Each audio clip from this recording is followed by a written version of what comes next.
And we are live at last. Fucking hell, I've been in a queue for 2 hours. I'll say one thing. They need to, next time they fucking think they have enough, they need to double that. And then they think they've doubled it enough, they need to double that again. Make the servers bigger. It's a fucking joke, 2 hours. Hi Mally. Right. Gala mode we are at. What ho, chums? I've been given something to do, have you? As it happens, I too have been ordered to make myself useful. Sounds like rather a tall order. Since you ask, we're to scour Alban Rhyme for survivors. What? Wander around ice fields on the off chance you'll find someone? You'd take forever to finish the job without the benefit of my expertise, or more specifically, my telescope. Come, friends, I know just the spot to begin our search. Just making sure my mic is actually on. And I remembered my glasses today. I'll probably regret this, but we may as well humour him.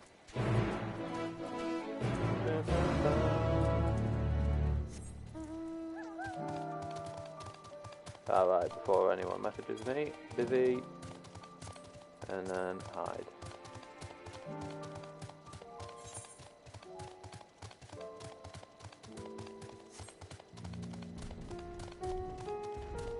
So do I still have my hunt here today? Liminal Station, Golem Old. There.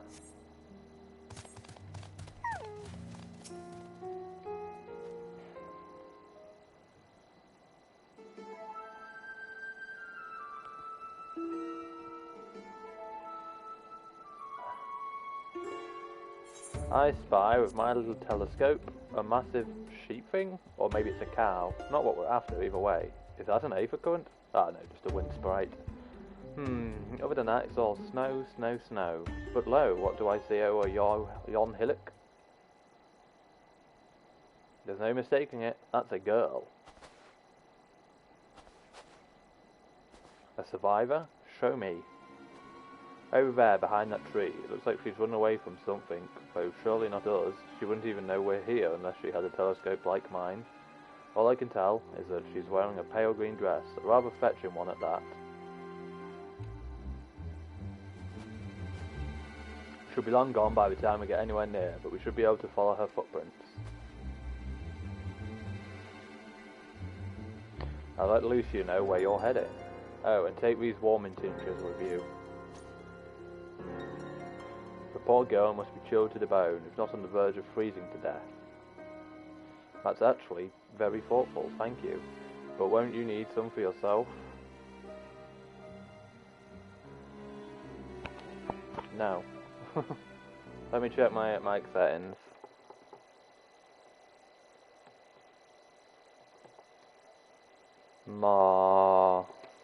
It's as good as I can get. No, I'll be fine. As a man of chivalry, my honour depends, I do no less. Unless we forget the very reason we are here is to protect those in need. Now go, and Godspeed. Yeah, no, that's as good as my mic's gonna get, I'm afraid.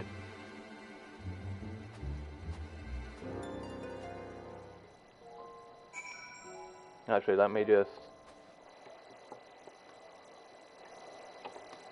There we go, it's at the highest level of adjustment, so if it's not picking me up now, then it's not going to.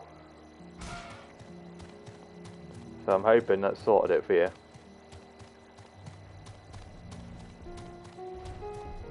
Footprints in the snow. You what, mate?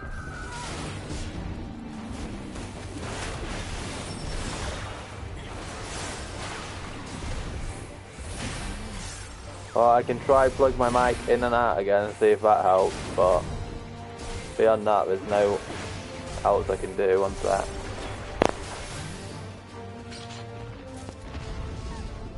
Is that any worse?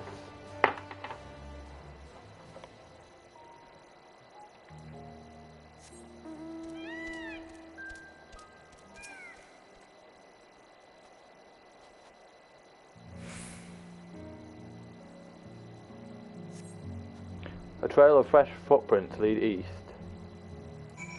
Well, as I say, there's not a lot I can really do. My headset is... That's it. I've turned it up completely to pick up my voice.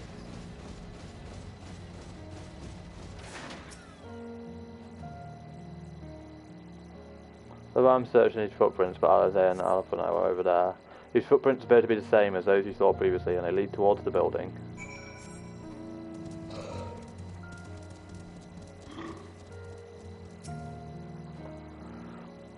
We're getting closer, I'm sure of it. At first we thought she'd gone inside the building, but the door doesn't look to have been opened in some time. She might still be nearby, so we'll keep looking around here. Then again, it's also possible that she ran right past this place. Would you mind searching up ahead?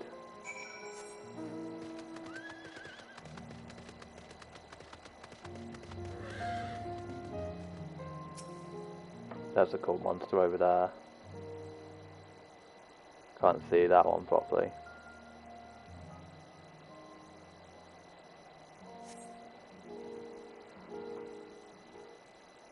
I didn't have any problems yesterday, Mally, so I think it might just be on your end.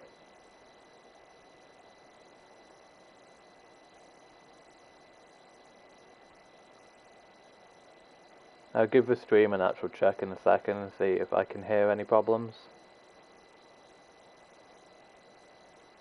The girl in the green dress anxiously surveys her surroundings.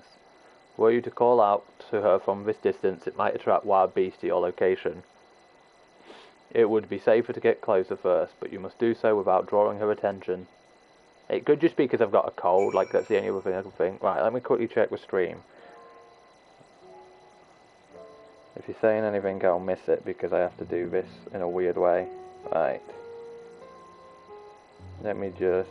This is going to cause an echo loop in a second.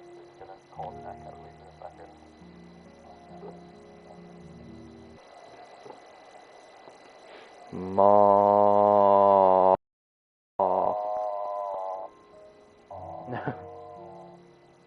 Is that any better or any worse?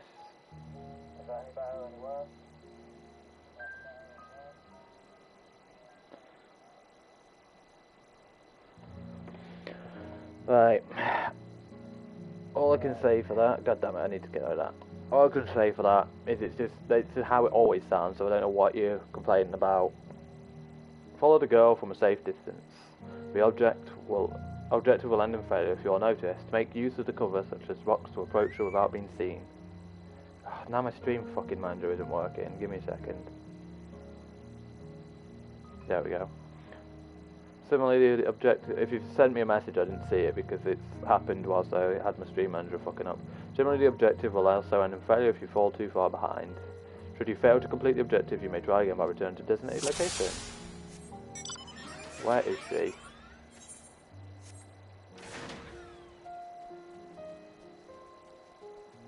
Oh, there she is, I'm blind as fuck.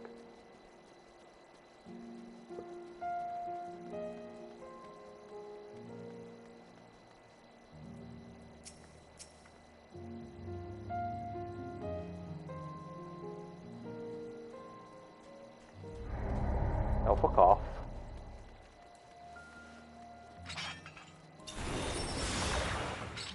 Molly, if you want to resend whatever you sent last, I didn't see.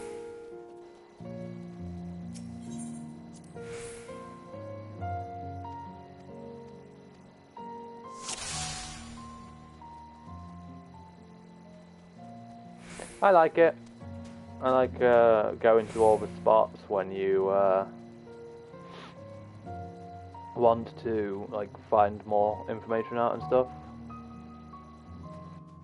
Shulk's axe just comes over the top.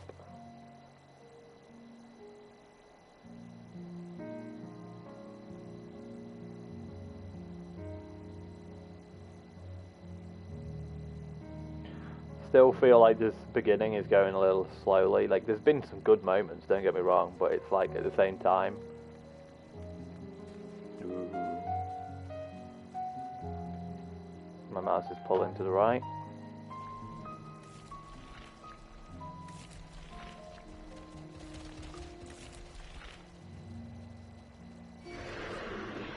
Oh, fuck off.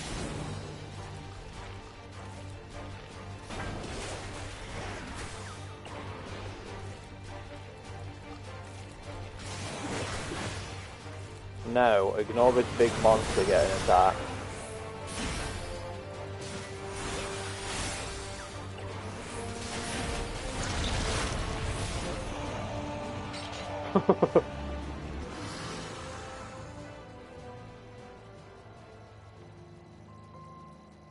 That's the Cerulean sprite, that's cool.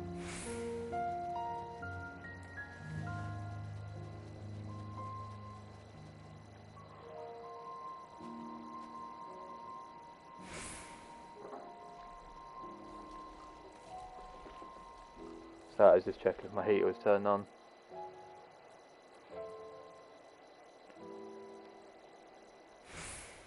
One thing that I'm liking so far about Endwalker is the fact that a lot of my side content progress has been noted.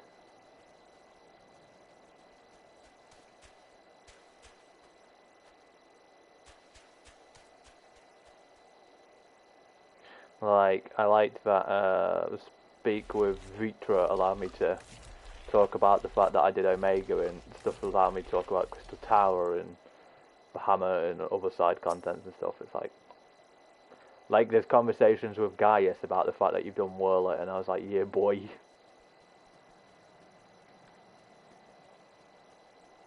Where am I meant to hide here? No.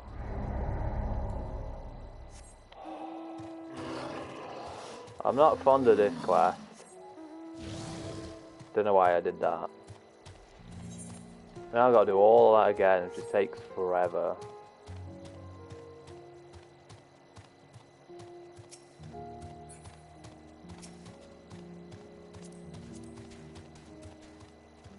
One thing I've been noticing a lot of is Bunny Boys already. How is there a level 82 Reaper already? I saw an 83 one yesterday and I was like, the fuck, that's a cool scythe.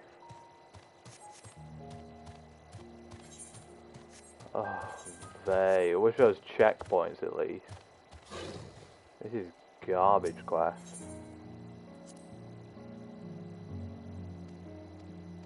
I don't care. I can't wait to get to the trial. Don't tell me when it is, I'll figure that out for myself, but like I'm really looking forward to doing it. Honestly, like all the dungeons and trials like, is what I'm looking most forward to, because this, stuff like this is like... yawn. Like I get why they do quests like this, but at the same time...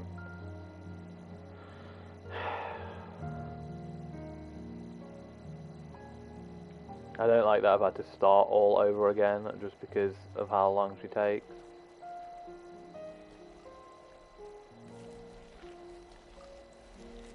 Like, you're going to attack me anyway, so...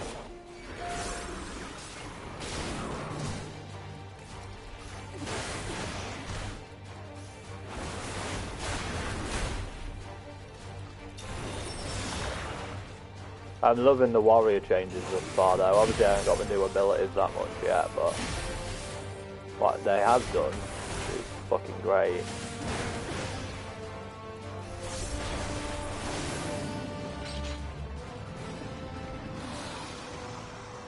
I love the visual of bloodwetting as well. That.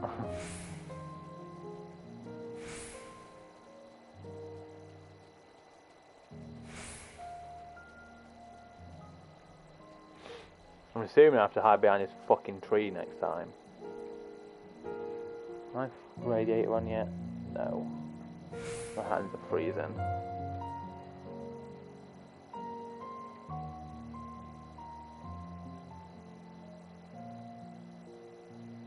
Why does it even matter if she sees us? Like, we got longer legs than her, just run.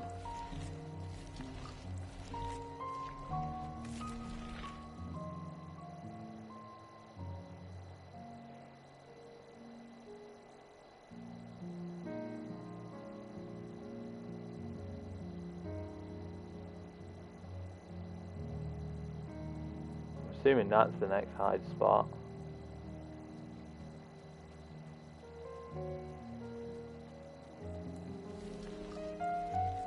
No. Good thing I didn't go all the way there then, isn't it? Otherwise I would have been very pissed off having to do this again.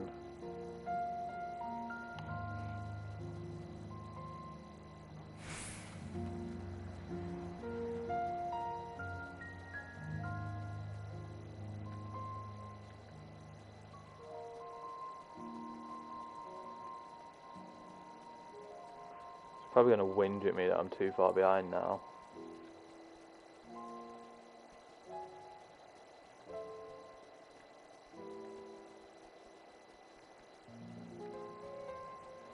Never mind, thank God.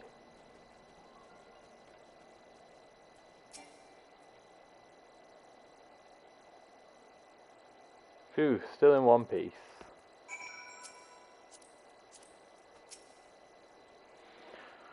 Oh, I deserve a mini roll after that.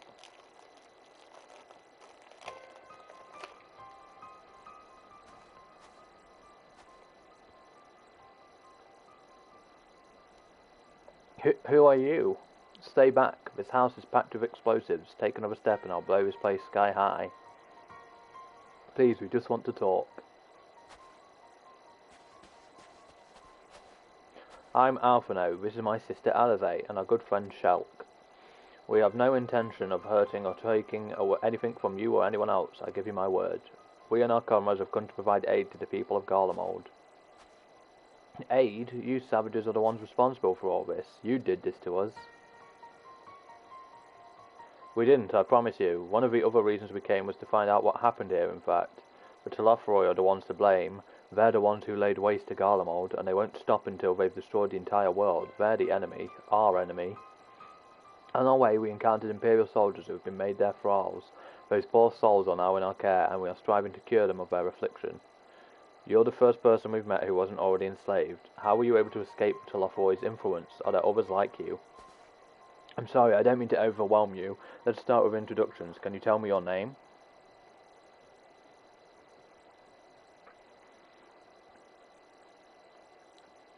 Hi, my name's Lucina. As far now, how I've managed to stay sane? I've been asking myself the same question. Ever since that night, and the roar, that terrible roar, and then the screams. I was screaming too, I think. I'm not sure, I can't remember. Then came the silence. Everything was still. It was like waking up from a nightmare. I thought that maybe the fighting had stopped, so I stepped outside.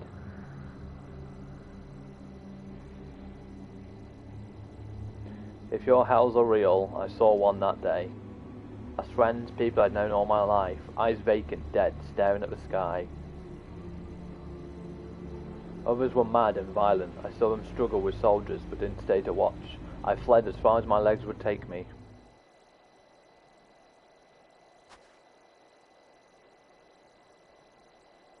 Do you have family here? Is this their home?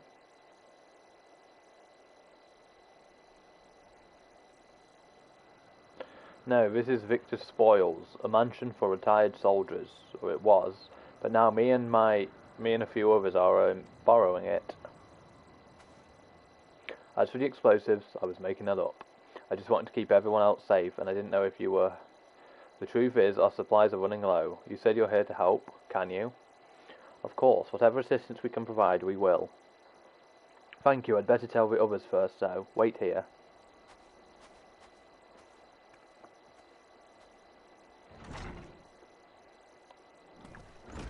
I wish we had more voice scenes. I hate having to read it all out.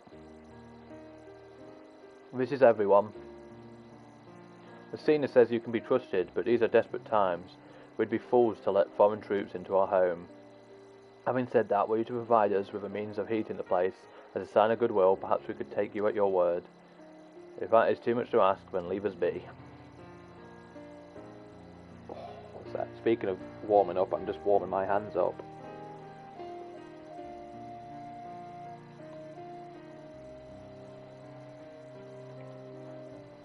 My fingers are fucking frozen.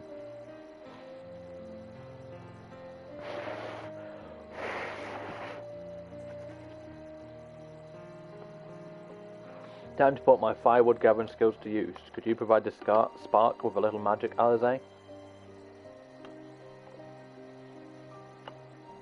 I'll have a fire burning in no time. May we build it under that gazebo? The what? Oh, you mean the bower? Yes, yes. Do as you will.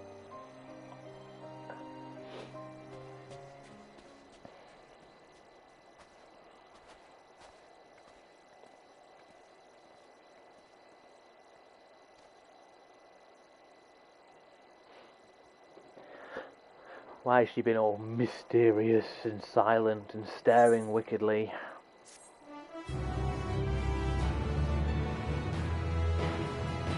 Is she perhaps a Talofaroi spy?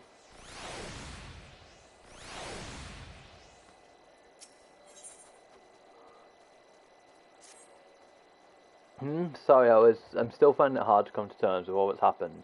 Now that you're here though, I'm hoping things might change for the better. You know, I've worked up quite a sweat from all that running about, so I'll leave space around the fires for the others. As you can tell, they're in far worse state than me. We were planning to look for somewhere warmer or with more food, but they're not going anywhere until we nurse them back to health, which I don't know how to do. Is there anything you can do to help them?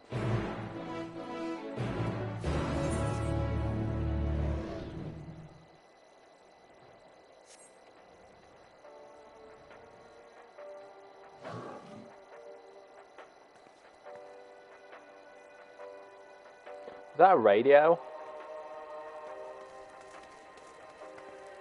That's awesome. I can treat their frostbite and their wounds, but it will take time for the fire to do its work. Now would be a good occasion to make use of Emanalin's tinctures, the ones that can warm the body from the inside out. Would you make sure everyone gets one? Dude, you've been here this whole time, you could have done it. The numbness is beginning to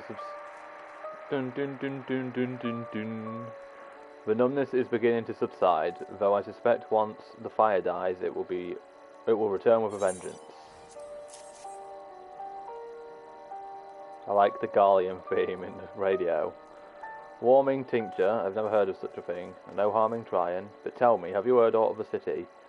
Though calling it that seems absurd after what's happened, it's nothing but ruins now. A few buildings still standing offer no more than meagre protection from wind and snow. Food production, water purification, the magitech that sustained us has come to a grinding halt.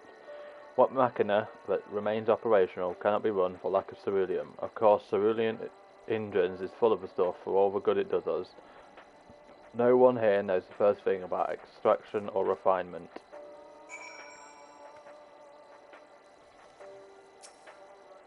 All is well, yes, never better.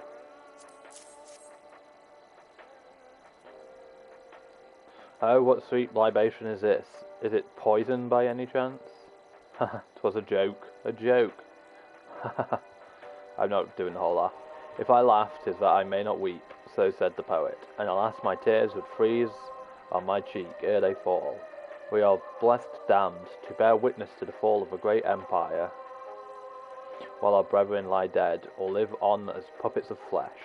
First came the war, then came the war. When morning came, Garlem Old was no more. In a cacophony of gunfire, explosions, and screams was our beloved capital razed to the ground. From the rubble rose the dishevelled remnants, their lavish finery caked in ash as they shuffled mindlessly towards the palace, each bearing a fragment of stone or metal, an offering perhaps to the architect of our destruction, a hope reason with the deranged, only to be beaten for their kindness. But I knew better than to plead with the horde. I fled with my health, if not my conscience preserved.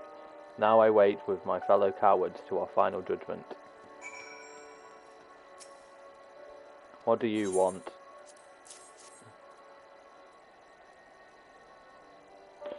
A tincture? May as well drink it, I suppose. I like that radio, like that is so cool.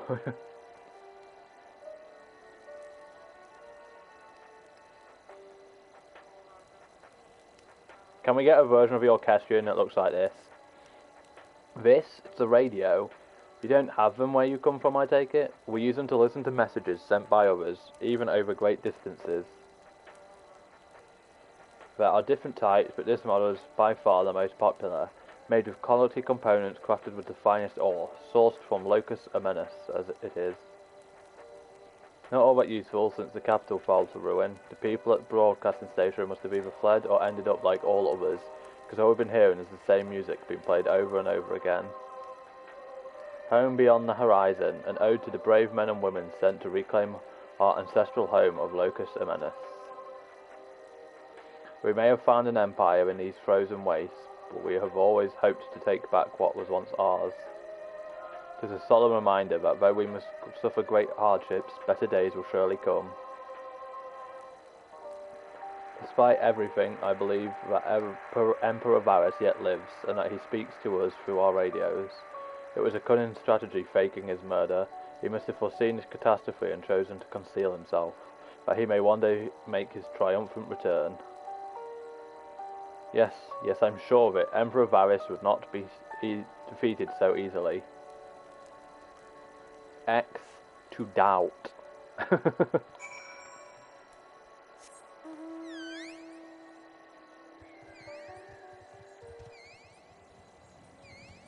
Square.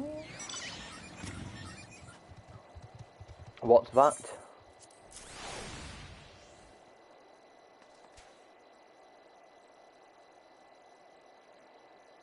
So this is what you gave the others. Thank you, I'll save it for later. Actually, I have a few things to ask you. Oh yeah, Mally, what do you think of Shulk's glamour? Are you part of the group staying in Laterum? I saw Legatus Virgilia's troops heading towards the Magna Glacies a few days ago. Are they the ones you encountered? Camp Broken Glass, you call it. And Virgilia and her men are all there now. So how did you reach the Magna Glacies? Did you cross the mountains on foot? Airships. Then there might be a way to...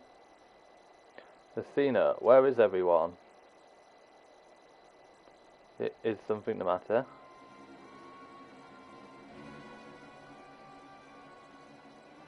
A voice from inside, you say? You must be imagining things. Everyone's out here. Perhaps a baby, Almasty, found its way into the house. It wouldn't be the first time. Without the soldiers to scare them off, wild animals have been roaming closer to the settlements. Some have been known to attack people too. I've just had an idea. If you and yours are strong enough to defeat a Legatus, then surely a few beasts shouldn't pose a threat. If you've a mind to continue helping us, perhaps you could head to the other side of the lake. There's a small group of tappers living there. People whose job was to extract ceruleum. They still do from what we can tell. I've also tried asking if they would share their fuel with us, but they're not willing to give it away. They want food in exchange, lots of food, and that's something we don't have and can't get on our own. On top of that, to even reach their den, we'd have to make it our way past all those creatures. Would you be willing to go in our place? We only need enough ceruleum to last until the others are strong enough to travel to your camp. If the offer still stands, that is. Oh, and I don't expect you to give up your own supplies, but there might be another way to pay the tappers.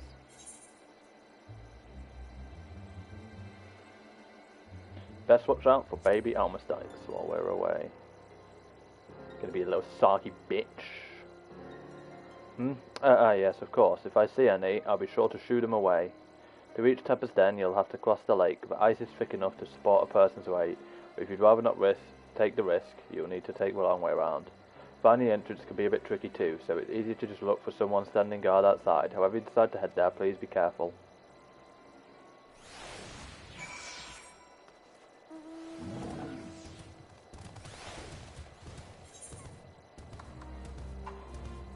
I like this music. I actually really like this zone, honestly.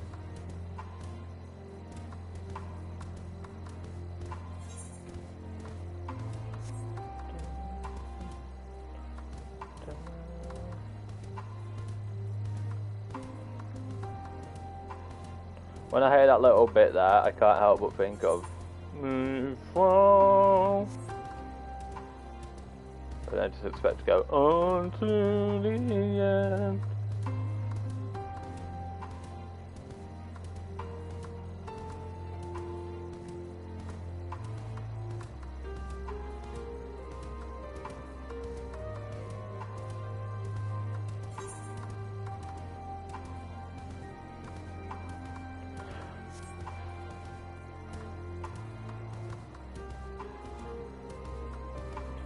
Trying to get as good a look around as I can. Excuse me, mister? You underestimate the power this music gives me.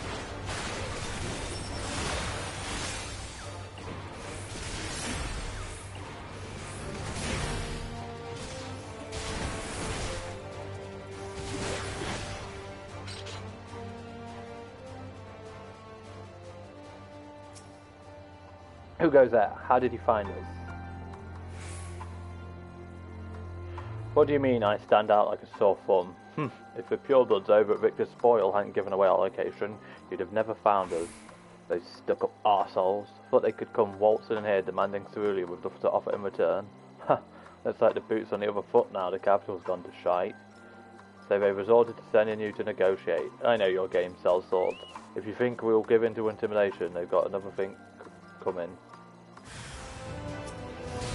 Bring it, baby. I've been looking for a fight.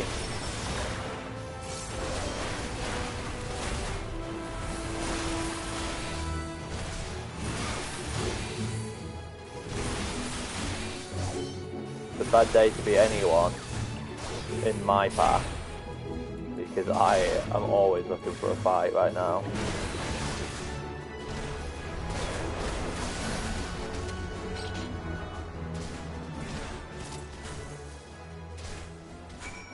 Yeah, boy. What happened to not killing people? Oh yeah, I don't. Obviously, you can watch that YouTube video later, Mally. But I loved the bunny boy from Charlene. There you are.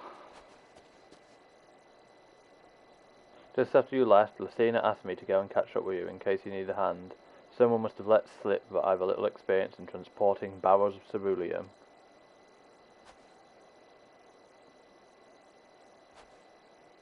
So this is Tapper's Den. Well then, after you. Could we have a voice cutscene, please?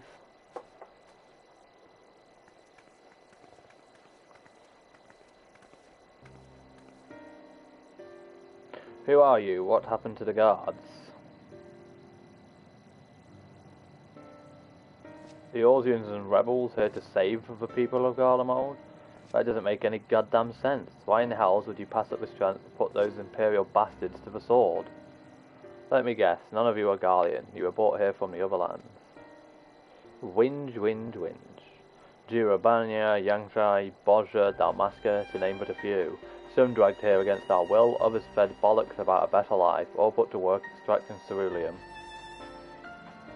All given the esteemed title of Arn, placing us firmly on the bottom rung of the ladder. But the old hierarchy means nothing. Old hierarchy means nothing in the new Garlemald, says we. The only thing that's escaped, more or less unscathed, is cerulean engines, still sustaining us, even with our paymasters out of the picture. We hear you're experts in drawing up cerulean from the bottom of that lake, but how can you do that if it's frozen? Ha! Wouldn't you like to know? Trade secrets, I'm afraid. At any rate, it's not as if cerulean is used for much these days. What with the city in ruins, do we take enough power for our heaters and save the surplus for later? And though it helps stave off the cold, it does sod all about our hunger unless we can trade it away. Speaking of which, be sure to tell your contingent we've got cerulean by the barrelful. If they're interested, we'll exchange it for whatever provisions they're willing to spare. We can certainly ask, but you're all free to go now. Why carry on living here? Free to go? Go where? Even if we manage to get back to our homelands, there'd be nothing left for us thanks to the Empire, and the knowledge and skills we acquire working here would be practically useless outside of Garlemald. So we're staying for the time being. Long as there's need for cerulean, we'll find a way to get by, even if Garlemald as we knew it has gone for good. Gone for good? Best not be.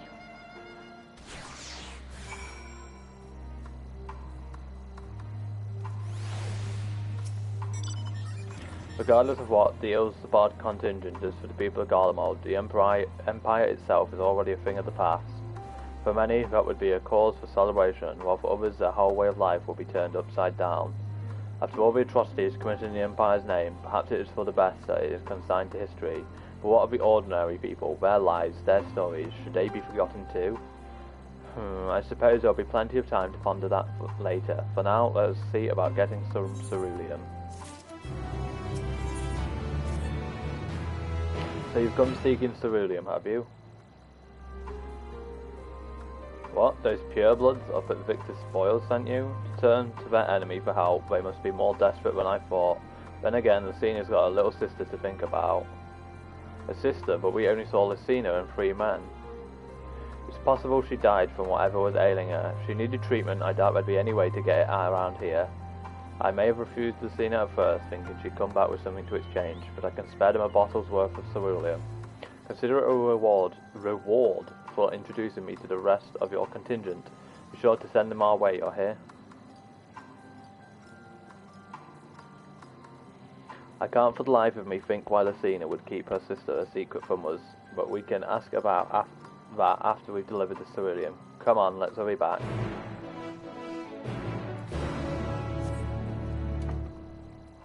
I gotta say, this coat I was actually a little underwhelmed by.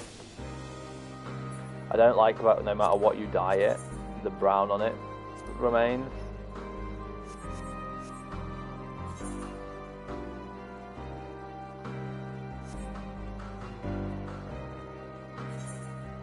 I've been forgetting to eat food.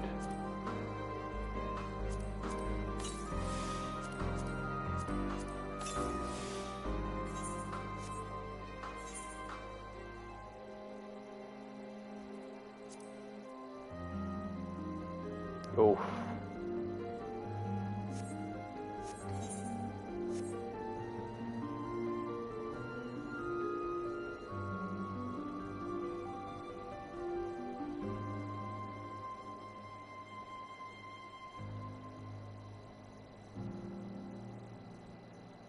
Should really be keeping an eye out for Aether currents at some point.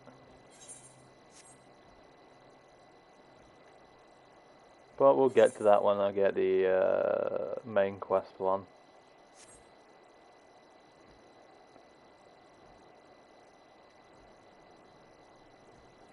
Huh.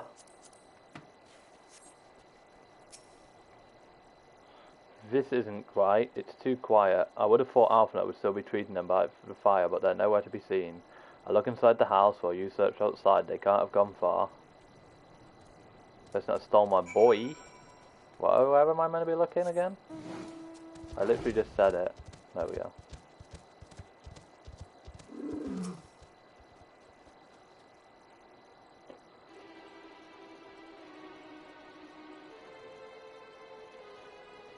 They asked me to help carry supplies, but when I followed them back here, they attacked me, caught me off guard, forced me to defend myself. I fear they fared rather worse than me.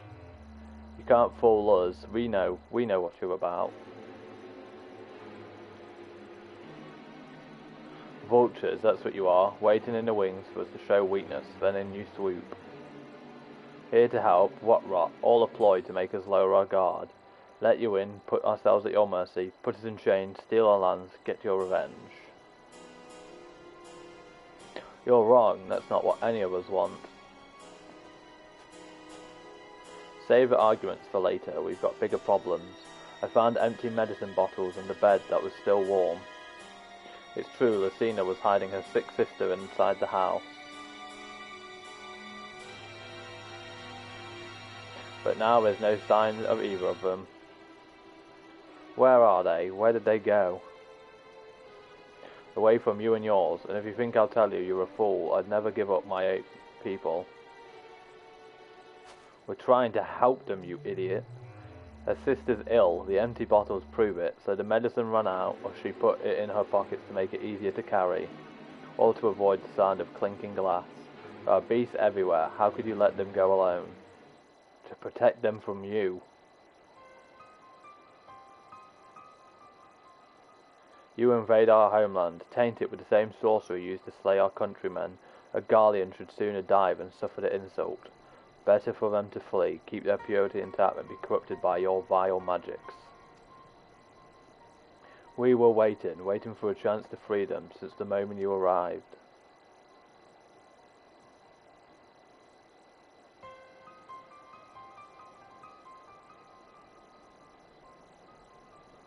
This is getting us nowhere. I cannot say how Lucina and her sister will react when we find them, but find them we must. Go on without me, both of you. I first need to tend to my injuries, and theirs. I will join you in the search after. Alright, be careful. We'll do our best to find them quickly. There's only one path out of here, so that's where we'll start.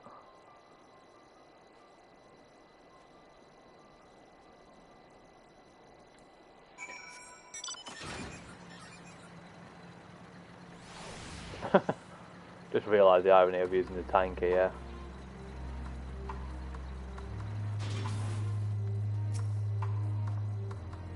Two sets of fresh footprints, young women judging by the size. This is definitely them, come on.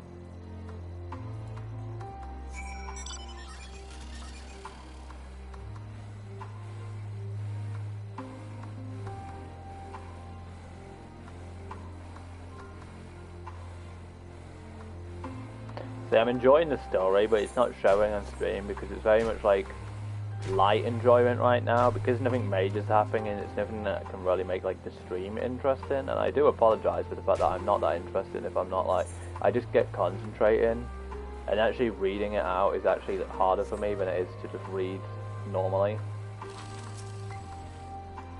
The trail stops at the frozen lake. Perhaps they chose this route so as not to leave footprints. I can't think of any other reason. Look at this place, it's crawling with beasts, and I can only imagine how hard it must be for her ailing sister to cross the ice. We could really do with Alphinaud's help, but we can't afford to wait for him. Let's split up and look for clues. See, the thing is, like with this for instance, like this for me is like really good lore, in the sense that I like that it's playing off that the Garleans think the Eorzeans are the bad guys. I like that. Like the Eorzeans are dickheads to the Garleans. Like, they treat them like shit, like even the normal people.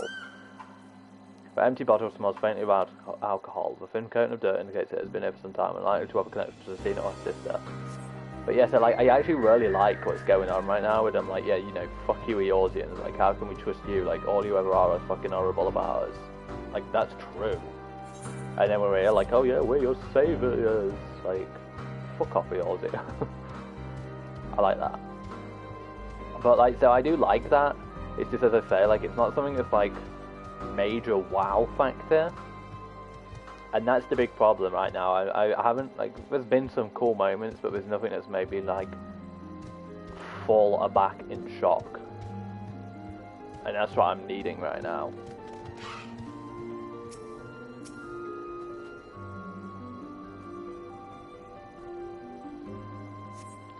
The blood stain in the snow appears to be fresh. Judging by the amount, the victim may have been severely wounded. The trail of blood leads southeastwards.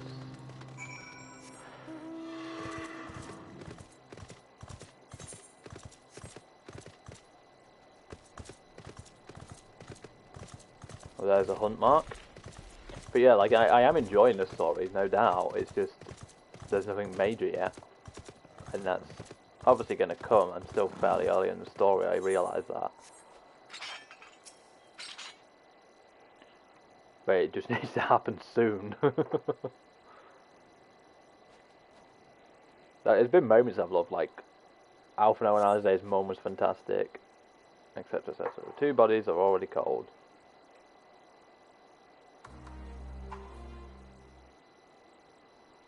Yeah, please don't.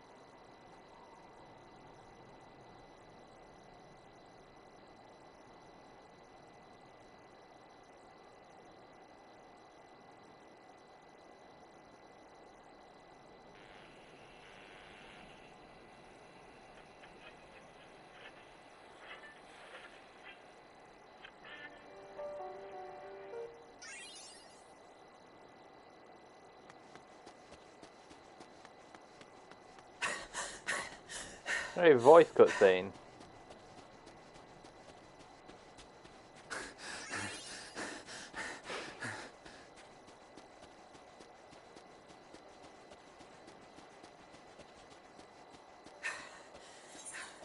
Blood trail. We found one. They were attacked. I love that radio.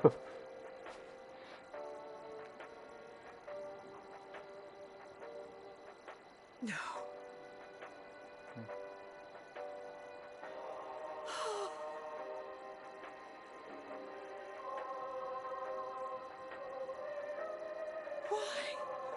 Why wouldn't they? Because of yours, you're a dickhead. I've been saying this for Safer to years. brave the wilds than trust in our magic.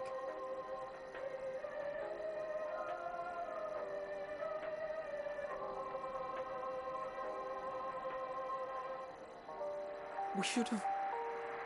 I should have...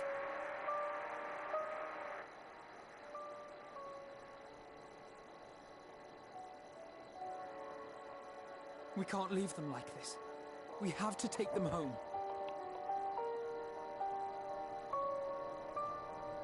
What if we're only making it worse?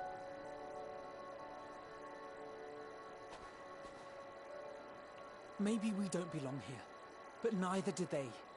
Not out here in the wind and the cold. Launch trailer!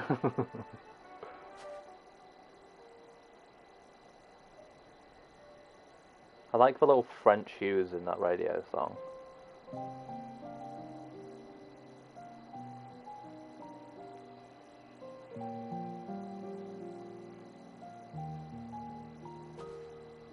I heard the story about Varus's voice from beyond the grave. Of course, I didn't believe it, but Licinia and her sister did. Perhaps there is something to the tale after all.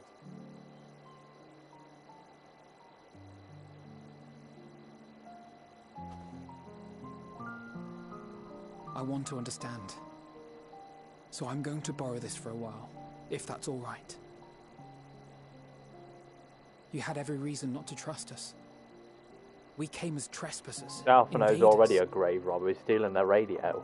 What a dickhead. So I pray that in time, we will be more than that to you. That we will find a way to help your loved ones.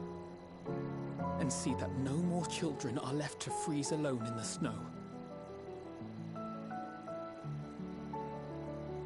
This music's really good. If this comes in the right cutscene, this might make me cry, this song.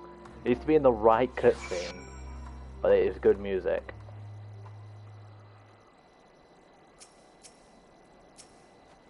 There must have been something we could have done, but what?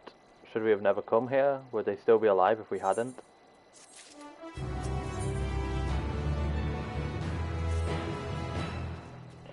We have already caused enough harm here. Let us return to the camp before we cause any more. As for those inside the house, we should send someone to take care of them, someone who isn't us. All we can do for now is make our report to Lucia and do everything in our power to prevent further tragedy. So let us linger here no more. Come.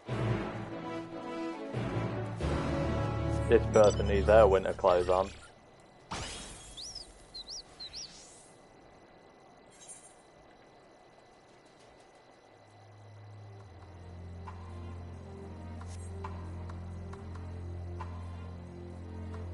Boom, boom.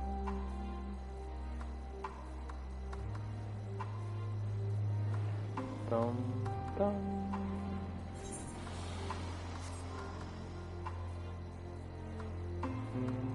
Dum.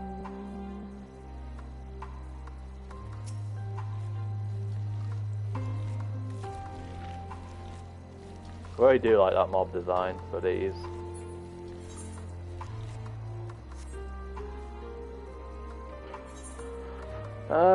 Should really be using the motorbike, given that it gives me a speed bonus.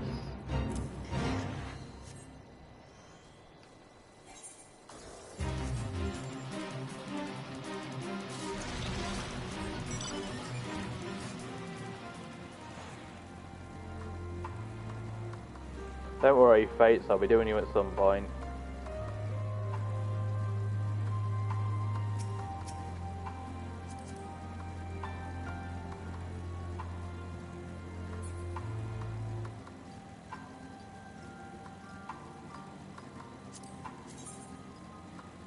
That's quite a cool sight.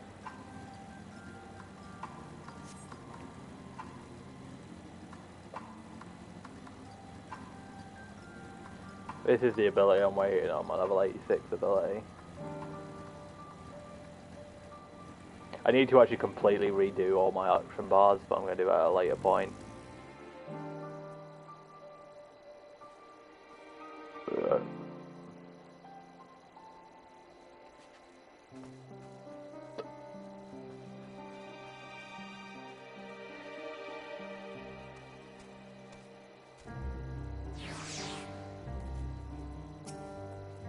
I was glad Maxima got involved in the story again. Alize and Alphano tell me they've finished their preliminary search for survivors, but refrain from saying much more than that. Clearly they are reluctant to provide the details. May I ask for your account?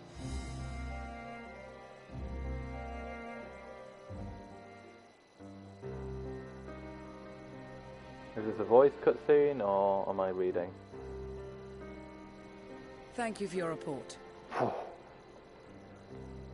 We shall inform the troops of these developments, and instruct them to proceed with the utmost caution should they encounter any survivors.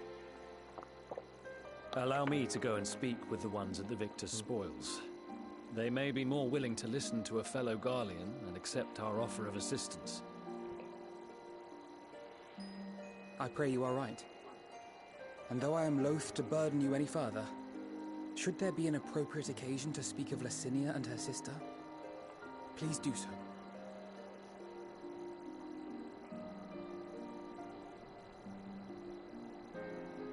I am sorry to have put you through this. My distress is nothing compared to their suffering. So tell me, what else have we learned?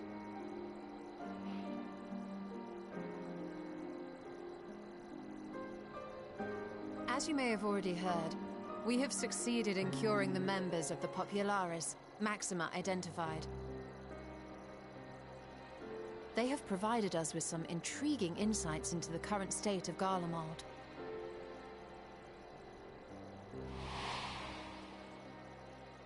The assassination of Emperor Varus was the catalyst for the civil war. Nerva declared his claim to the throne, and his opponents refused to recognize it. Fighting broke out in the capital, where Nerva's Third Legion clashed with the First, who remained loyal to Varus even after his death. Of course, even Imperial warmongers would balk at the idea of turning their shining city into a battleground. Like burning down the wood to spite the wasps. Neither side would be so mad. Unless something or someone inflamed their animosity to such an extent that they could not help but act against their better judgment.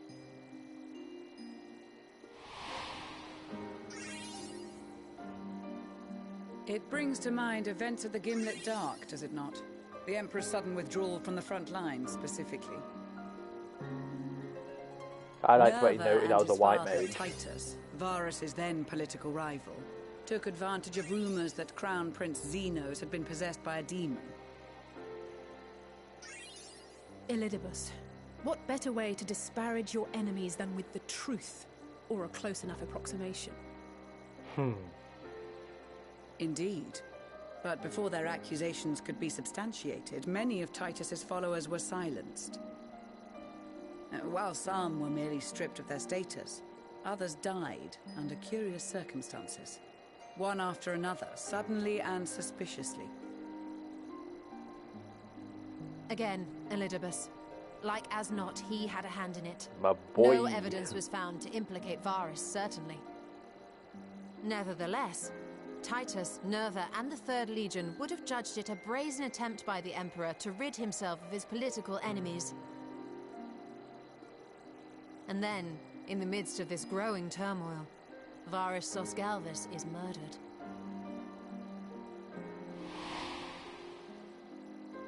And Garlemald's own prodigal son, Gaius van Belsar, is named the murderer.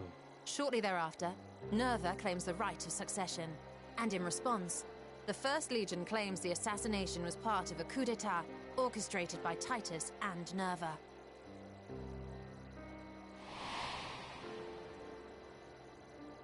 So no one is at fault, and everyone else is to blame.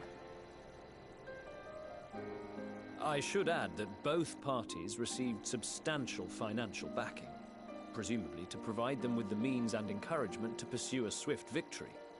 And that these contributions came from the self-same benefactor. Good old fun, Daniel. I'd heard House Brutus had been filling the Third Legion's coffers, but the First as well. It would seem so. Though the Populares determined that the First Legion received funds from a variety of organizations, all had connections to House Brutus.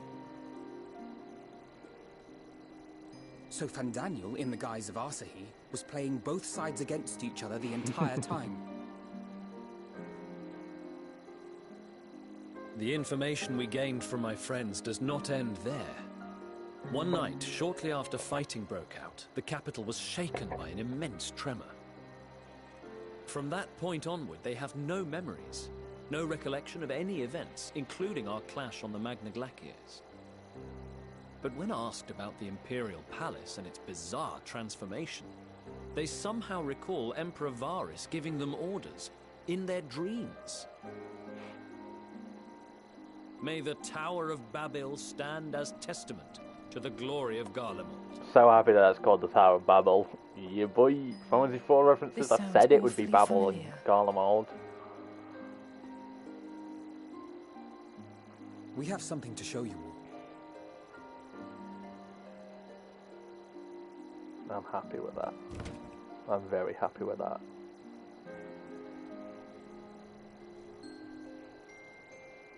Varys spoke to them through this radio. Perhaps it was a recording, but if not, that would be inexplicable.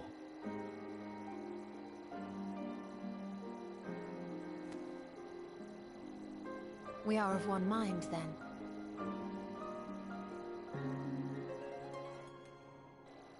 The ether that permeates the ore used in this device is almost identical to that of the talismans.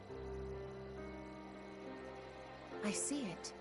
While it is likely more by coincidence than design, these devices might also ward against a primal's influence. A picture is beginning to form. If the tremor felt throughout Garlemald was a wave of ether emitted by a primal, then while those within range would have been tempered, those huddled around a radio desperate for news concerning the Civil War would have been spared. No wonder Licinia kept it close. My friends, I must speak with you. A young man was caught trying to steal our supplies. He is a soldier of the Iron Men, we think, but one who has not been made thrall. Thankfully, Magni restrained him before blood was spilled. The stranger is outside, if you wish to ask him questions. Serena kind of reminds me of a Mako. I think we do.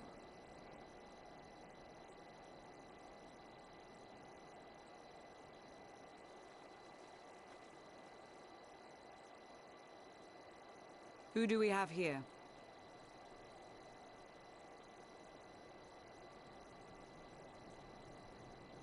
Garleans? Traitors to your homeland! Have you no shame?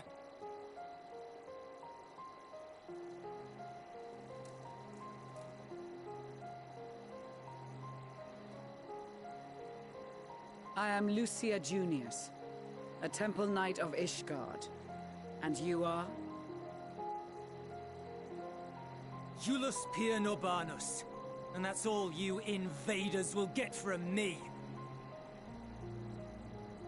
We are not here to invade Garlemald. Far from it.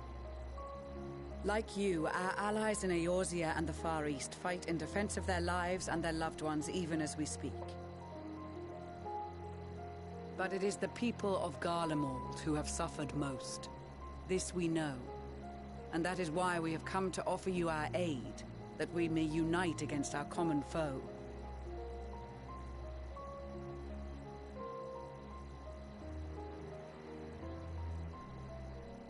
Whether you believe me or not, those are the facts. Now, answer me this.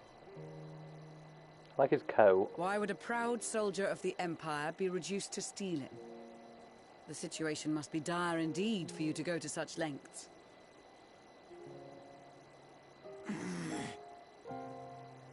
If it is supplies you seek, we would gladly share ours, or turn a blind eye while you leave with your spoils. I will not negotiate. My commander will determine how to deal with you and yours. If you wish to treat with him, I will take you, but no more than 3.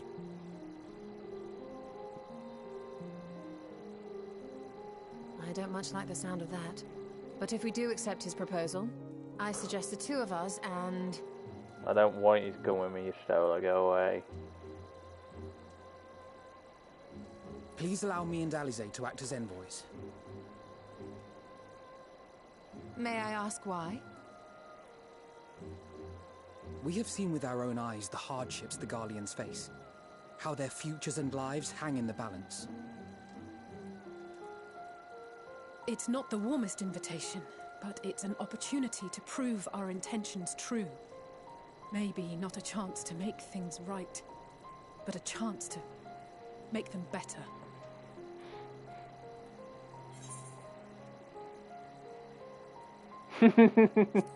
Yeah, boy.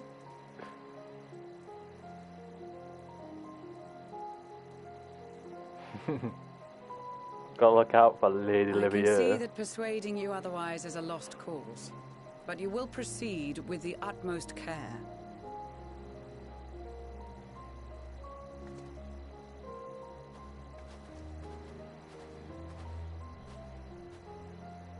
Couple of children and what?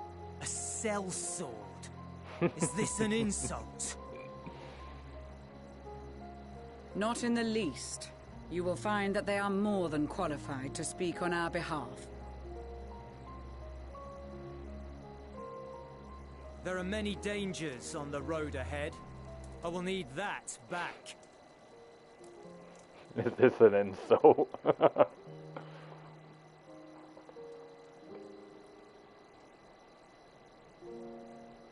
Brilliant. I like that he's taken offence to that. Huh, it's only been an hour of me streaming, it feels longer.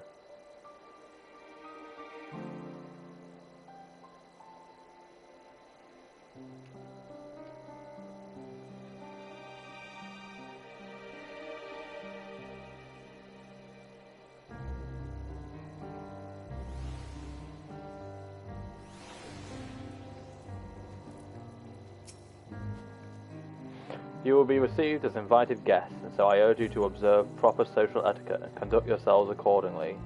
Your safe return takes precedence above all else, remember this. Vanquid in particular will be worried sick if you are gone too long. May the Fury watch over and keep you. Are you and the children ready? I will explain the route once we are outside your camp. If anyone attempts to follow us, we will judge it as an act of hostility. We will not hesitate to take appropriate measures. I would expect nothing less. You have our full cooperation. Magnized while wanting to smack him.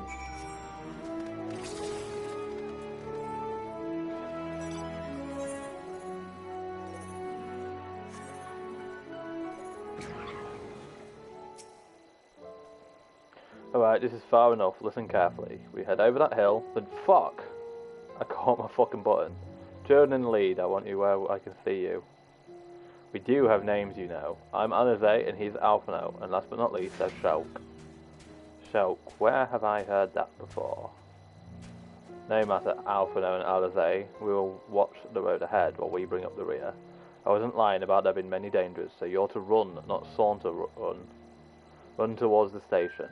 If you even think about going for your weapon, the deal's off. Should any creatures bar the way, we go around them. Yes, I know. They'll follow me. Ready to make a dash for the station? Yep. Yeah.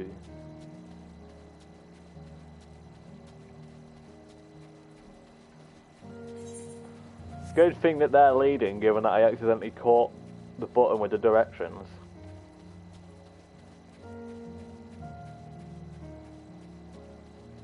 Wonder what happens if I draw my weapon. He didn't freak out.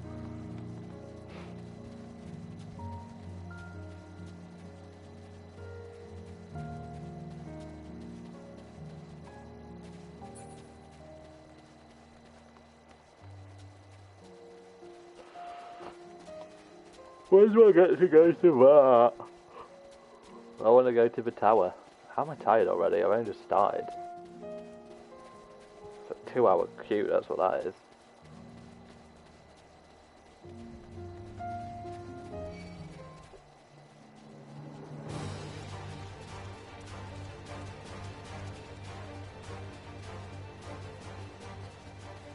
Oh, I need one of them.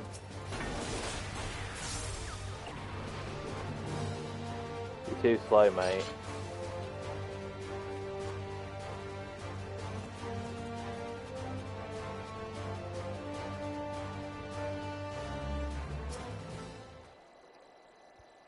Damn it.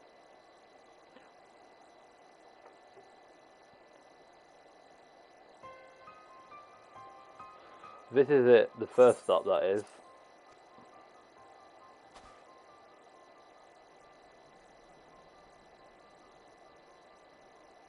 Good, it looks like your friends knew better than to follow us. Are these your headquarters? No, we're not stopping here so I can check for pursuers. Since it appears you've kept your side of the bargain, we can carry on. North of the station is Regio Domorum, one of the main residential areas, or at least it was. Your afflicted roam the streets in packs, so tear us to shreds if given the chance. Keep close, no wandering off, understood?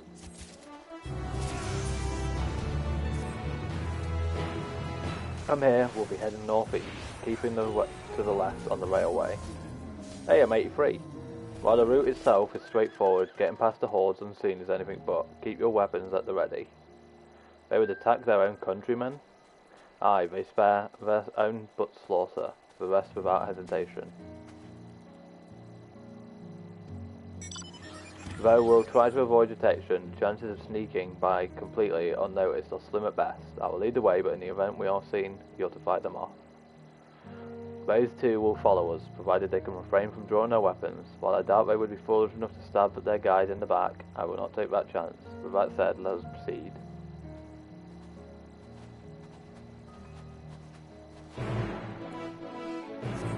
Hey, now if you tell a Joden.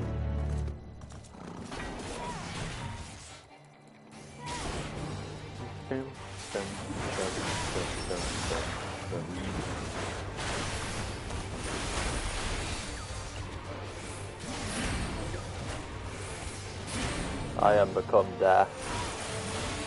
Is there only one I needed? That would appear to be a no.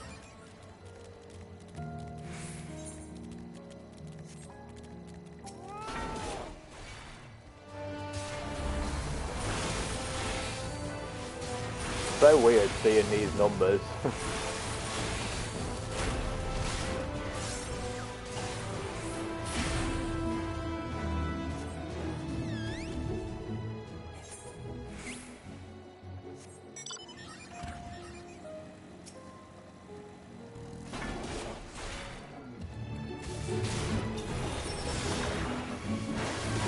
How many of these do I need? I'm assuming 3, because they don't usually go over that.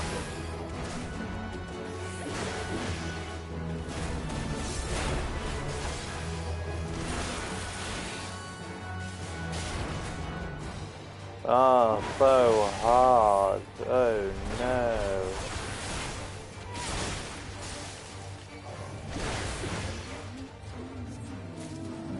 There we go. I'm mainly doing that for the EXP more than out.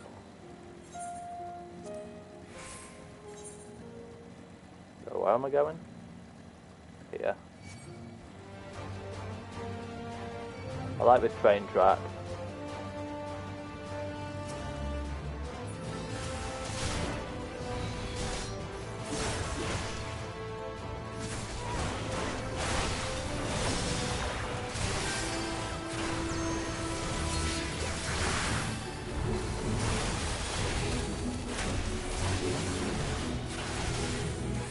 I really like this music. me.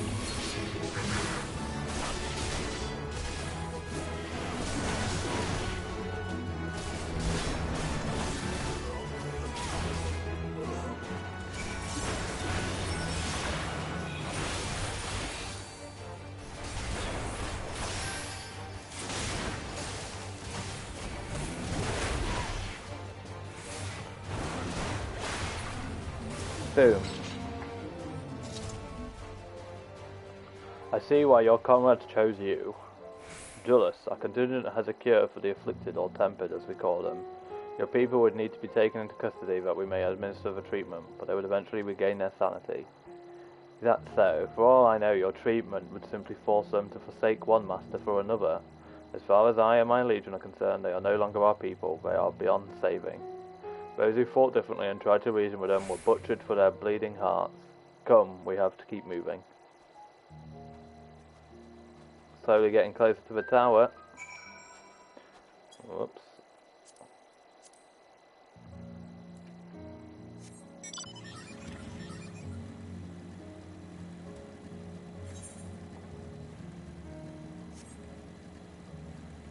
The runaway train, I like that.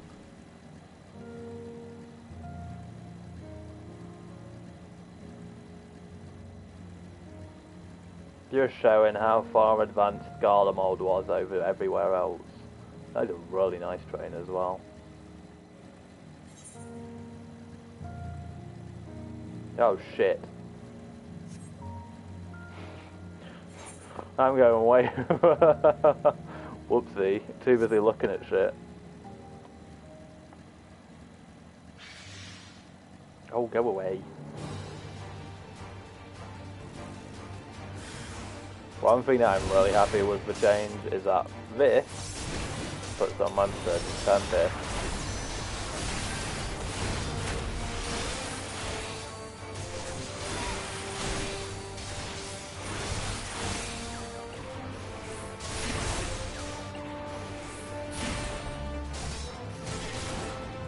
I am become death.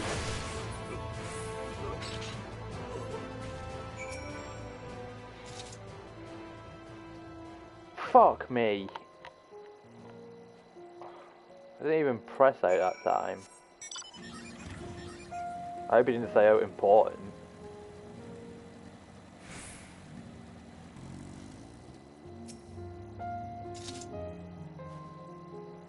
I meant what I said. These people deserve only death. I stayed my hand before only out of a desire to remain undiscovered, and it is still the higher priority, which will continue to avoid any unnecessary confrontations. Keep following the railway.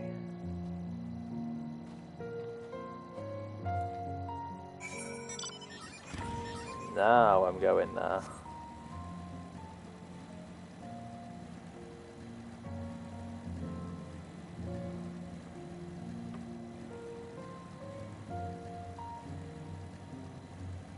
Here's at the moon.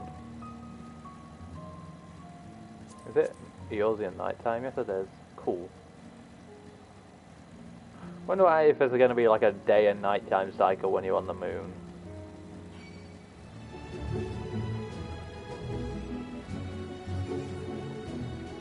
I like these tempered Imperials, the ones that there's like tentacles and shit coming out of them. No, I do not want to know. Stuff I will find out for myself. Thank you for the offer. But I said yesterday that any level of spoilers will be a bannable offence. And I intend to keep that. Look at what they've become. Will you still stand there and claim that they can be cured? Those exposed to a vast quantity of primal aether may suffer severe corruption. Even with treatment, such victims are beyond salvation. When you admit it, now that you have seen those monstrosities for yourself, perhaps you'll think twice before speaking of a cure.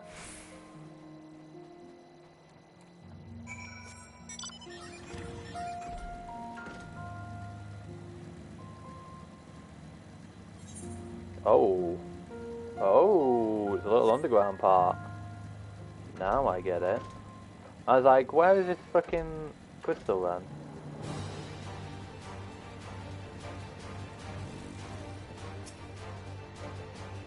We're almost there. You have kept your side of the agreement, so I'll keep mine. This way.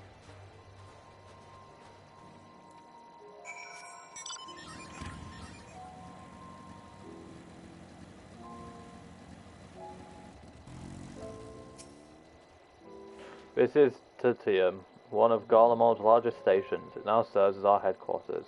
I've already sent the twins ahead. I will be with you soon, so wait for me at the bottom of the stairs.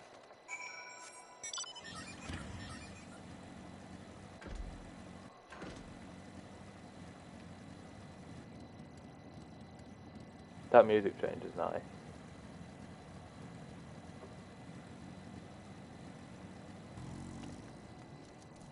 Oh, I like this as a location. I very like this as a location. This is cool. I hear the radio.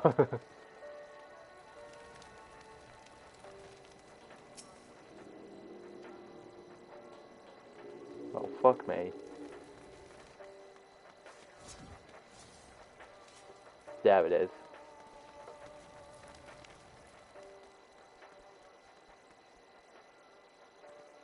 No, I didn't. I purposely didn't watch media tour videos so that I could experience shit like this for the first time. I am very much in love with this zone. This is my favourite zone, like this little bit here of the entire thing I've seen of Endwalker thus far. Simple as it is. It's plain to see why they chose this as their base of operations. They could have done a lot worse. Even so, I imagine it's not the easiest place to live.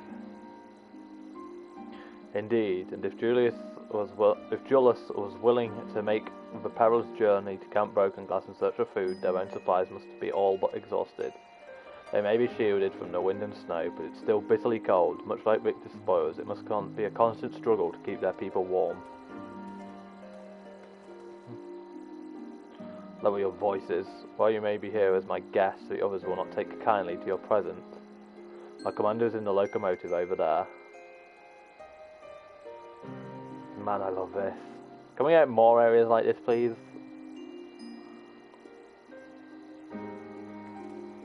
This is fucking awesome.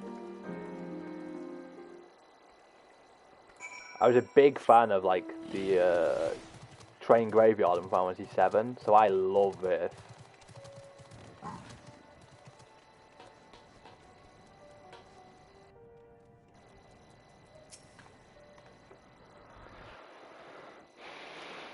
Please be voiced. These are their chosen representatives. Boom. Very well. Let us hear what they have to say. Yes, sir.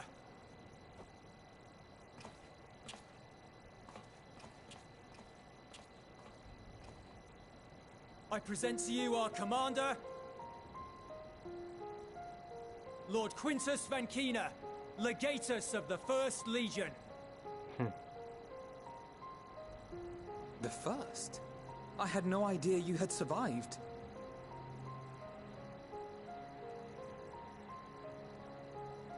We lost our Emperor, our city, more than half our troops. For my wounds, I may never take the field again. But we survived, aye. In a manner much to your liking, I dare say. We have no intention of adding to your misfortunes, nor do we bear you any ill will. Spare me. Though you children may speak in earnest, overtures of peace ever ring hollow in my ears. So long as man stands to profit from his neighbor's suffering, war is inevitable. I'd love to take him to Charlene and just have him and Neilevia dad Driven from arguing. our ancestral homeland into this blasted waste. Yet still you yearned to rob us of our paltry scraps. 'Twas only with Magitech that you learned to keep your distance. Though we knew it was only a matter of time before you regrouped and returned. Conquest and Empire were our only defenses. Emperors Solus and Varys understood this. and through their campaigns saw us grow and prosper. Much blood has been spilled in Garlemald's name, aye. But if it is a choice between yours and mine, then it is hardly a choice at all. I do not deny that a great many conflicts throughout history were driven by the desire or necessity to gain by another's loss. That is not why we are here. Nor have we come to petition your aid in the war with the Telophoroi, grave though that threat may be. Our purpose is simply this. We wish to help you. Let us help you. If there is aught that can be done to ease your plight, we would be glad to do it. Perhaps you would.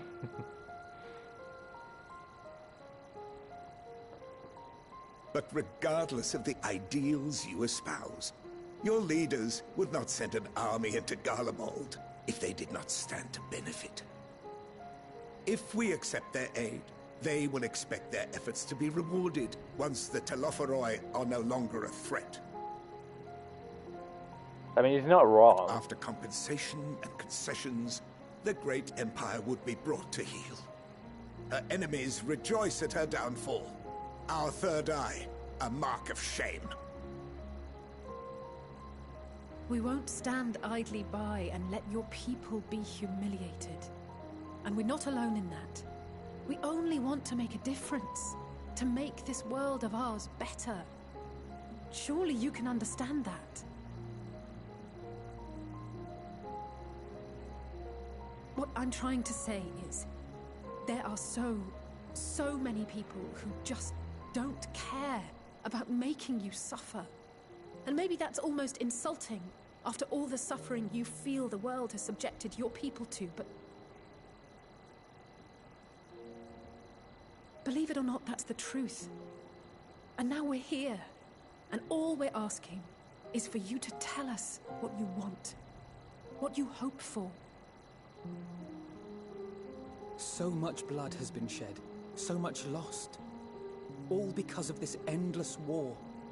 Who wouldn't want to end it? Can we not work together to face our problems as one?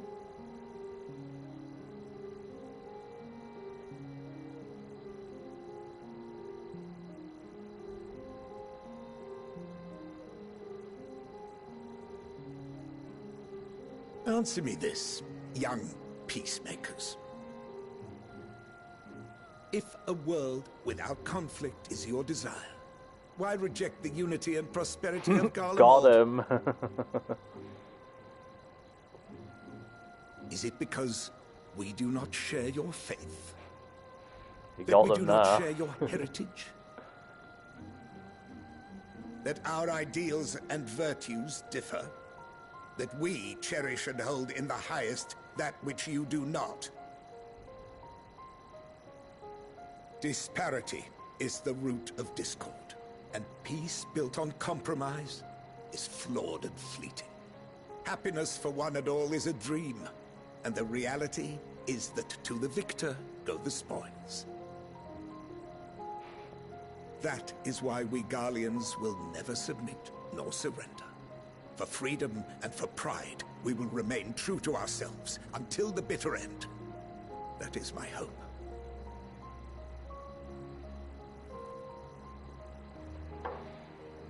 I mean, it's not great when he has a It point. seems there is nothing more to say on the matter.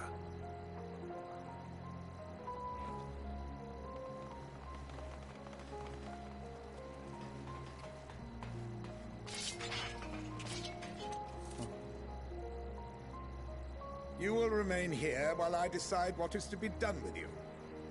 Do not be alarmed. No harm will come to you if you cooperate.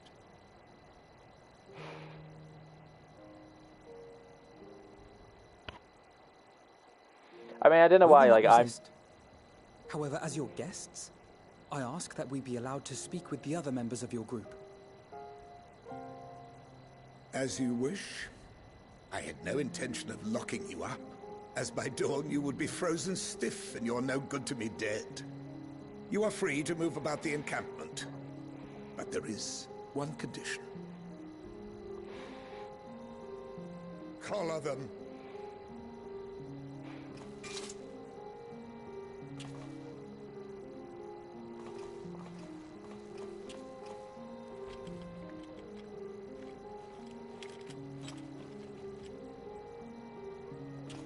What are these?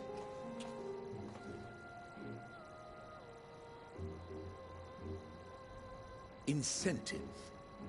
You'll be watched at all times. Stray too far or act suspiciously, and we will administer a rather painful shock. Stop! Keep away from that one.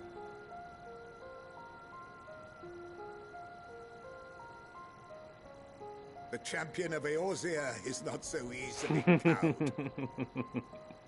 I was gonna say, like, my character can just beat the shit out of all of them. What are we doing?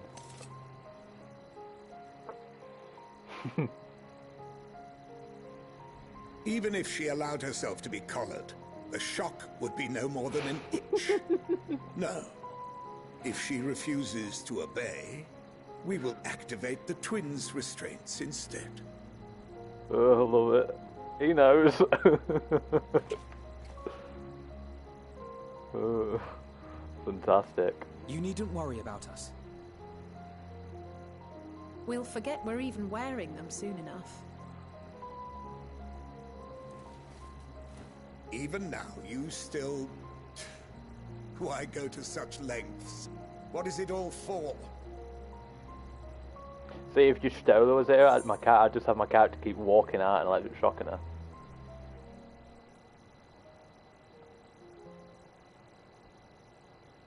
Coldest, blackest of nights, meagre though it may be, we must share the...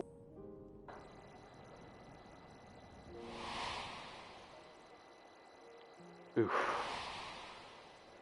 So soon, too soon.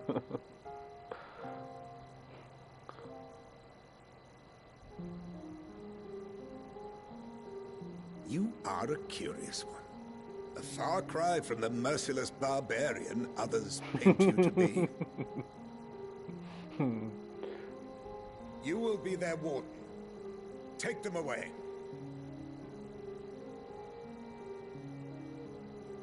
Yes, sir.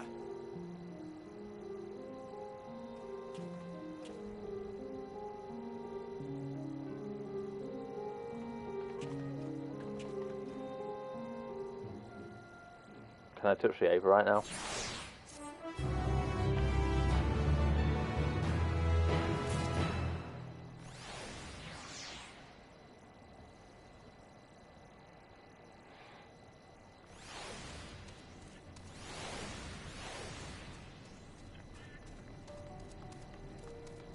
Boom, boom, boom. Nope.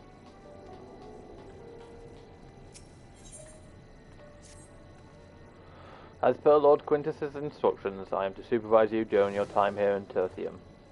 Before you ask, no, I don't have a key or any other means to remove your collars, nor would I tell you if I did, and if you try anything, you'll soon wish you hadn't. So do you truly intend to speak with others, or was that merely a ruse? We're in no hurry to disobey Lord Quintus, if that's what you mean, or perhaps you doubt the wisdom of his decision.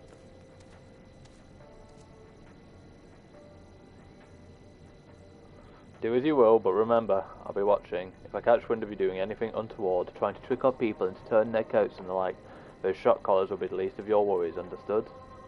Though we're somewhat compromised, to put it lightly, let's not waste this opportunity. I suggest splitting up and learning what we can of our situation. And above all else, don't use magics of any sort. You, on the other hand, may go wheresoever you wish, even outside the camp. I know full well I couldn't stop you if I tried. But do not forget, if you do anything to endanger us or our interests, Alphino and Alizé will pay the price. Yeah, but the real question is... No.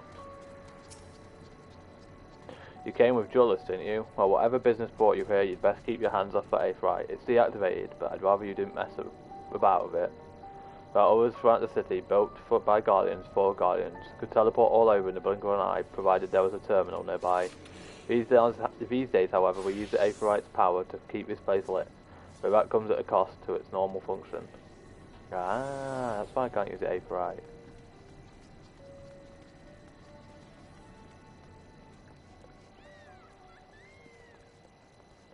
This is nice.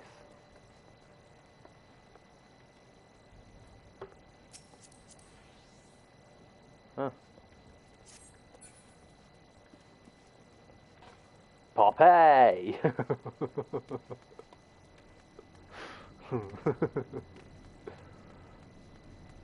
Yes, I'm proud of myself.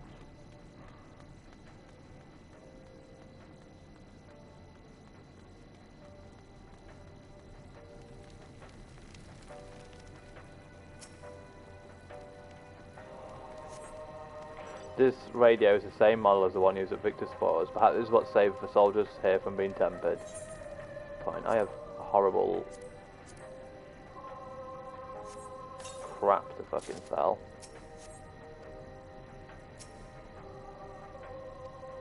Ah.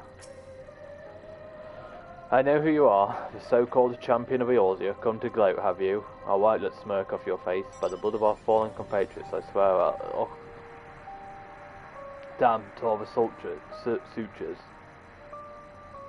Of all the times, the worst of the lot within striking distance, and I can't even muster the strength. If it weren't for the third be leading us, we'd be the end of you. Virgia's treachery nearly cost Lord Quintus his life, but we made our escape, took shelter in a mansion, tended to the wounded as we prepared to strike back, and then night fell and we gathered around the radio. Then the roar, the terrible roar. The capital was in chaos, but we were spared. If you can call this mercy, mind intact but body broken, a soldier in name alone. I'd cut you down where you stand if I could, murderer. He's got elven ears, proof that Elven are in Garlemald. Booyah. So cold. This young soldier is on the verge of losing consciousness. Hey. It's you, Shoke Libertus. I hope we can get this outfit. I served under Lord Gaius in the 14th Legion. I was there when the night the Praetorium fell. You and your adventurers, you killed them. My comrades, my friends, swept them aside in their dozens as if they were nothing to you. And maybe I am too, just another faceless enemy to be cut down, but it won't be long until our countrymen return, until you get what you deserve, mark my words. Is what I deserve your outfit? Because I will appreciate that.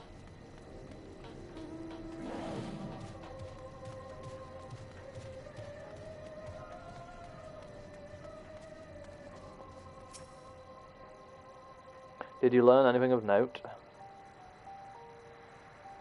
Then your findings are consistent with my own. Their plight is desperate indeed. The sick and injured are at greatest risk. Without warmth and proper nutrition, I fear they will soon perish. I realize there is precious little we can do for them at present, but I cannot bear to see them suffer. Please will you help me tend to them?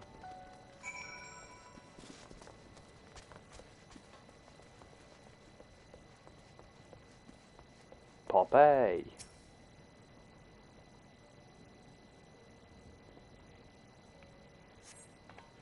Who's there? My eyes, I can't see all that well. Ah, thank you, the numbness has subsided a little. But I know I won't last much longer. You should look to the others who can still fight. Give them my ration. If me going hungry means someone else lives to see another day, so be it. At least I can still serve in that way.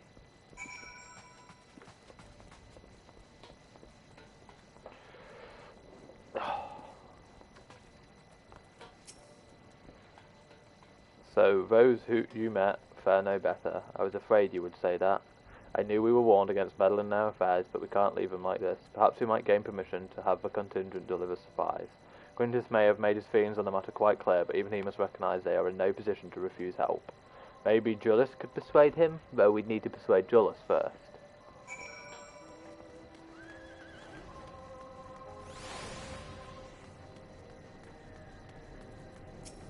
I like that there's no music for this area, it's just that eerie, like, emptiness with the radio on.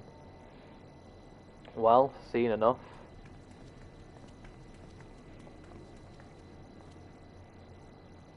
Jullus, the people here have barely enough food and fuel to survive. Have you and the other soldiers been to procure any more supplies? We've been scavenging provisions from the nearby houses, as most families kept some stored away in the event they were snowed in. Still, going out and getting it is dangerous work. We've a lot of mouths to feed. Fuel is the greater concern now. We've had some cerulean set aside until it was stolen. We haven't identified the culprit, could have been other refugees or one of the afflicted for all we know. Either way, we're down to the last dregs. Without the heating they need, those in poor health are going to get worse instead of better. If it's cerulean need or contingent has secured a ready supply, we can have some sent over. We will not accept your charity. If we can hold up on a little longer, the situation is sure to change. Aye, everything will change.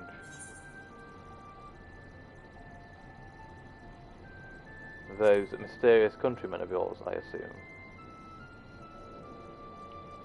Heard something of it, have you? Well, from what I've seen, there's little you could do to interfere, so there's no harm in telling you.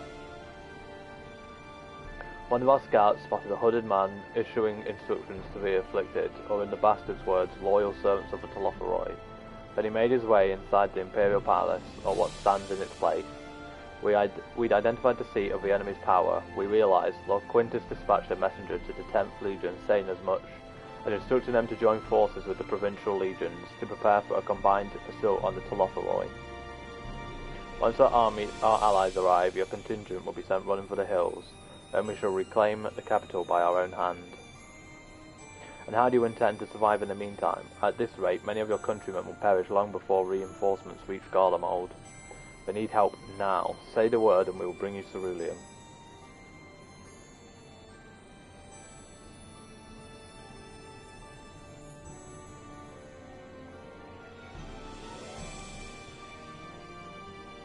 I will speak with Lord Quintus.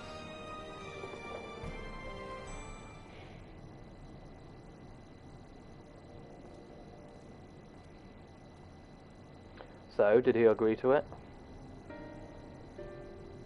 No, he will not place Garlemald in the debt of her enemies. Una memento.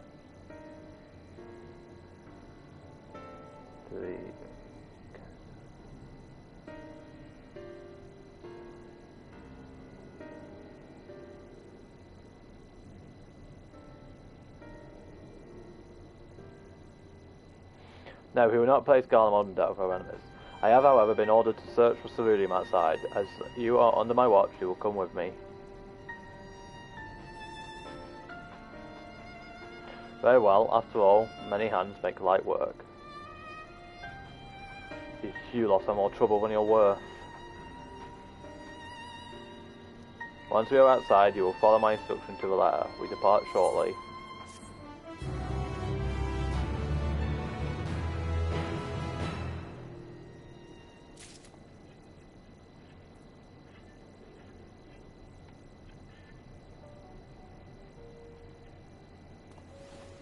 You want to load the quest there, buddy boy?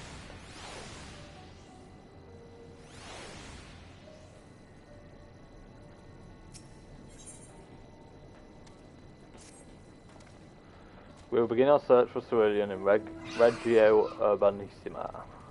The first location is Forum Soleus, a park to the northwest of this station. You are to remain close at all times and act only as ordered. Follow me.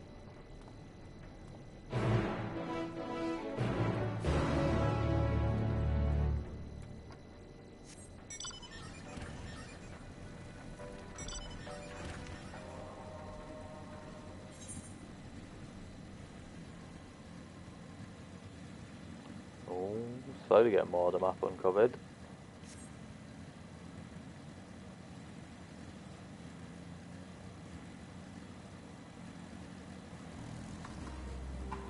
Was we always able to see the Tower of Babel that clearly? That looks really good from this point. Hey, we're in the city, I've just realised.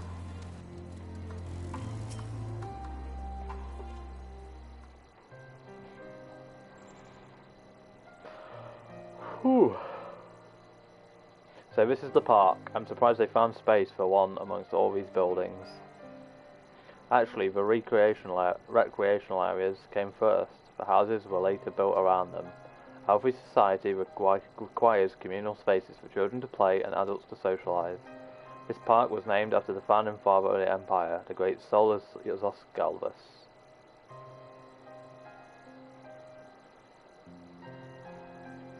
Did we come to extract ceruleum from the wrecked Magitech armor?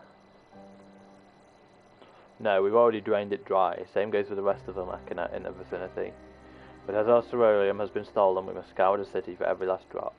And while I don't expect to find anything here, I've decided to try one more time in case something has been overlooked. I see then. And then with your permission, we will commence the search.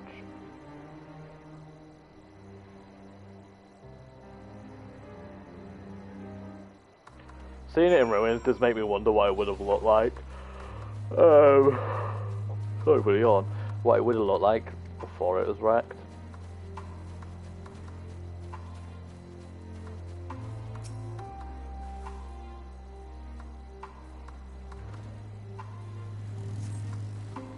A cursory inspection of a wrecked Magitech armor confirms that the fuel guns have long since been drained of ceruleum, as Jules said.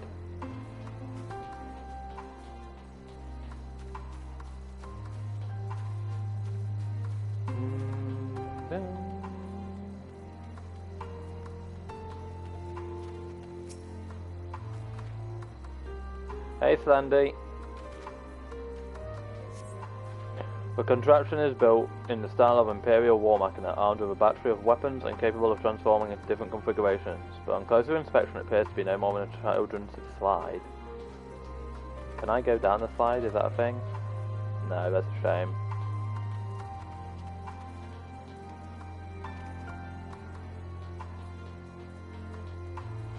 Alright Sandy, that's great. I managed to finish, Alright, Smelly. I did manage to get the the video to end perfectly. I just got to Garlemald, I know. Ooh, wait for current. When I ended the stream last night, so.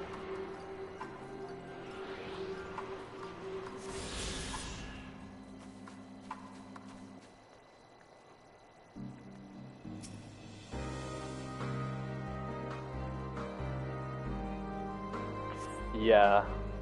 Several points of interest are marked on the map of Forum Soleus. The pond, children's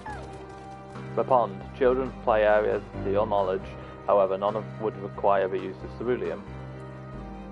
Yeah, I was in a queue of 3,000 and it took me 2 hours to get in. Alright, Sunday.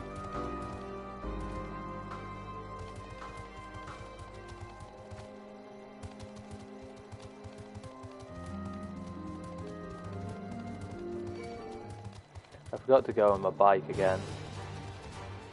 Boom, boom, boom, boom, boom, boom, boom, boom, boom, boom, boom.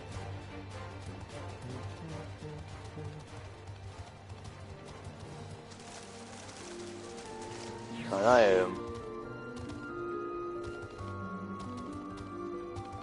missing something, clearly. I always do seem to miss the obvious. Oh.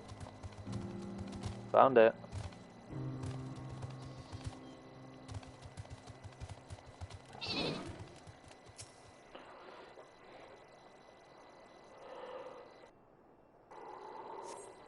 Though rather small by Guardian standards, the structure is reminiscent of a merchant store. Perhaps it was built for children to play at shopkeeper. There is nothing inside resembling Magitech or any other devices that would be fueled by ceruleum.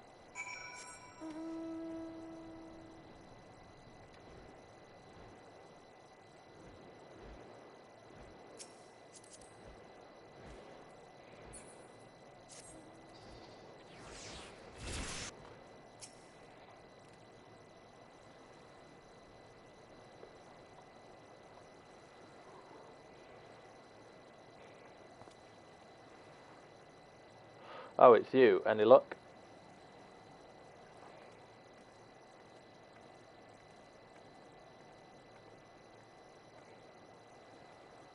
There's no sign of any ceruleum. Hardly surprising, but disappointing nonetheless. Couldn't help noticing you gazing at the pond. Is something the matter? What? Yes, I mean, no, It's just I used to bring my brother and sister here to play. The pond was heated to stop it from freezing over, so like all the other children, they just had to wade and splash about. Would have stayed there if I didn't drag them out. We'd be so sopping wet when all was said and done, every time. And every time when we'd walk home, Mother would scold us, saying we'd catch our death walking around like that. The pond was heated? With a cerulean-powered heater by chance? Suppose it must have been, come to think of it. I remember seeing engineers changing out a tank beneath a hatch. But that was a long time ago, when the water still flowed clear and wasn't this brackish muck. Can't see a thing, and I can't remember where the hatch might be. With the machinery most likely broken, the amount of filth in there is probably the only reason it hasn't frozen over. I'd wager it's still unbearably cold though. Julius, what are your thoughts on magic? The average Guardian would jump out their skin if they saw it, but the first had a few foreign signiferi and medici, so it doesn't scare me. Then I take it you won't mind if I employ a little now. Alphano, as you have a knack for finding dry wood, why don't you bring me some? Once that's done, a blast of the fire should do the trick. Leave it to me. You're not planning to go in there, are you? Of course I am, but tank isn't going to finish itself. It's nothing so involved as extracting unprocessed cerulean from a frozen lake, like how the tappers do it.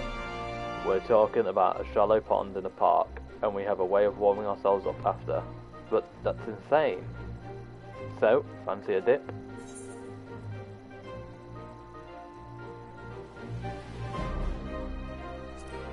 A little friendly competition might make things interesting. Last one to find the cerulean tank is a rotten egg, so I dare say we'll both smell like rotten eggs when this is over.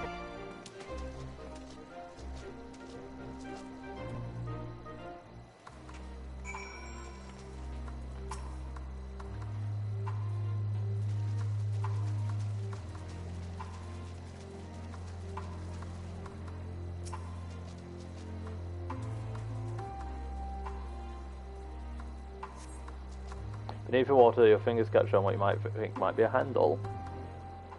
Definitely didn't know that by looking at the fact that someone else is in a cutscene there.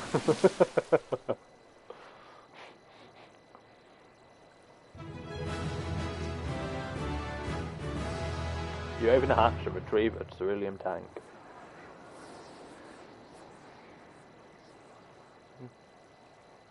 However, your grand discovery comes at a great personal cost as you become acutely aware of the freezing cold and a rancid odour emanating from every elm of your body. Julius will doubt feel compelled to pinch his nose shut when you deliver him your prize.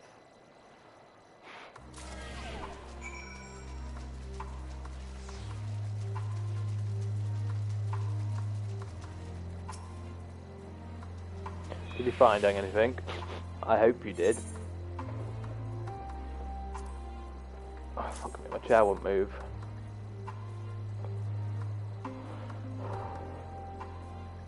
That's it.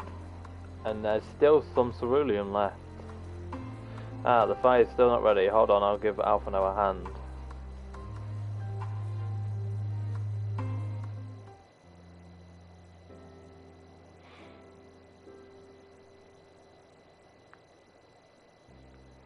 Call me an old on, because by fire I am reborn, and my clothes are mostly dry now too.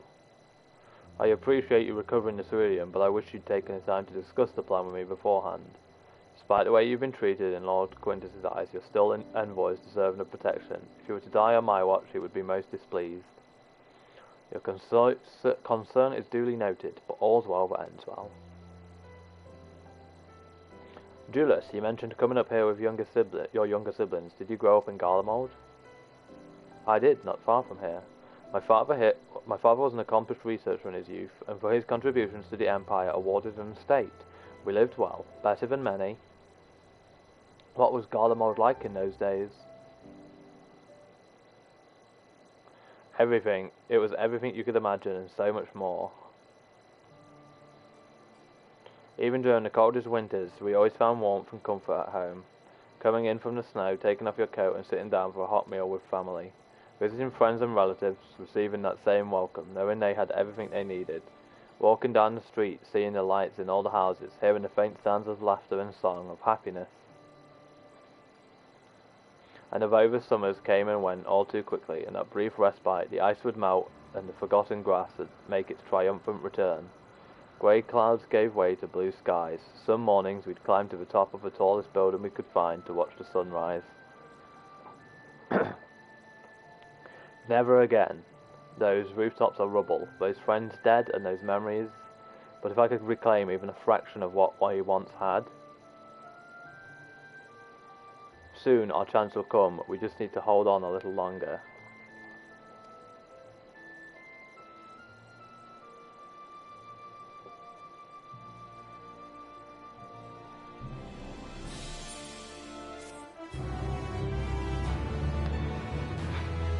The quest and-in music kind of ruins that little scene.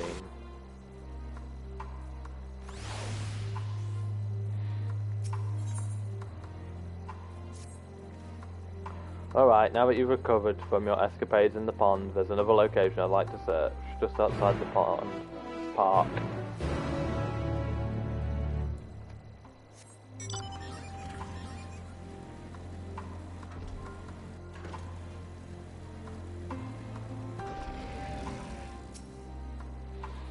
As you can see, this place is littered with the remnants of various types of war machina. While my comrades and I have already covered the tanks from the less damaged units, those that took us more severe beatings are harder to scavenge. We decided to save those for another time, that time being now. Rather than prize them apart piece by piece, it would be quicker to remove the outer casings using compact explosives. With luck, we'll gain access to the tanks without rupturing them. Though the force generated by these devices is relatively weak, I would advise you stand well clear to avoid being hit by any shrapnel. Before even bothering though, you should check the machina's ceruleum gauge to see if there's anything left. It should still provide an accurate reading even when the unit itself is inactive. If the gauge is broken, I'll let you decide whether to use an explosive or not. Should you need more, come to me.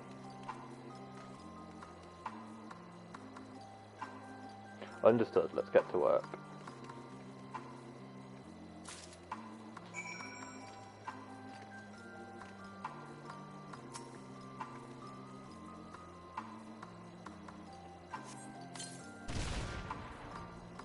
After successfully removing the war machina's outer case and retrieving the room tank, you find it to be completely empty.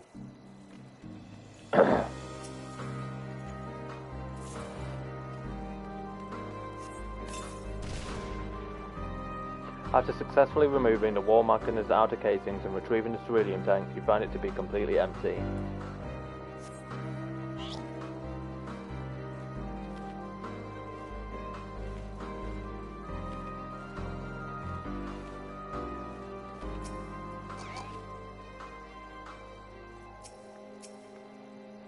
I need more explosives.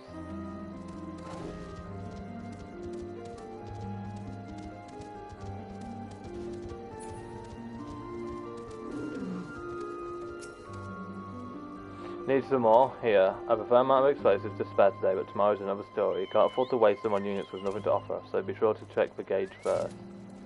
Oh.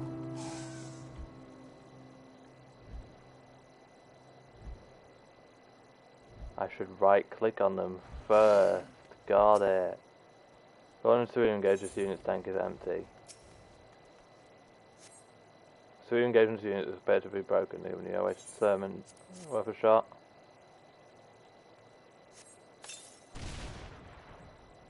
You retrieve the war machina's ceruleum tank to find it's still half full or half empty, depending on one's perspective. Either way, judges will surely be pleased by your discovery. Boom.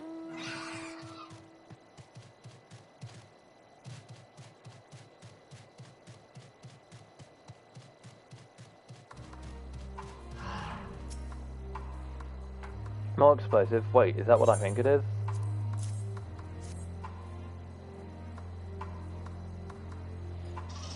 You've done it again. Truly, luck is on your side. With this, we should be able to refuel quite a few of our heaters. It's time we headed back. Wait here while I go and see how Alphino and Alizé are faring.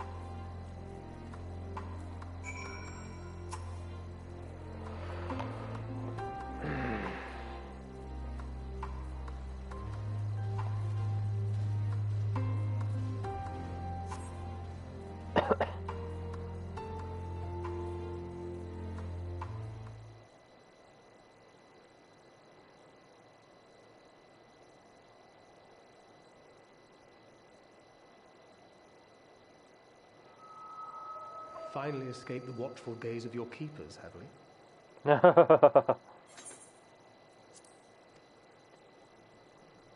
Don't react. You'll only draw attention to yourself.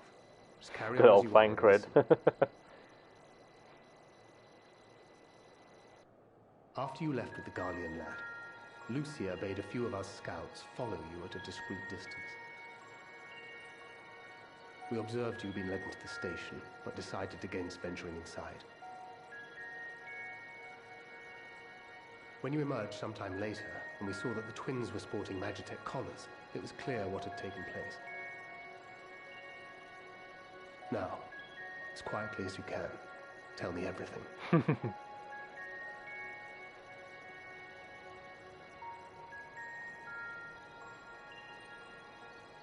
The Legatus himself, eh? Now there's a surprise. This is also the first I've heard of a plan to join forces with the 10th and storm the Tower of Babel. An interesting development, and perhaps the opportunity we've been waiting for. Our comrades back at the camp also received some rather promising news, but it's still too early to get our hopes up. For now, keeping yourselves out of harm's way comes before all else. Whatever demands the Garleans make, indulge them.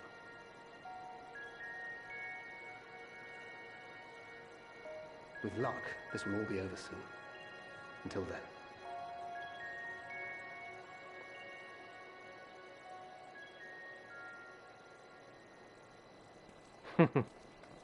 They had not gone far.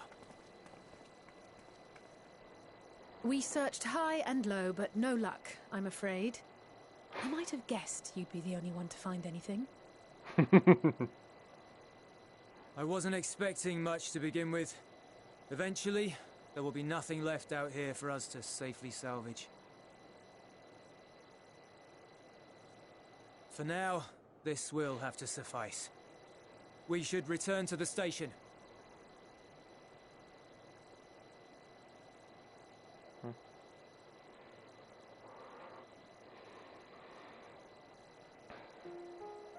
Nope. Ah, there you are. Heard you'd gone hunting for ceruleum above ground. Brought back a king's ransom? Hardly. But thanks to these three, we have enough to last a little while longer. Well, well. It's not at all what I was expecting, these ones. For savages, they seem positively docile.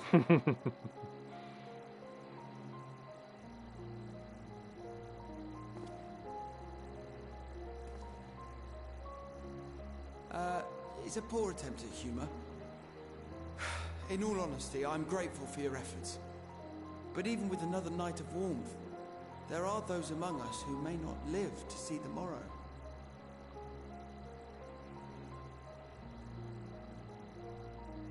I trust your expedition was fruitful.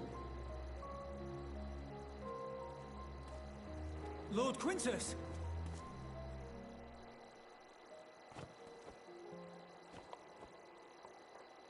Use what you procured to refuel the armor.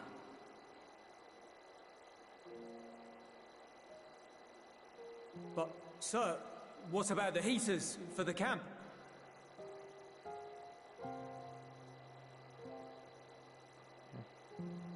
The time for action is upon us.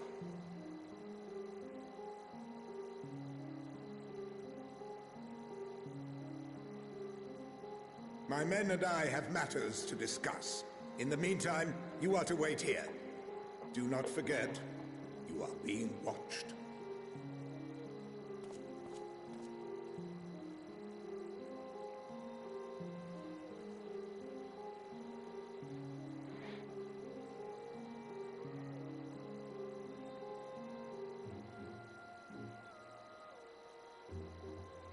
The time for action. What did he mean by that? He meant that it's the time for action, obviously. I can only speculate. Clearly something requiring their magitech, given what we just heard. Whether they plan to utilize it now, or after they join with the 10th, is another question.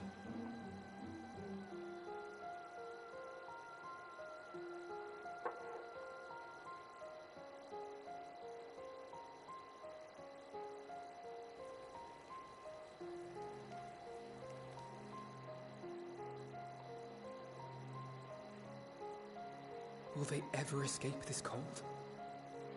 Return to and reclaim the idyllic spaces of which Euless spoke?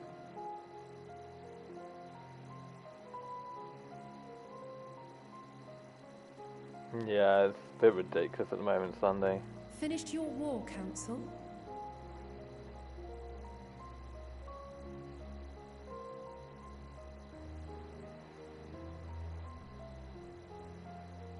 Alphino and Alize are to stay here, as our prisoners.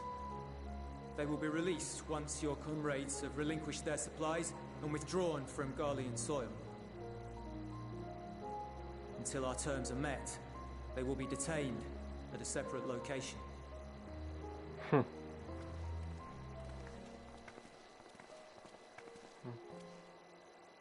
After everything we've said and done, this is how you treat us.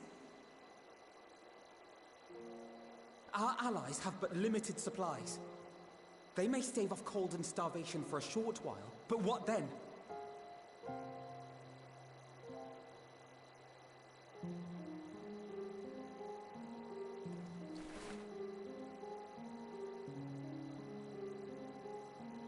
Do it.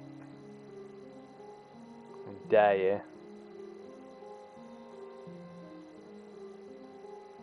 For now, keeping yourselves out of harm's way comes before all else.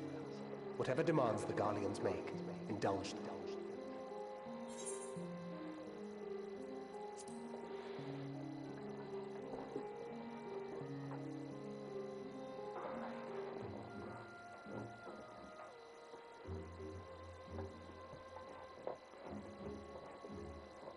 Understandable, Slandy.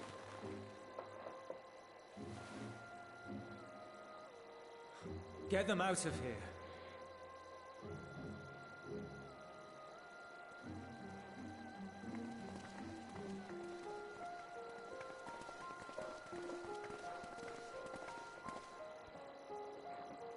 Sorry, my seat's coming loose.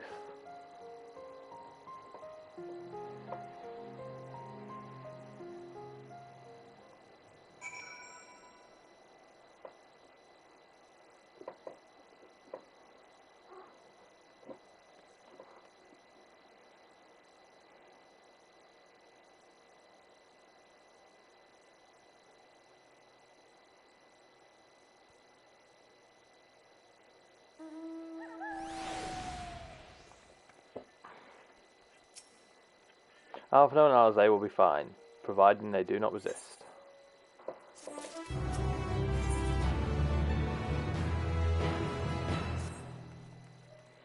You will accompany me back to your camp, where I will meet with your leader and present Lord Quintus's demands. Before we depart, however, there is something I would ask of you. Assuming your contingent complies, the supplies they surrender will need to be transported here. The task falls to Legionnaires Marcellius and Octavia, who will pilot Magitech armor to your headquarters. You are to inform them that we are leaving shortly. Tell them to ask the ill for further details in those words. Once you've seen to that, meet me by the exit.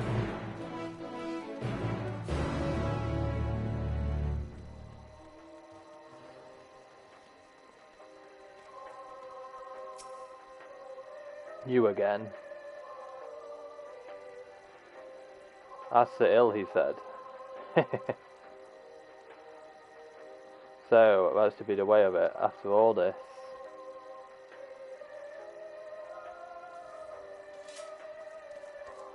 How ironic that you should be the one to deliver the news. Those are my orders, and so be it, for the glory of Garlemald. Bum bum bum bum bum bum bum.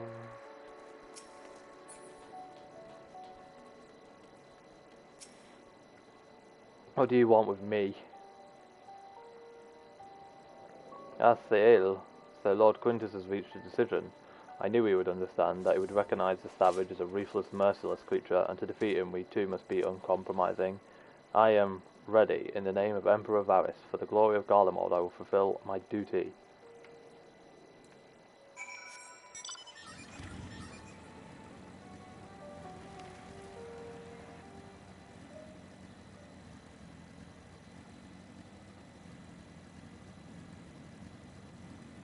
Man, I love this area still.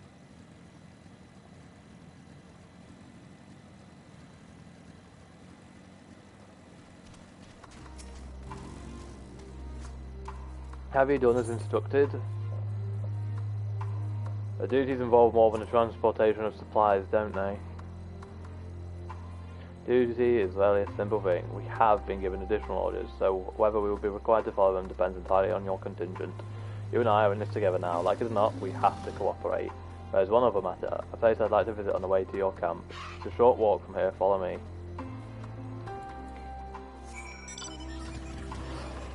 Try fight me, see what happens, mate.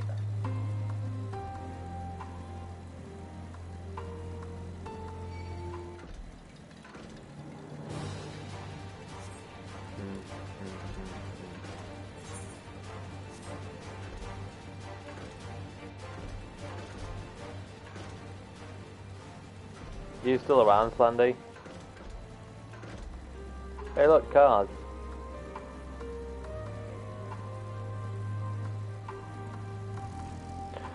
Yeah, I'm thinking of quickly grabbing something to eat because I'm hungry and it will warm me up a little. But obviously this isn't an official break, so I don't want you to cut. I will want you to cut this bit out, but not this as the end of an episode when you move it to YouTube. Is that alright? Alright, just wanted to make sure. I'll remind you when we do it, but I'll be back in a minute then. I'm taking a little break. Can you redeem the break, Slandy, and then give yourself the points back? I don't intend to log out, I'm not a freaking idiot.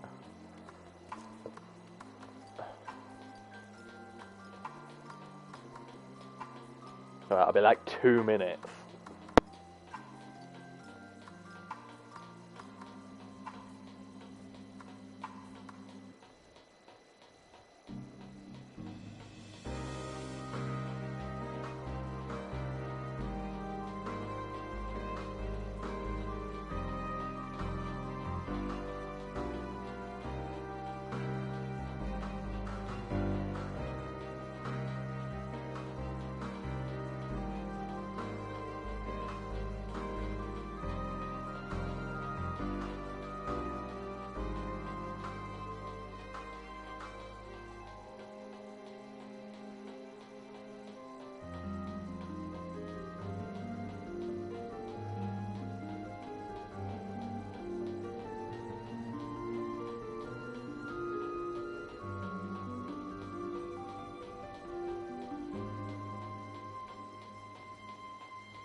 I'm back. The wise non-logging out method worked. could really do a voice scene so I can eat my food. Julius lingers by the ruins, reluctant to leave and reluctant to stay, unable to move on. Thank you. I've got like a jacket potato with some beans, cheese, a little bit of like pepperoni and salami kind of shit. Something nice and hot. Just from my dinner yesterday, I'm just re-warming it.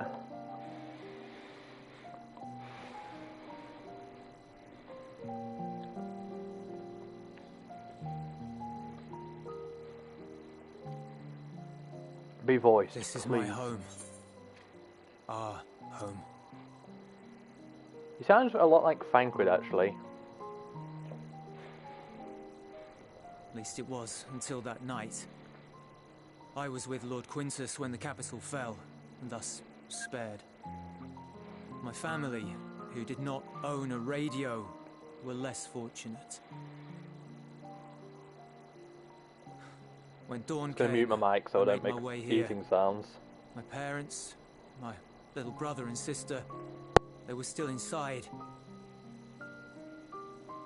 But they weren't themselves, and they tried to. I had to.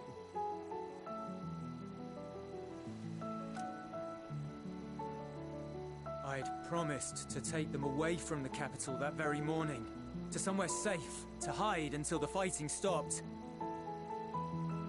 I promised.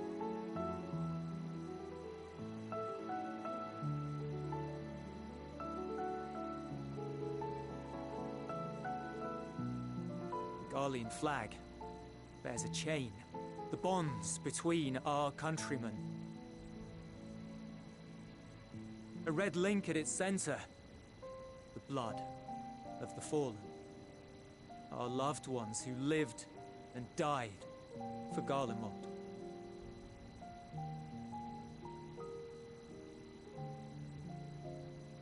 But if she too fell, who would be left to remember them and their sacrifice? What enduring proof would there be that they were ever here? If we had turned to your gods, would they have saved us?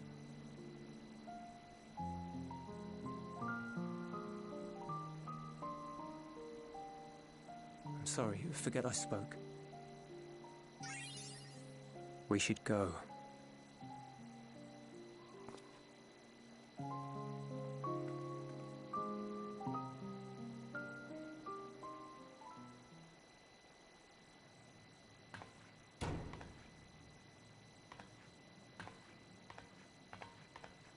It's no use. Believe me, I do not enjoy being here any more than you. But she wanted us to play along, so that is what we will do.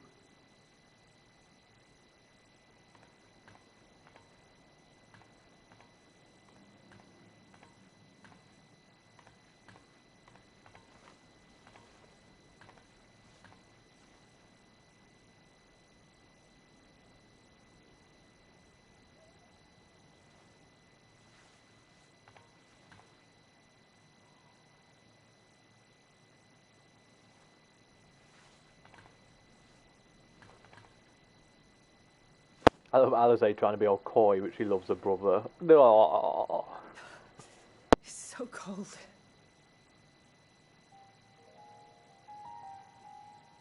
Painfully so. Unbearably.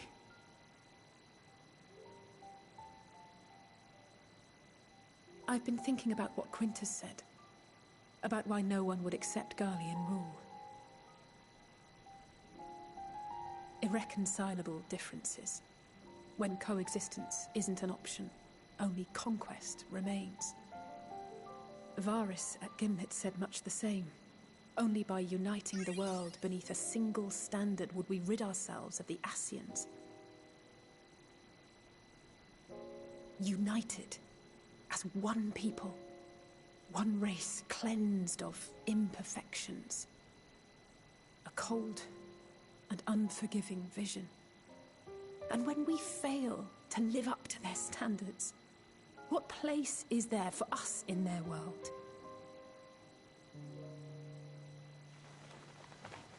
But the truly sad, truly frustrating thing is how damnably similar it all is to the lofty ideals of Father and the Forum. Non-intervention. Always non-intervention. Protect our knowledge and our people, and to hells with the rest of you. And yet, I can see how it happened. Varys and Father looked to their elders for guidance and took their virtues as their own. But for this world was of their making. In who else could they place their trust? Done eating now. All of us lost in a sea of chaos. Searching desperately for purpose and meaning. But it shouldn't just be an extension of another's. It has to be ours. It has to be. There's a learning from Bahamut. We all have a stake in this world. Coils. No one should be silenced. I won't deny that we lack the experience of people such as Father or Quintus. Perhaps they've come to see the world as a series of problems, and the most efficient way of solving them, to reduce everything to fundamental forms. A stone is a stone, a cloud, a flower, no more than that. Simple descriptions that strip the subject of distinguishing characteristics. A man is a man, divided according to race, creed, or allegiance, and to some, defined by such associations. Is that what you think? There's a little bit of prelude in that there. In my misbegotten youth. But what I believed wisdom was no more than aggressive ignorance. I've since learned to look beyond the banners and the politics. To see people as individuals with their own hopes and dreams. Oh boy, Alfie, you're grown As for my up. dream of building a better world, well, every day I'm reminded that it is far more complex than I had ever imagined. But it only spurs me onward, to find the wisdom and the strength to see it through to the very end.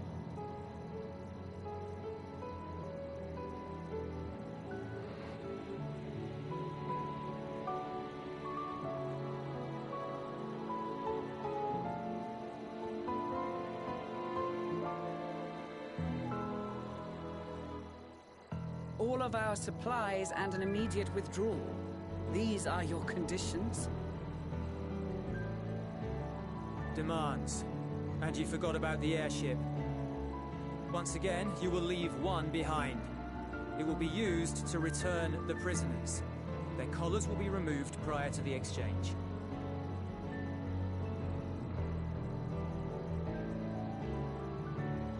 So in the end, not even Father's expertly worded rhetoric could deter you from your chosen course.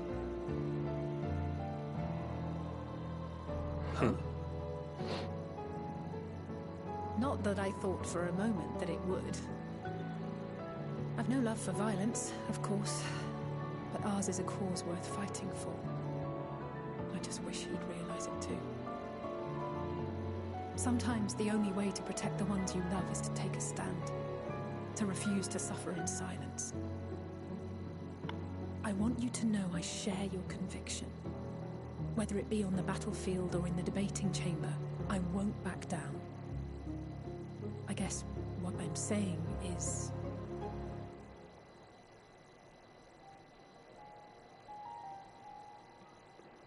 You've found your own reason to fight. Yes. Yes, I have. We discovered that back in the cause of God's Bahamut. willing, there will come a day when we can finally lay down our arms, and there will be peace. But not until the Telophoroi have been defeated once and for all. And you, brother, will have a vital part to play. By your words and deeds, you'll lead the way. I pray I am up to the task. There'll always be naysayers. Those who think us fools for even trying.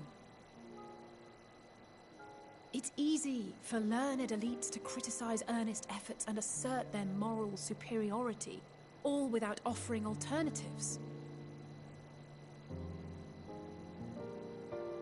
Not that their sophistry has ever wounded you. So stubborn and strong. Stronger than you even know. Don't ever change, you hear me? If you stumble, I'll be there to catch you. Or give you a thick ear. Maybe both, for good measure.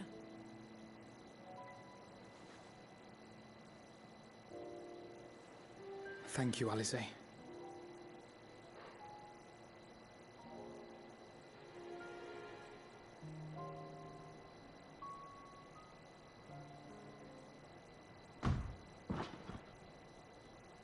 That'll be Fancred. No, Astidian!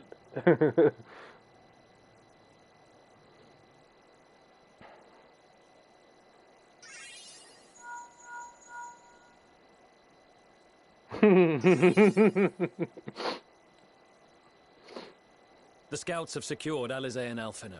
Their collars were removed without complication as well. Yeah, boy.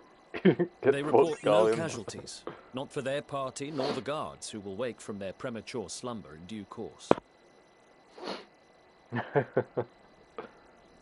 Got him. It would appear the situation has changed.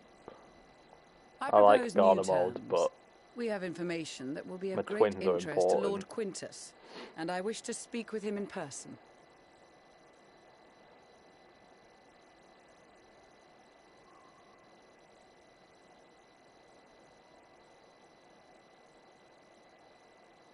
No.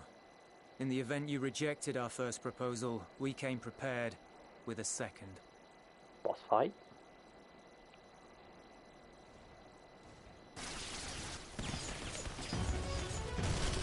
Oh, that music, man. Ambush!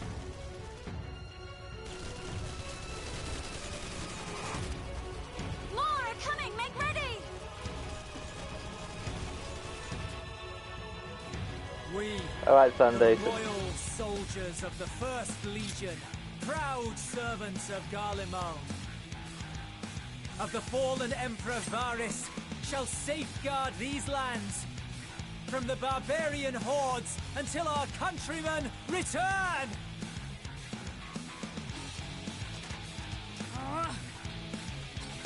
Stop, both of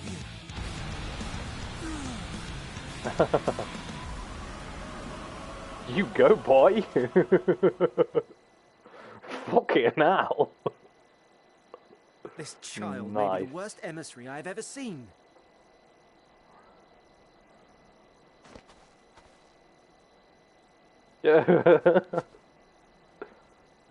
We received an urgent communication from the Grand Company of Eorzea.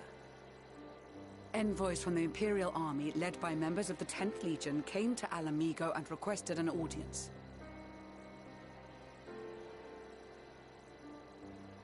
They explained that their efforts to coordinate the reclamation of the capital with the aid of the 4th, 5th, 8th, and 12th had ended in failure.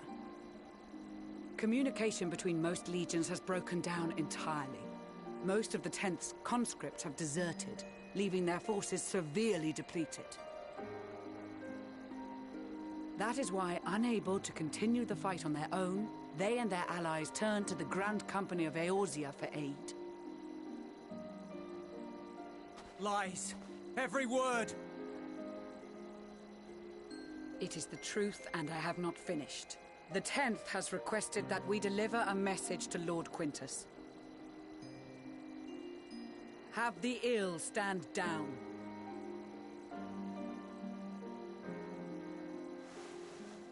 You have been listening, my lord? What are your orders?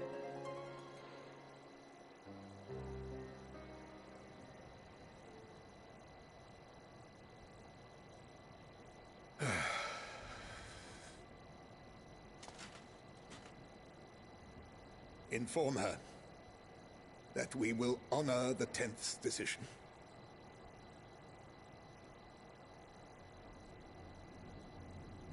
Bereft of hope And now dignity.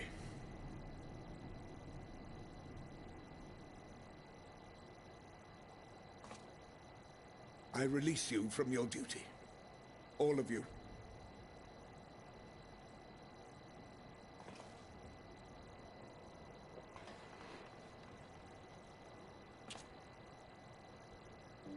I take solace, your radiance, in the knowledge you are not here to witness our debasement. 'Twas a grand, glorious dream we shared. Of a world united, of peace and prosperity.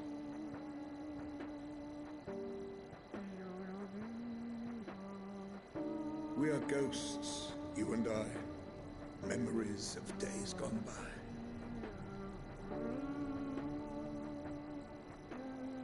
Bonds forged in blood that I will not see tarnished. Oh shit.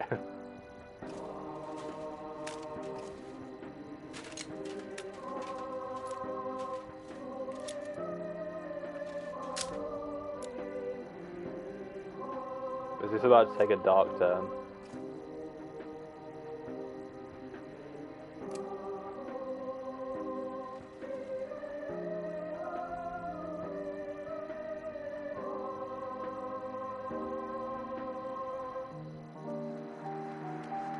He's not even going to show us if he does it or not? Quickly! We have to reach the station before it's too Fuck late. me.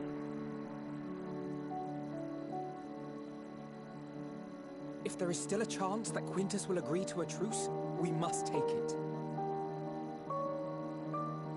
I just hope we get there before he and his men do something rash.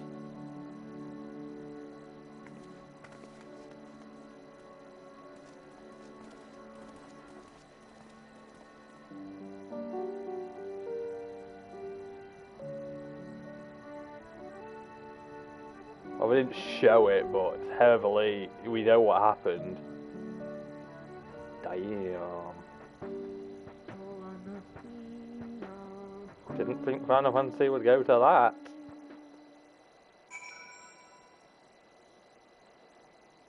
Yikes.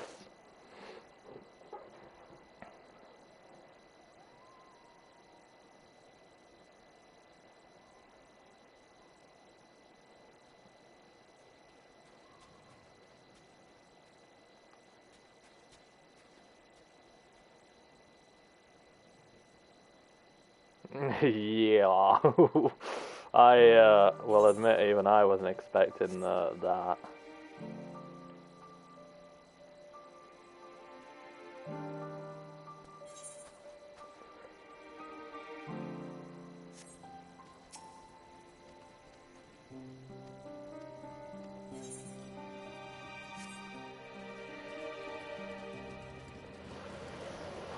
Wow. Much and more has occurred since we met. As we determine what comes next, we must speak with Lord Quintus. I have some news for you there, mate. Before we proceed, tell me what you know of the First Legion and dispositions of their forces.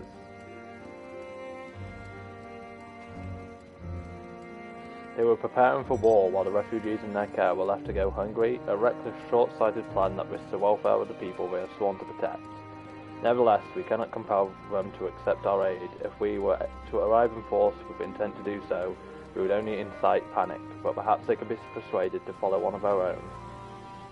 Go with Jullus back to the station and have him lead the refugees here. Some may be unwilling or unable to leave, but for the time being I'll take what I can get. Alphonel and Alizé and the scouts sent to extricate them should already be at the station. I will also have our other comrades in the area lend their support should it be needed. Understood.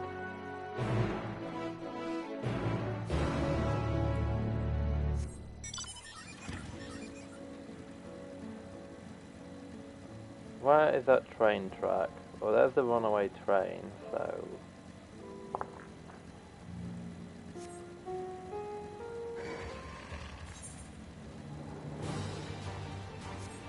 Definitely took a dark turn on I wasn't expecting.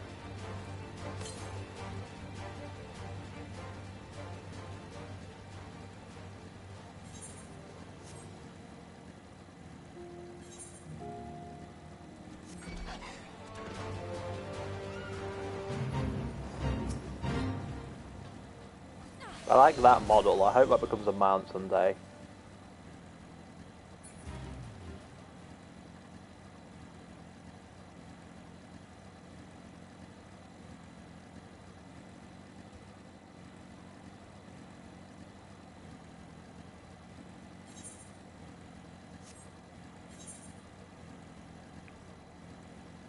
My prediction, don't tell me if I'm wrong or right, I intend to obviously find out later down the line, but my prediction is after we've done that place, we'll get to the Tower of Babel, like, before we finish Garlemald, and that'll be the end of this area.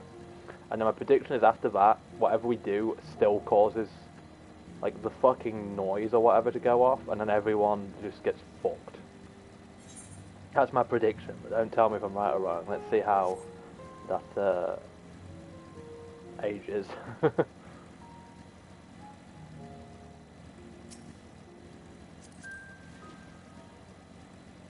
Amazes me how many body boys I've already seen.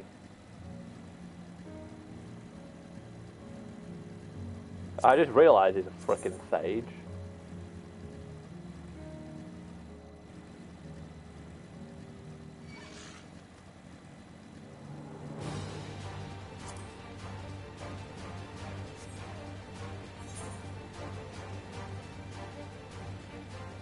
I like the design of this map, honestly.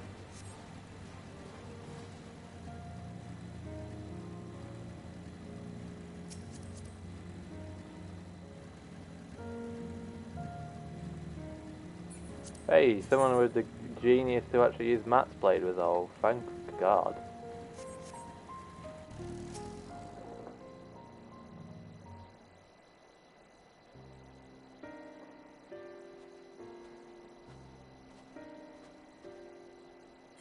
Shulk and Jullus.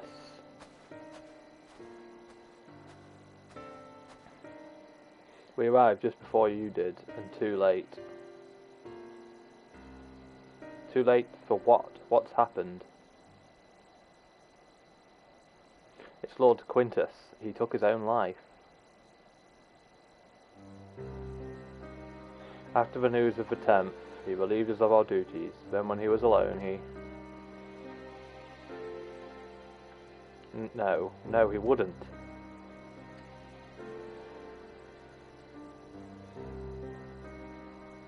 Banquet and the others, assisted by the soldiers, have seen to the remains. In due course shall the legatus be afforded. He released us from our duty. He wanted us to be free to choose our own fate. Without him to guide us,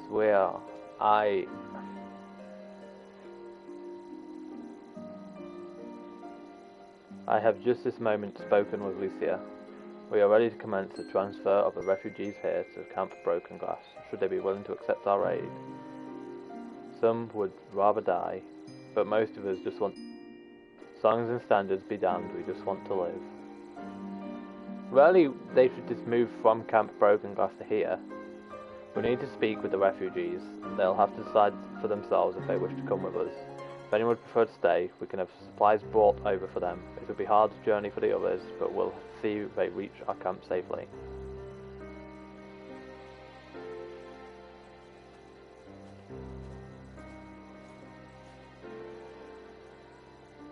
Aye.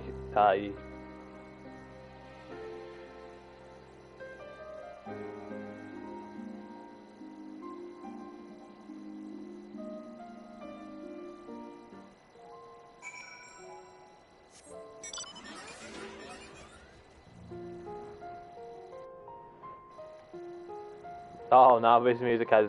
This area has this music suddenly? Dark.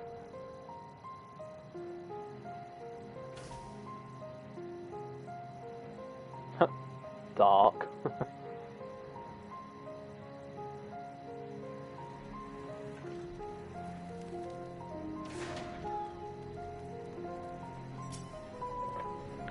It was only ever a dream, wasn't it? To think we could reclaim it, rebuild it all ourselves. Before this all began, I sent my wife and daughter away to the provinces. There's a chance I might see them again. I'll take it. So take me with you, please.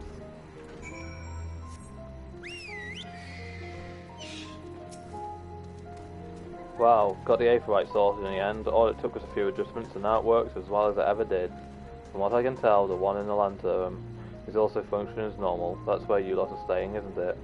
Now that most of us are packing up and leaving this place, I reckon there will be more use for me and my skills over at your camp. Well, that means I'm attuning.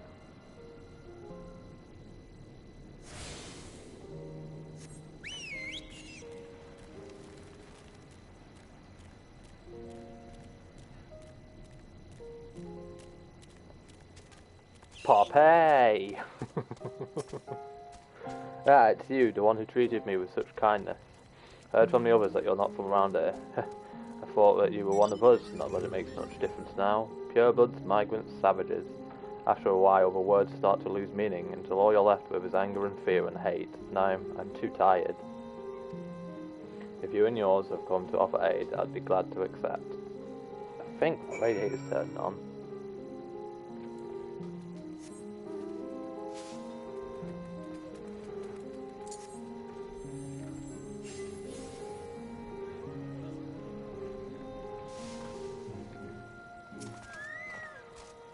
We have much to discuss. Our rescue, the attack on Camp Broken Glass, what we'd hoped to talk about with Quintus. But all of that can wait. More urgent matters demand our attention. Are any of the refugees willing to come to our camp?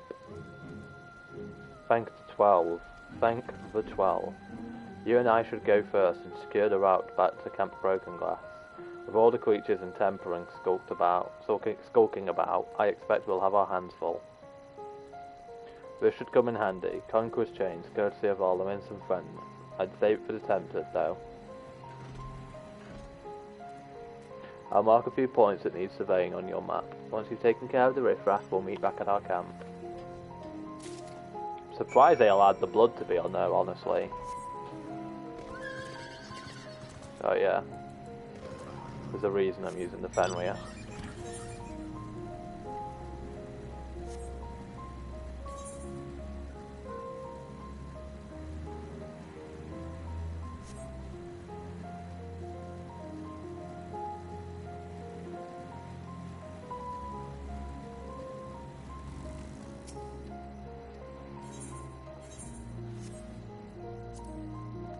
Is that? Yeah, I thought so. I will be coming and doing you as soon as I'm done with this story.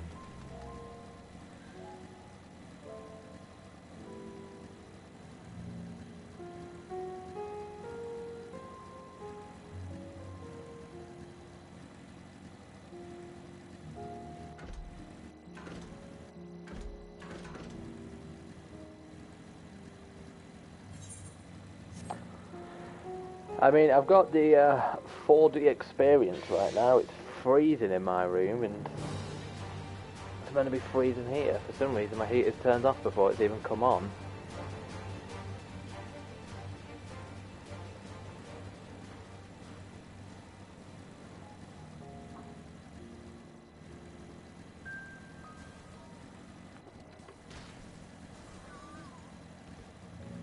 Oh. It's hidden under that creature. Whoopsie.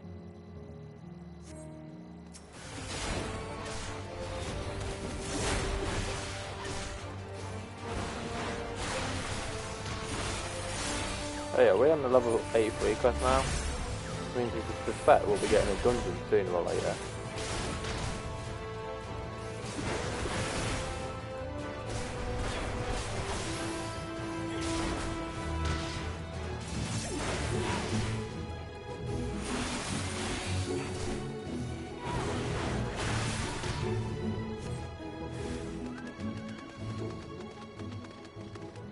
So I did she just slash a look out trying to look for that.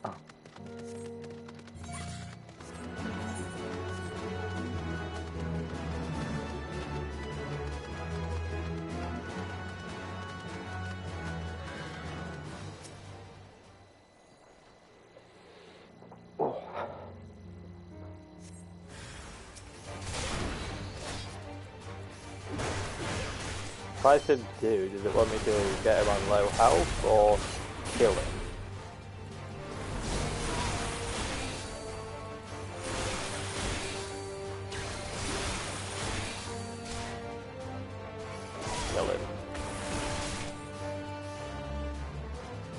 Oh, never mind.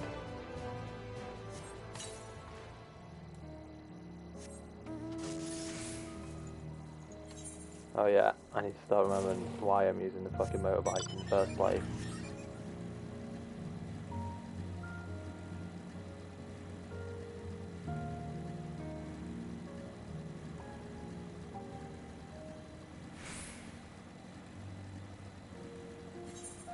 I'll be honest, I'm kind of looking forward to when like the terminus shit actually starts coming into play. Like, this is all great and that lot right now, but it doesn't feel like urgent end of the world kind of stuff we were promised. Like, I don't feel that urgency right now.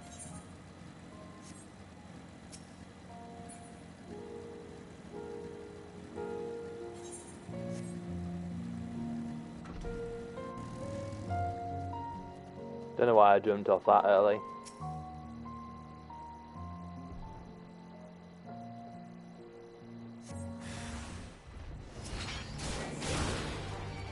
Bum, bum, bum, bum, bum, bum, bum, bum.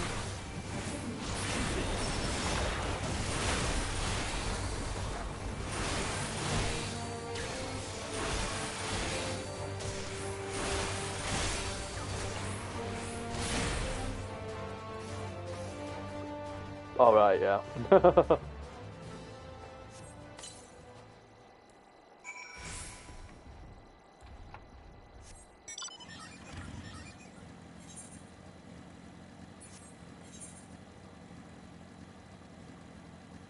Weirdly enough, I'm actually looking forward to questing here. Questing fate in here.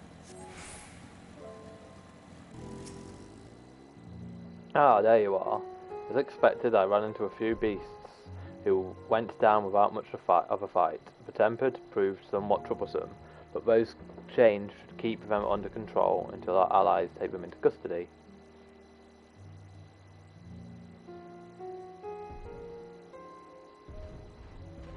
With that taken care of, I'm to gather a few supplies and then return to the station. While I see to that, would you mind apprising Lucia of our progress? As it happens, I have some rather pertinent information from our recent scouting forays, but I'll save that for later. First things first, and all that.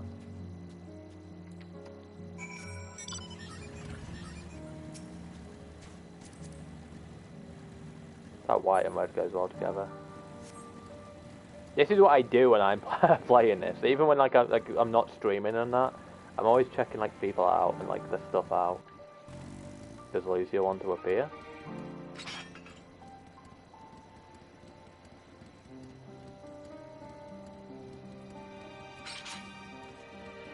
Yeah, Shulk, I was informed of Quintus's suicide.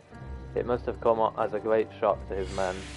What of the refugees? I'm told some were receptive to our proposal, but I would hear your first-hand account. That so many did not hesitate to accept proves how desperate their situation has become. We'll do our best to make them feel welcome. The troops who participated in the ambush are no exception. They will be afforded the same treatment as any other refugees. Perfectly notwithstanding, after all. After all, even if I wanted to make an example of them, there's no one left to learn from it. We will tell our allies that these soldiers are acting under the direct orders of their legator, and that following his suicide they offered a full and unconditional surrender. Perhaps Quintus thought that had he lived, he would be tried as a war criminal, and is then punished with him. Perhaps by taking his own life he hoped to absolve him of any culpability, or perhaps, like too many others, he was a true believer to the end. Who can say I didn't know the man, or his heart? His reasons, noble or otherwise, died with him, and it falls to us to clean up the mess.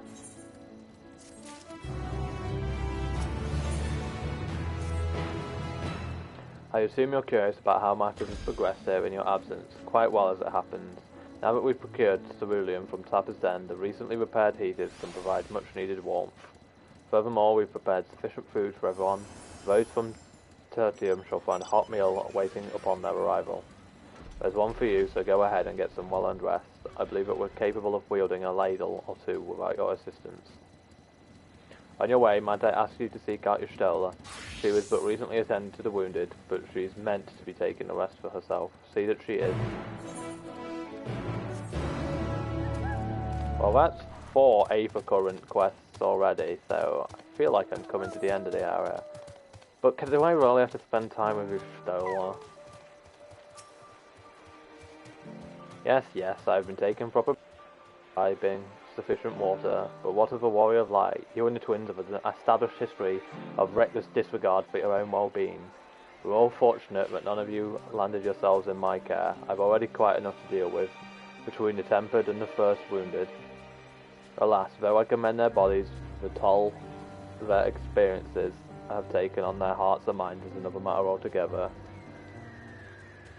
For their sakes we mustn't waver, but nor must we rush ahead in eagerness to see the day won, and so doing invite disaster. I'm settling down for supper, several cutscenes. Yeah, I'm fine with that. But I don't want to do it with Yoshida. Fuck off. I don't like her.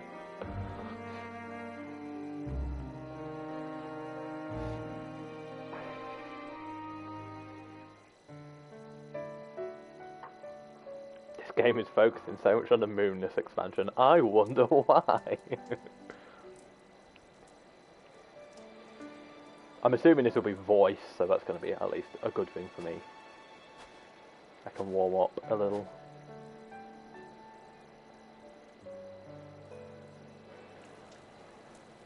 Ugh, Lise. Forgot she was here too.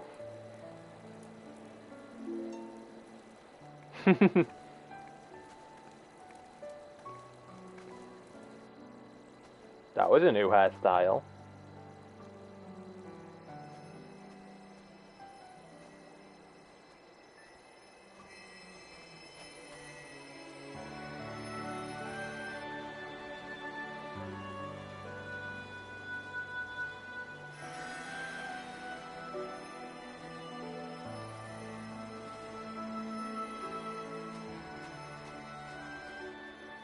Is that all of them?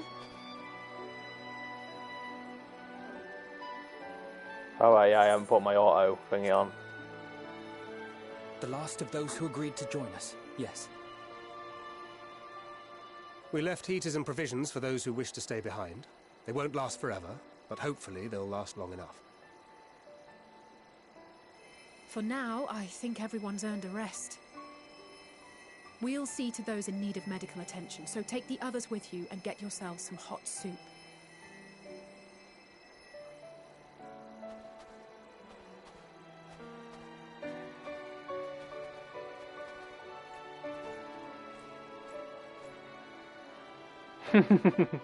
Like what those two spoke, the Dragoon trainer, that guy and Estinian.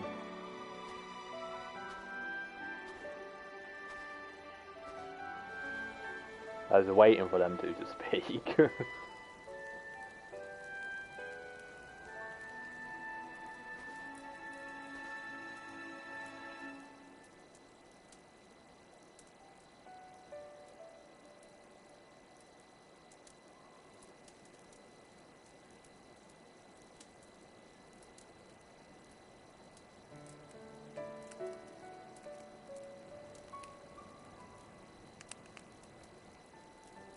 Warmth.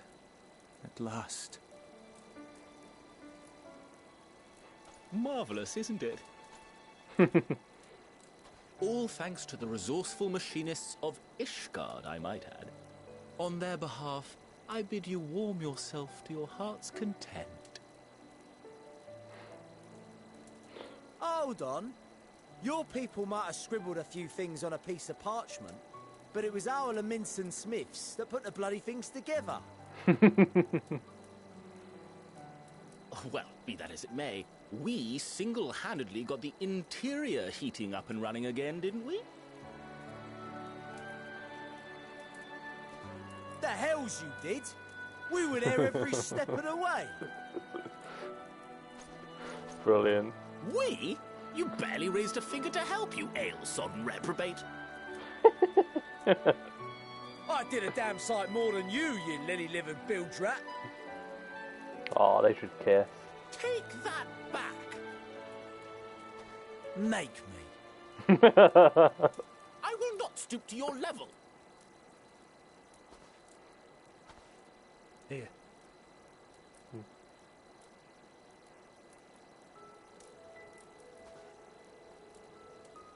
At ease, man. There's nothing funny in it.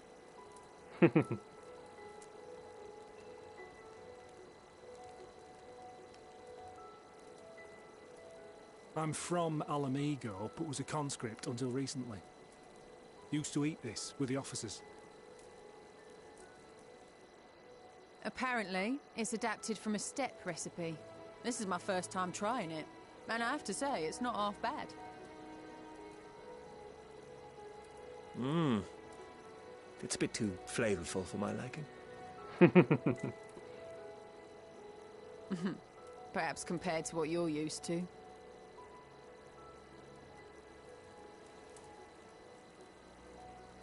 There's a lot of wholesome moments in Endwalker, I'm noticing. It's really nice. I still want the bigger picture story, but these little wholesome moments are just heartwarming.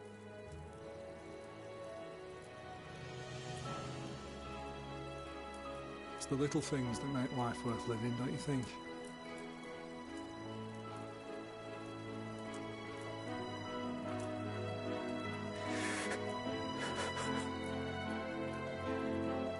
Bless him.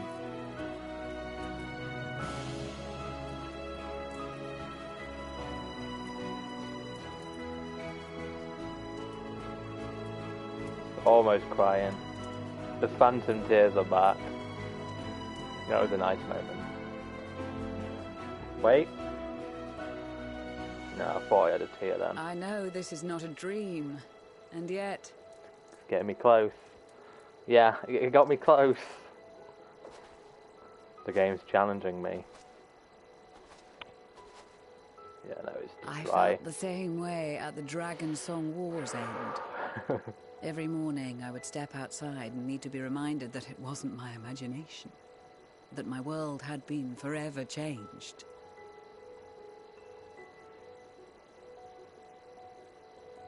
And just as I had grown accustomed to the idea, again you change my world in ways I never thought possible.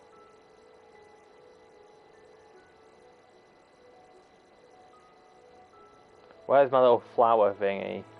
Were it not for you and your fellow scions, the rift between man and dragon and myriad tribes might never have been bridged.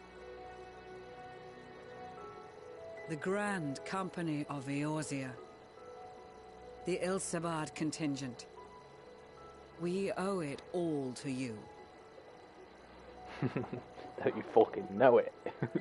We've shed many tears in recent days, of pain and sorrow, triumph and joy. I much prefer the latter.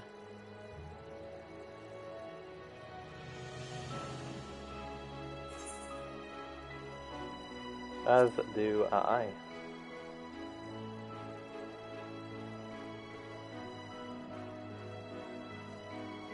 I'm honored to fight by your side. As an Eorzean and Garlean both, I shall do all in my power to bring my peoples together.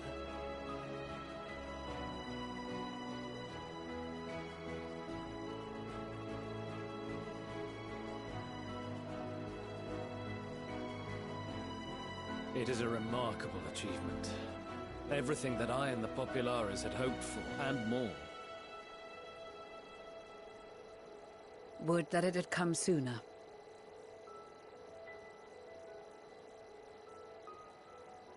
Indeed. Too many are not here to see it.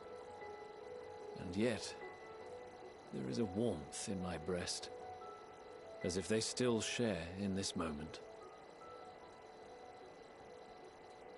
Yes, I know what you mean.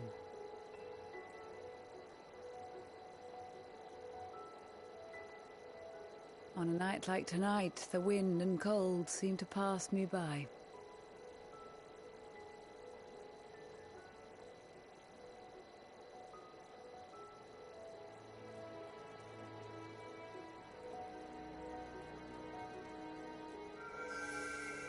I knew the flower was going to come up at some point in this cutscene.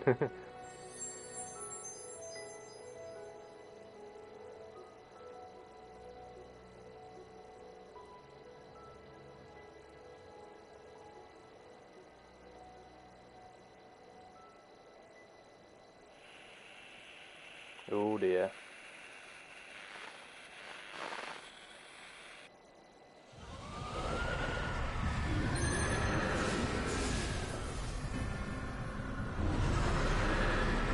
Anima's in there, isn't he?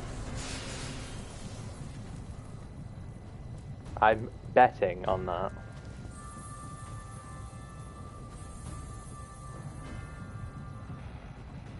On behalf of the Gallian Empire, thank you for inviting me today.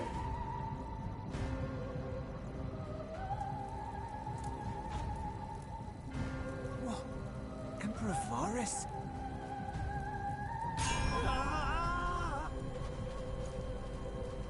Oh dear. They are being tempered. The talismans. Quickly!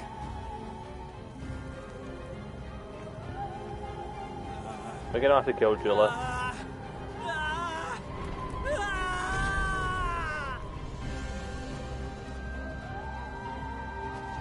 Save me, brave hero!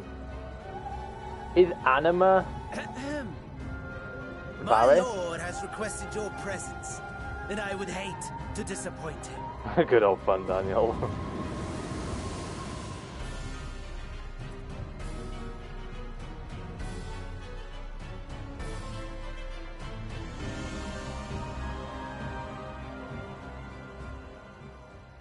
Is Anima Varys?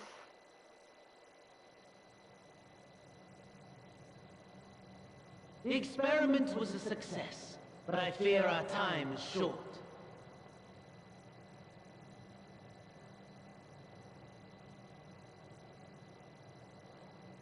I shall begin the preparations.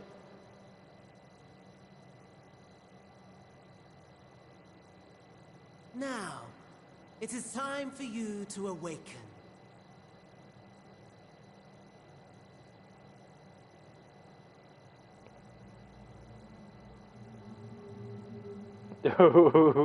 Hey, pretty.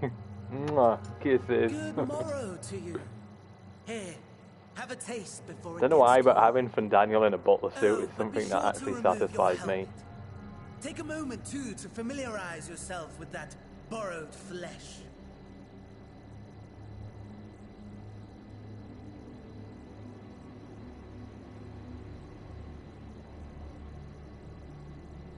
Oh, now we get Guardian armor. How does it feel? I, for one, find those first moments within a new body to be most refreshing. We had a Magitech engineer by the name of Aulus to thank for this method of soul extraction and implantation. I believe the two of you met briefly in Alamigo. His was a rather sticky end, wasn't it? Thankfully, he was thoughtful enough to leave behind his mind-jack technology. I took the liberty of making some improvements and selecting you as my esteemed test subject.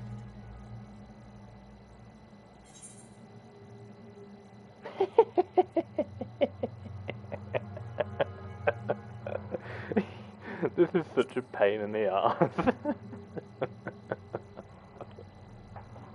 Come now. To us Asians, it is no different from trying on new clothes. Why not make the most of it by partaking in this fine cuisine? I must say, I have gone to great lengths to reunite you with my lord. When I discovered that his friend was in this neck of the woods, I suggested inviting you over for dinner. I love it. I love it so much. He never deigned to respond, but I took his silence as a resounding yes.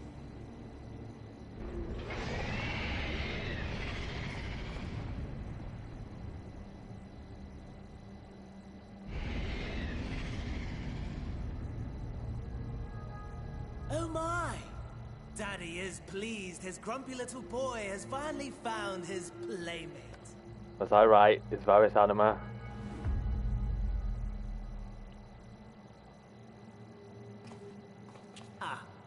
Exposition is in order.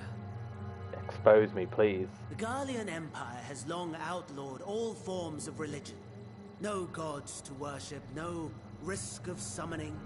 Brilliantly simple.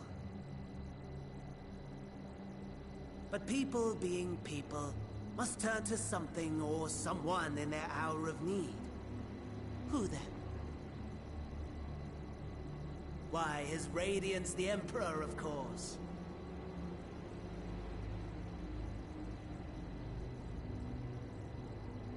As you have observed firsthand, Garlemald has seen better days. The legendary Solasos Galvus, dead. Provinces near and far in open rebellion. Our bold new emperor assassinated. And that last one even sparked a civil war. What rotten luck. The people cried out for salvation. I was right. Their earnest pleas. Fucking yeah, boy. One might even call them prayers. A supplication united for the Empire to reclaim her former glory. Oh, that is hype as fuck. And so their will did manifest, channeled through the corpse of none other than Emperor Varus himself. And lo, the Savior was born, the embodiment of the Garlean spirit, their anima. That is a really good way to implement that. I love that. Let me fight him, please. It calls to its subjects, compelling them to take up arms and fight. And just as the wealth and power gravitate towards the Empire's capital, so too does ether from every corner of the globe. The towers with which you and your allies have been so preoccupied were created as an extension of Anima itself. An ingenious design. Would you not agree, my lord? Xenos is so bored of him.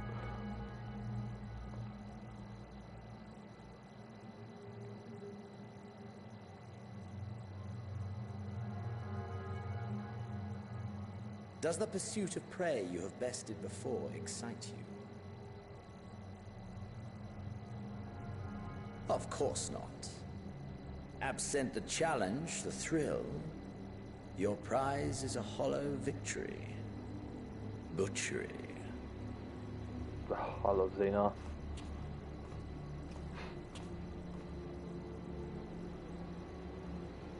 Perhaps you think that to be the extent of my promise. I have no doubt fallen in your estimation since Alamigo. Fair enough. But do not let your disdain deprive us, of an opportunity to craft an even more majestic moment of euphoria. I have been honing my craft as I set the stage for our reunion.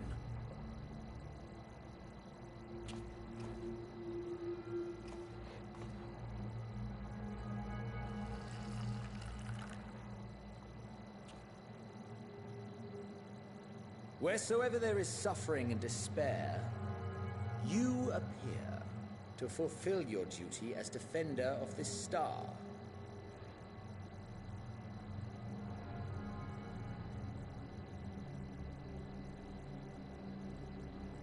The chaos and destruction that my hordes have wrought are my gifts to you alone.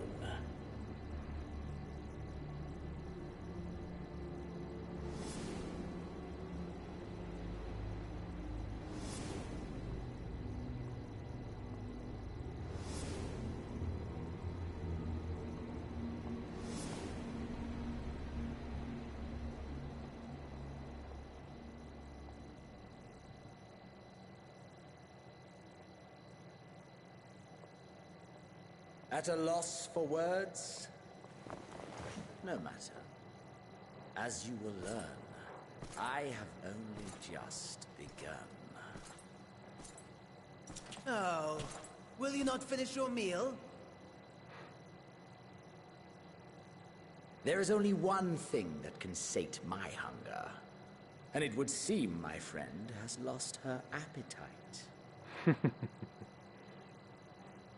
I hoped this display of civility might prove an entertaining diversion, but clearly we are above such pretensions. Oh. While my lifeless body was in the possession of the Ascian, I too claimed another's as my own. It was an enlightening experience to fight in an unfamiliar form. Flaws and failings in my technique were plain to see. Whence rises one's true strength? The flesh? The soul? Perhaps you should like to discover the answer for yourself.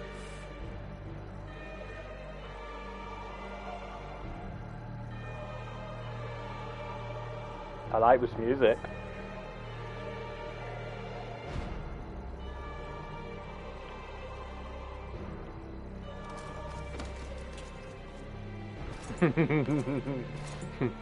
Do we get a Xenos fight?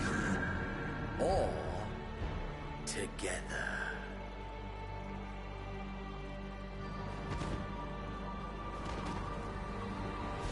Oh, no way. We get to fight Xenos as me? Do it.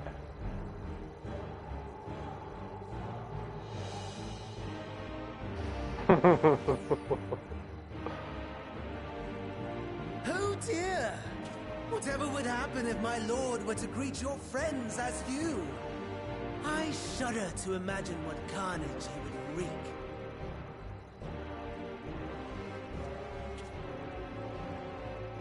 We'd better hurry if we want to avert the bloodbath.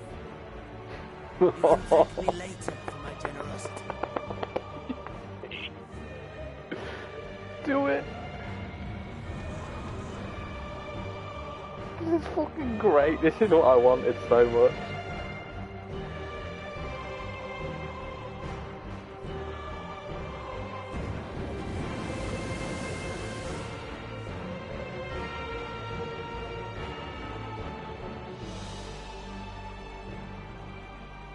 Ah, there it is. Your camp, I believe.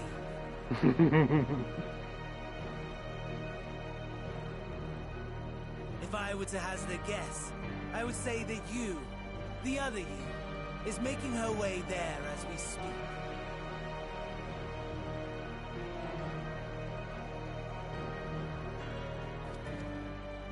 Alas, this you will have to walk from here. Or run, if you can manage it. My lord would be cross if I made it too easy.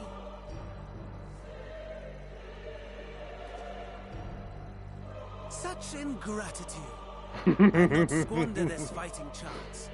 After all, you've obstacles enough to overcome. Right on cue.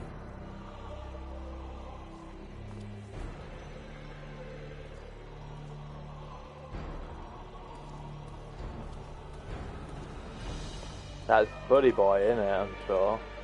Tempered soldiers, with standing orders to kill those not sworn to anima. Under normal circumstances, you would make short work of them. But on this occasion, the odds are not so heavily stacked in your favor.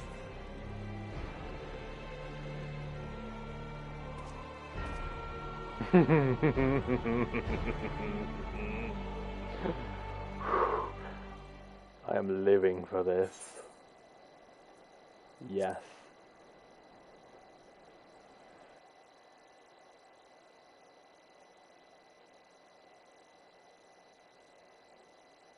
I just can't stop smiling.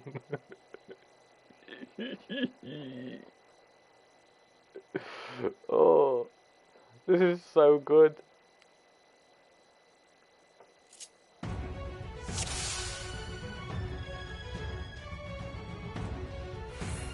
Oh, it's timed. And I don't even have sprint.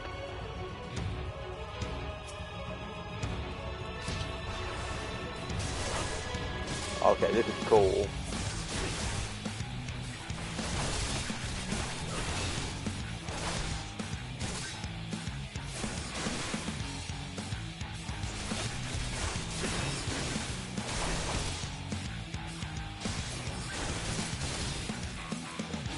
Oh shit.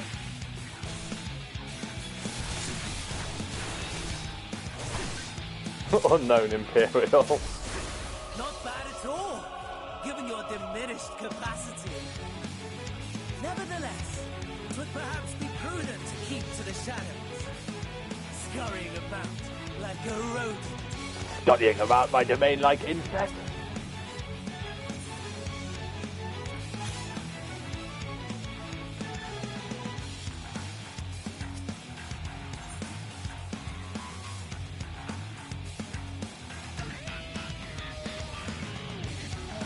I'm on a timer, I can't read what you're saying.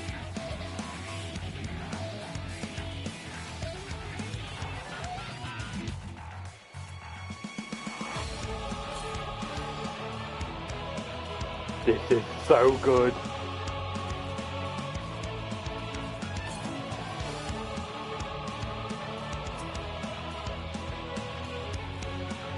I'd forgotten the way back.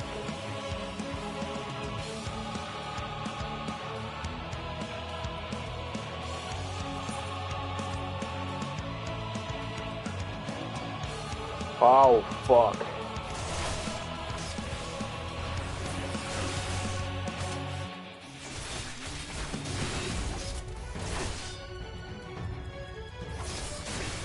This is a really good quest. Can I loot him? No. Can I use you to shoot?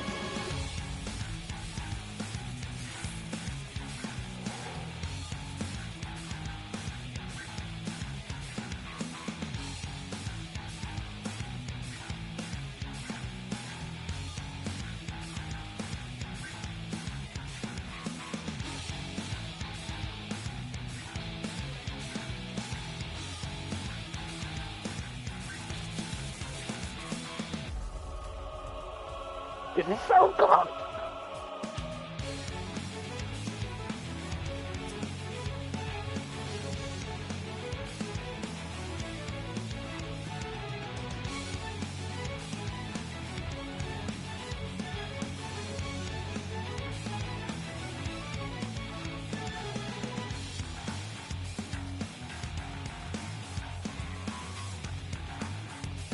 Why is... Fuck me.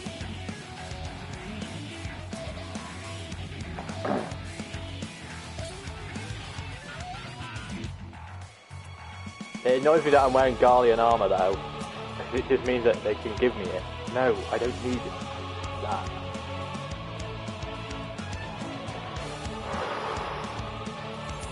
What the fuck?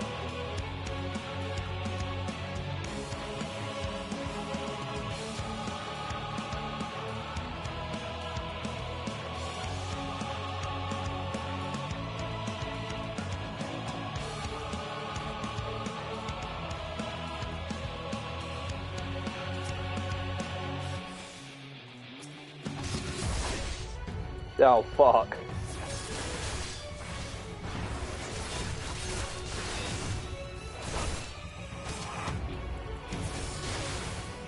This is a really interesting class.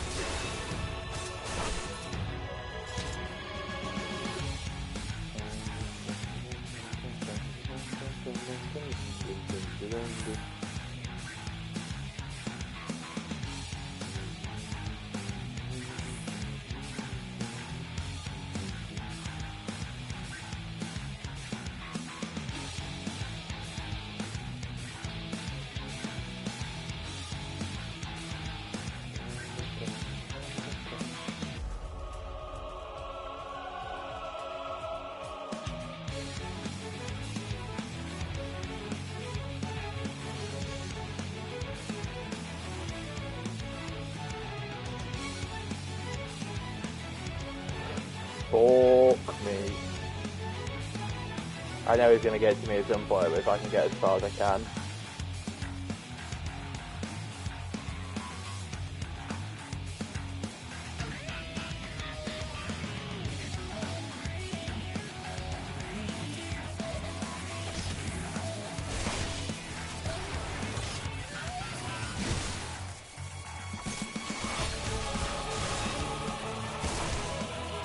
music makes this whole quest so much better. Like, the quest is already good, but this music, man.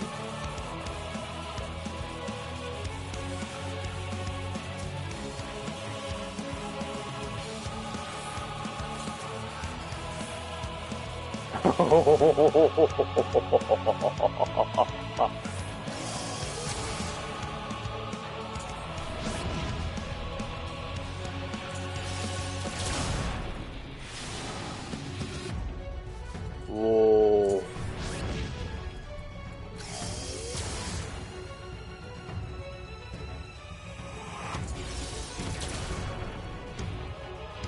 Can I continue?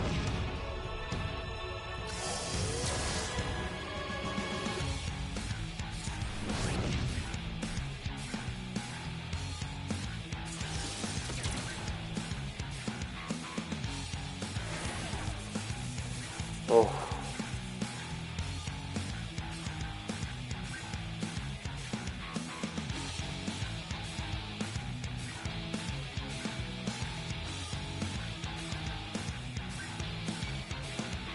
Oh, fudge.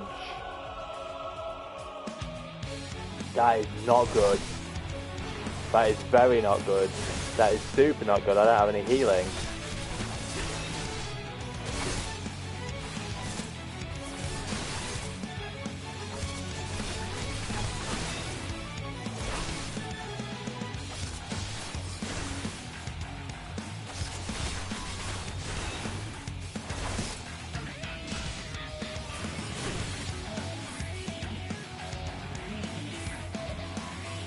Come on. Fuck! Well, that is a lot tougher than I thought. Oh. Can I just restart from now, or do I have to go through the whole cutscene again? I mean, obviously I'll skip it, but still.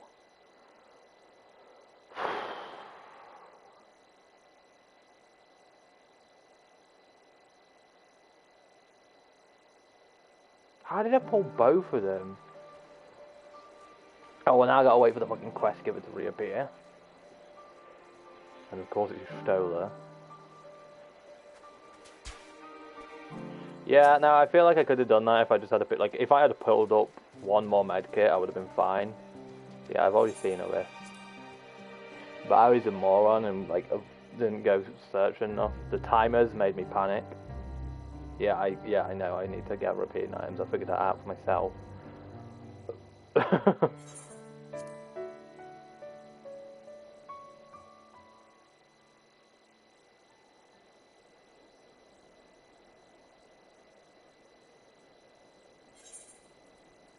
No, I'm not weakening it. I'm not a pussy.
Not bad at all, given your diminished capacity.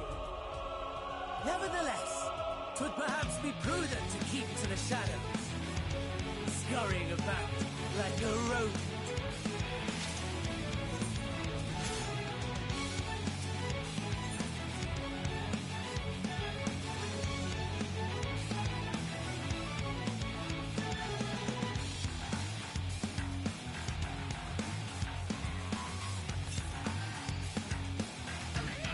I wonder if I can go grab that cerulean beforehand.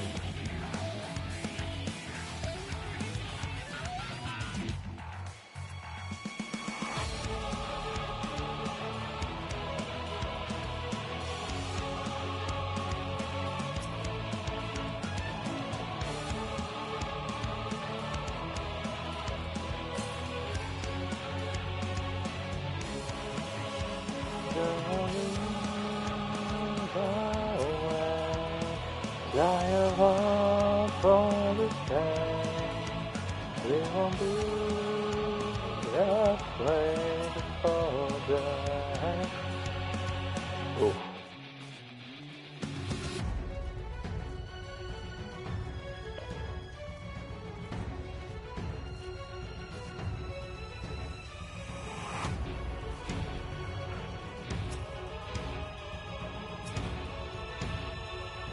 Oh.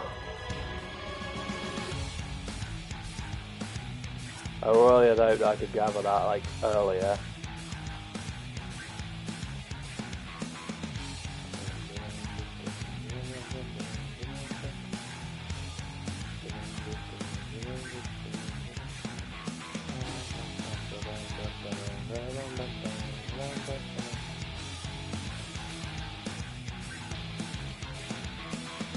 Hey, I grew. Fuck me. Shit. Well, that was a good one. Auto regen, basically. Good me.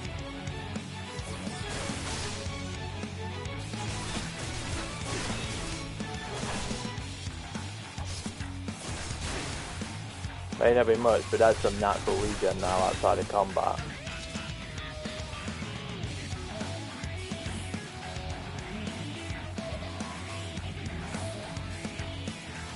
Oh, fuck you.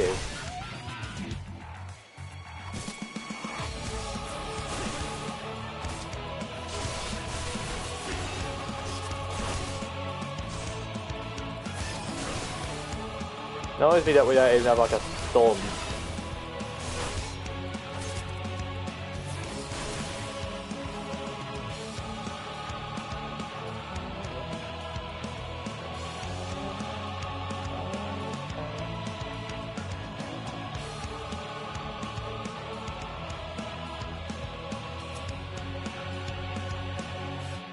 Tell you one thing, I'm looking forward to being done eventually with the story, obviously. But like going to get some more costume rolls because the music so far, festive. Find the key and the fuel. Well, I know where the key is and I know where the fuel is.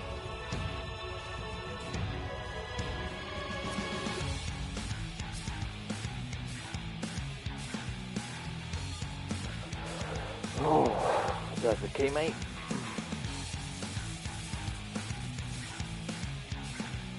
Now we need to get back and grab that fuel.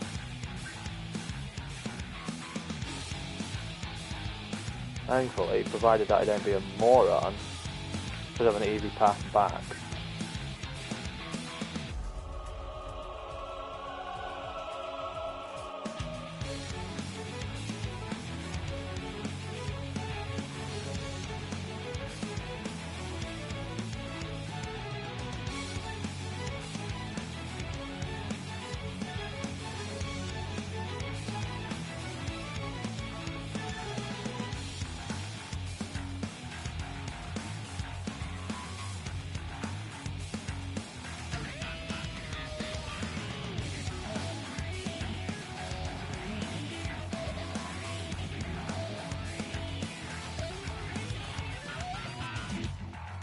There it is. I would talk more, but I am trying to concentrate. This is awesome. I would like to reiterate, this is awesome.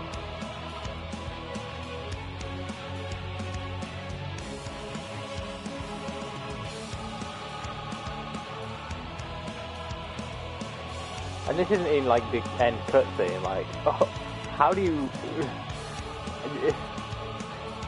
How are they going to top this? Like, obviously they're going to top this. This is fucking great.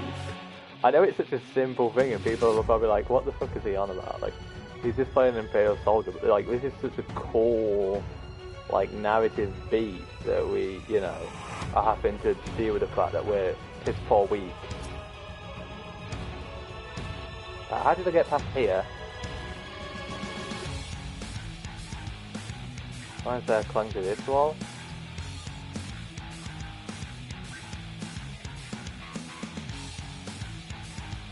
Yeah. Get out. Now to play tower defense.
Ah, that's how he caught me last time.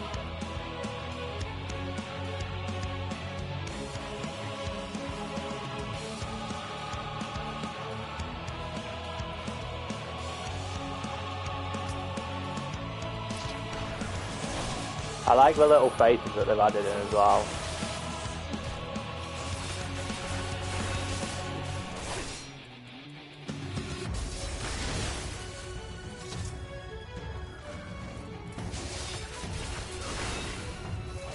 Oh look, I'm building a little army up now.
What the? What the fuck am I meant to do here then? Because he is hitting me like a little bastard.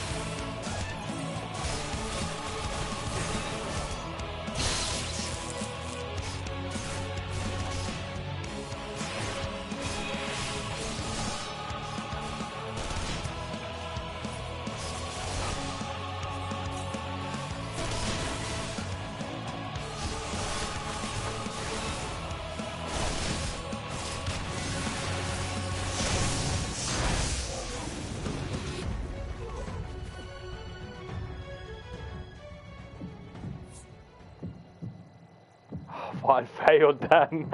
Oh, fuck me. Oh.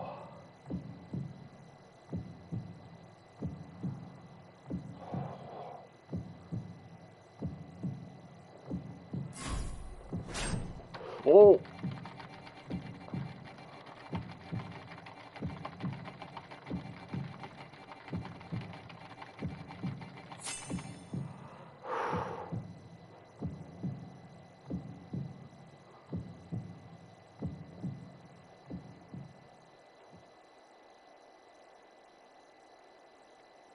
Oh, are you kidding?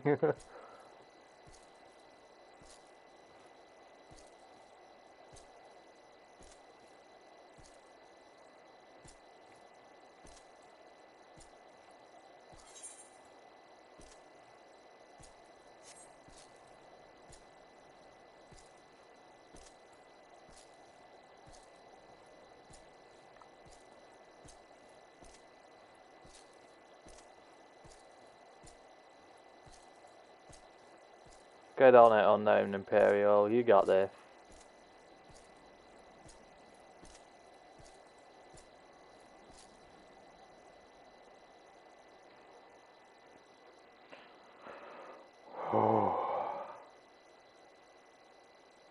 This is the meat and bones.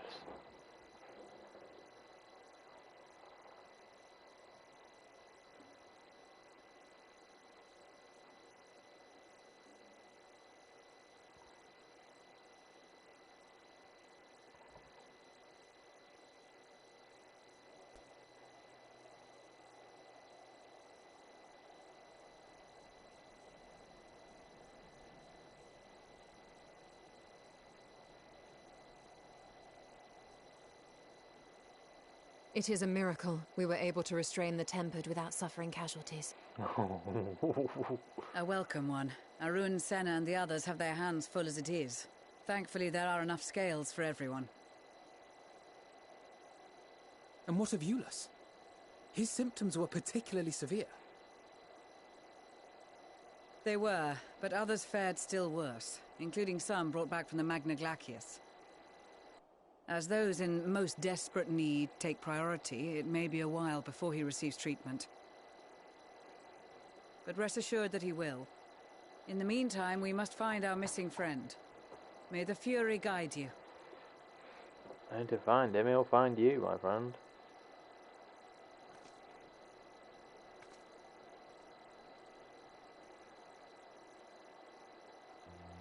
Of all the bloody times for a disappearing act. Right when the first wave struck, we'd be fools to think it a coincidence.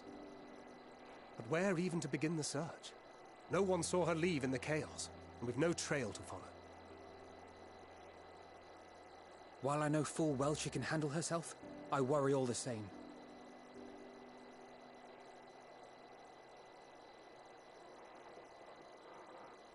Ah, speak of the devil. I mean, your stone should be able to see my soul, right? She should see through the fact that it's not me. Well, time to call off the search. Come here, Stola, do your fucking one job in the group. Case closed. That's her, over there. No. It would appear so. Thou art struggling to perceive her presence? I am. Perhaps, in the aftermath of the wave, there is some residual effect interfering with my faculties. But...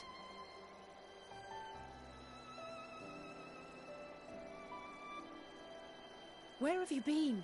We've been worried sick. I hope it talks in Xenos' voice. Now, all's well that ends well. Are you all right?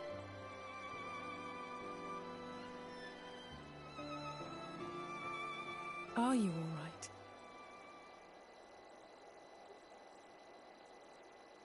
At some point, Lodrix. Who are you?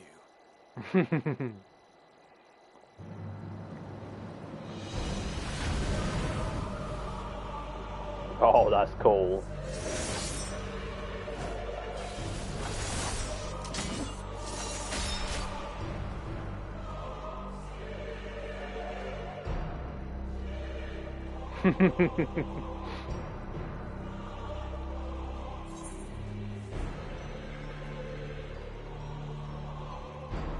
Get away from them, you bastard.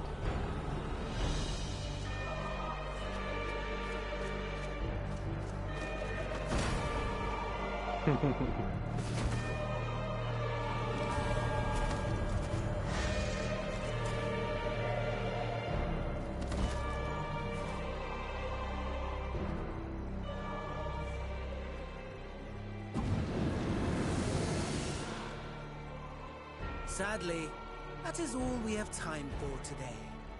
The effect has run its course, and back to your own bodies you must go.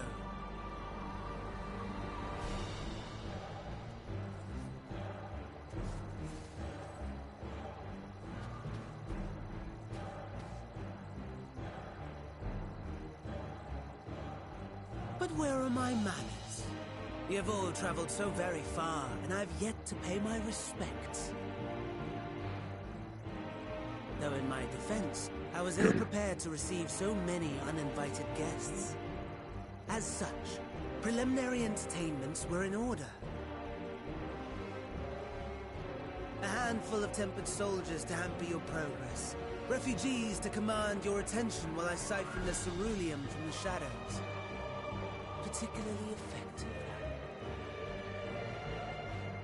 Charitable souls that you are, you bent over backwards to aid them, heedless of the delay, predictable to a fault.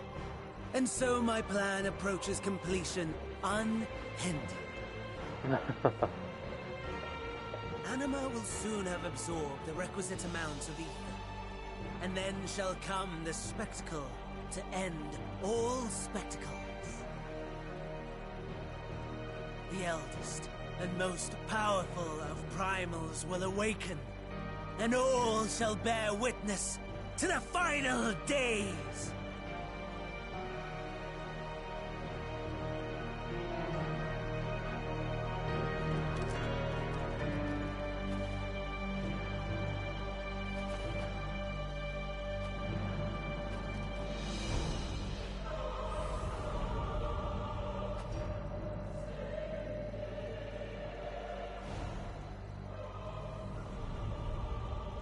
The gods themselves will be my meal. Your dear companions my dessert. Upon this world I'll feast, and death shall follow in my wake.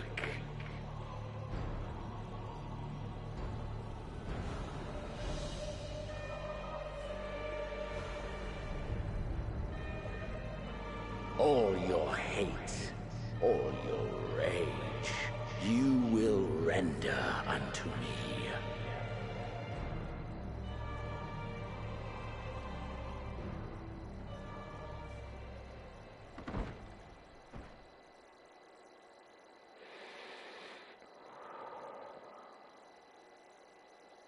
For upon thy life's reel wind too many threads of fate, power, weal enmeshed with woe. More terrible still is the attrition wrought upon thy companions, as they are swept up in the storm of thine existence. Take heart and protect them well. They will be your strength and your salvation.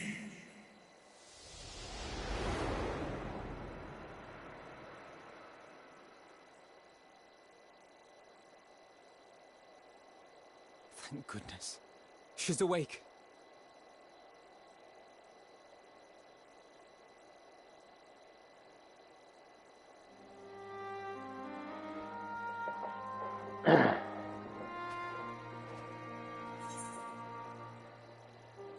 Is everyone alright?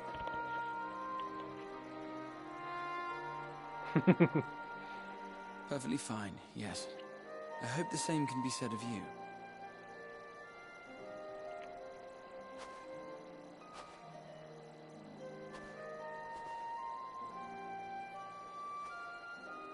Everything in working order?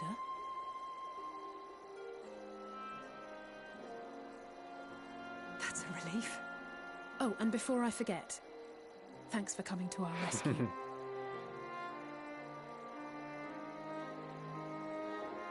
Given recent events, I would be surprised if you weren't feeling a bit poorly. A hearty meal and a long rest would be my recommendation under normal circumstances, but these are anything but. If Van Daniel's boasts are to be believed, we must act quickly. Once you've blown away the cobwebs, we can discuss preparations for our assault on the Tower of Babel.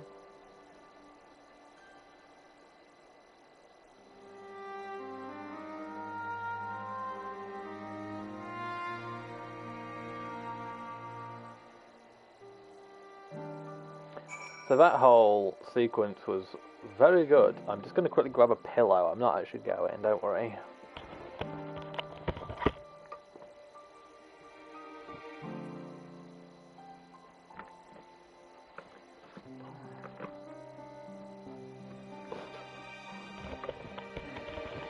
I have to keep switching them because they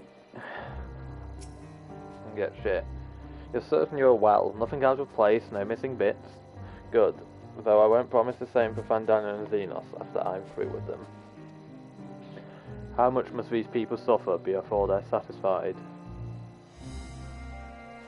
How many cruel, pointless tricks must they play? Prelude to the final days or no? This ends now.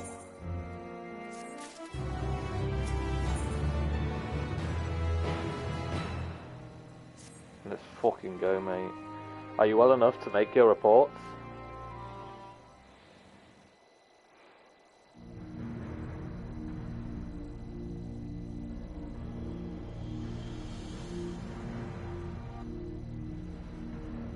This anima was summoned with the corpse of Emperor Varys. Does their depravity know no bounds?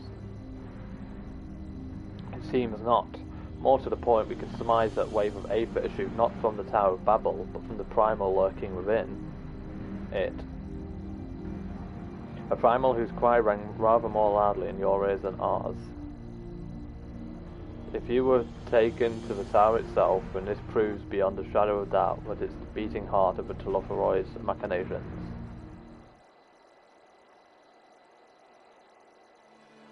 in which case we have some highly relevant information. As many of you know, ever since we dispatched troops to free the Leveliers, we've been developing a plan to infiltrate the tower. According to his banquet and scouts, the main structure is lousy with tempered and enemy magitech. Furthermore, the roads leading to its collapse make it difficult approach in numbers.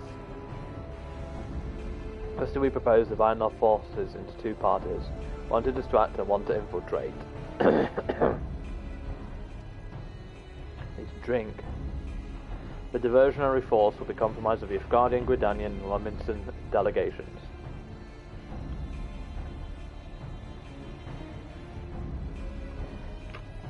They will begin the construction of bridges to make the Telophoroi believe we are marching upon the tower. Meanwhile, the best seated of our Alabegan, Uldon and Eastern comrades will use a different method of ingress.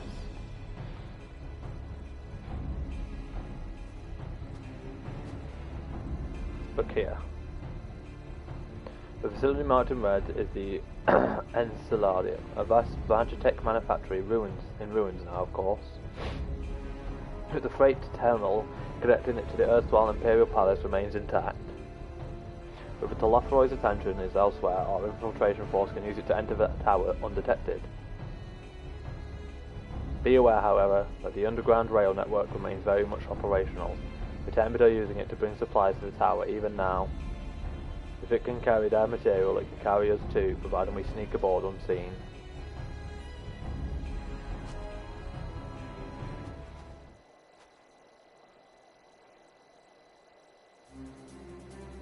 The Scions will lead the infiltration party. Once inside, you must locate and dispatch from Daniel and Xenos. We will save the people of Garlemald and those who suffer this world over.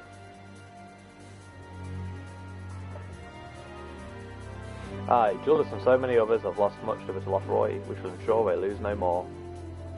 How quickly can we enact this plan? Then Daniel made it quite clear that haste is a priority.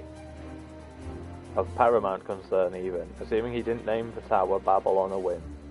In Amon's time it meant gateway to the gods. Xande used it to refer to a void gate, but in this case it almost certainly alludes to something altogether greater.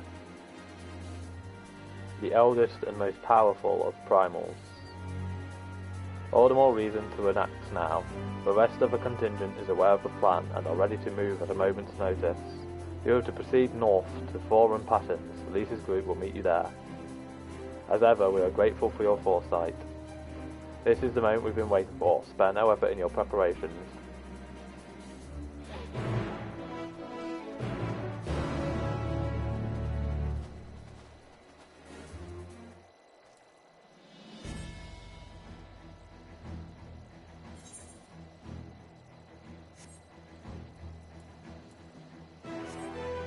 Realise I need to be using the bike.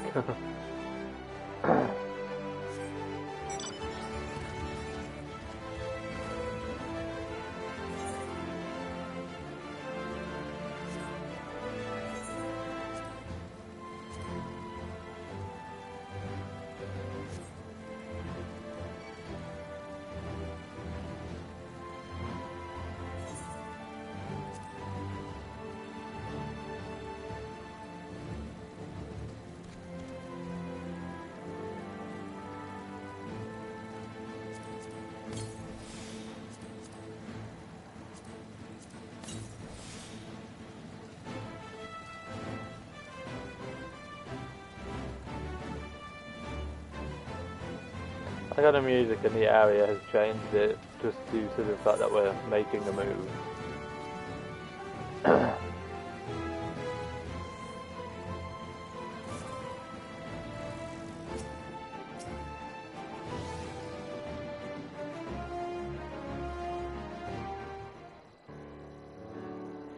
Shulk, the way into the tunnel is clear. We've made sure of it. Then we best get there before we freeze, especially you.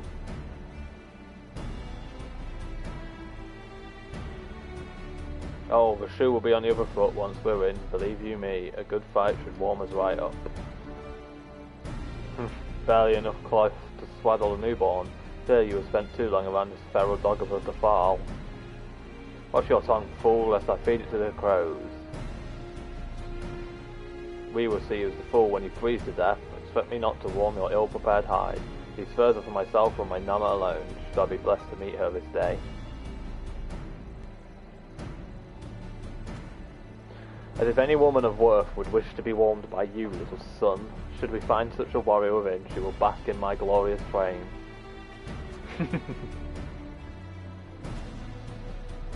Stop, both of you. Save your fire for the enemy. As for extra furs, I have plenty to spare.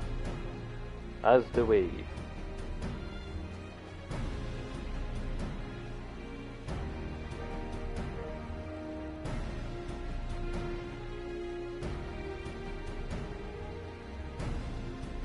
Hello everyone, all set for battle I see.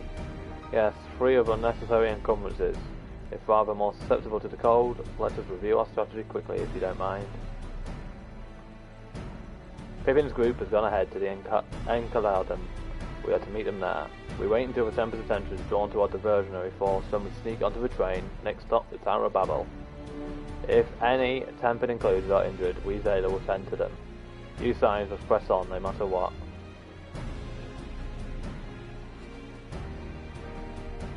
We should avoid moving as a group until we're underground, so we need to make our own ways to Encaladum. See you there.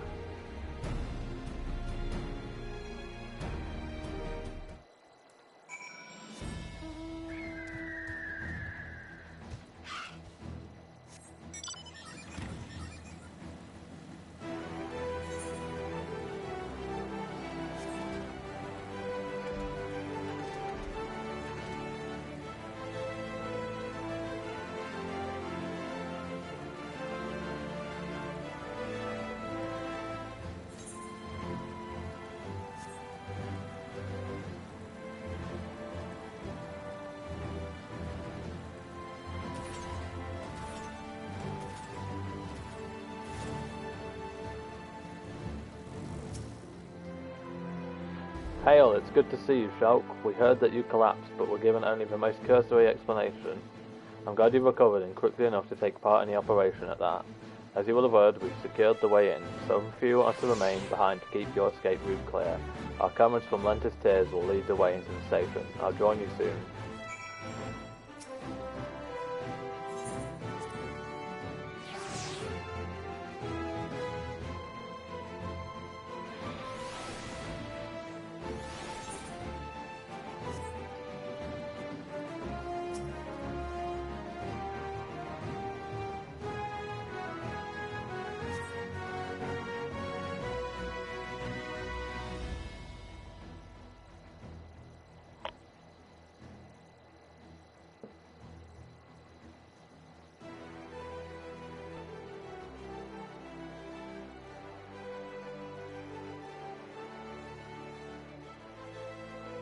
This is everyone.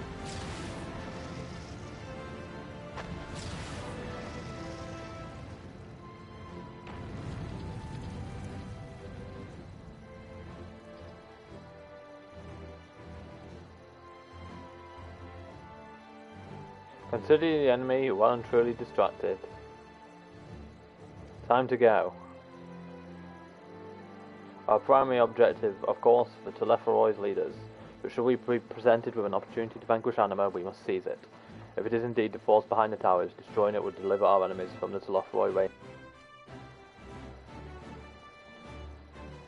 And I, for one, will not see the Guardian people manipulated any longer, be it by Primal, Ascian, or anything else.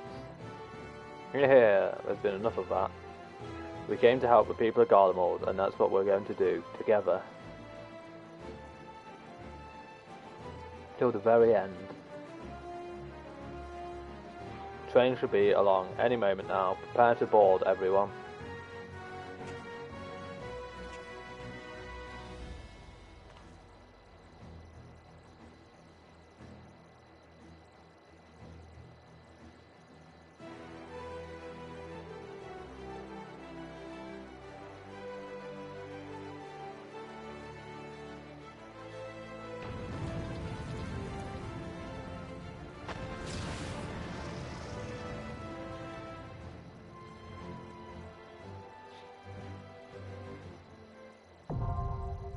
Nice.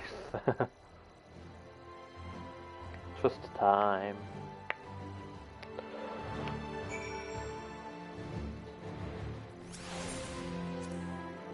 Much as I'd like to be the one to wipe the grin off Fandango's smug little face, I haven't lost sight of why we're here. Our ultimate goal is to prevent the Telophoroi from doing any further harm, no matter how. So if I do get a chance to introduce my fist to his jaw, and gods do I hope I do, I won't turn it down. I'm only too aware that our intervention may not be what many of Garlemald's people want or need right now. Not every tragedy can be laid at the feet of the Telophoroi, certainly not that of the Sin and her sister. Nevertheless, we must follow our conscience, and mine has led me here.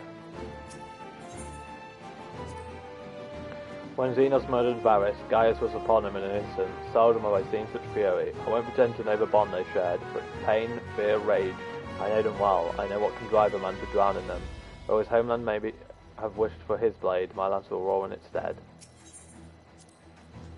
Assuming Fandaniel intends to make Zodiac serve as a catalyst for the final days, one cannot but wonder if he willingly parted ways with the other Ascians long ago. Surely they would not have permitted the very god they created to store the war zone to be used in such a way.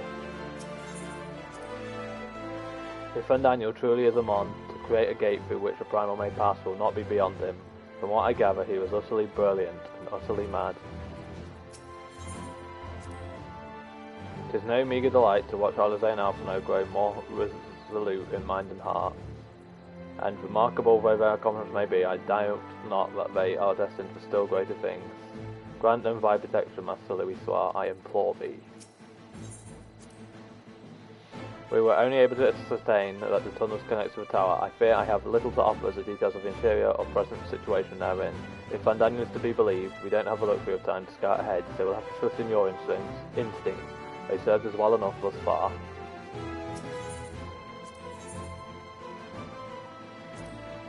Right then. I stand ever ready. Just doing dungeon with my boys. No offense, Alize. I just want to go out for a bit of time. Doing it with my boys. Don't expect Yeliaja Stola to be getting any luck in. And Frankrid, of course, is a fellow tank, so I can't use him.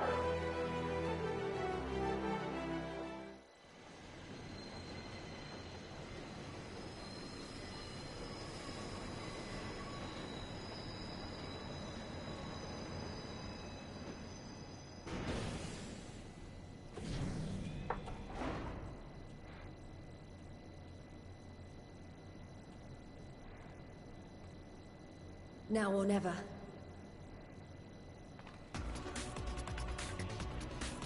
Oh, that's good music.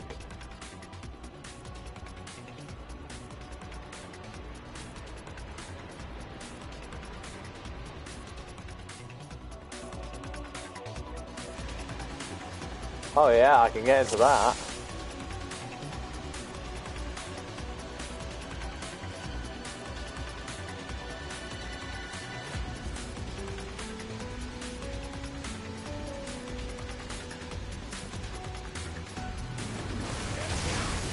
I'll turn my time zones off. On. Oh yeah.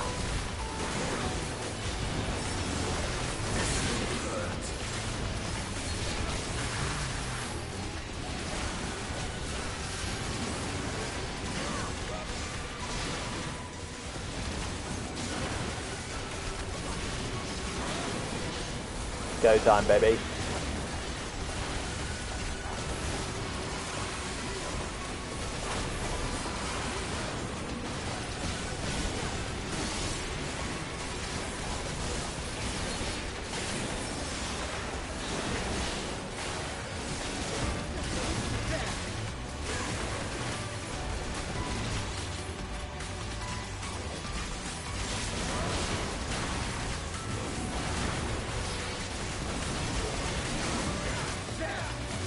Babble bit has not got my aggro.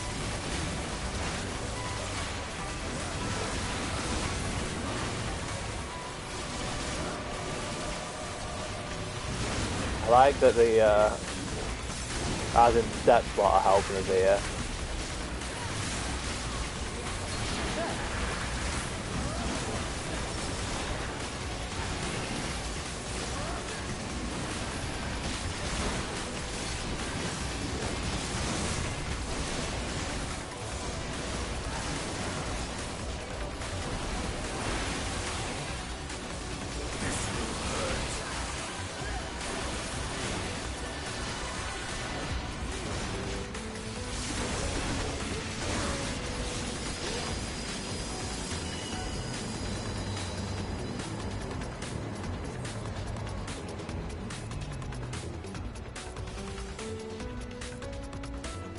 Yeah, man. There's people in there. Do I have to help? Alright. Come here, dog.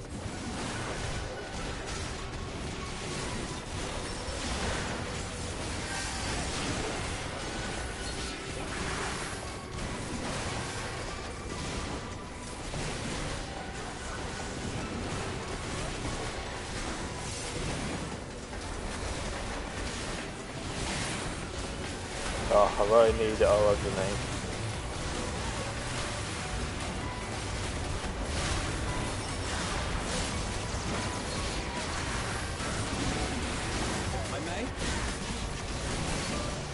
If I may.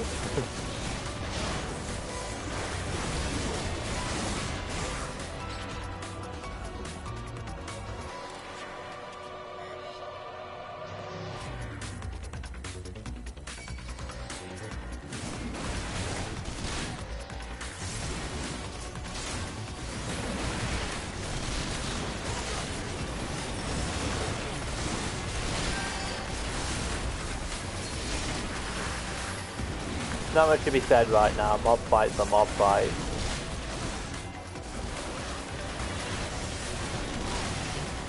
The music's jamming though.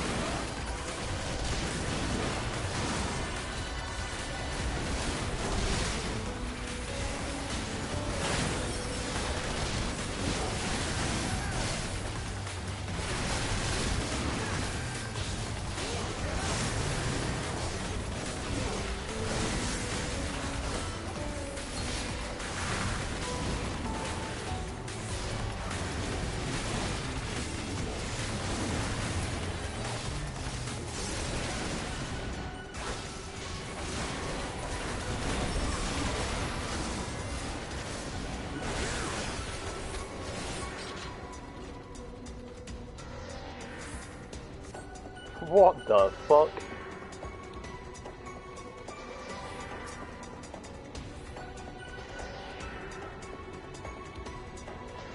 Oh, there's a dude here.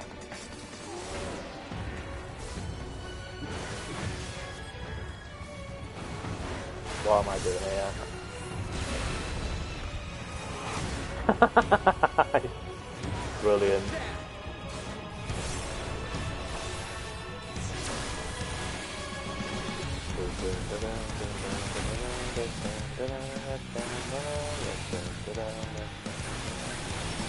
I like that he beat up the dude who made him.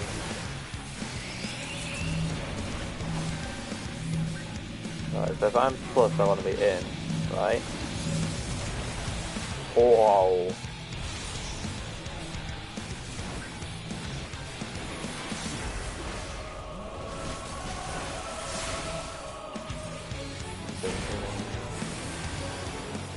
Why would you stand outside of melee range, you penile? God damn it.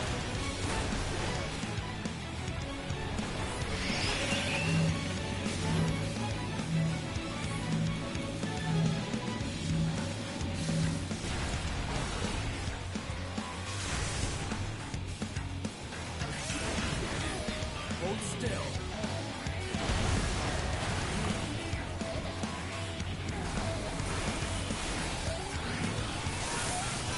So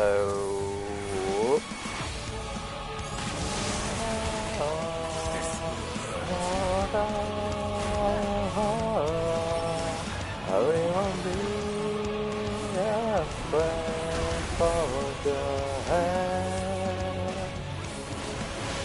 The shot we lose away, dire of its pain. We won't be afraid for the hand.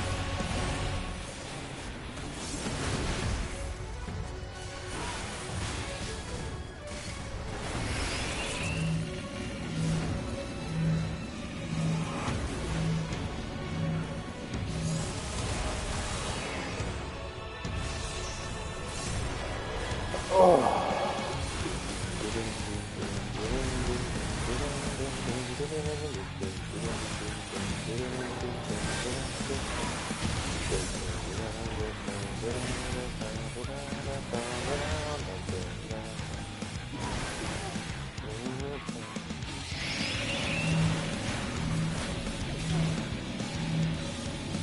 grass, baby!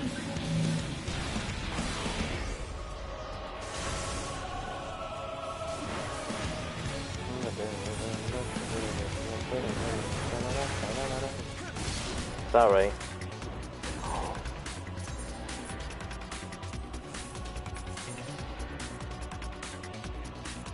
So, they are finally giving us some Imperial gear, right? That's what I'm seeing. Oh!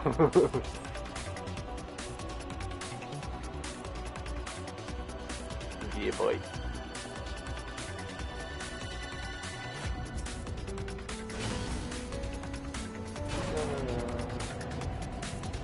Yeah, I thought you might.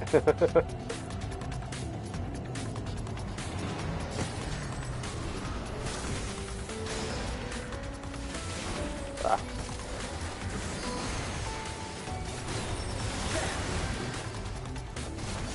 The only problem with doing it with Trust is how slow shit dies. However, I like doing shit with Trust at least the first time round.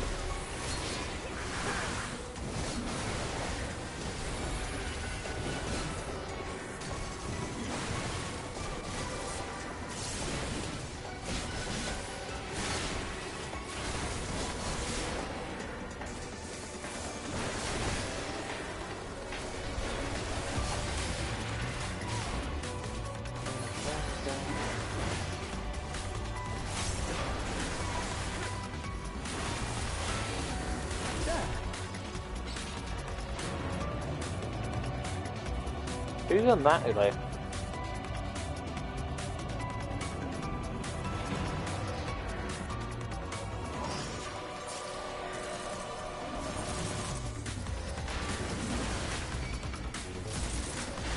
This honestly reminds me a lot of Final Fantasy XIV with the monsters on the list there.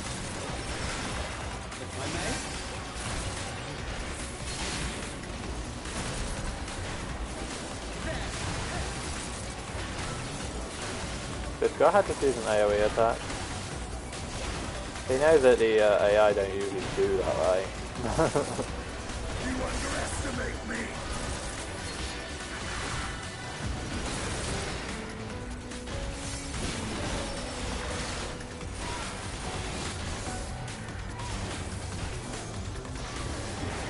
I might as well just go with the AI rather than fight them.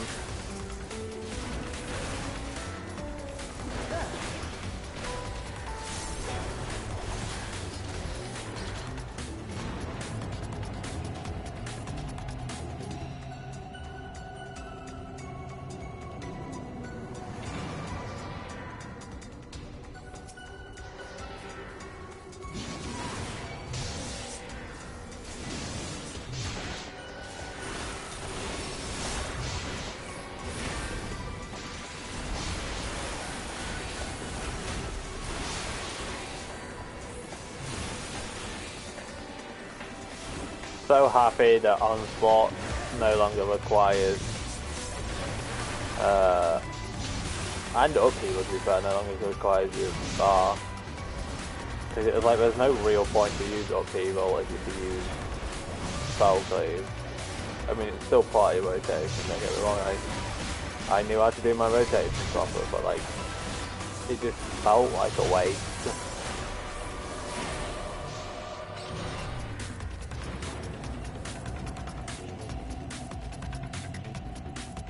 I need this orchestral roll.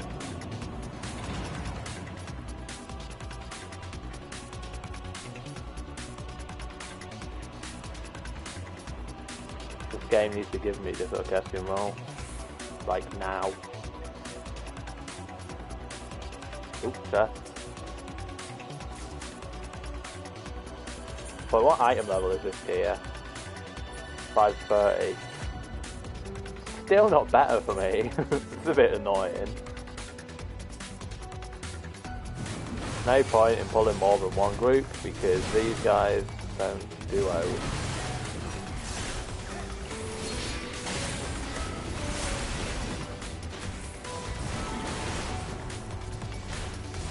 This will hurt.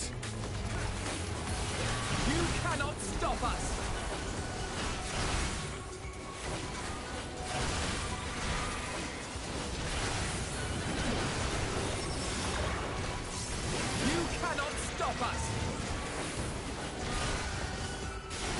Right, where were the AI going after you? I've got one of you as a mount, mate.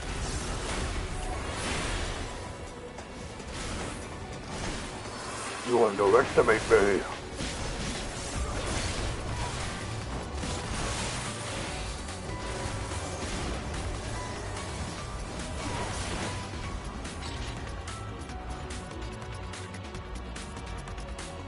I like that light effect.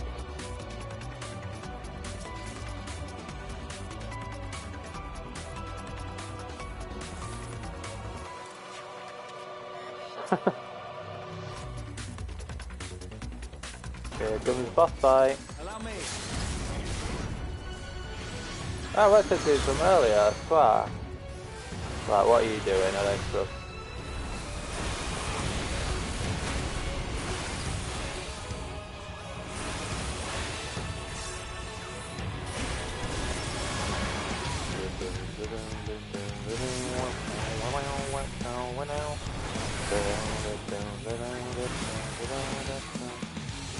You underestimate me.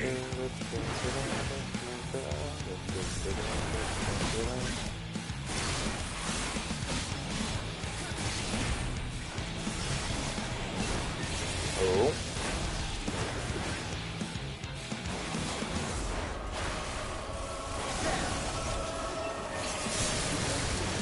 Don't understand what I was trying to do there. I'm trying to do something with this. Ah, I get it now. I have you.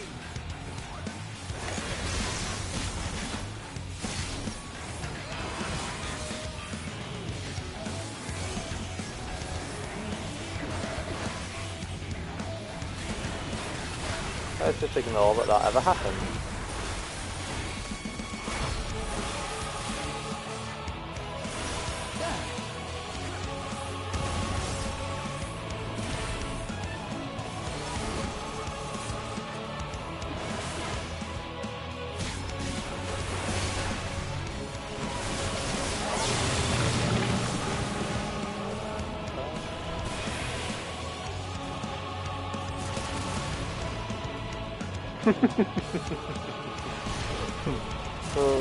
There's so much satisfying about seeing the group as toads.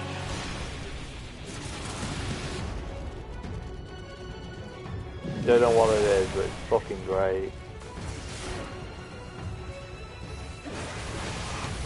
I have you.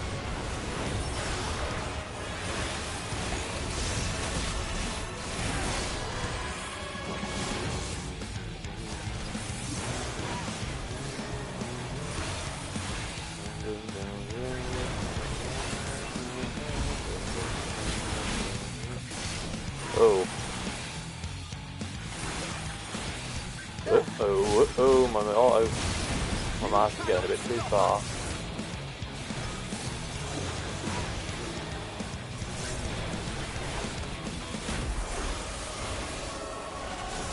Nope.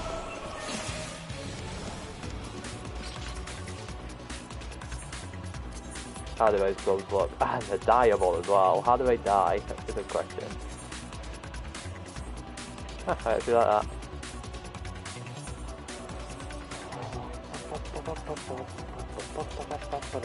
Is that a chest or something down there? Or is it just dead end for the sake of dead end?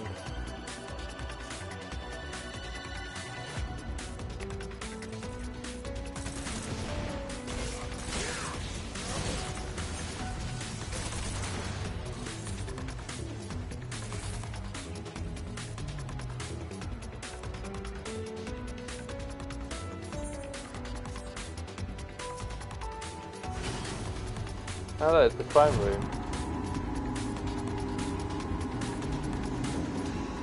I like that we got fucking hell, it's hating my camera.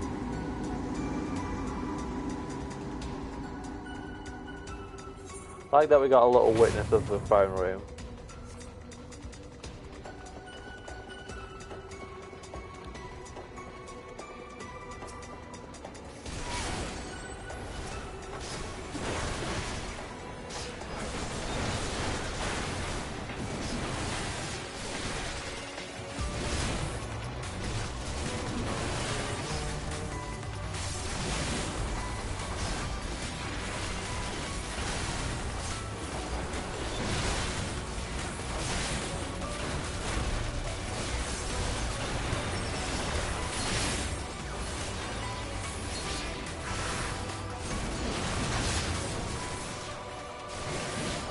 A lot of people are worried about the changes to like nascent Flash, now what is Raw Intuition / Bloodway. They changed it good in my opinion.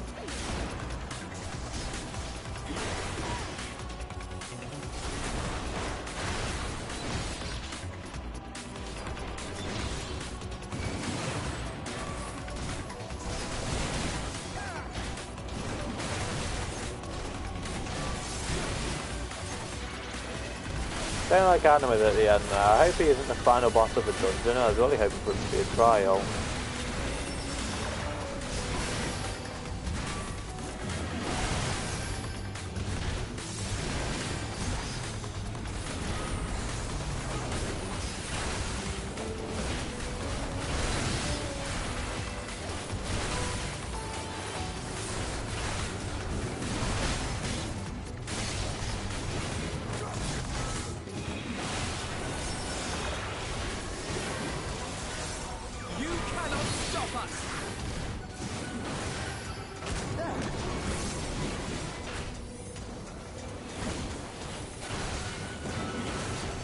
I would just like to point out and remind that I figured out that Varys was Anima from the radio. Remember that.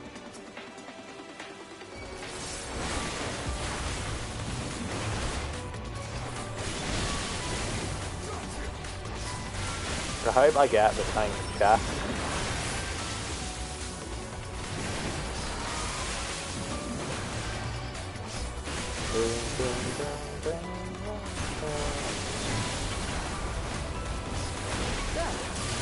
You underestimate me!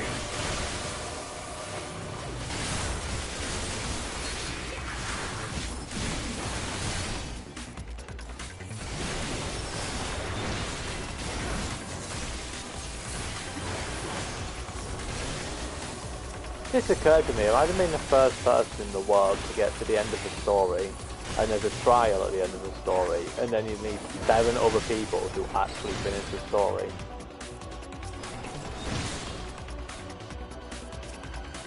Never thought of that.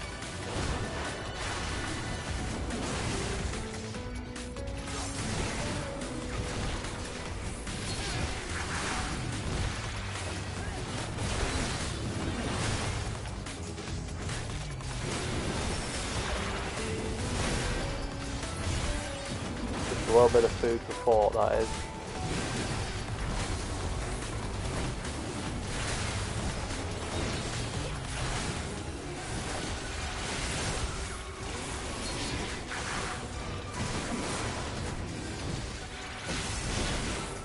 Still hoping that Anima isn't the final boss here.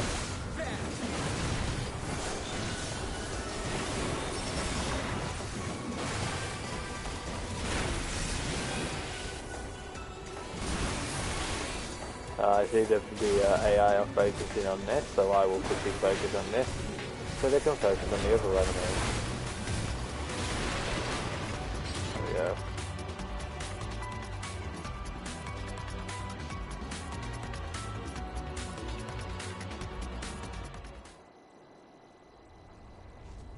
So Anima is the boss?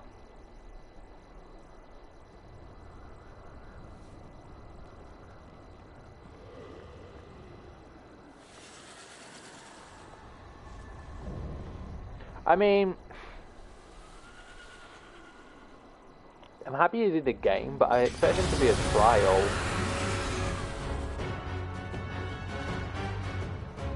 So that's a little disappointing in a way. Well, let's go. Time to kick some anime ass.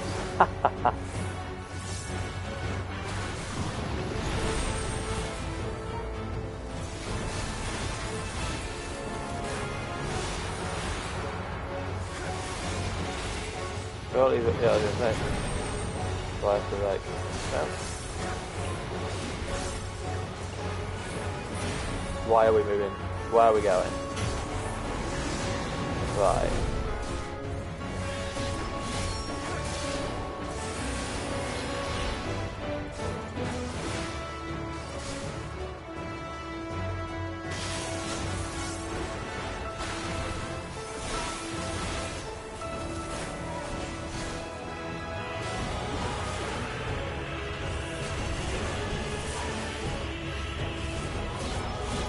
What's going on here then?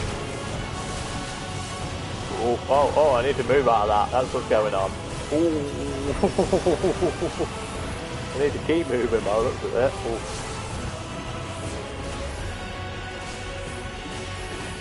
Yikes.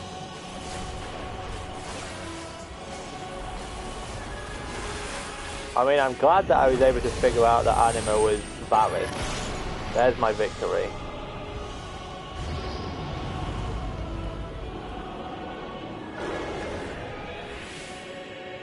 Hi Mimerick, welcome to the game. The stream and the game. Oh wait, no, we have to fight both versions of anima.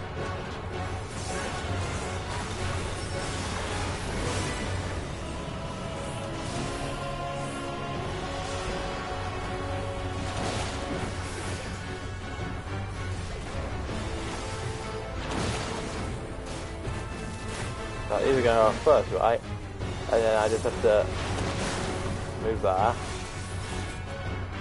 Yeah, sorted. I like how it's very off.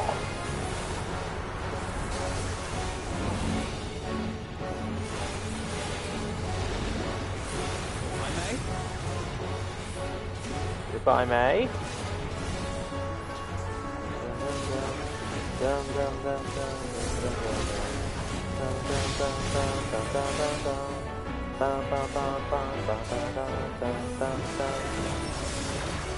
Nah, this is light. This is a dungeon boss. Wait till you see a trial or a raid boss. Ooh.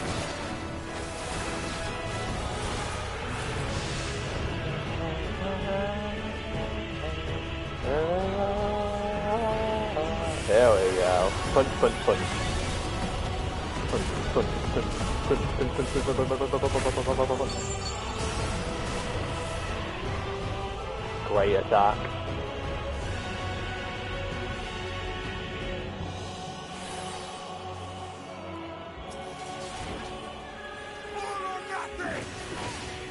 You do it, Sinian. Hold still. You underestimate me. You underestimate me.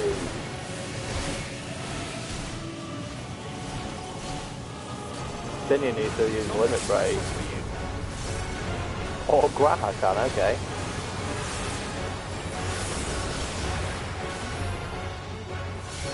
Oops.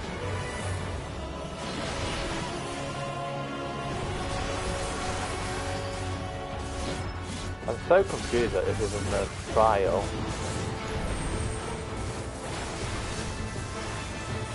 Oh, I want to be here. If I may? If I may.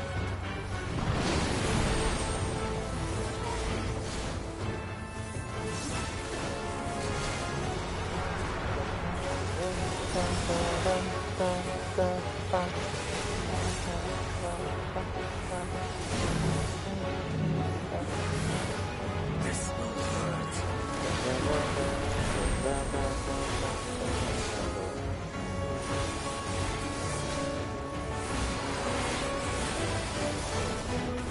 You cannot stop us!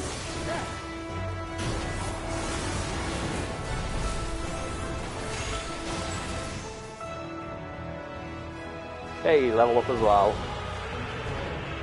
Oh, so who the fuck is the 73 to 83 trial?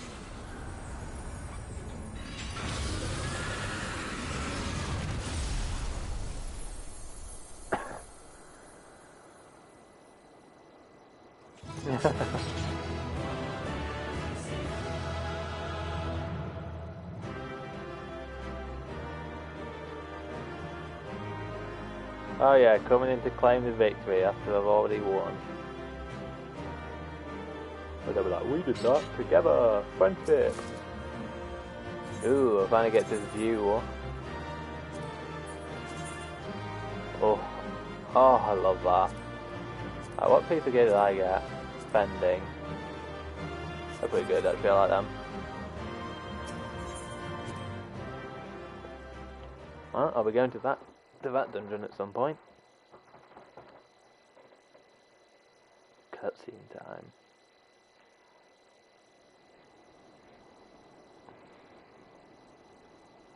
Farewell, Varus.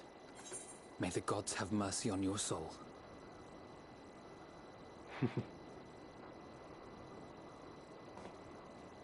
Come. The other two await.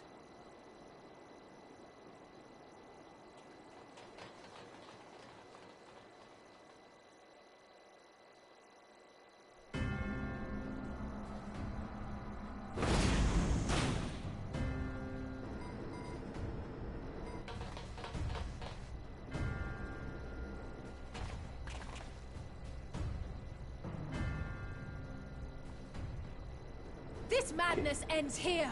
Kiss is beautiful. Mwah. Oh, hush. This is the best part. Enough!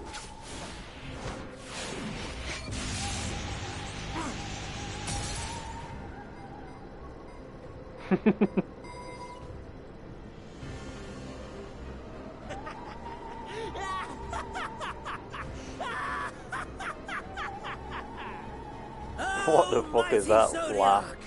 Awaken from your slumber and descend!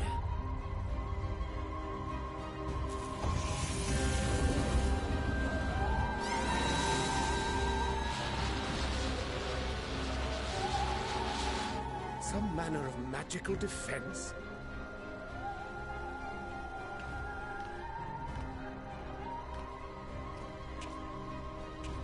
Oh, is Cryo gonna die? Cryo? But how?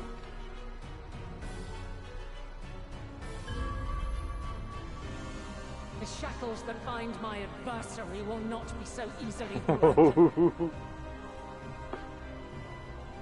Hydaelyn, feeble relic of a forgotten age.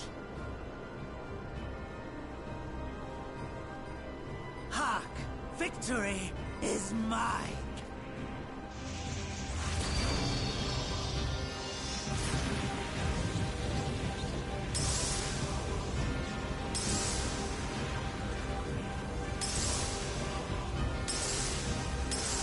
There are crystals, I've just realised.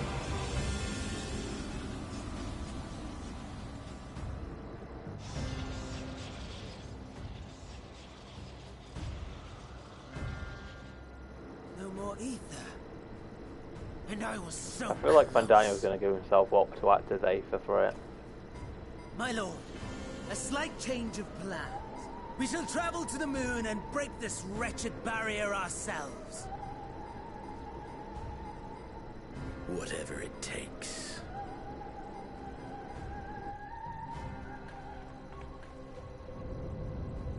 What was that?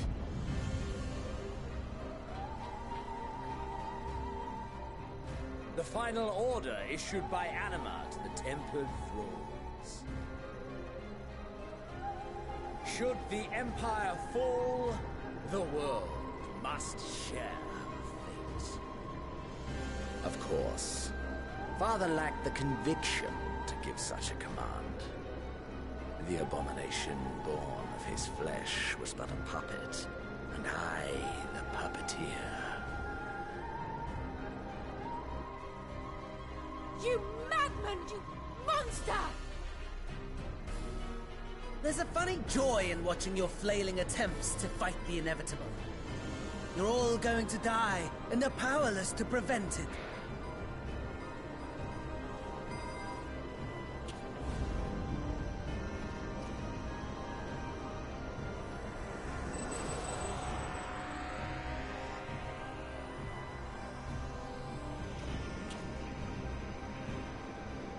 We really must be on our way. You're welcome to give chase, provided you are content to leave comrade and tempered alike to die screaming.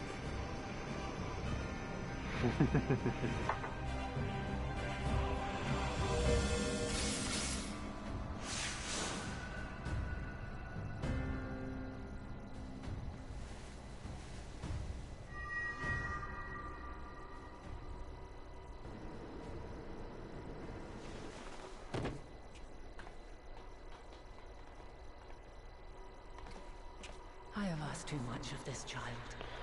Tend to her.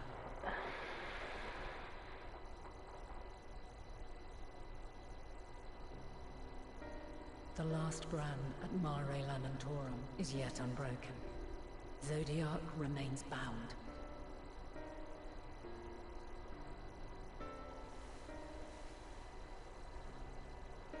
I have shifted the flow of ether and sent the enemy far from their destination.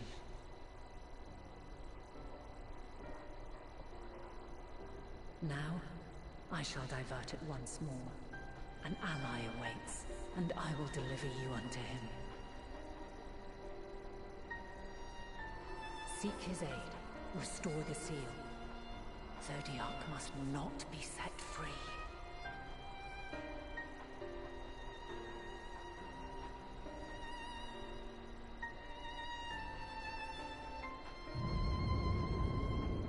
The Tempered are running wild. Not only those at the tower, but those back at the camp. The others are doing their best to contain them, but the situation is growing beyond our control. Leave them to die or give up the chase.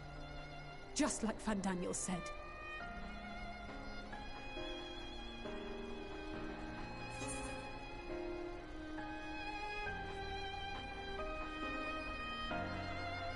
I'm the one Xenos wants, because I want that baby boy too.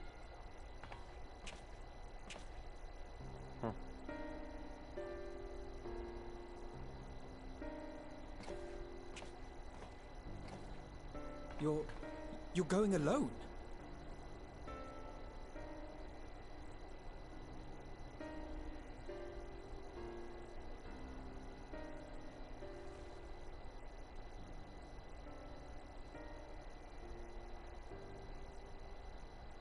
You have our trust and our faith. I pray we have yours.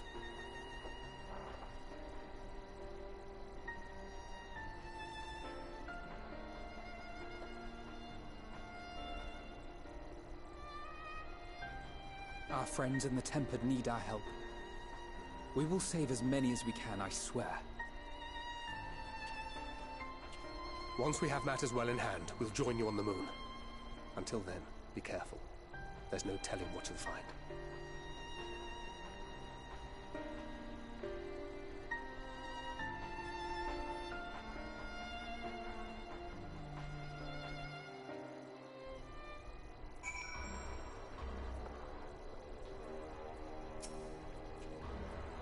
If all of the Tempered are affected, Jullus and his comrades likely put up quite the struggle. We'll find a way to save them. We must. I only pray we are not too late. In the meantime, may the 12 carry you to victory.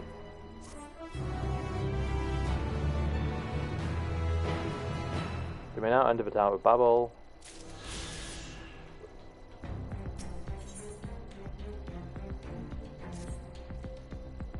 My apologies, I was lost in thought. This device is of elegant design, which leads me to think I was right about Van Daniel. No matter what he claims, he still has an attachment to the trappings of his past. Whether knowing this will make your path forward clearer, I cannot say, but bear it in mind.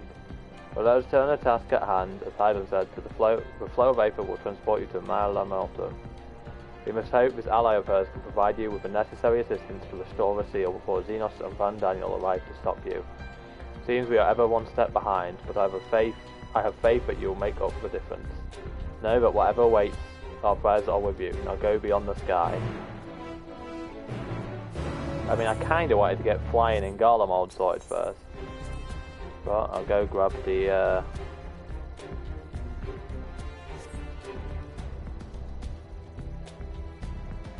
8th right here.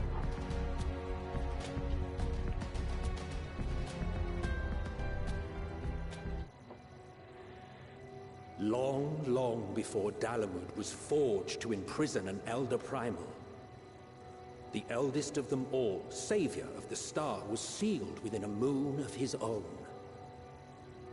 Souls sacrificed to grant him life still slumber and dream of the day he and we will be made whole.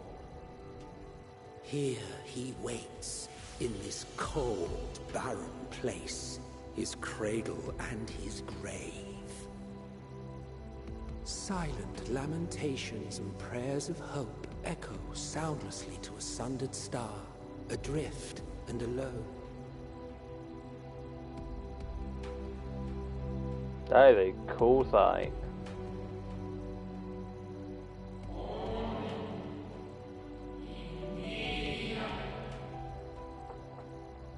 We have Asians here.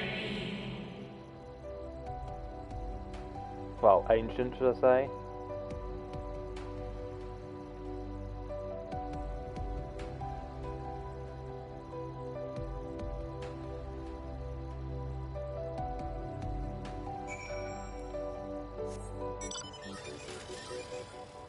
Oh, that music's nice. 4, 3. Right, so I'm going to grab this Aether, right. Whew. Now we are going to go back to Garlemald quickly. We're going to get all of the flying, and then we'll come back here. And continue. We'll grab all the flying, then I'll take a break, and then we will continue. So this is the boring part.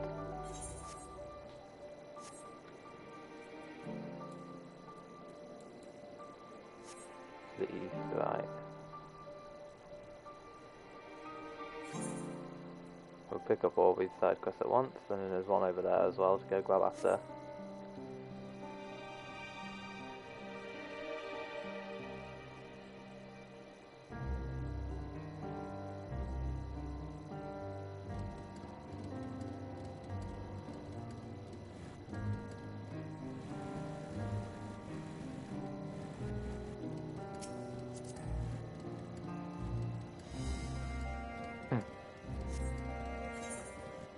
Not sure I put my recommended, it's still not my same gear.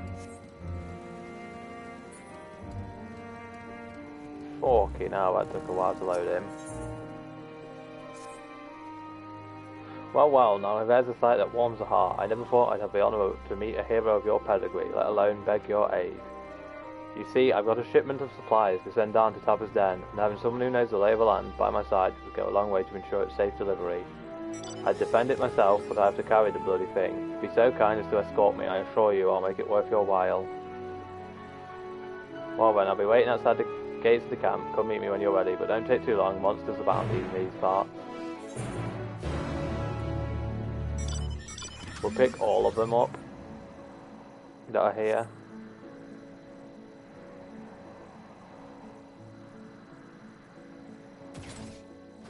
I meant to get in my fucking bike again.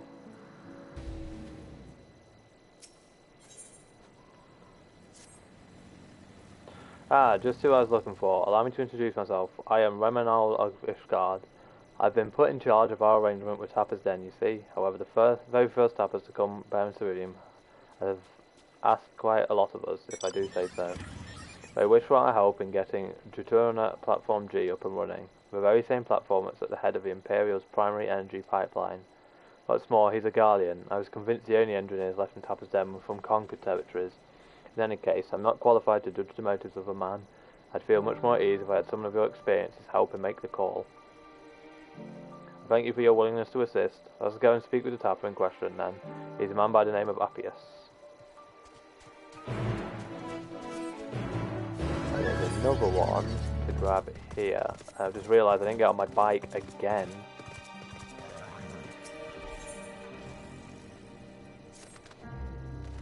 I've seen you before in Tutorium, yes? I was part of the first group transferred here, but there's something I'm trying to find. A small boy with red hair, have you seen him? He's probably still refusing to budge.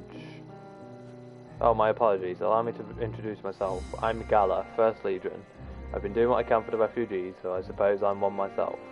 You see, I've always tried to help those in need. Some call me a busybody, in fact.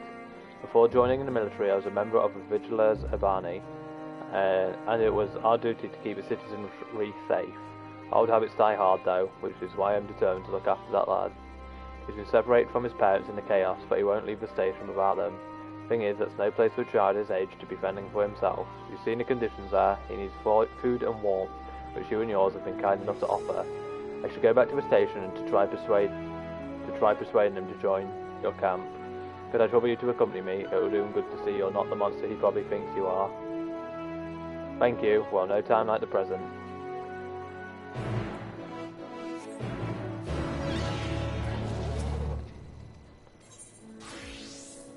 Grab all the chocobo faucet.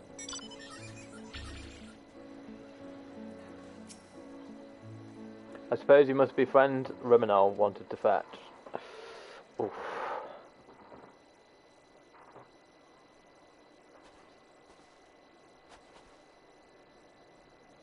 You have my thanks for getting him to agree to my proposal. Do not misunderstand, I have yet to agree to any such thing. I merely wanted someone else present during our talk. Very well, though I do not believe my proffered deal would be a boon. But I do believe my proffered deal would be a boon to us and the Uzbek contingent alike. I used to work on Return Platform G, you see, so I know more than most about the facility and its operation. Well, maybe so, but your relationship to the facility notwithstanding, why should a guardian such as yourself still be taking refuge in Tapper's Den? We've been led to believe that the former workers riding now were from other territories. You're right on the technicality. I was a supervisor, rather than your typical staff. When the platform went down, it seemed only right that I stay with my crew.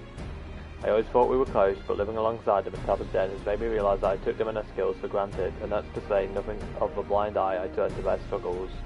So I came to you. It's high time I be of some real use to them, and everyone else if we're lucky.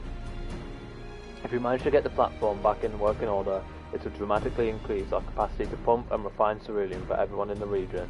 Sadly, we're more than a few hands short of a full workforce, not to mention the lack of supplies. Which is precisely where you come in. Help us get things up and running again, and you'll have your share of the cerulean coming out of the rig. You couldn't come up with more mutually beneficial agreement if you tried. So he says, what do you think? He seems trustworthy to me. Yes, I've been leaning the same way myself. Ultimately, what he says about the potential benefits is true. Nonetheless, I doubt the higher-ups would assent to this. I suppose that is how it goes when you're dealing with military types. For what it's worth, I do understand the hesitancy to throw your lot in with someone from a hostile nation. Thus, part 2 of my proposal, I shall do you a service to prove myself worthy of a contingent's trust. I had a look around the fringes of your camp here before you arrived, and I spotted a few cerulean engines in need of repair. If I fix them up, your superiors will have no reason to suspect that I want to see you driven out. Less reason in any case. Assisting us with the use of local technology would go a long way, I'd imagine. That said, I've not heard anything about cerulean engines we've scavenged breaking down. It's not as if they're entirely useless yet, but I guarantee they're not running as they should. Give me the opportunity and I can have them working more efficiently and safely.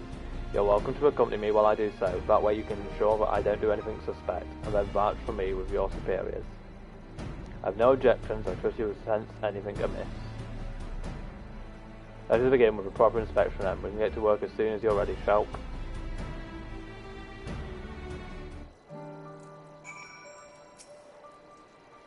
Though the ultimate objective is to get the engines running at full capacity, the purpose of this inspection is to work out what parts we'll need. However, I would hate to fumble something and be accused of sabotage, so I'd appreciate if you could be the one to lay hands on the devices. Never fear, I'll be right behind you, telling you what to look for. If we inspect, say 3 of them, we should have a decent idea of what needs to repairs. Lead the way. Yes, I know all this. Although I am surprised that it's giving me one of these with like no one important. Right, welcome back, Slandy. So there's one.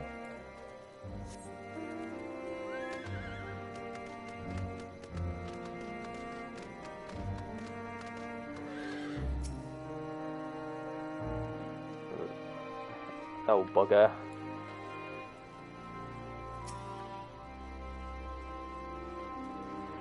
Slandy, this is still part of the Garlean arc, so don't cut the episode until after I'm done with all these side quests.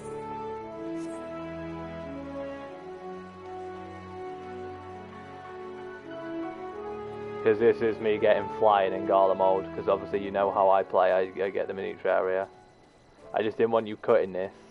So we're still technically 4 hours, 44 minutes in, and we're still technically on the same arc, so it'll be a long episode for YouTube. Praise be to your deft hands. I have an idea of what our next step ought to be, though perhaps it would be best to apprise Reminal of our progress first. And then that will be a side quest for the side quest streams by the looks of it, because that is the beginning of an arc. Yep, that's an arc.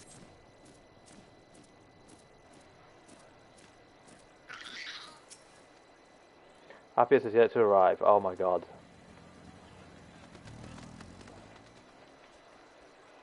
Where the fuck is he?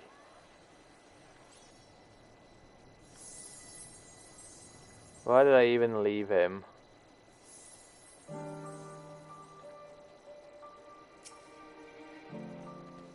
There's the one problem I have with these here. I forget that if you mount, they fucking just don't come. I like what Garlemald will be our first area to have flying. And yet, not mount speed. Oh, right, yeah, that would be from Fate.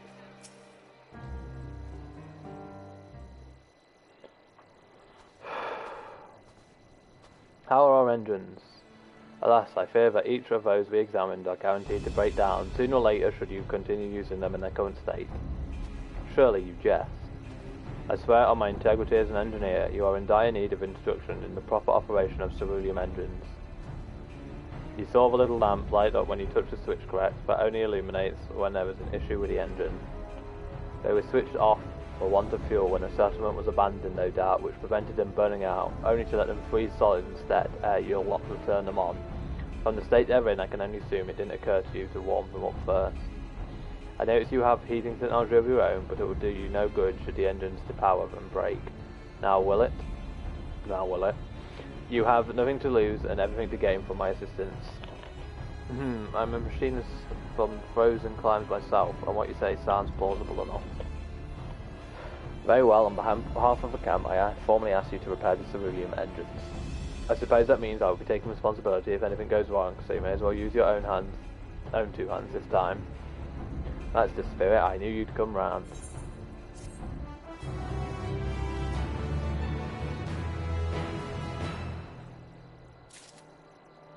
Well, sorry Crest, but you're for another day.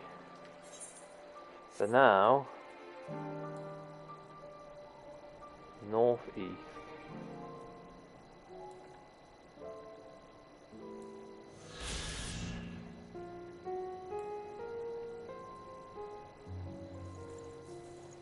Oh.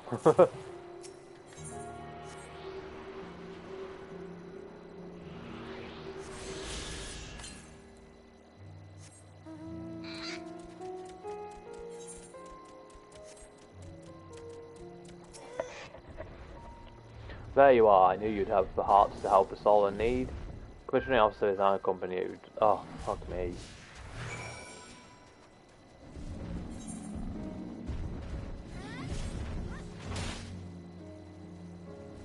Still want that backpack as a, like, fashion item.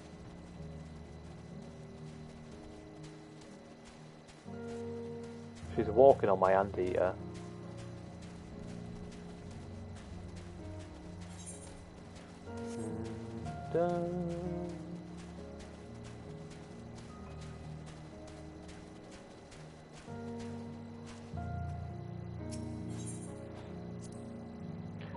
It'll be some time yet before we've mapped the entirety of this vast expanse. It stretches north as far as the eye can see, unhospitable to even the hardiest of explorers. It's a wonder that the Guardians survived at all, let alone went on to form the Empire. Seeing the Magnic lackeys with my own eyes, however, I've gained some understanding of their disposition.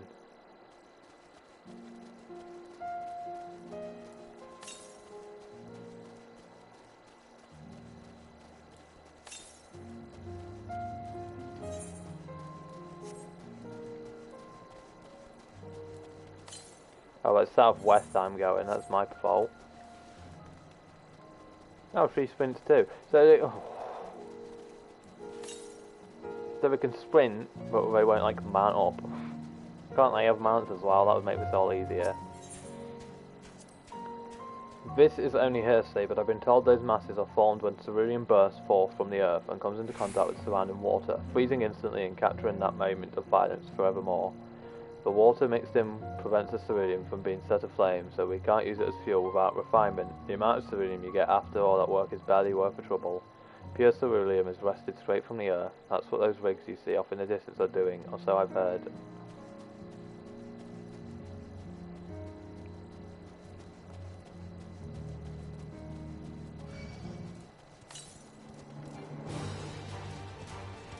Bum, bum, bum, bum, bum, bum, bum, bum, bum, bum.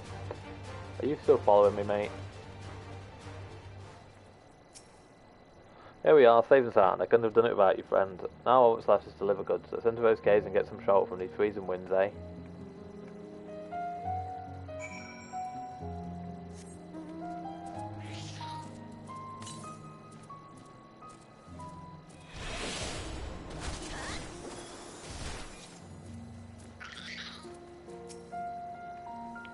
Well, the goods have been safely delivered, but I'm afraid I have one more task to beg of you. Of course, I'd do it myself, but I'm afraid this causes someone with skills that I lack. You're not obligated to help me again, but seeing as how you're already here, maybe you won't mind hearing me out. Unfortunately for you, that's for another day. It will be done.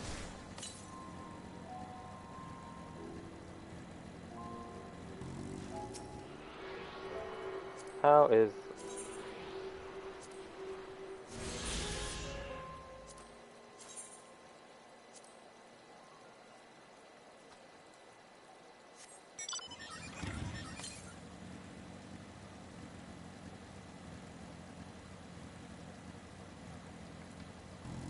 That wasn't what I meant to do.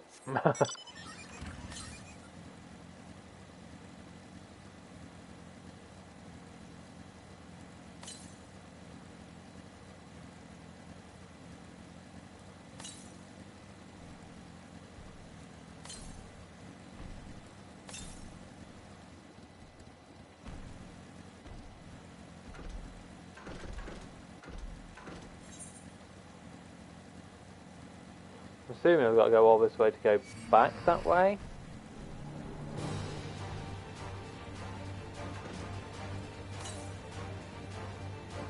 Yes, yes, south, I know. Boom. Love how you can tell who else is like trying to get the Aether right.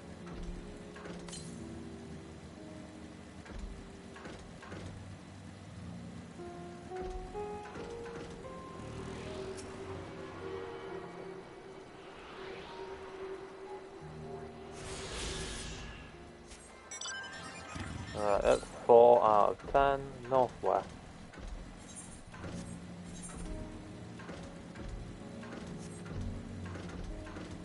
Oh.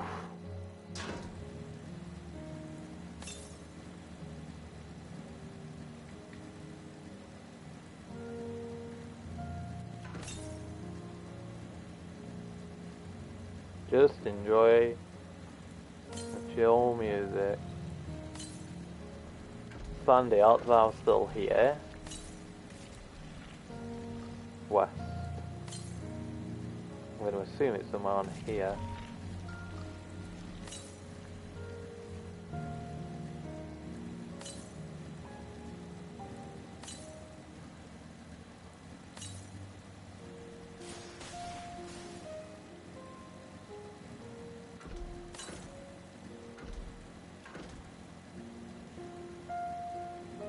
Ah, I got ya.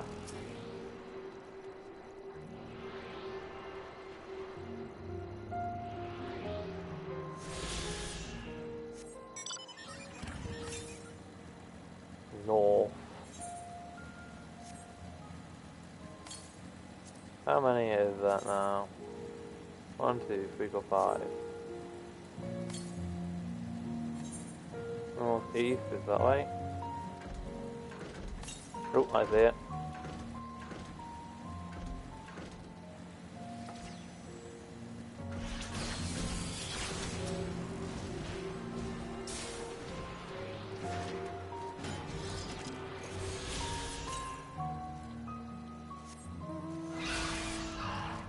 North again.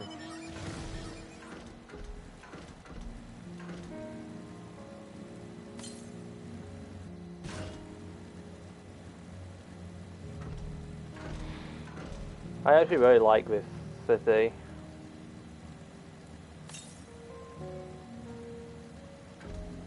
Like, even though it's ruined and that lot, I think it looks cool.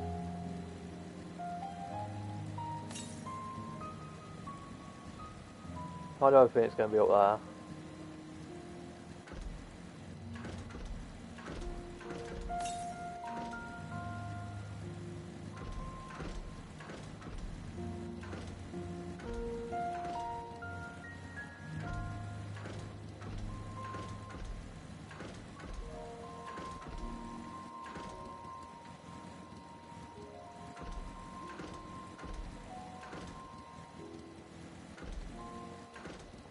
Nani?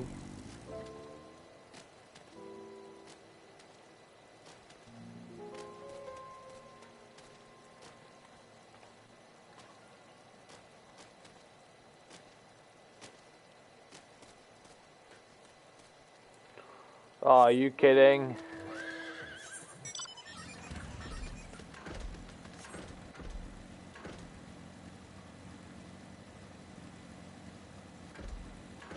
No, you are not kidding.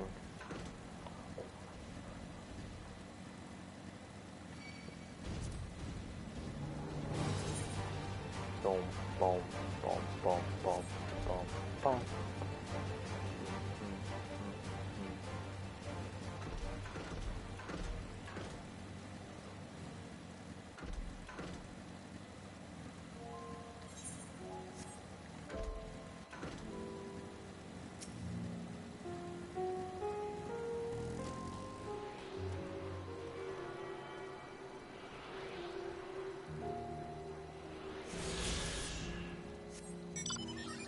There we go. Right, now where? South or west? That way.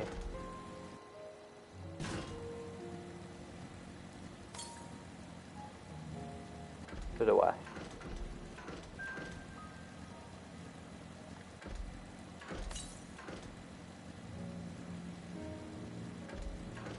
I see it. In here.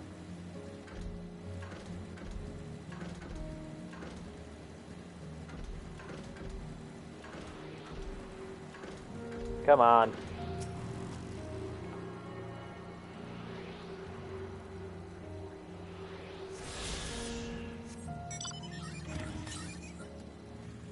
To the west.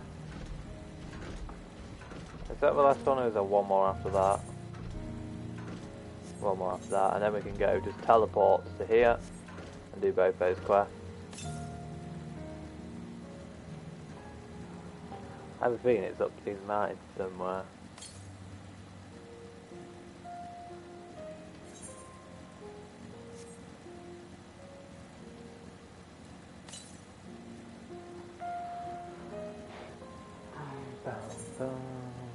Oh, I bet it's there.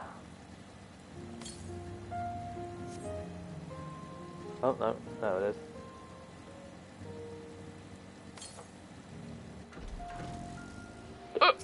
God damn it.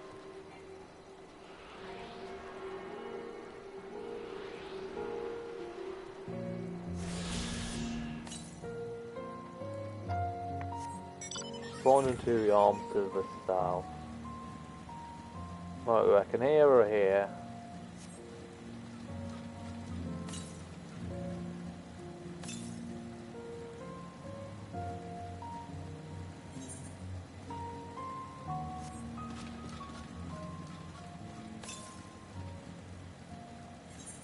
I reckon. I actually don't know. Southwest?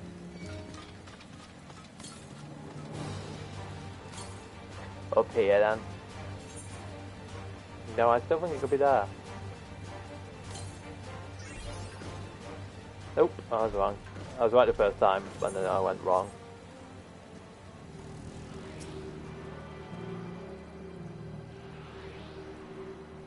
So we get that, and then the Apex compass should say...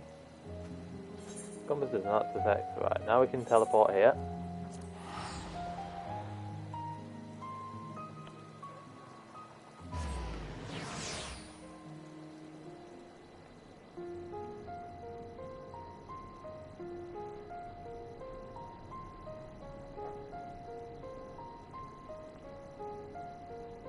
Slandy, are you still here? I have something to speak to you about.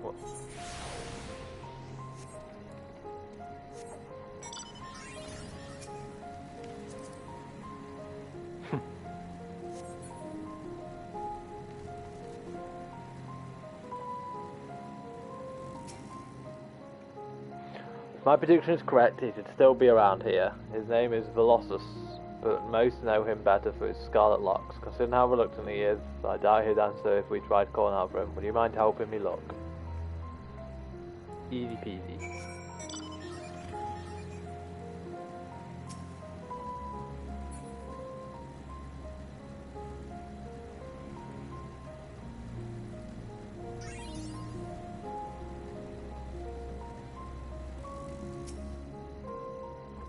Who are you?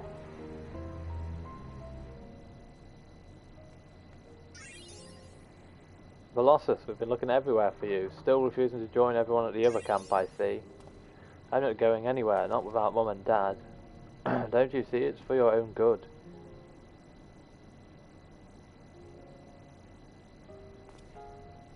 I know you. Came here with Julius, didn't you?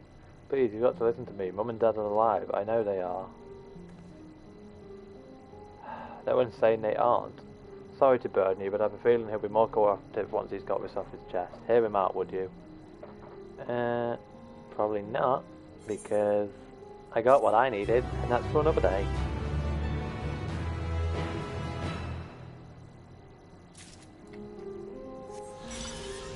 Later, loser.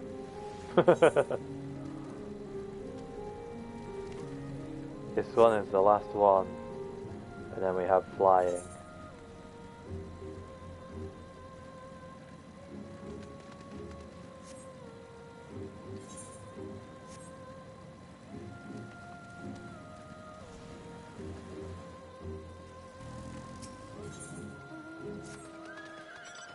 Excuse me, ma'am, have you seen a little boy with hair a similar shade to mine? He's my son and I can't find him anywhere. It all started when I told him we ought to seek refuge in your encampment, and he started wailing and sobbing like I'd never seen. The next thing I knew, he was running hell forever goodness knows where. I'm worried he may have left the station altogether, and the streets above are rife with danger. Could you find him for me? Oh, you will? Bless your heart. If I know my son, he's probably tried to return to our house to the north of Patalium Novum. Try there first, anyway. Try there first before anywhere. He'll be easy to recognise, I think, with the colour of his hair and all.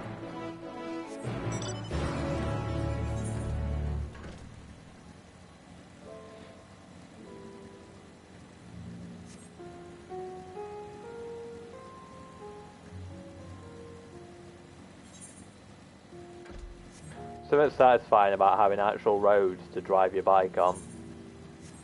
A weird thing to say, but true nonetheless.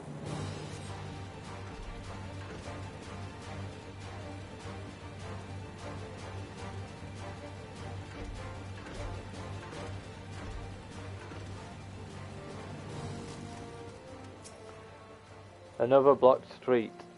Who are you? Mother sent you? Tell her I won't go to the enemy's camp. I'm going home. The boy with sky blue hair has made good escape. You had best resume your search for your hoodie Ospetrus. You.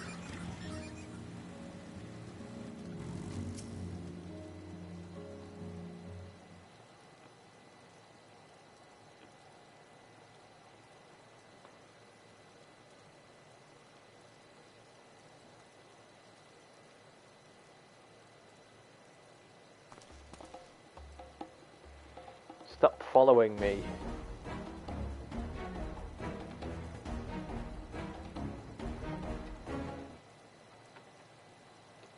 Once again, the boy with sky blue hair has taken flight. We'll likely be looking over short substantial for now. I'm very sorry you assumed not. Follow the boy from a safe distance. The objective will land him fire. Yeah, I know. Fuck me.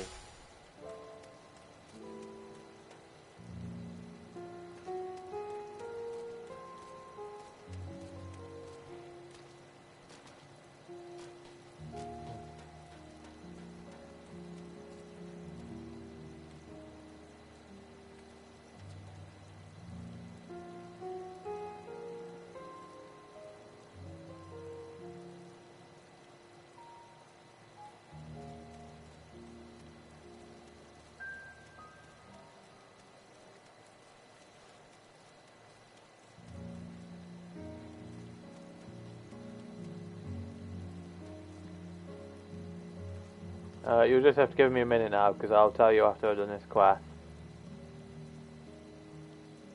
I had something important to talk about with the VODs.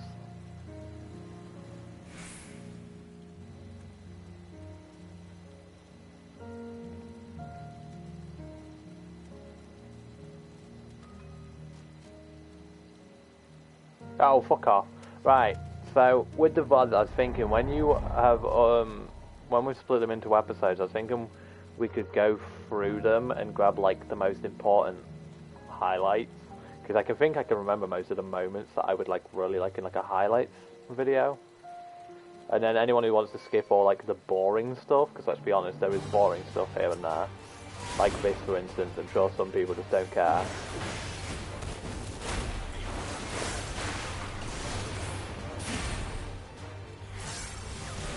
I will actually help you with that editing process if you want. Obviously there's nothing I can do personally, but you can, I can watch and help you find the right moments.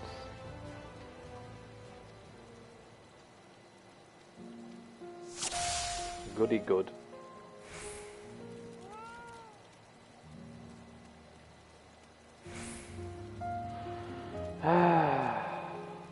I hate these quests. These are the worst introduced quests they've added.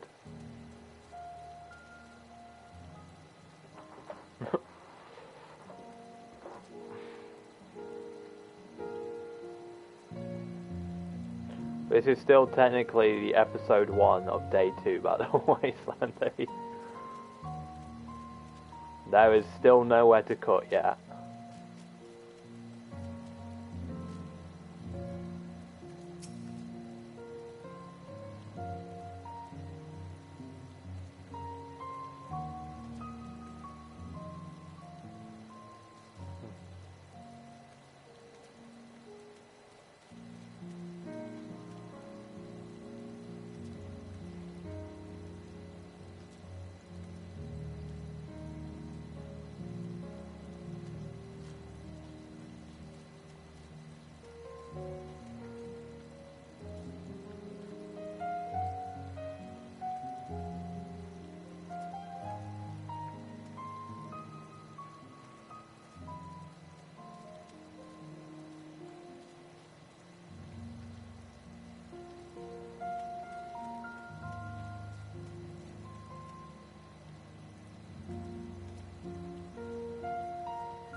Oh, fuck off.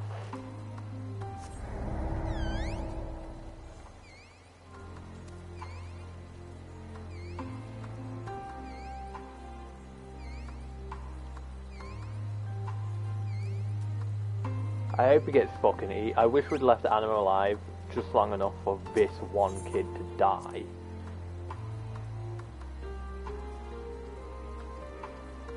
Whoever thought these quests would be a good idea needs to literally quit the company.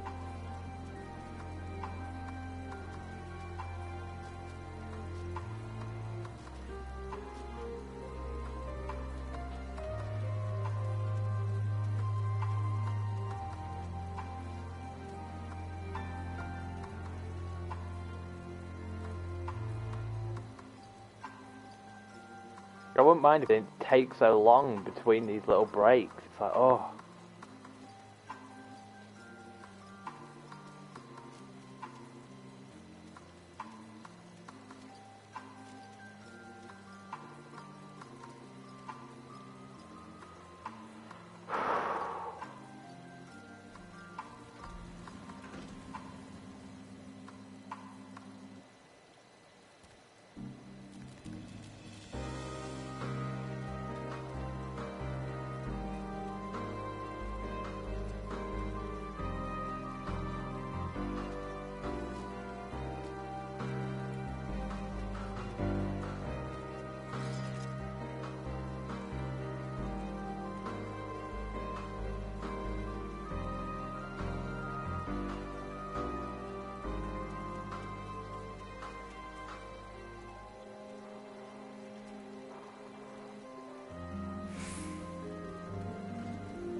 Hey look, it's him, a brat.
Fucking finally, now I'm gonna fucking kill you and take out all my anger by imagining you're that little fucking kid.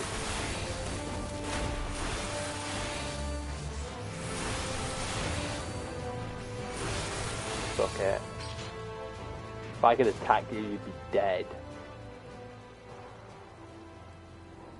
No, our home, it was right here. Nobody cares about you anymore. Everyone watching hates you as much as I do. You again, leave me alone. I'm staying here to build a new house, bigger and better than the old one. I don't care what you said. I honestly stopped caring about this quest the moment I had to follow this shithead.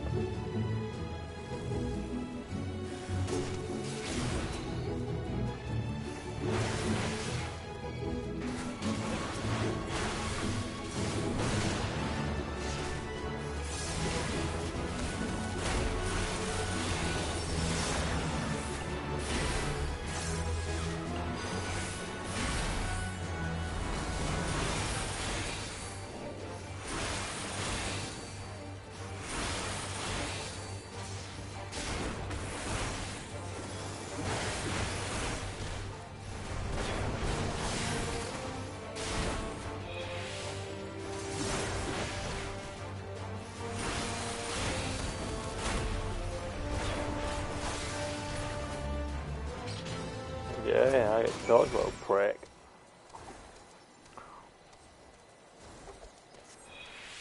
Why do you care so much? We're enemies, remember? Why are you trying to help me? You need help, and I'm offering it.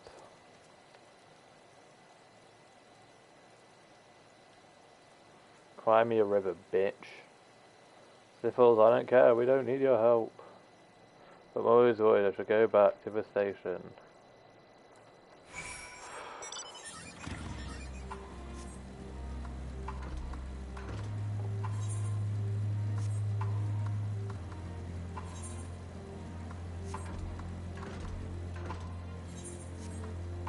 My eyes are glazed over with hate and venom. Oh, Slandy, you still here?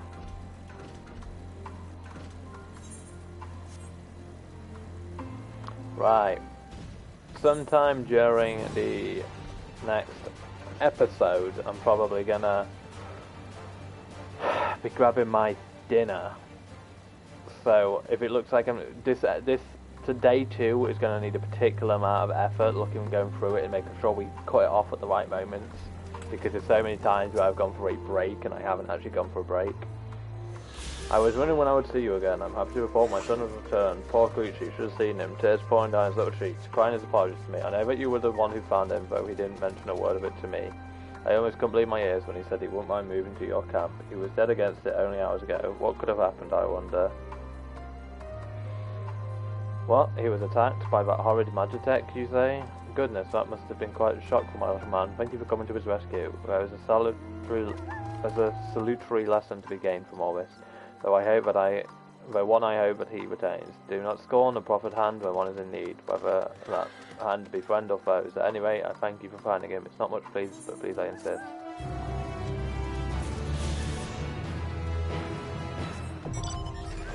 Finally! Flying in Endwalker in a zone. Right, I am missing for my break. This is the end of this episode. That's what we're ending this on. That piece of shit side quest. So if you're watching on YouTube, thanks for watching. Everyone on Twitch, I'll be back in like, no, 5 minutes. It shouldn't be long. Probably less.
Hopefully that's a long enough little break. I'm assuming it is for you, Slandy. Music made me jump.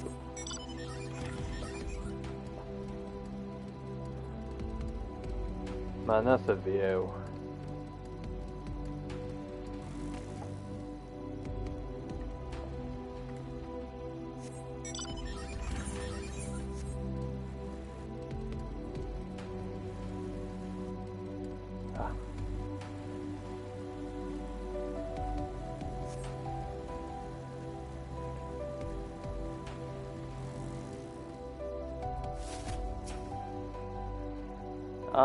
I return, I must return. Why?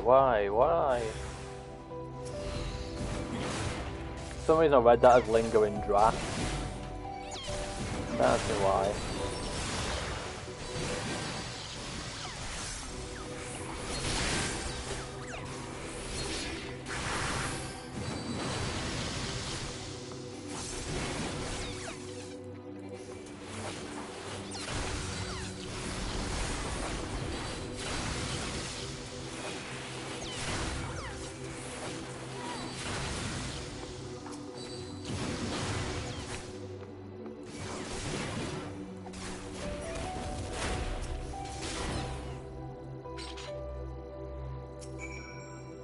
Home, I want, I need.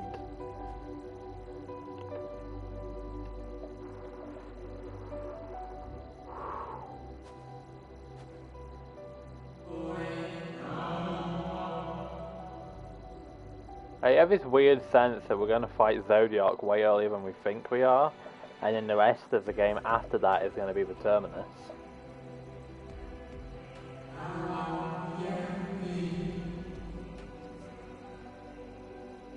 I should really be reading that out. I just realised that that's not real language.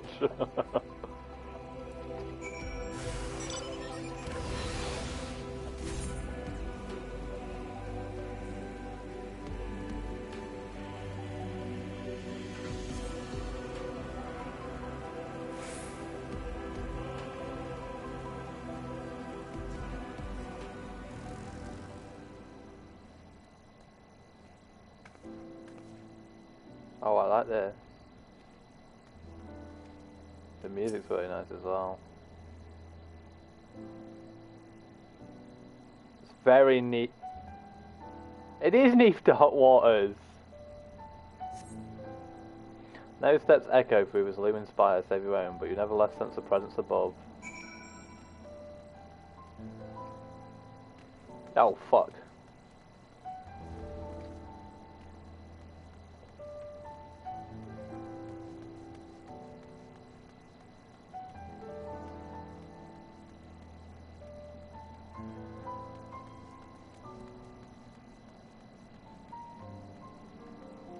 I like what Neve Dark Waters is there. Yeah.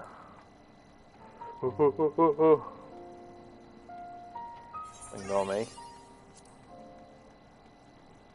Aha.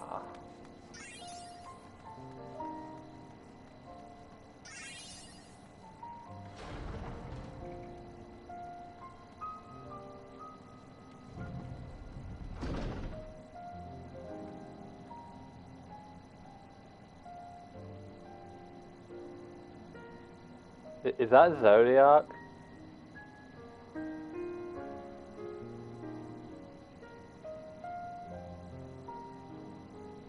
Nice.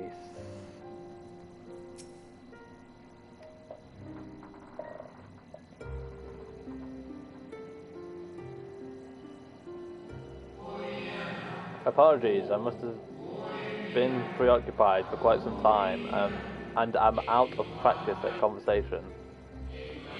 Ever since this moon was created by Hydaelyn, I have served as an integral part. I am the Watcher. I am responsible for the prisoner and the devices that hold him fast.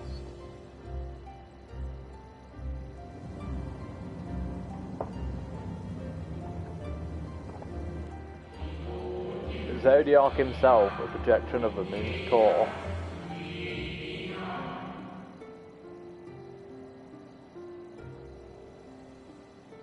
Sorry, I am making a note of what needs to be taken a note of.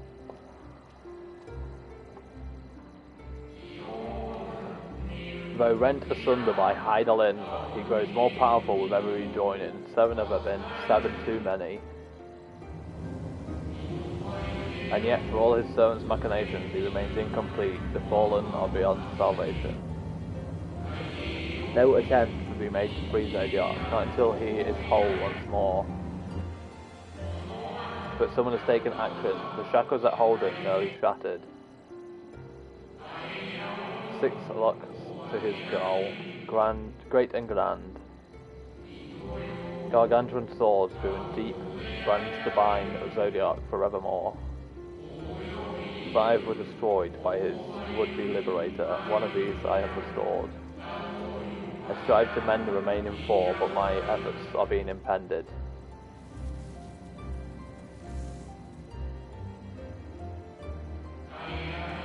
Souls sacrificed to summon Zodiac, their manifestation consequence of the waning seal.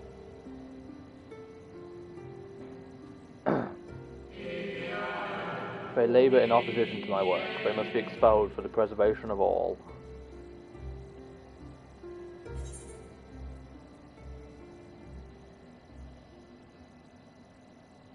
I will only resort to expelling them if all else fails.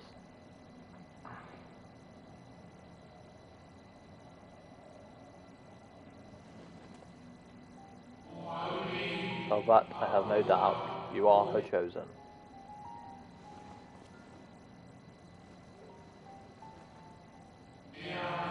I am the watcher and the gatherer. I am not the judge. Know this, Idling commands the forces of stasis, and this moon is the product of such power. So long as Zodiac remains imprisoned in this place, no more sacrifices will be made in his name, nor will those souls rendered up in his name fade into oblivion. Go, meet with these wandering spirits, do what you think is right.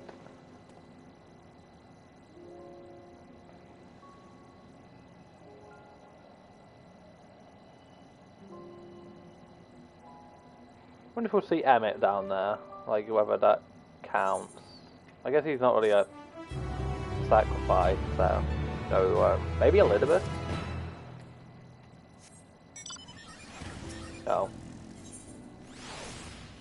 You must confront those lost souls, yes, but you need not expel them by might of arms. A feather touch, a firm word.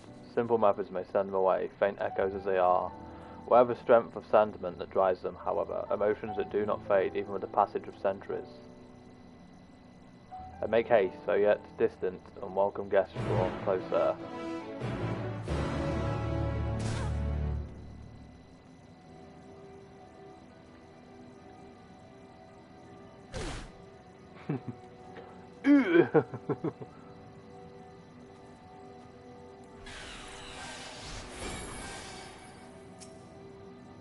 Where? When? How long?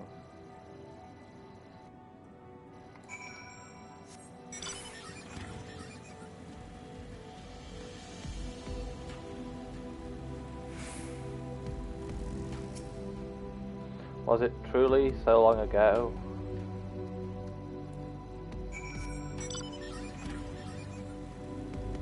That is such a cool sight. We were happy, at peace with the star. We nurtured it, helped it grow, with our will, our creations.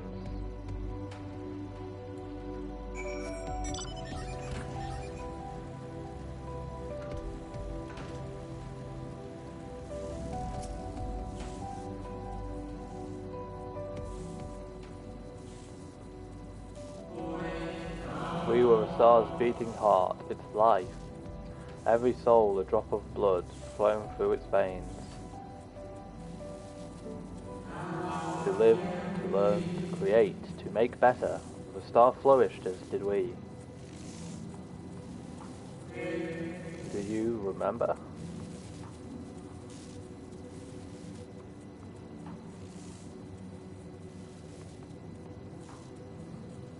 As the whispers die, the final spirit fades. No shadows of times long lost remain around the drowning brand.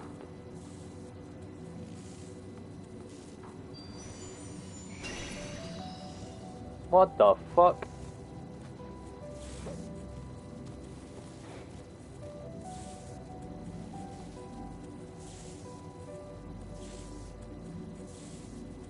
An unusually lustrous dog is gazing at you with what seems to be fond anticipation. The fuck is going on? It appears to be waiting for you to follow it.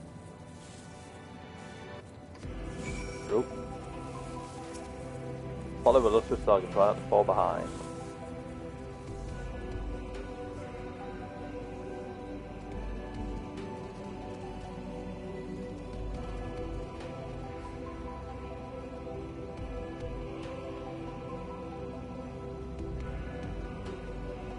Kind of makes you wonder if Emmett told the Allegans to bind Bahamut the way he did in the same manner that Hydaelyn bound Zodiac, because it's very dull and muddy.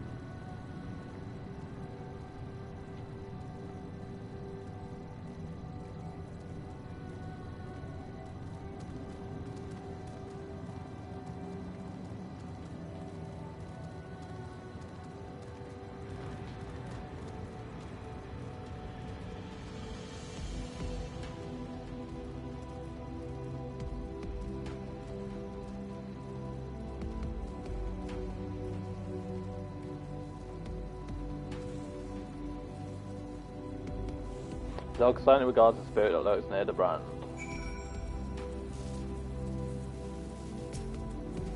We and the star were fulfilled, wanted for naught, mourned for naught.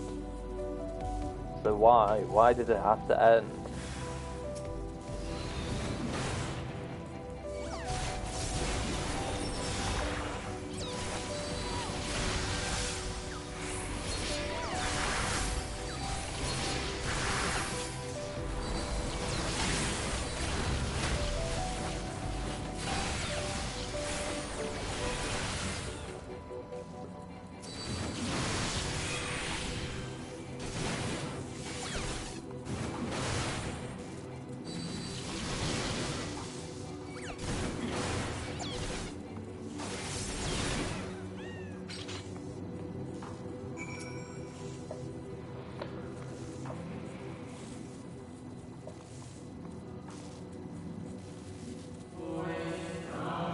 The final days taught us the fear of death forced upon us, the injustice of duties and dreams left unfulfilled, the grief of unexpected partings, swift as darkness, cold as ash.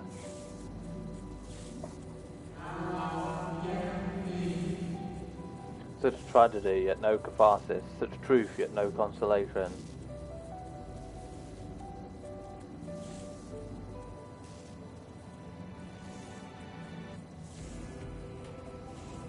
As the whispers die, the spirit fades. All is silent until around the numbing brand.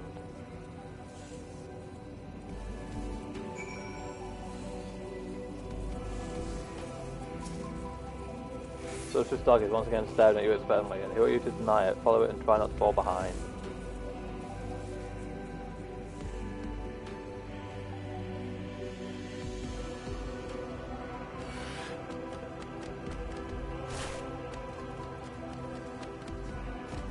Cool model actually, now I'm looking at that.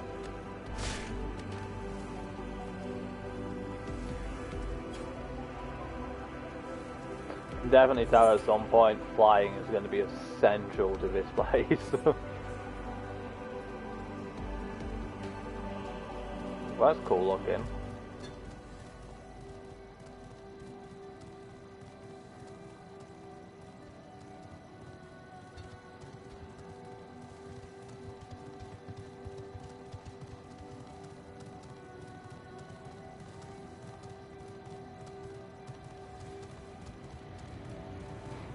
The fuck.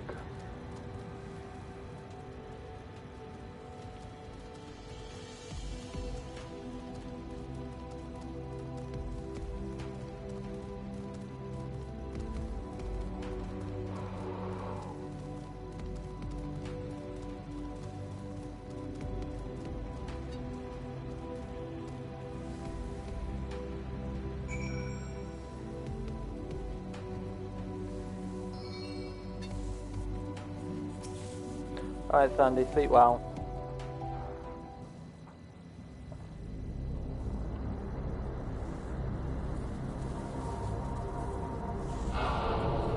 Our perfection came crumbling down, such overwhelming despair in that moment we knew the end was nigh.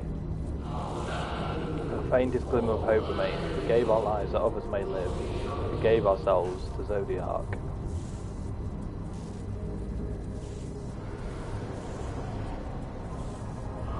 The Zodiac, our Lord and Saviour.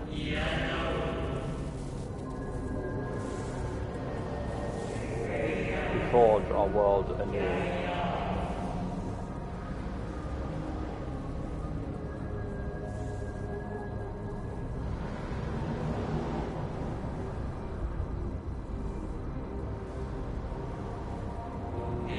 To live and love again.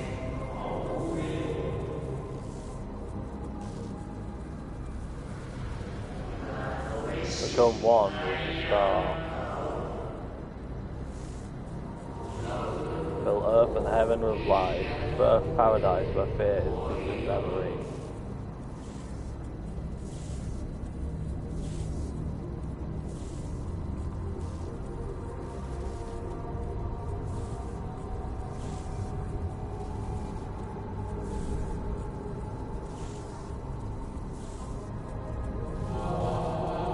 Pardon me, but would you be so kind as to step aside?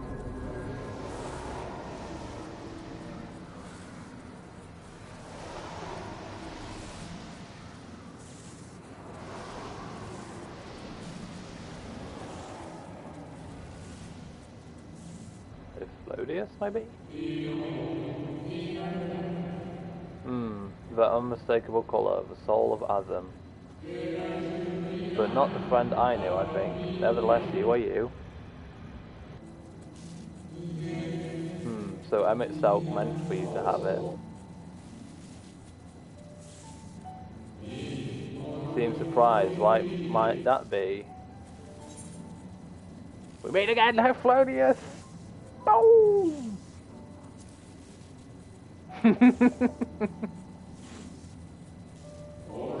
Again? I do not believe I have yet had the pleasure. Boom! Flodius, baby! See, I catch on. I catch on. I knew before he said it.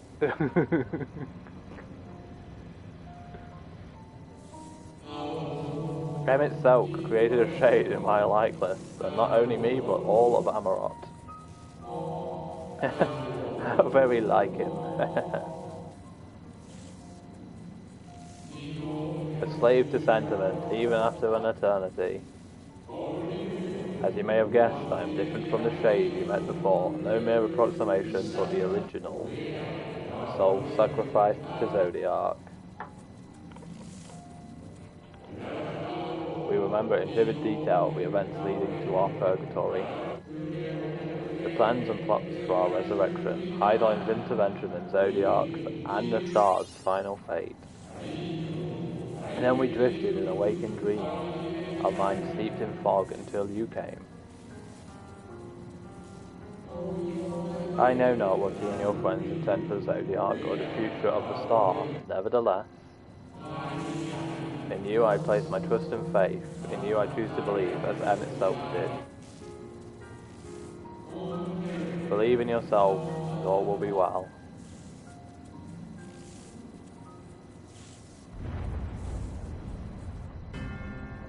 Oh.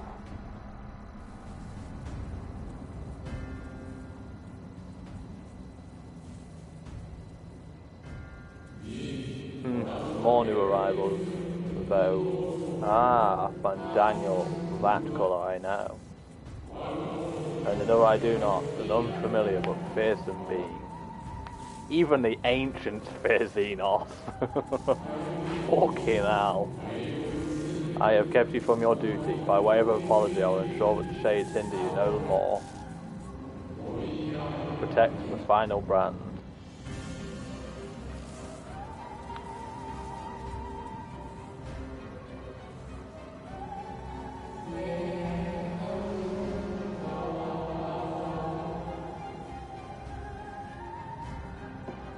marking that in my important thing. Fare you well, my new old friend. Aw, he even called you the same thing.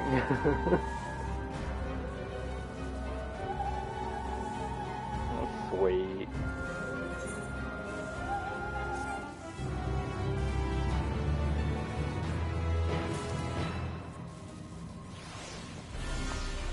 Good old Dysphosia.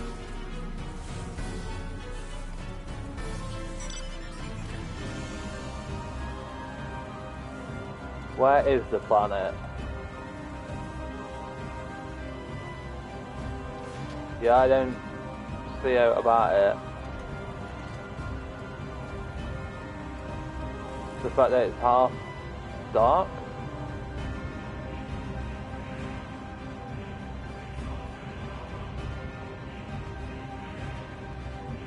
Don't get what you're asking me to look at.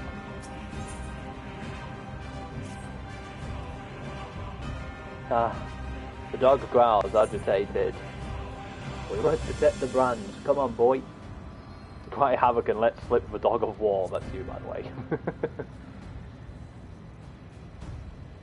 The dog nudges you with its nose. You get the feeling it wants you to pop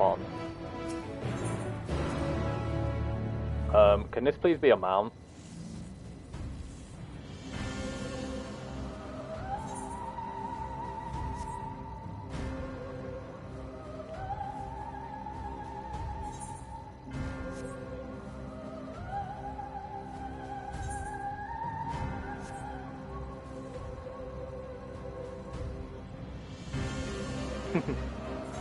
I'd say yes, but we've already had dogs for trial mount, so no.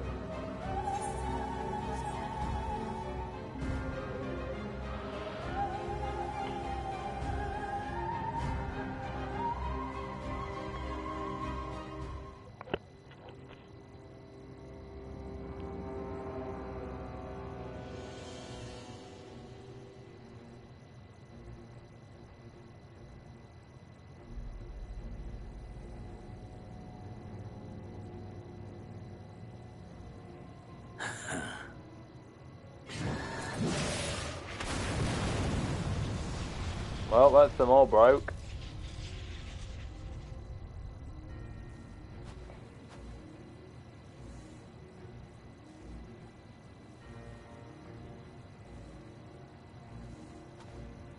In the nick of time, to savor the crowning triumph. Unbound and free at last. Arise, Zodiac!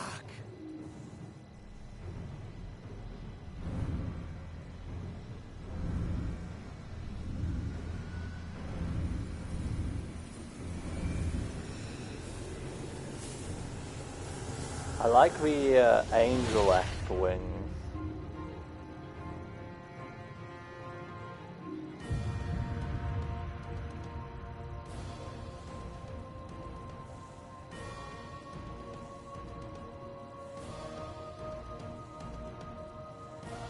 Deprived of heart and will by the loss of dearest Elidorus. A creature of pure instinct. Wanting for guidance.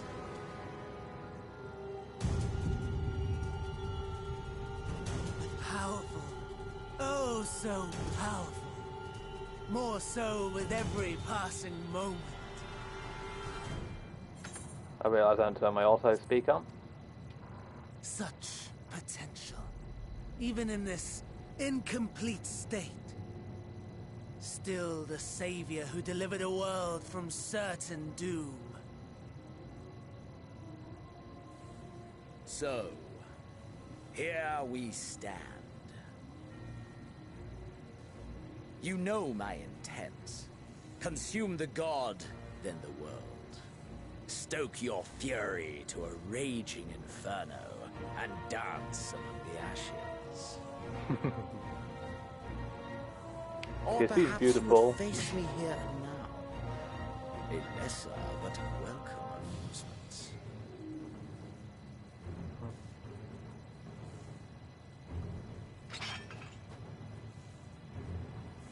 Yes. A taste to whet the appetite.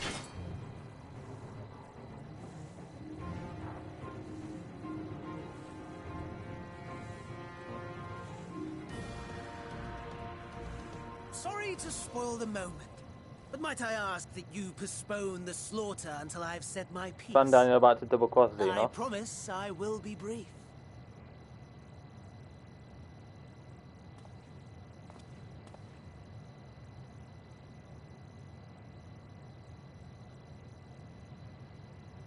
Do you remember when I told you that I wanted to die and take everyone with me? I meant it.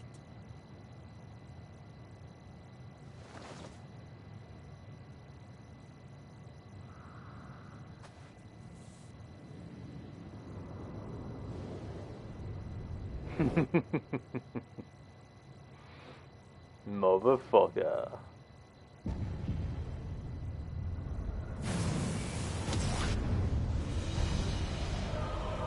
Bandaniark. I was not expecting a betrayal like that till a lot later with them two.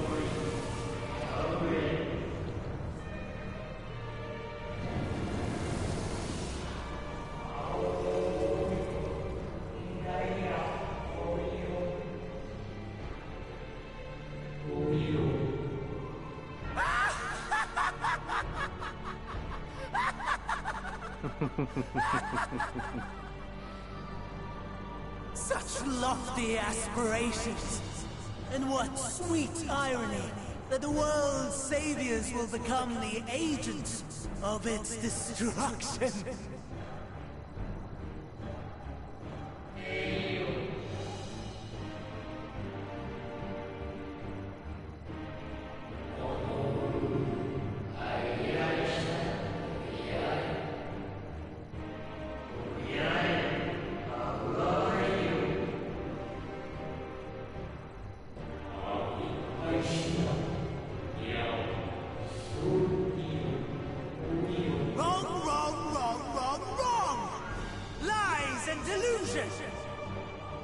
The dead have no power over me.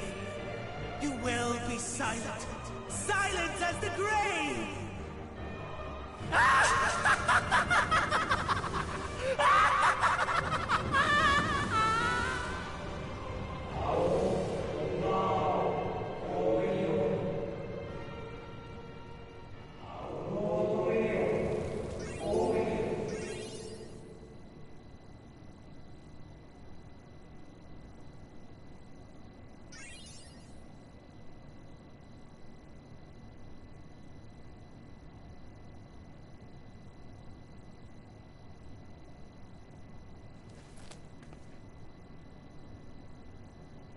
Bring it, Azim.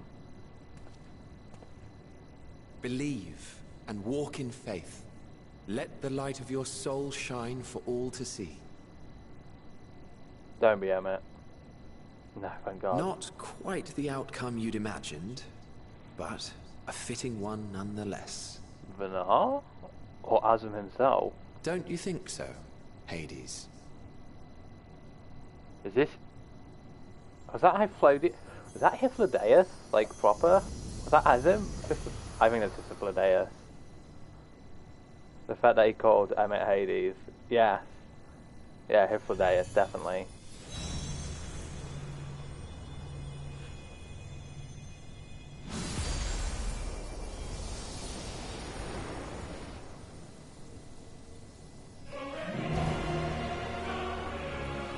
Oh yeah, baby. Boundless power, mine to command.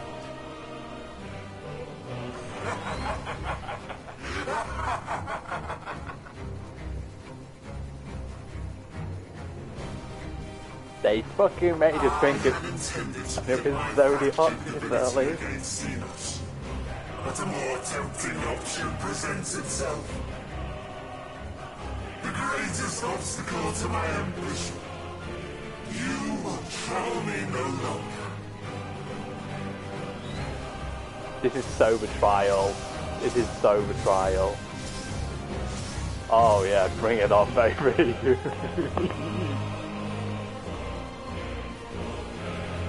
That needs to go in the book of things important.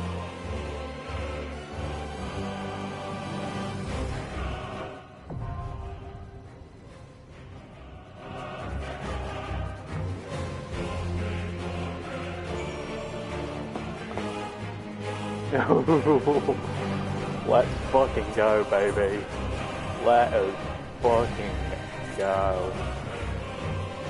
Oof, 23-minute wait time? Yikes. That was not a go, apparently.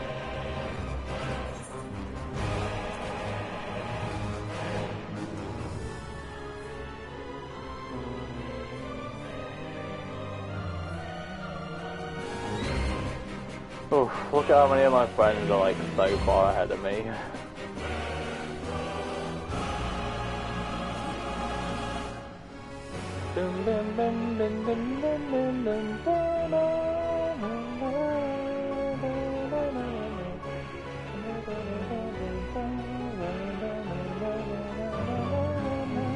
I'll have to tell Slandy to cut out the queue time.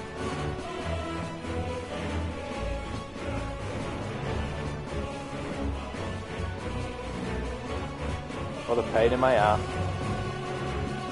Yeah, look, I just defeated Zodiac, you're gone.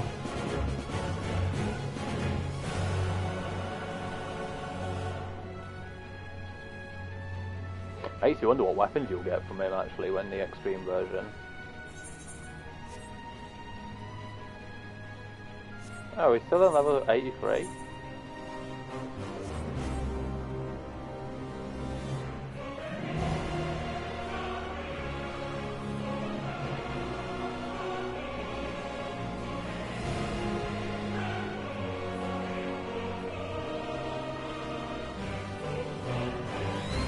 Jeremy doesn't have a circle on his head that we're meant to know him to have. I'm assuming it's because he's not fully healed.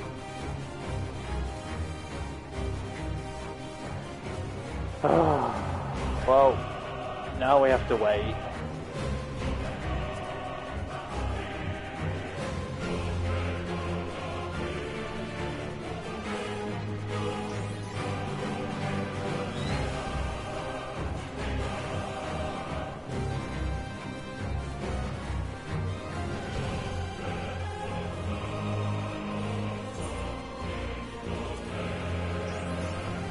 You'd think with so many people doing this that I'd have a queue.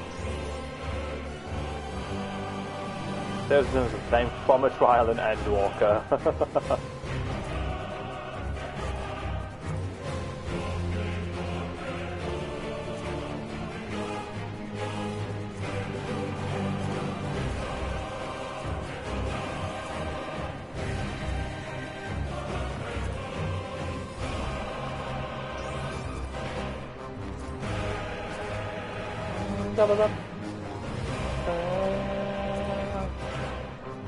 Oh, you can get the song.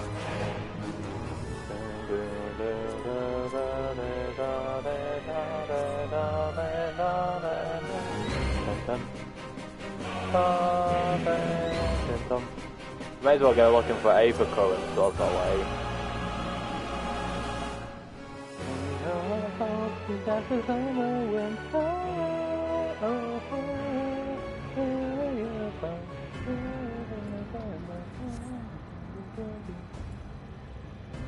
Look at all these people, like, how the fuck? Yeah, it will be when I get in one.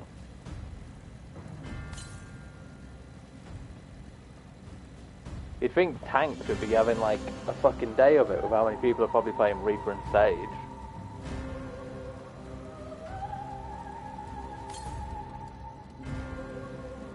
'70 to the north.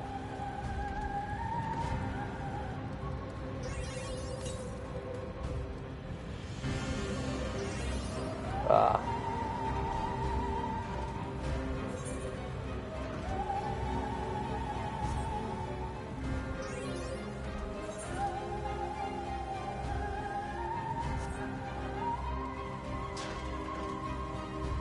Well,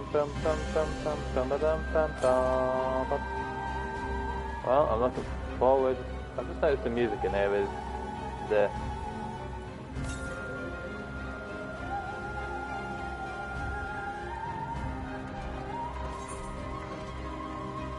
How on earth do I get there then?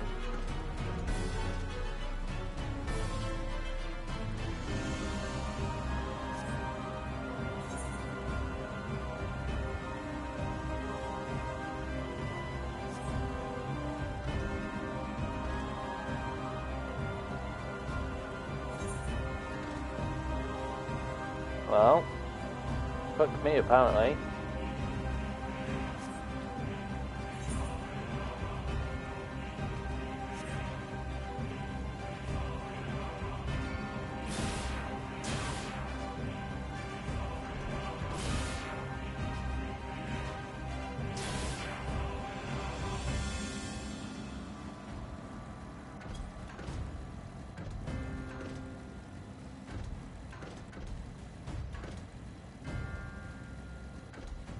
Oh my god, how is no one else in the queue with me? Like, at least one person could be.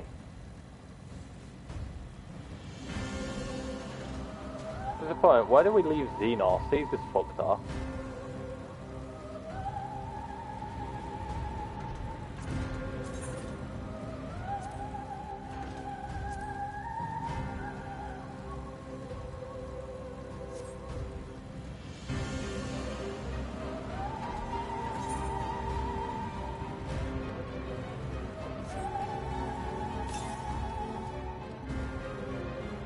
Yeah, I know where it is, but if it's just going to keep trying to guide me to that one, well, fuck me apparently.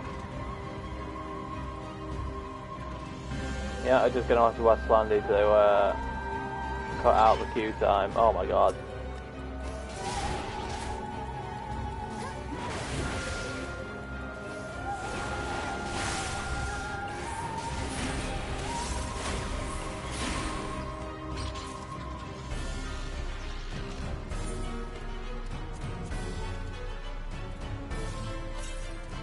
Look at all this fucking gear that I don't need. I guess I can de-steam that whilst I'm waiting.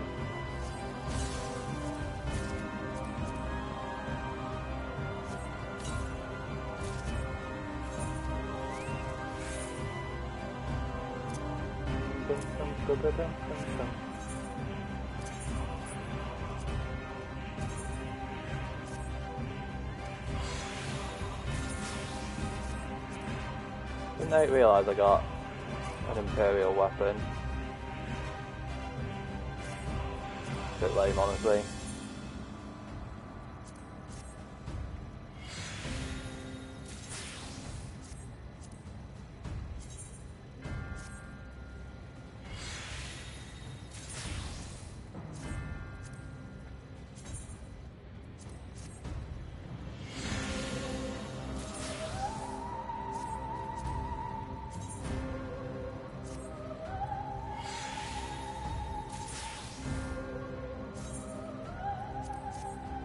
Those stream elements I'm not enjoying because I'm not in a queue.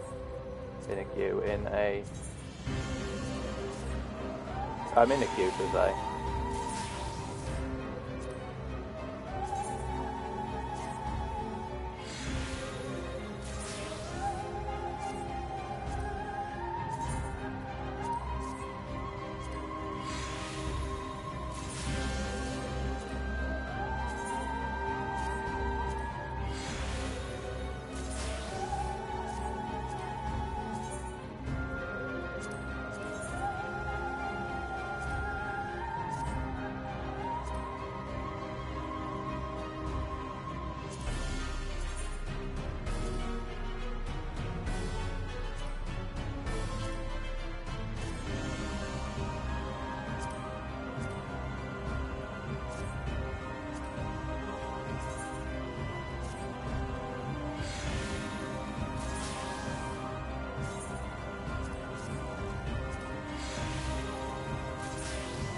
At least I'm getting a shit ton of resources.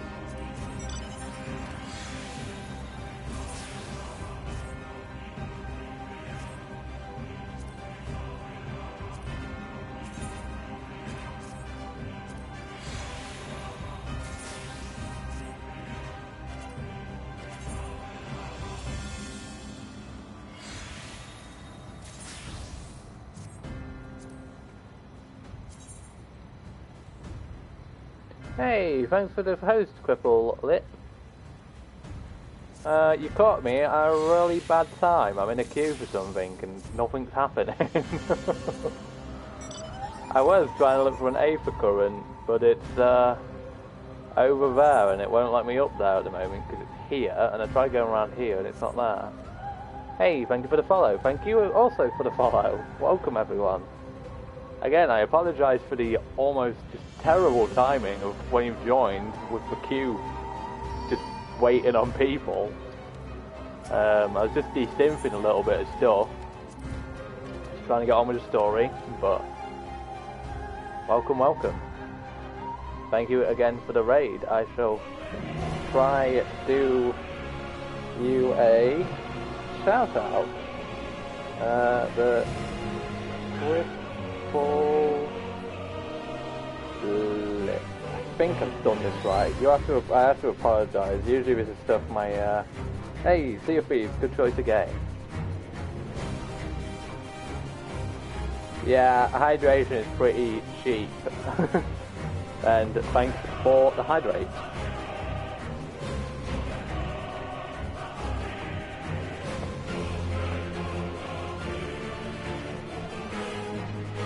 Thank you, Vamp.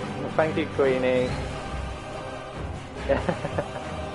I don't actually know much about Sea of Thieves, ironically. I have been wanting to play it, but it's Xbox and PC, and I play PlayStation, so I'm kind of screwed. I need to make it all platforms, then I'll be happy. But thank you, Vamp, for giving the recommendation of the raid to me. And thank you to everyone who's come on over. It's certainly, like, blew up my day. I was expecting nobody in the whole day. So thank you. I can't see what that emote is. Does that say Derek?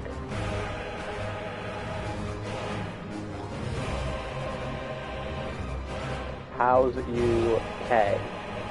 I am good, thank you. I'm assuming you are referring to me. Derek is everything. Well, in my stream we have the Pretty Shelf Sneer, which is that beautiful face. We have the Noob Shear, which is that, which is me. And then we also have Tank Mechanic, which is me. Oh, sorry. I will speak more after, but I've been waiting for this. Go! Come on, over Tank.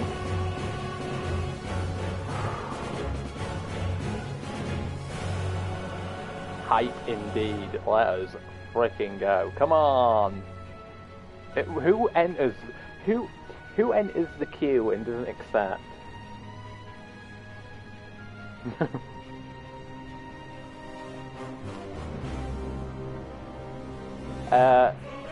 Vamp, as far as stop being a stranger, if you can see, right here, my chat is off.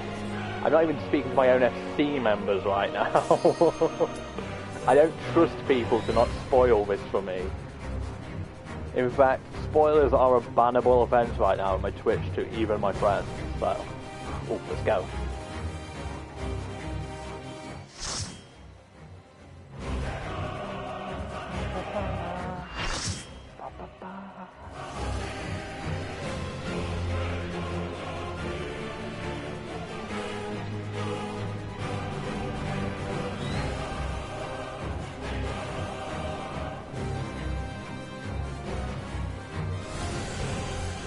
I am so ready for this. Let's fucking go. All creation shall bend to my will.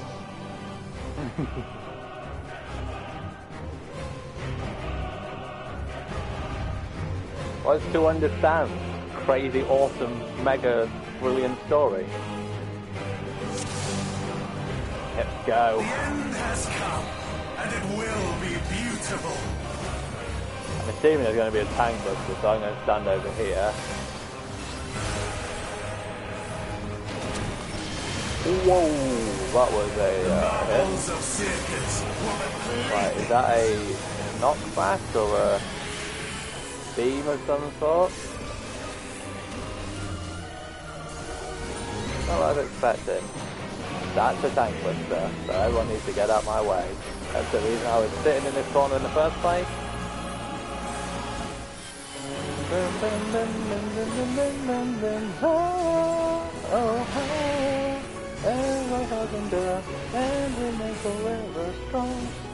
Fuck, what the? Yikes. Well, that'll teach me.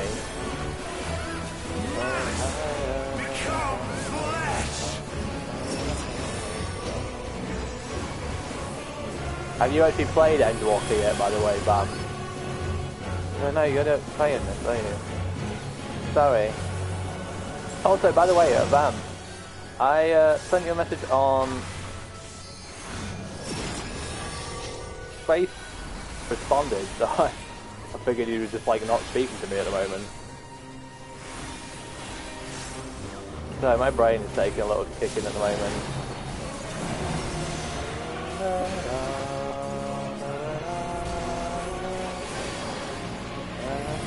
Will you live to see the end? Oh, no, don't stack like that. Just...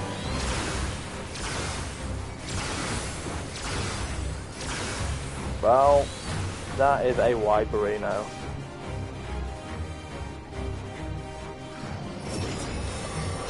And yeah, there's not a lot of point in messaging me at the moment. I'm not responding to people.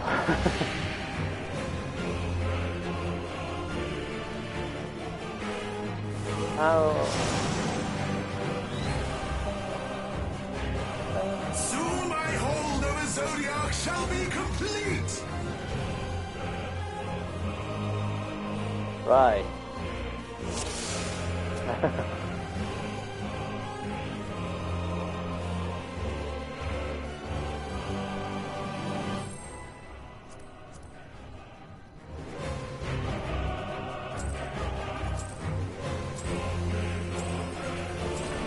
The end has come, and it will be beautiful.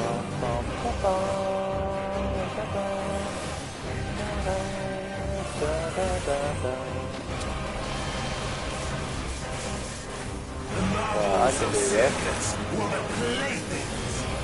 I'm assuming this is still the same one. Which means there will still be a cone. Yep.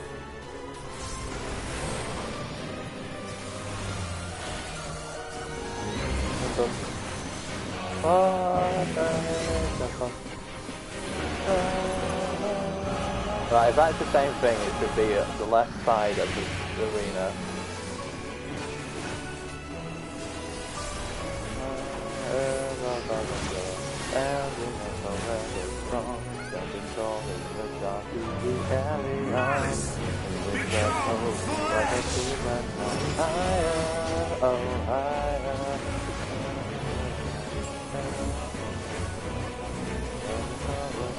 I fucked myself here.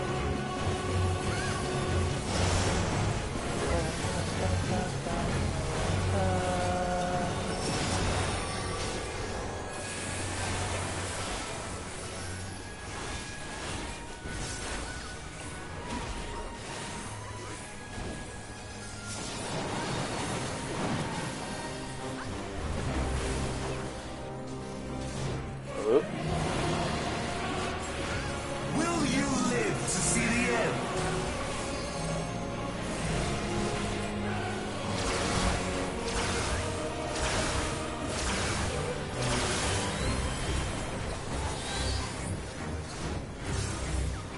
I thought that was 2 stat markers, honestly, and I think it's actually just 1 mega stat marker.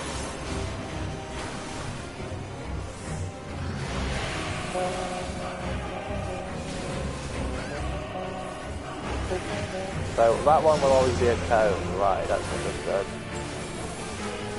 Soon my hold over Zodiac shall be complete. Why do I have a feeling that this is like just the first phase?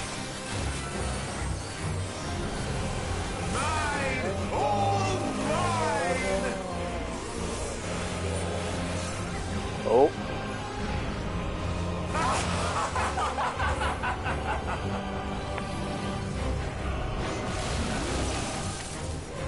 Nice. At last, I am become Zoya.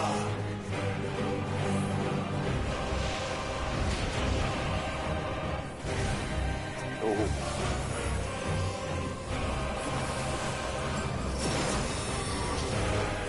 Oh. The natural order overturned. What the fuck am I doing here then? Is that like... what's going on?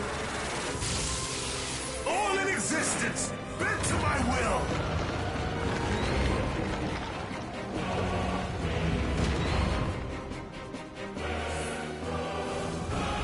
Ah! That's what's going My on. life's work, my masterpiece.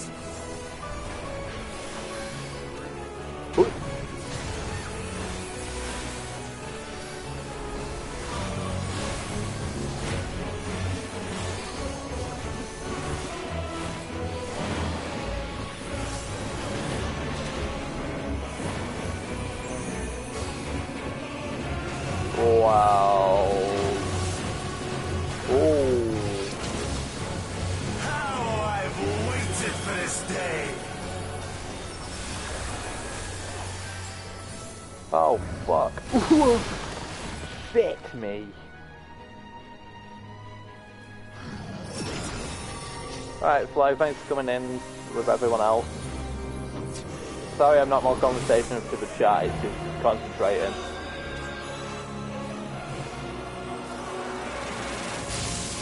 All in existence, bent to my will. Well, which just isn't fair.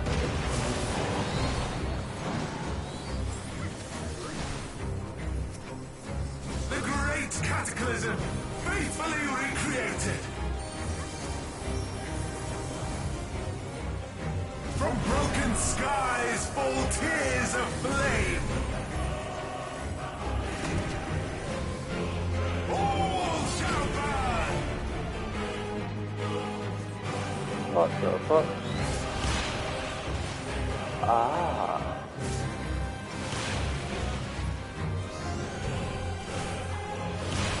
Ah. Will you live to see the end?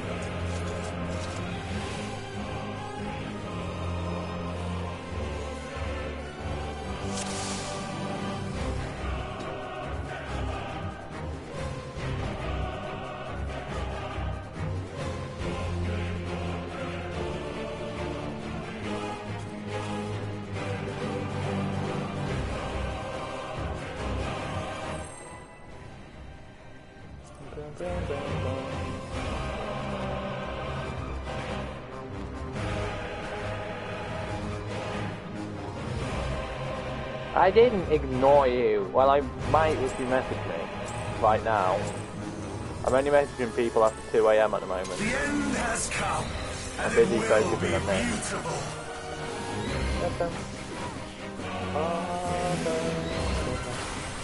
So if you message me, just expect a late response.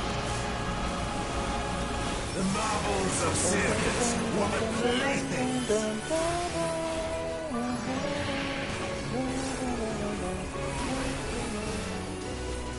You get the same lateness of response, and I don't have credit ever.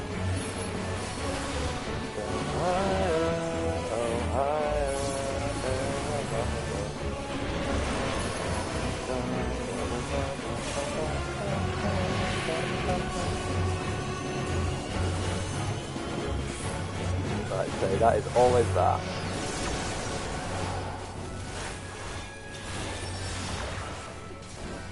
Malice become flesh.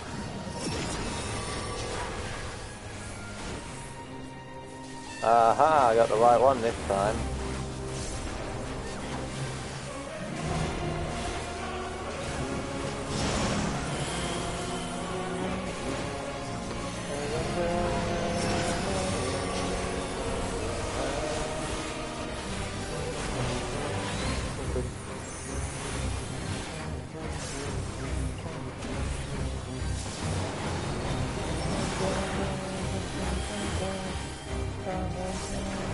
Alright, see you later. Will you live to see the end?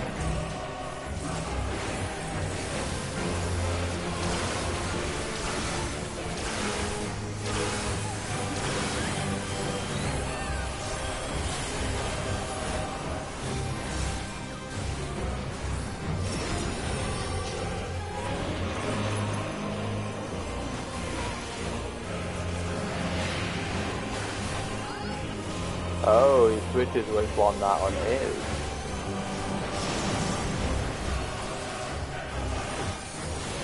Soon my hold of a Zodiac shall be complete!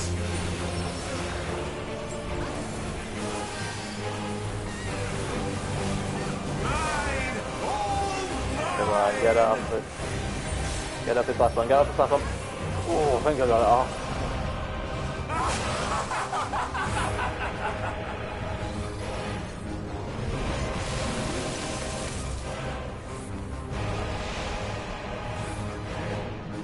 At last, I am become Zodiac!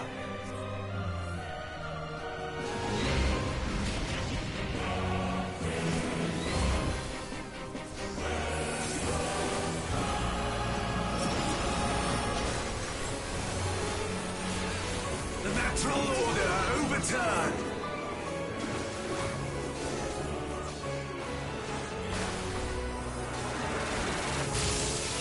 All in existence, bent to my will! Should be in just the right spot there. Boom! Powerhouse move. My life's work!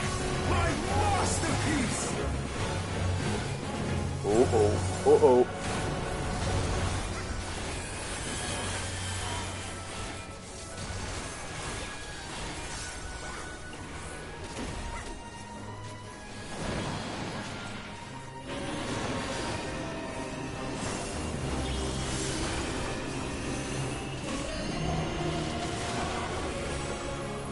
Oh my god, my mouth is being funny fucker. I've waited for this day!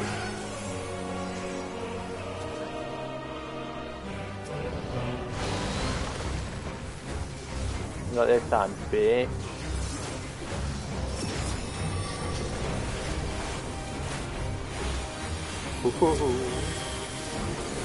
That's the first turning, but what I'm stood should be fine still.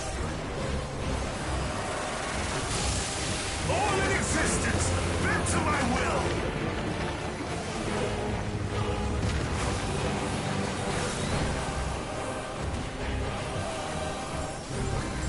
The great cataclysm, faithfully recreated! From broken skies fall tears of flame! I feel like that's going to be here. And that will be out there. And then that one will be at the side. Here. Here. And then in the center. Will you live to see the end?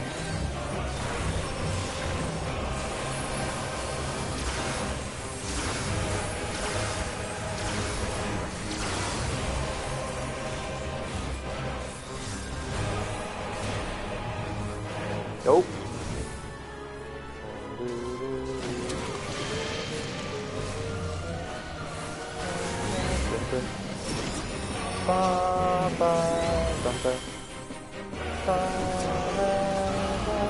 Right, if it's turning that way, I can still be safe here. No matter how it turns, this should always be a safe spot here. All in existence, bent to my will! Uh-oh. I missed that majorly. Will you live to see the end? Use the limit break. Use the limit break. Use the limit break. Use the limit break.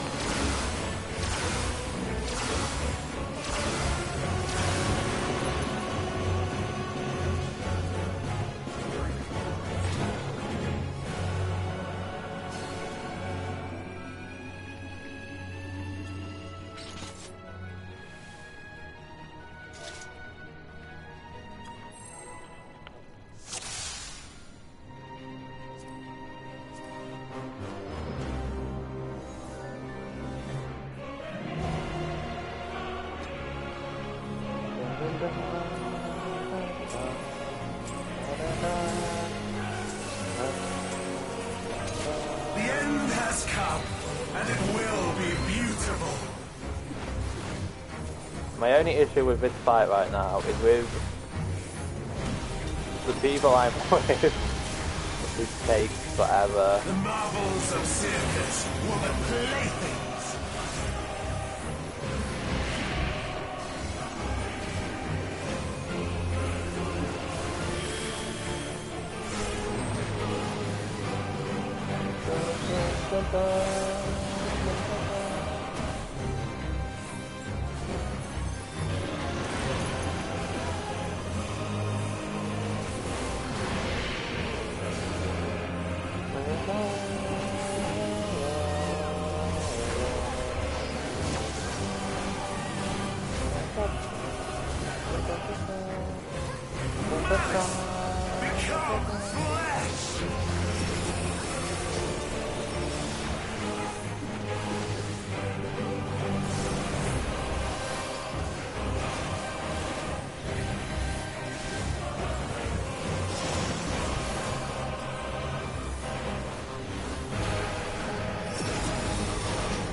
One subtle detail I like is that most of the little monsters we're seeing created are concepts of which Amon had in the Crystal Tower and stuff.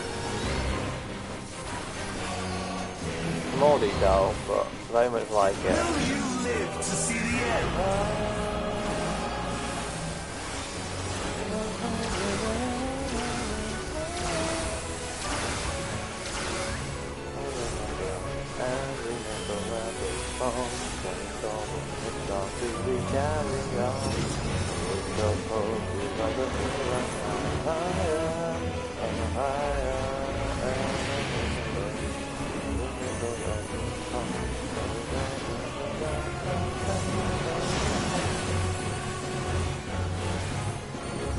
Soon my hold over Zodiac shall be complete!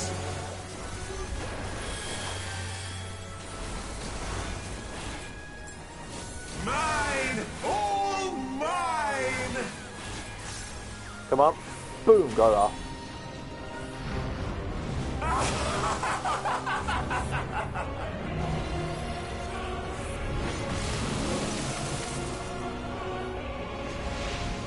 Oh, there's his circle thing. At last, I am become Zodiac!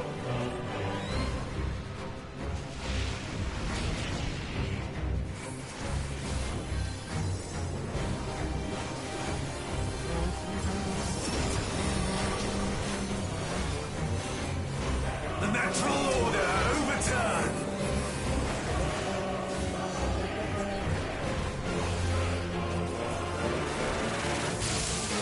All in existence, bent to my will!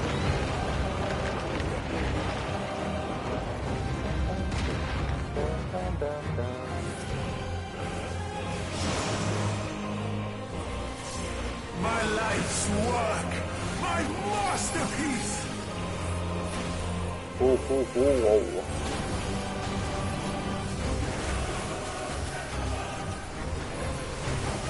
Don't need to put some new batches in my thingy after this.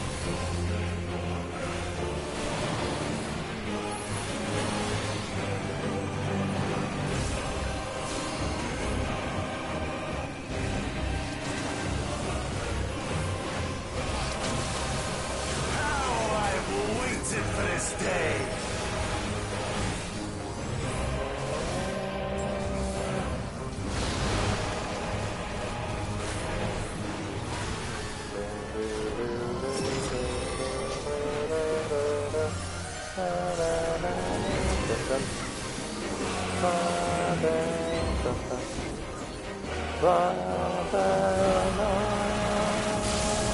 All in existence, bent to my will!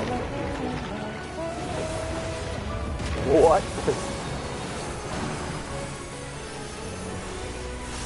Was my camera just janky then? That looked like it was in the right weird state.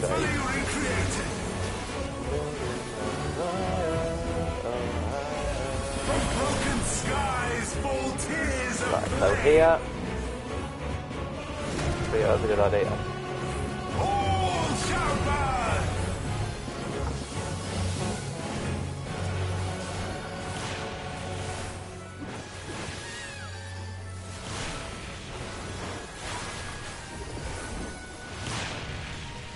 Will you live to Someone apparently can't learn.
Why do they keep running away? That's my question.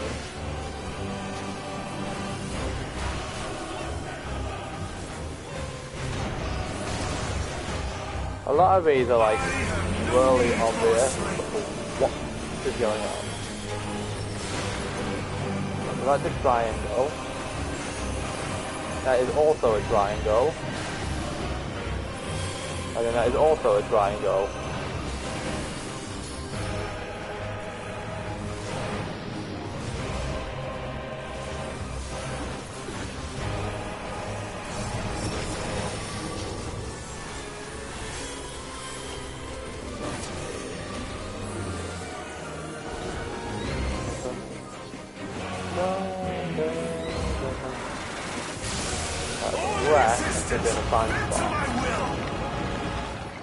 That freaks me out because I think he thinks he's going to stop and drop me off. Will you live to see the end?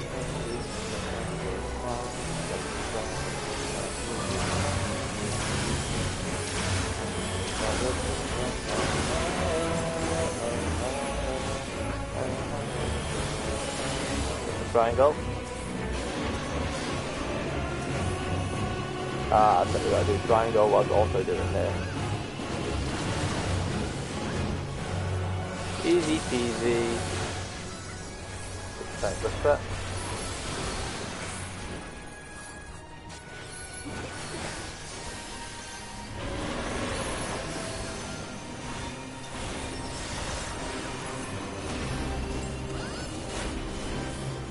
Oh, shit.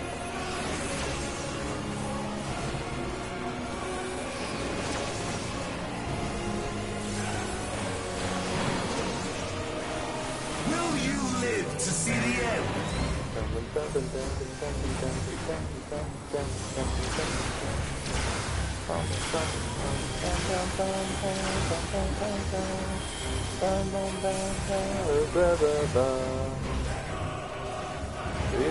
Well, that's just in time.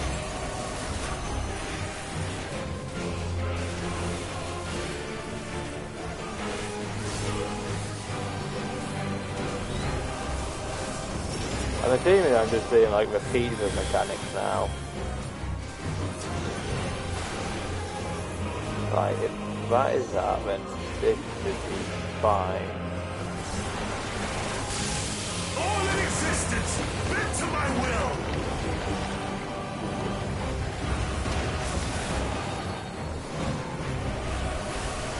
Will you live to see the end?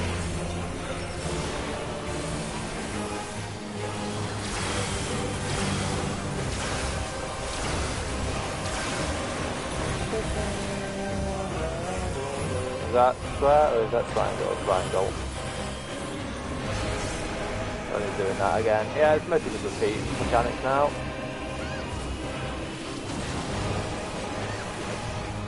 We got this.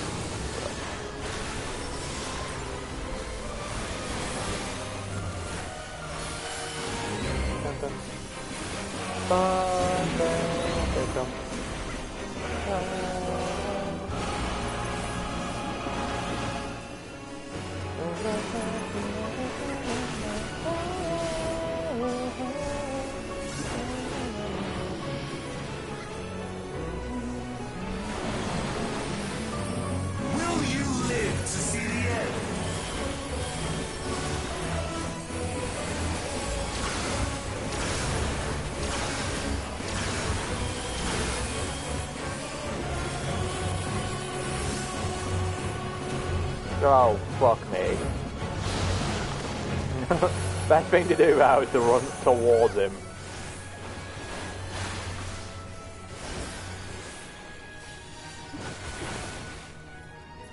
I mean, I guess I could have armed length as well, but I thought about that a bit too late.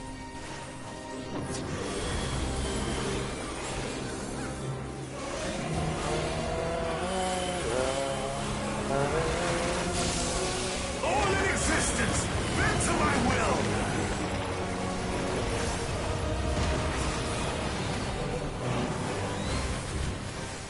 I don't even run it right yet, there we go.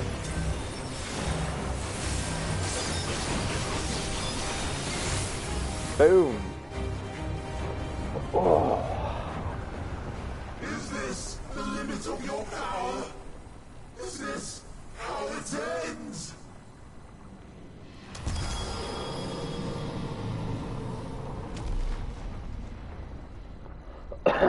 Said it was a bitch.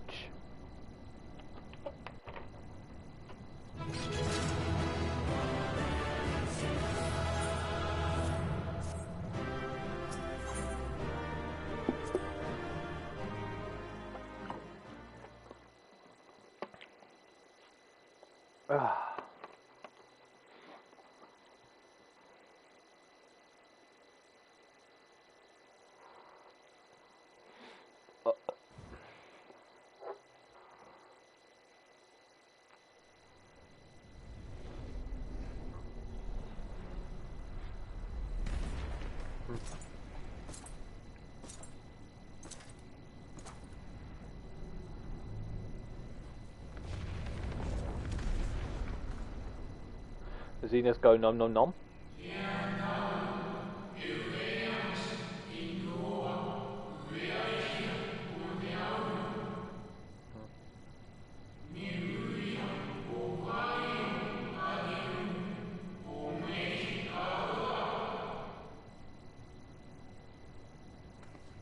I was just ignoring that Xenos has stood there.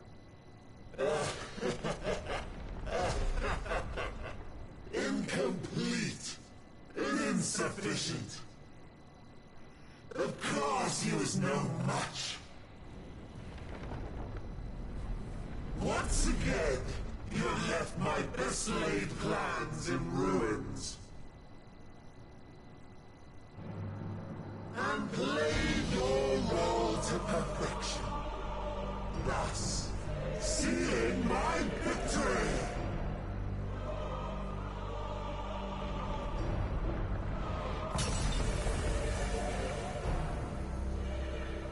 From the first, all I wanted was for you to kill Zodiac. 'Twas but one of many methods to achieve the desired effect. Could have been the same had Xenos died in my place. But what better and more satisfying way to ensure success than to take control myself? My sole regret is that you lived to tell the tale. Even so, I have fulfilled my heart's desire.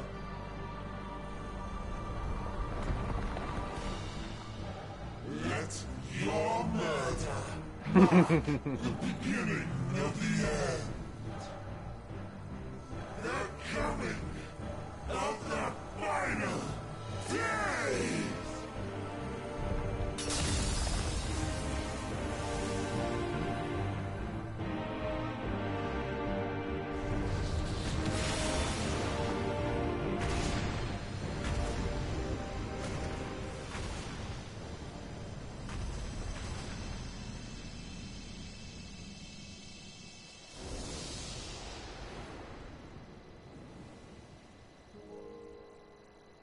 How quickly strength fades and blood cools. Old familiar sensations. So many lives, so many deaths. No different this. I close my eyes and slip into the dreamless slumber.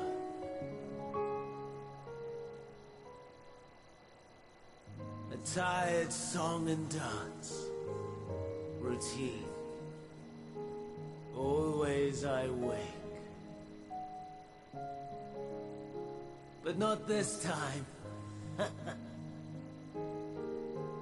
Nothing left unsaid. Nothing left undone. Inherit my hell. I intone with glee.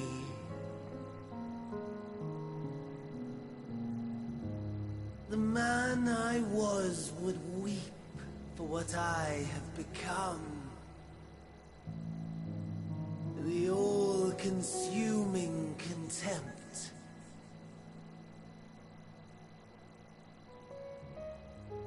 But I've the wisdom of 10 millennia to justify my answer to the question.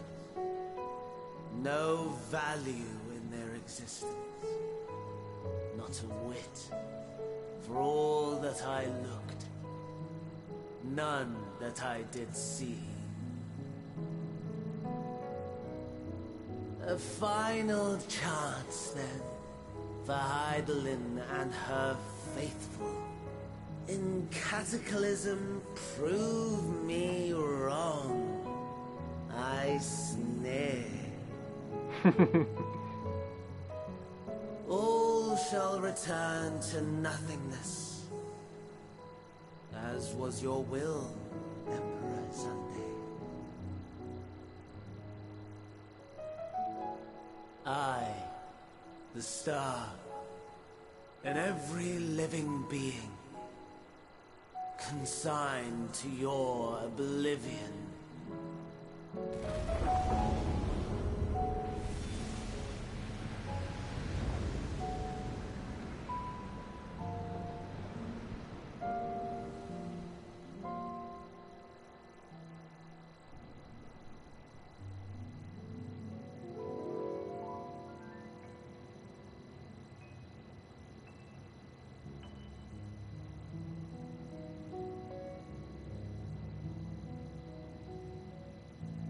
Well, that's cool.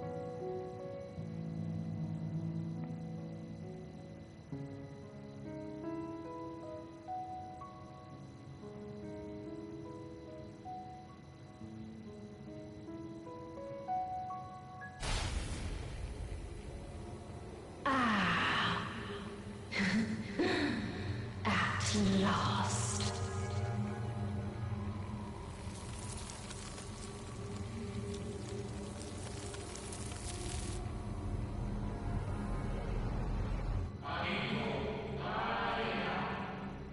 Wow. Do we want to just talk about that, or is we just going to pretend like that didn't happen?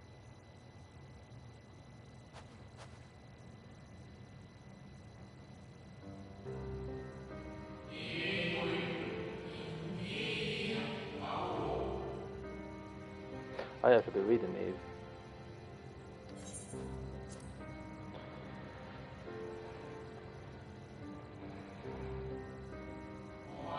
Then it was no illusion, all was truth. With the death of Zodiac, the laws of nature over which he presided have begun to unravel. The final days are upon us. What you have witnessed was an omen granted by the Echo, a vision of the horrors to come.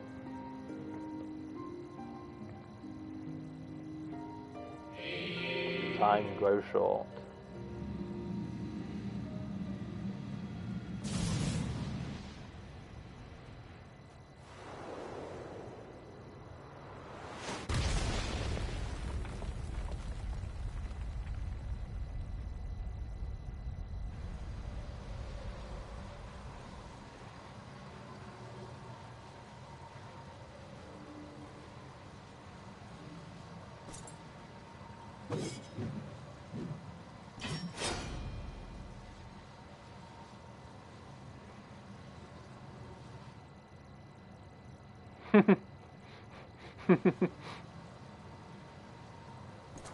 No.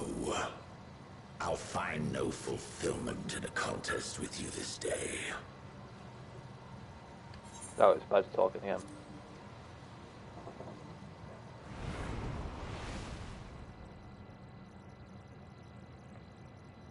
Slavering beasts gather at your gates, ravenous and eager. Already you turn to them and away from me. Poor Xenos, he feels rejected. I must go forth once more in search of power far beyond the might of Shinryu. Power to make your heart run over with rage. For the eldest of primals was a betrayal of promise.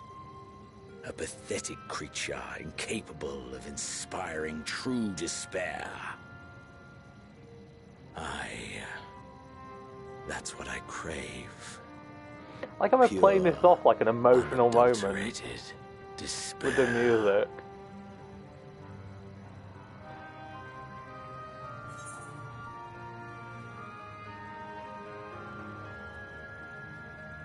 Hope will win the day.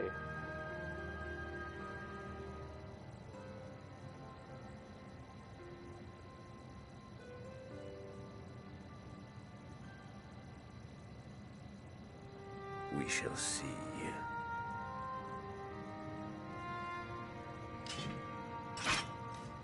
Are we just gonna let him walk off?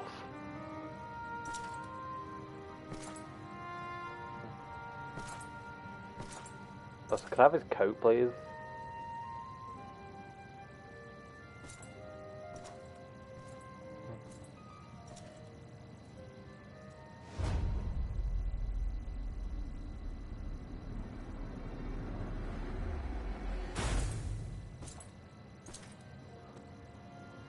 We're leaving it at that? No, no fucking way. We're just gonna fucking let him piss off, knowing what he's just said. Surely the warrior light isn't that much of a mongoloid. Jesus Christ, I need to go and set.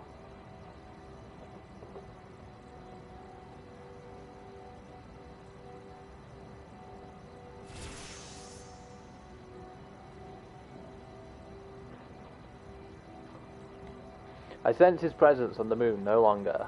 If you need not follow, then I beg you, stay and listen to what I have to tell you. I need to turn my heating on, I'll be back in a second.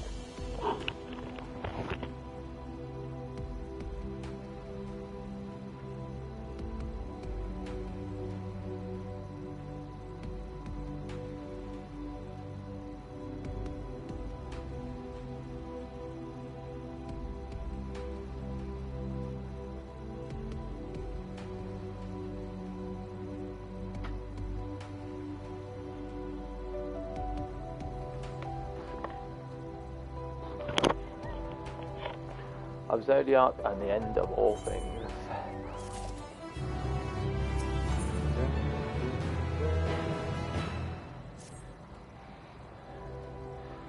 Before we speak at length, I believe a change of surroundings is in order.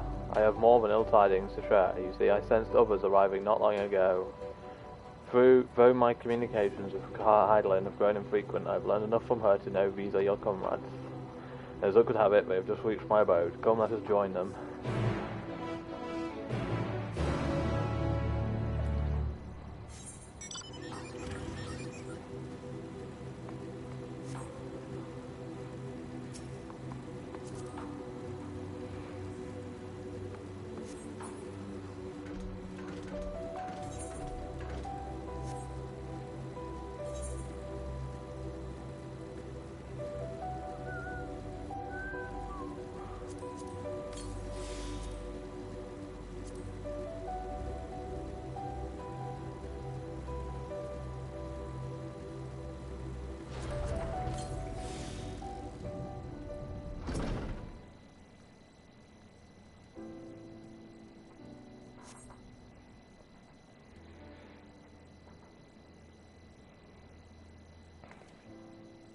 Thank goodness you are unharmed.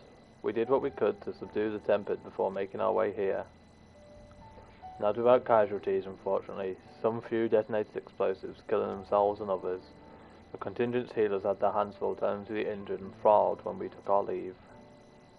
Lest you wonder, Mistress Kill have also been delivered unto their care. Serving as a conduit for Hydaelyn's power have taken its toll, but she will recover in due course. As for Alphino and Anaze, they insisted on remaining in Garlemald while we three rushed to your aid. It appears, however, that matters here have already come to a conclusion.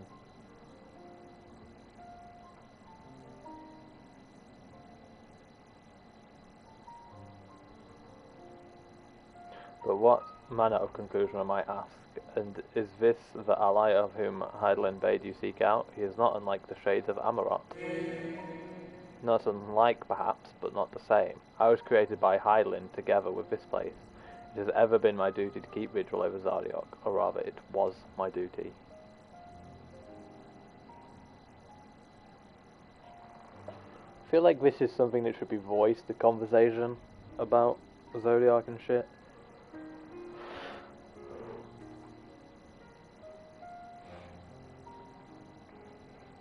Then Zodiac is no more.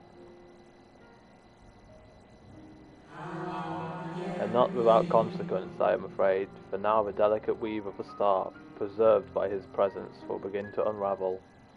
If you mean to avert the final days you shall have need of... Are you alright?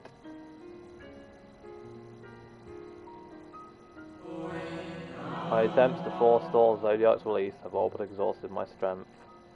If you might allow me to rest a short while, I will share with you all I can. Please do, you need not exert yourself on our account. These crystals contain records of your time here, yes? May we pursue them whilst we wait? By all means, if you would review them chronologically, might I suggest beginning with those on the upper floor. I shall leave it to you, Shulk, while I can see what can be gleaned from the crystals on these lower levels.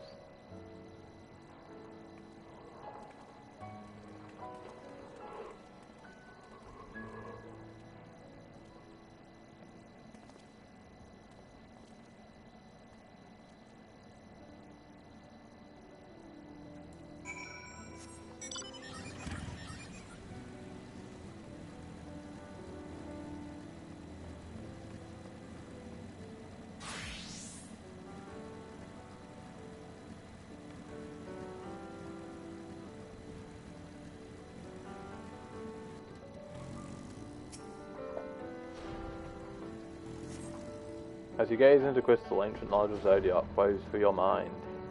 Daily summary, no abnormalities detected, times 3. These appear to be the records of a long, lonely vigil on the moon, dating back to the beginning of Zodiac's imprisonment.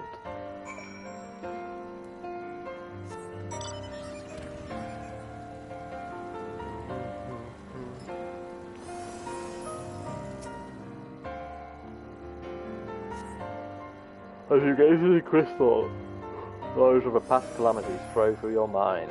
The records describe how with each rejoining, Zodiac's thirst of freedom grew, as did the strain on the brand.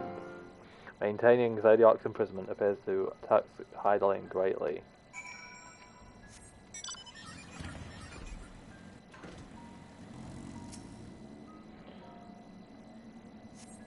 As you gaze into crystal, knowledge of past rejoinings flows through your mind. The records describe the Watcher's effort to prepare in the event Zodiac break free from his prison.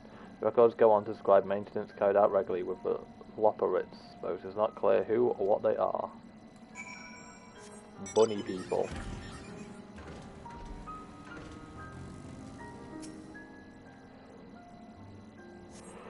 As you gaze into the crystal, the record of an unexpected visitor flows through your mind. The records note the Watcher's musings when Elidibus is spotted on the moon, though clearly not for the first time. It is clear he and his brethren have a keen interest in freeing Zodiac from his prison, and yet they have made no attempt to destroy the brands. Perhaps they prefer him remain hidden from mortal eyes until the final rejoining. Perhaps they realise we would never dare bring harm to Zodiac so long as he remains imprisoned.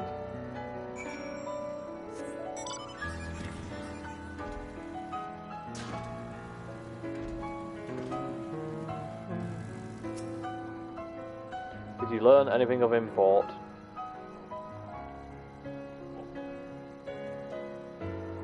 So So it is as we suspected. Maintaining the brand requires a great deal of our energy and focus, and with this cost has grown higher and with every rejoining. I would explain why contact with her has become rather infrequent since the 7th Umbral Calamity. I too made a rather startling discovery.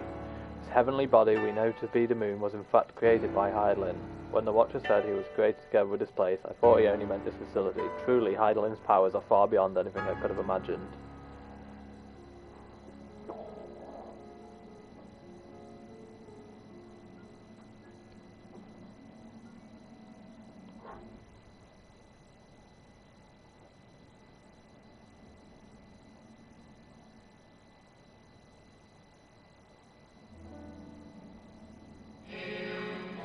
I thank you for affording me this short reprieve.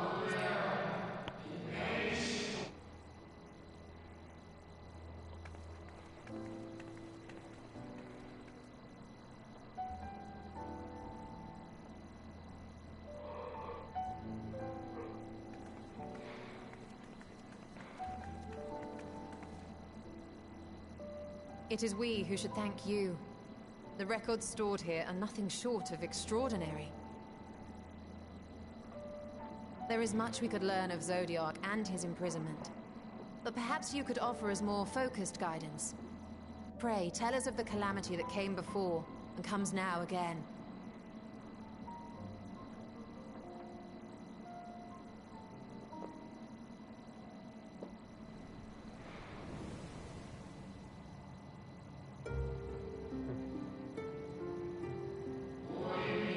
Long ago, before the Great Sundering, there was but a single world, FFXIV.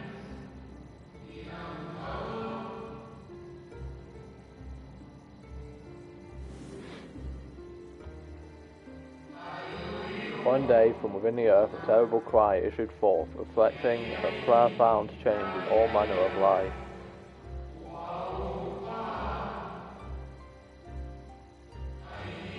We were not exempt. Our creation magics ran rampant, giving shape and form to thoughts of hopelessness and despair.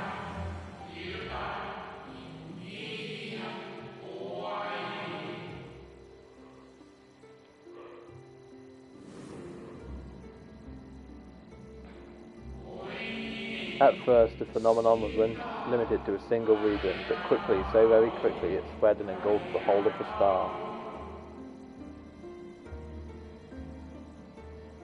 Were the ancients ever able to deduce its source?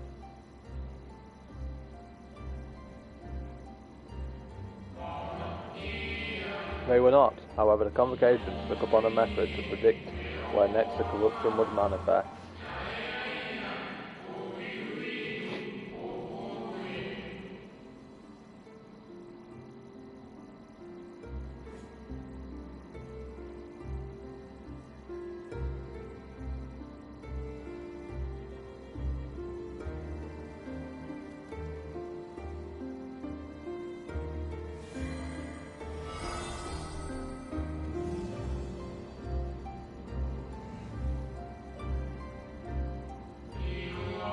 The aetheric energies which flow through all of creation in the form of various currents.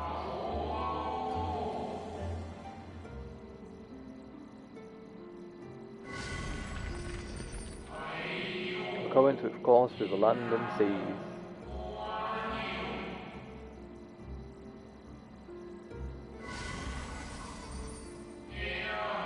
Those which flow through the very air.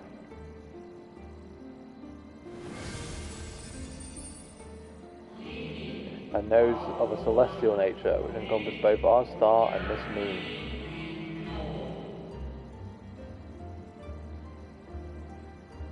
Celestial currents. I cannot say I am familiar with the concept. Nor would I expect you to be. Few scholars of our time knew of their existence.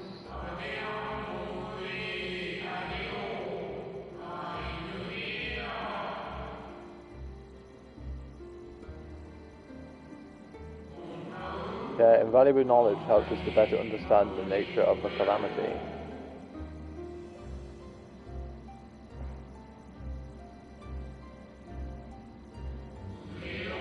Like the terrestrial ones of Earth and Air, the celestial currents form a vast network, but the aetherial distribution is not consistent. The convocation soon realized that the inciting incidents occurred in regions where the flow was weakest.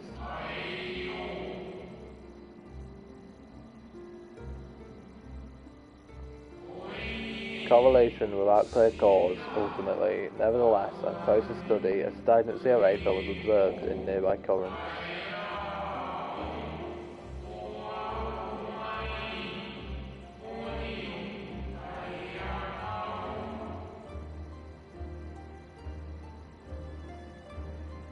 And so they sought a means to harness the forces of darkness, of activity and growth. Thus was Zodiac conceived. No less a power than a god's could set right the laws of nature and quicken the flow of ether within the star.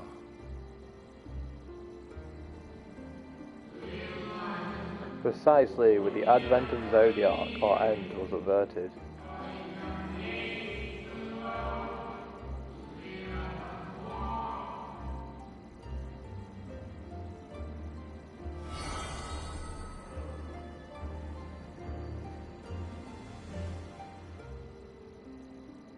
Emmett Selk claimed that those who summoned Hydaelyn did so because they saw Zodiac's power as a threat. Is that true?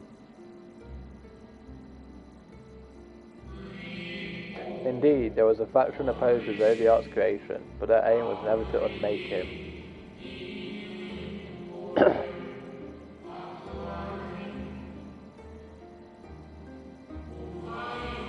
They understood the continued preservation of the natural order was dependent on his very existence.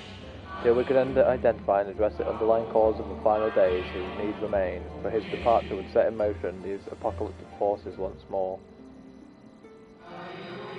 Hydaelyn recognized this as well, and so rather than destroy, she sundered Zodiac, herself and the star into lesser reflections, that she might confine him into this place.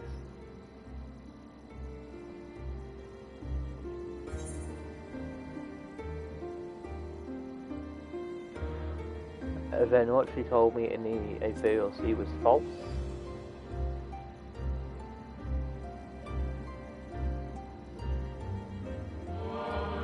That the two once dwelled as one until Zodiac grew hungry for power, upsetting the balance twixt them.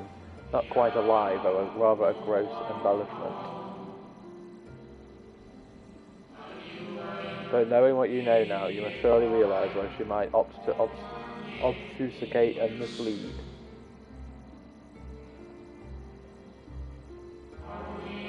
Hydaelyn and Zodiac are both constructs of man, approximations of perfection limited by our own imperfections.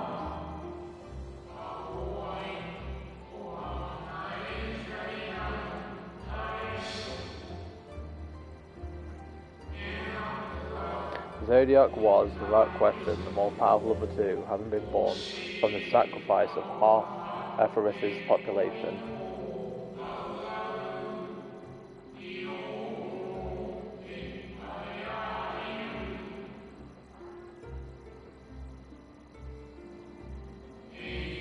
Thus was it necessary for Hydaelyn to commit herself wholly to his defeat. Still, more effort was needed to confine him.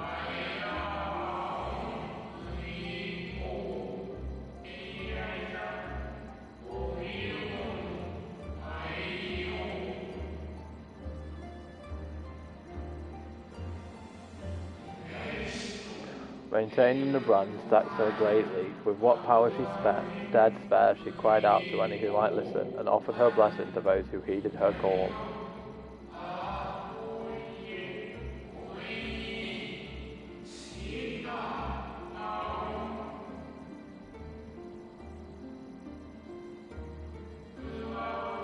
Though it was likely within her power to do so, I believe she did not wish to speak of Ephorys and her history.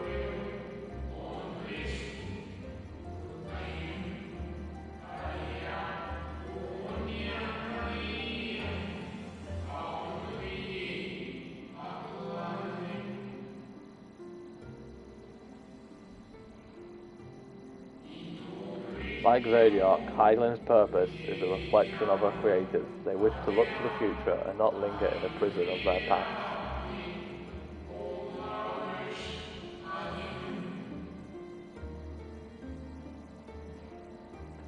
Ascians set in motion 7 rejoinings before we came to oppose them. How many more worlds would have been lost had we not placed our faith in her? How many more souls living in the present would have been snuffed out for the sake of those long dead?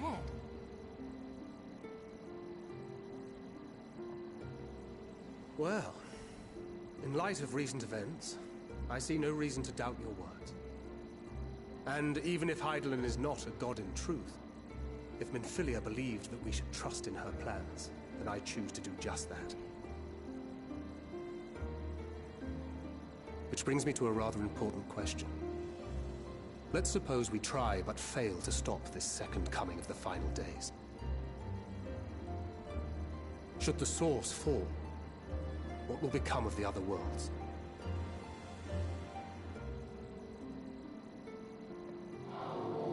Your nomenclature is more fitting than you know.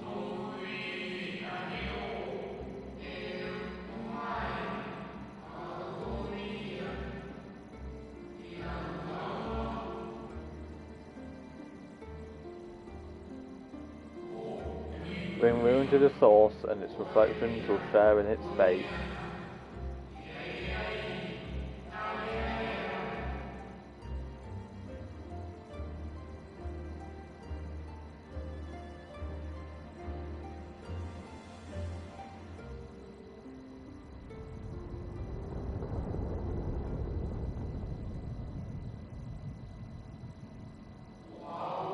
Ah, it is ready.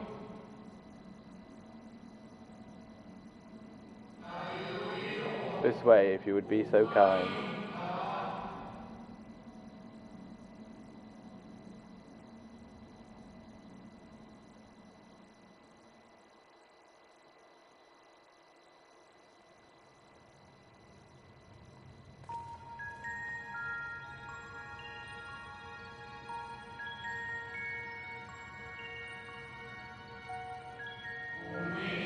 A beautiful sight, is it not?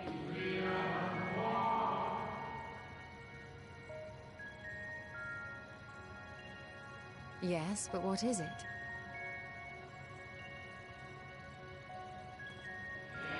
Hydaelyn knew better than any that her power was not absolute indeed. She has ever struggled to hold Zodiac and his faithful at bay.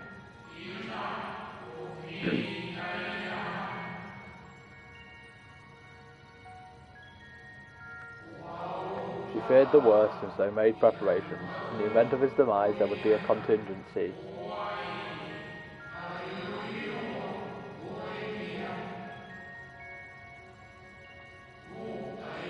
This moon is more than a prison. It's a vessel capable of bearing the people of Ephris to safe harbour.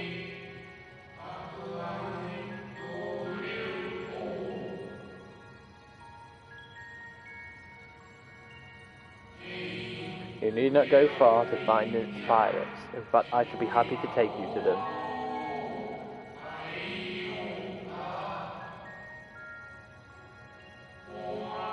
And fulfill my final duty as Watcher in the Dark.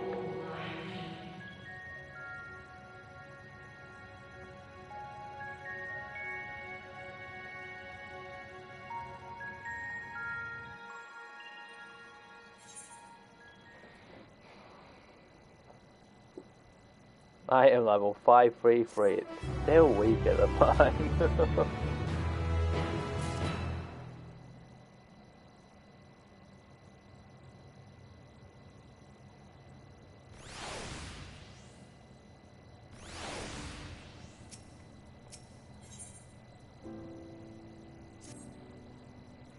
The time is come for you to be on your way. The crater at the heart of Mare Mortem, where Zodiac was imprisoned, is not so easy to traverse, however.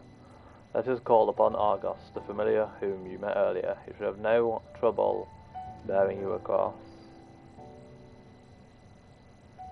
As Hydaelyn created me in Nigola, so too did she create Argos as the guard. It is his nature to appear when needed, and yet he is nowhere to be found. Strange, mayhap the imbalancing of Aether has affected him. Let us make for the crushing brand and attempt to call upon him there. You need but recall the path you walked before with Argos before, and you'll find your way. If he labours in service to Hydaelyn's I see no reason not to do as he suggests.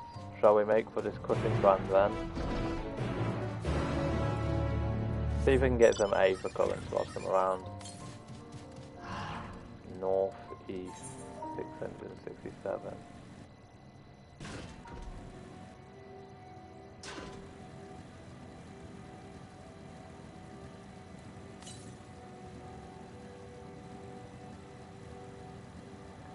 Yeah, it's funny sense.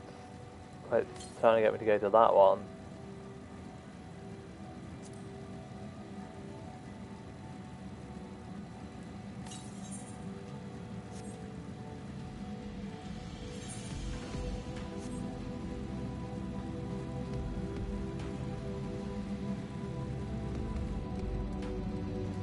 Is that always there?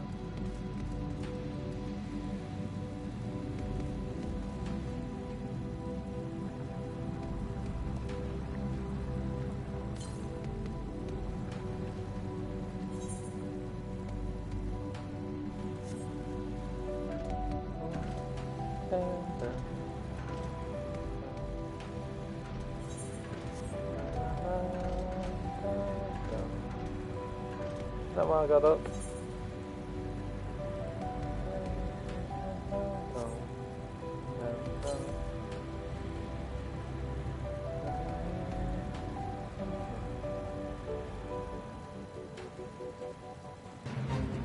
Oh, they're a mob. They're cool.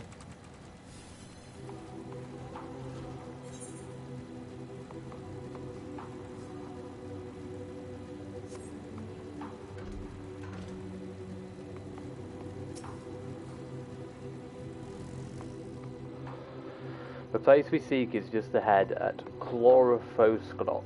You see, Argos cannot manifest without sufficient concentrations of ambient ether. You would be hard-pressed to find a greater confluence than inside this cavern. Follow me.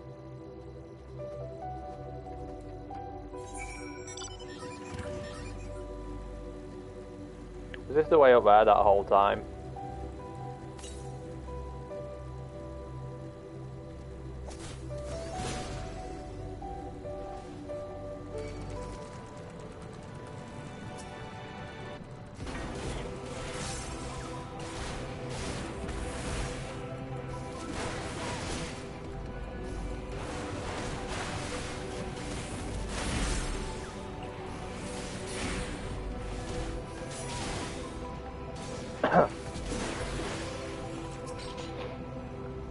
Yes, here will do nicely. The lunar spongioid draw aether from the ground, which is then dispersed in the air. At present, however, the ambient energies are not quite sufficient for Argos to manifest. Might you be willing to spare some of your own to help the spongioid along?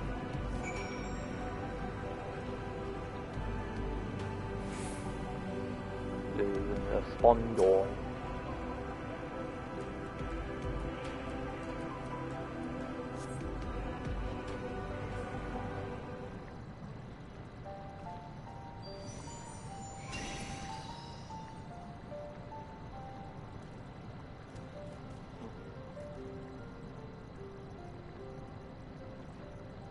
Argos manifests in the flash. He seems glad to see you again.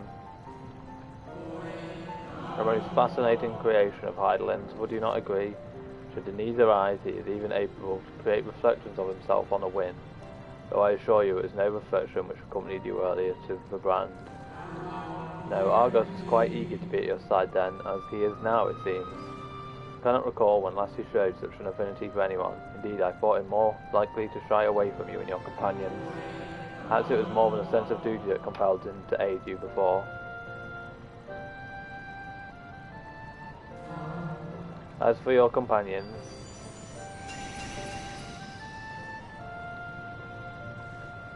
unexpected but greatly appreciated. I believe we are all ready. Then let us return outside that you may cross the chasm.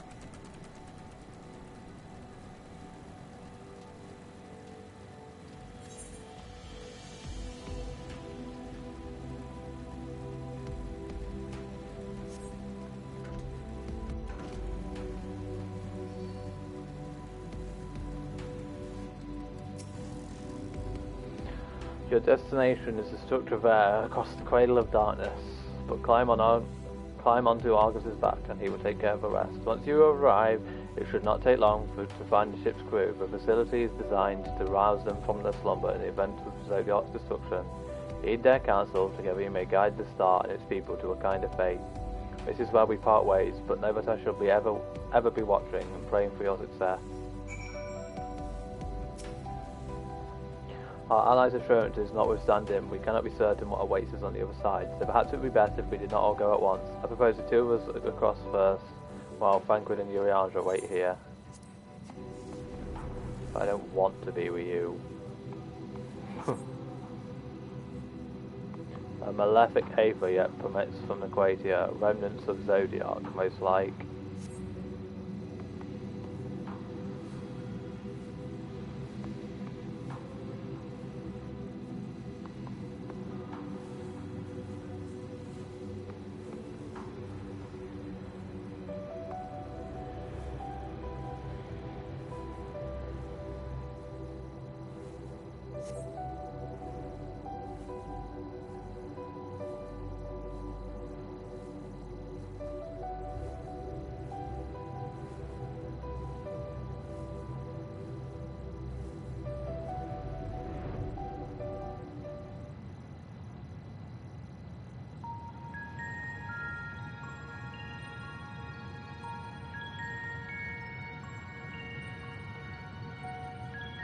This structure is enormous, though that is hardly surprising given the size of the average Amarotine.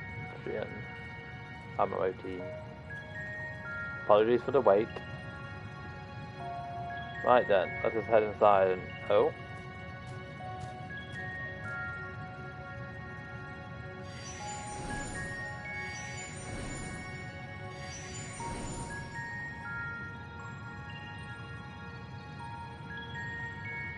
Most intriguing, a means by which he conserveth energy, mayhap? And I certainly won't want him to blink out of existence on our account, helpful as he's been. Thank you, Argos, we'll take things from here. If Argus is to remain without, let us not keep him waiting over long.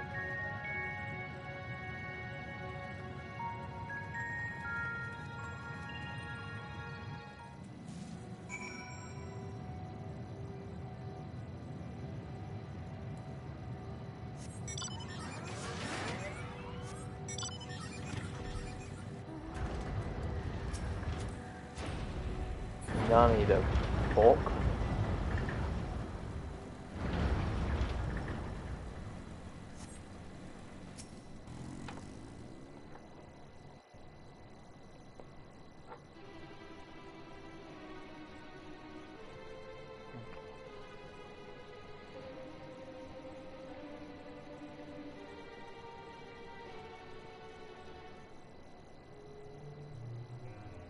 Our moonship pilot should be around here somewhere. Is that right?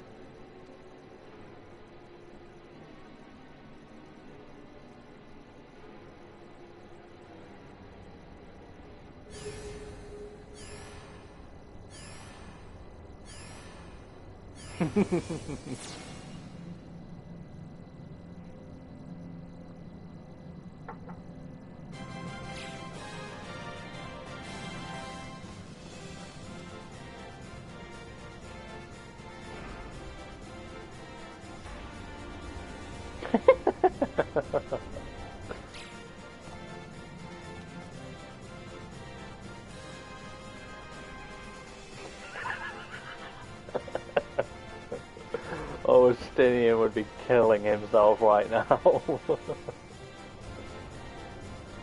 Stinian would hate this. I love it.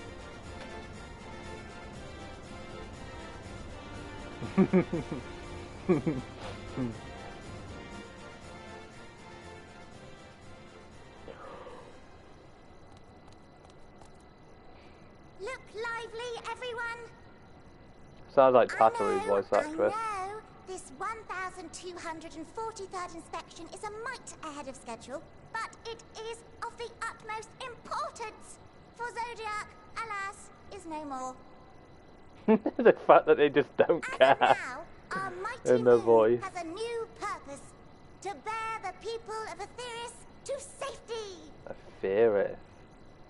I've been saying Aetheris. Time has come, my friends.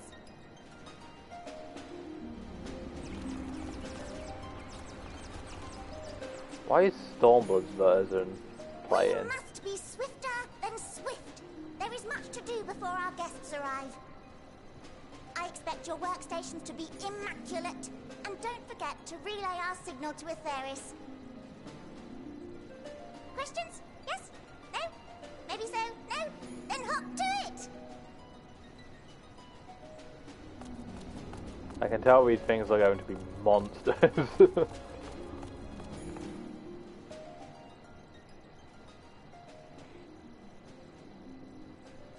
Tis a rather curious crew she hath chosen. Their endearing forms intended to ease the passengers' hearts, perhaps. Perhaps. Even Fanquid like, what the fuck?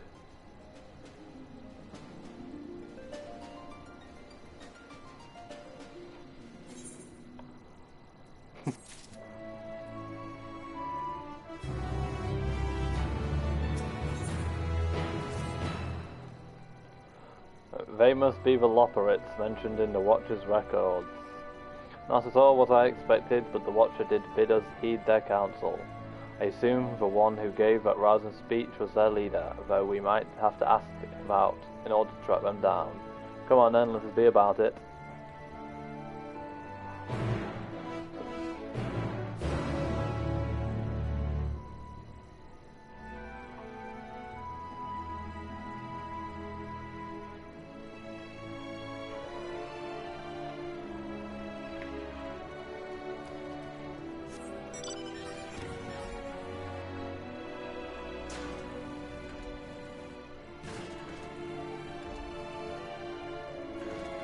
Oh, gemstone trader.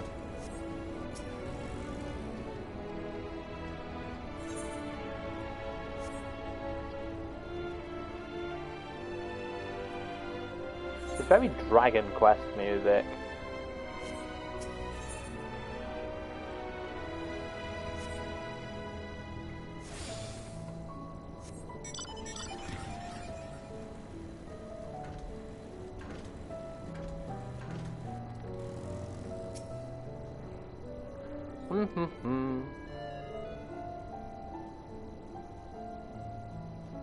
The leader of the crew, not me I'm afraid, Singway's the name.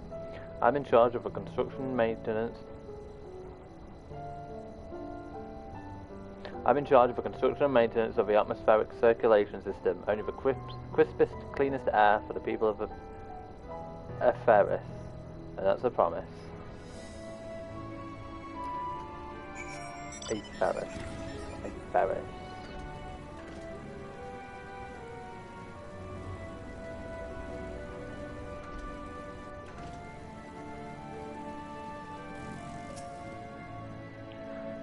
Lim lim lim. Leader? No. Sleeping way. My job is... perhaps I'd better ask. Ugh, 1 second. My controller is whinging about needing charging, so I apologise in advance. If there's any buzzing noise, I'll try to take it out of charge when I can. Just needs a little bit.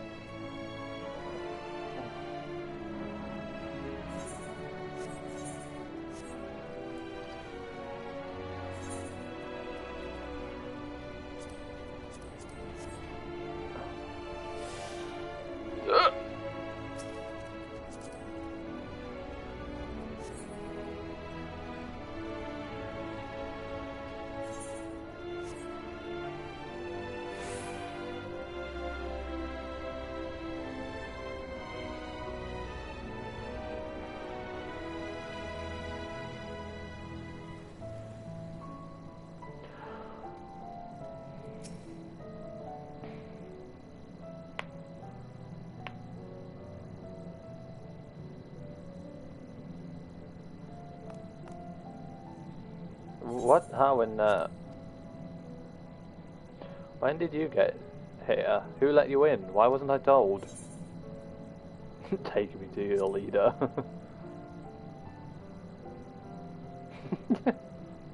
Leader? Ah, yes.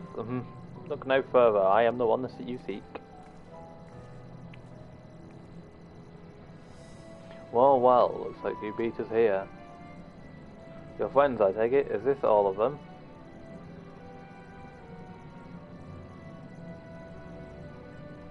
Group comprised entirely of children. What must their parents be thinking? This isn't a nursery after all, though perhaps we should build one, or did we build one already? No matter, you needn't worry your pretty little heads. All will be well, I promise. But goodness me, we shouldn't be standing about gawping. I must take you to meet the others.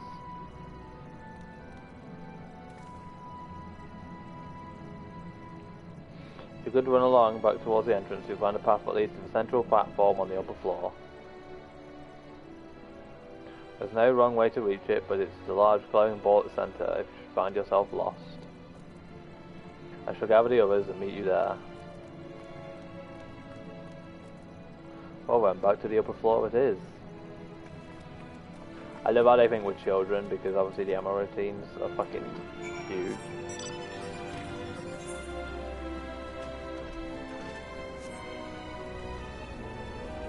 Oh yeah, you can finally get rid of some of this crap in my inventory.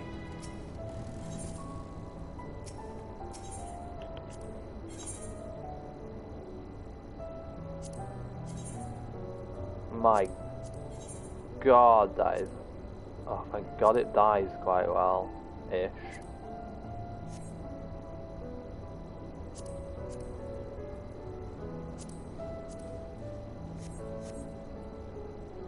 I need to sell stuff. Why am I getting...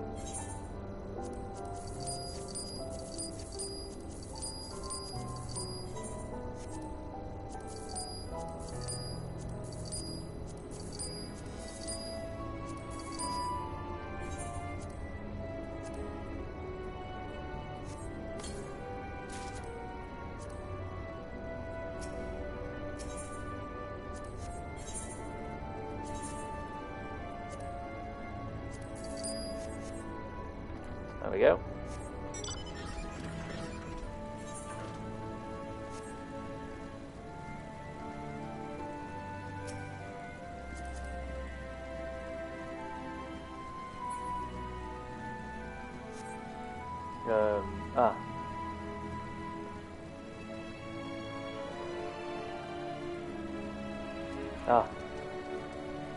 My god.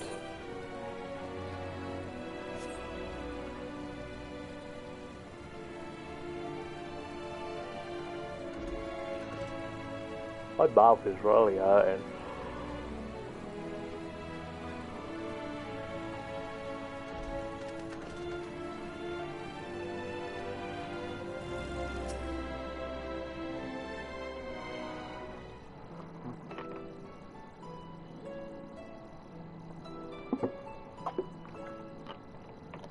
Right, of course. Introductions are in order. Ahem.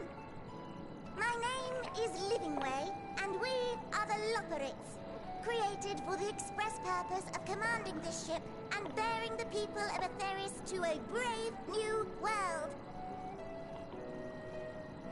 More specifically, I am the one whom she charged with the execution of her most vital plans.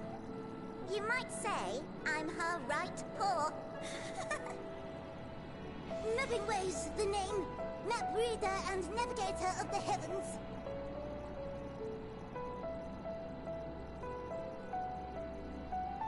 Pleasure to meet you all, but I'm still trying to make sense of this. Confusion and bewilderment are completely understandable. Fear not, I shall walk you through it. The people of Atheris, through no fault of your own, I'm sure, set in motion a series of events that, unfortunately, culminated in Zodiac's obliteration. Acutely aware of the imminent crisis, your parents said to you little ones Your on ahead parents. while they began the necessary preparations.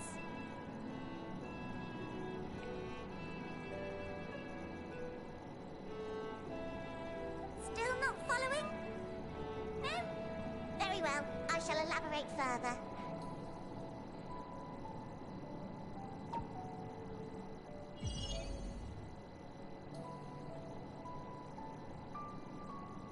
That's cool. Here we have Atheris, your home, and the moon, where we are now. Without Zodiac around to keep things lively, so to speak, the celestial currents of the star have doubtless begun to degrade. A calamity of apocalyptic proportions will be visited upon Atheris, bringing an end to all life. There is Arthur. So too hath the Watcher claimed. By thine unperturbed countenance, I gather this eventuality was anticipated. The doom and gloom. Oh yes, quite expected. Imagine, if you will, that Atheris is a delicious carrot that I've forgotten to eat and left out in the midday sun. The most earnest wishes or prayers will not stop it from rotting to the core. So sadly, there's nothing to be done but to abandon said carrot, Atheris, in case the metaphor is lost on you, to its grisly fate. And this moon will serve as the vessel to deliver us to a new home. Just so! We will gather up as many people, supplies, and resources as our stores will hold. And then, once everyone is aboard, it's off to another star. Easier said than done, admittedly, for one does not simply hop from star to star on a whim. Which is precisely why we've spent countless years constructing the most propulsive of propulsion systems. We ought to make it to our destination in 2 shakes of a rabbit's tail.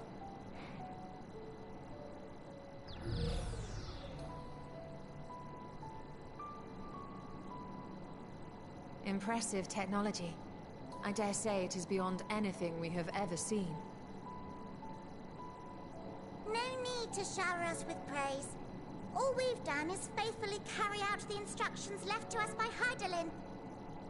Back in the old days, when she was still just Venar, she was dedicated to the study of the world and its inner workings. And the Watcher, the real one, not the simulacrum you met, was one of her fellow researchers. We and this wondrous vessel, masquerading as a moon, are products of their knowledge and know-how. There's certainly more to you all than meets the eye. Might I ask where exactly you intend to take us? We identified a few promising candidates for resettlement some time ago, but we cannot guarantee that they are fit for habitation. Moreover, the ship can only travel in short bursts. We intend to go down our list, hopping from star to star, until we find one suitable for resettlement. No need to worry, though. The vessel is being refurbished with accommodation for an extended stay as we speak. While we did have to rely upon outside help to determine what amenities were essential, I dare say we have risen to the challenge. Help? From who? From you and yours! Who else? Each time we woke to perform regularly scheduled maintenance, we were greeted by the resources you sent us. What better way to learn about preferences and proclivities of our present-day charges? Ah, but you're still adorable little children. Perhaps your elders were responsible for the deliveries. I'm not sure what led you to conclude otherwise, but I can assure you that we are all grown men and women. And I very much doubt my elders know this place exists, much less how to send you so much as a starlight missive. The Charlayans. What? Then who in blazes let you on my moon? Maybe that's what they're doing.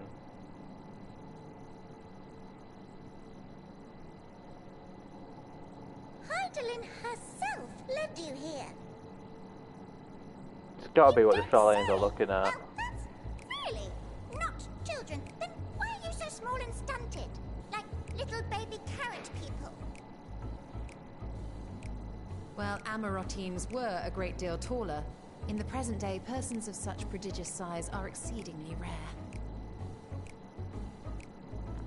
So, you're saying everyone's not like the Watcher?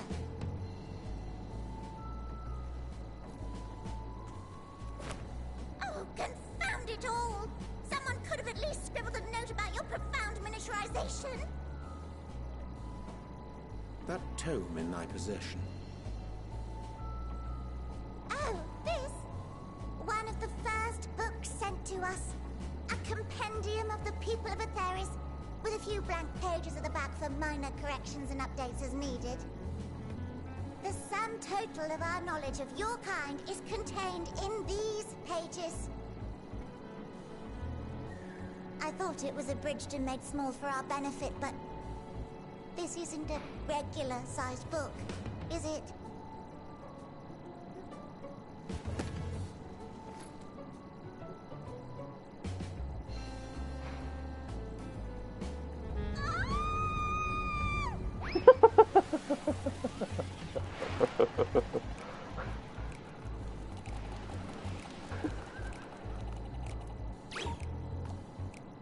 Building way, can you hear me? Yes, we're all very busy. Change of plans. I need you to rebuild the domiciles at 1/3 the scale. All of them. Yes, all of them, and but me no buts. See to it with all speed. Perhaps you could tell us a bit more about your terrestrial collaborators. Yes, in due time. But first, I'd like to hear more about you, if it's all the same. I'd rather not risk any other complications due to outdated knowledge of our passengers-to-be.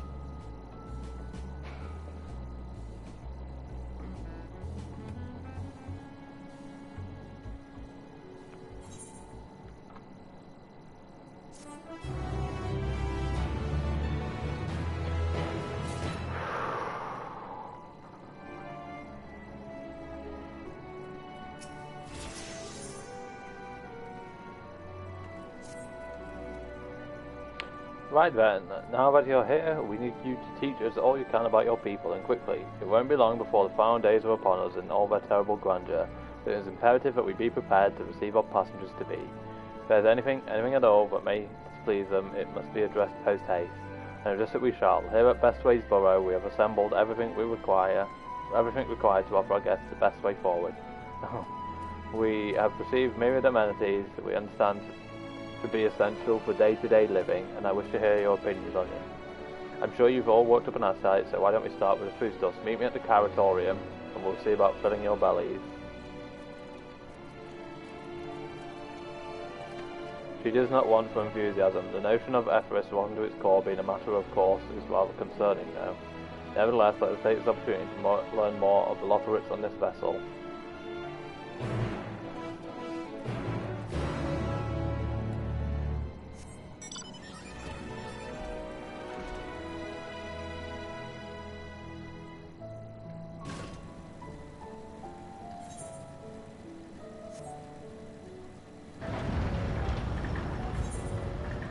Thank God for that.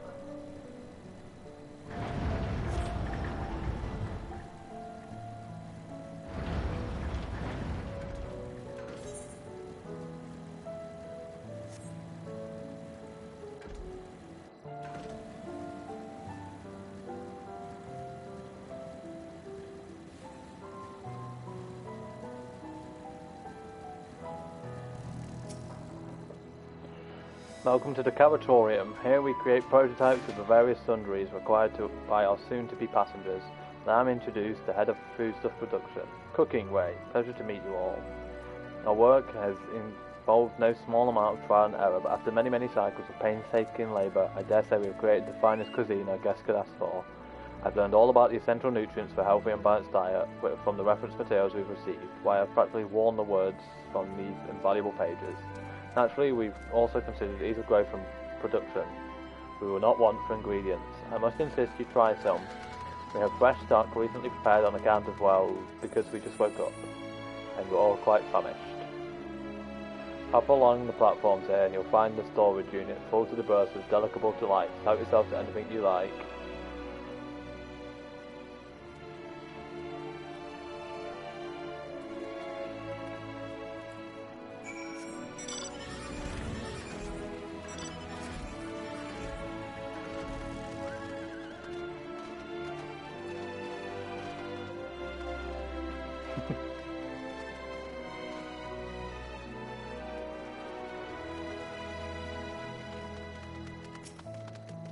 You open the storage unit and find rainbow-coloured assortments of carrots. Take the ominous crimson carrot. Soft texture and redolent aroma of this crimson creation belie its staggering weight, the excessive length and girth only compound the mystery, leaving you perplexed as to the nature of this carrot. On second thought, you will elect to simply take an obscenely large carrot for now. Due to its bizarre qualities, it would be prudent to ask Cooking Way whether it's safe to eat first.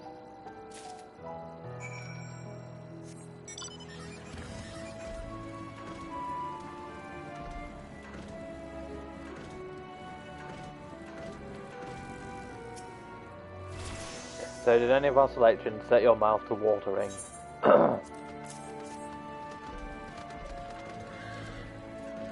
Ah yes, a fine choice. One of my personal favourites actually. Please again, I'm eager to hear what you think.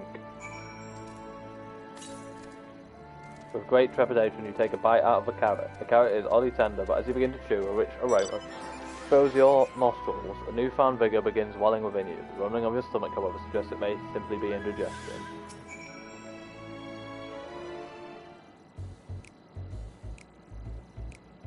What do you think? Unlike anything you've ever tasted, yes?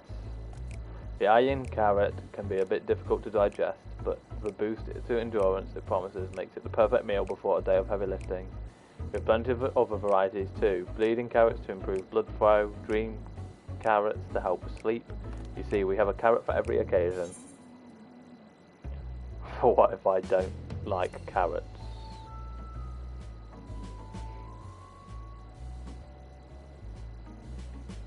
You don't like carrots? Oh, you must mean you don't like them served in this fashion. Well, we're not. We have pureed versions on hand if you haven't time to chew. I take it you two had a wide assortment of carrots to choose from and naught else.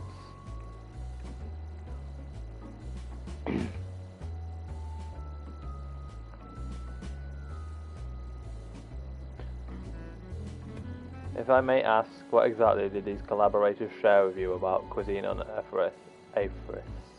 Surely you're aware we have an abundance of dishes and food you could emulate.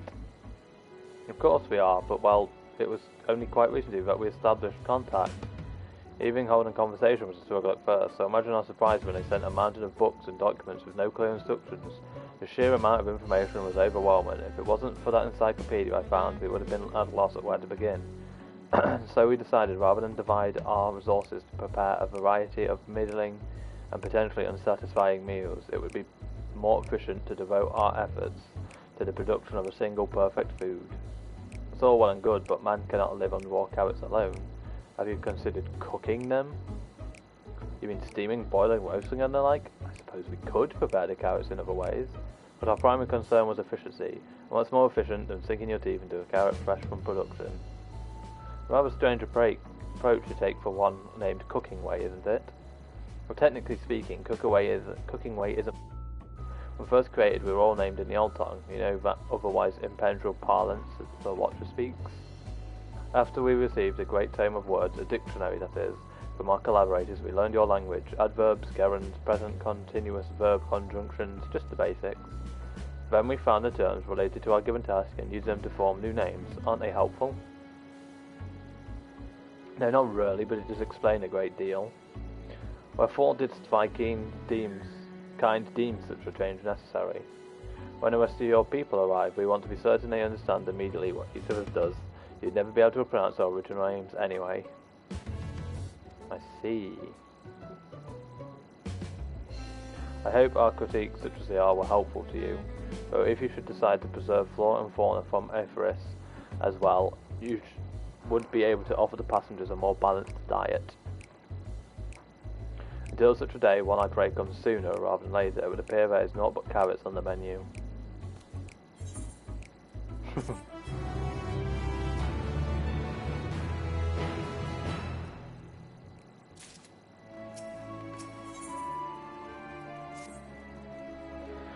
I think we've had our fill of carrots for now. Let's move on to other necessities, shall we? Our clothing production is sure to impress this way. I've just realised that chest piece will actually be better for me.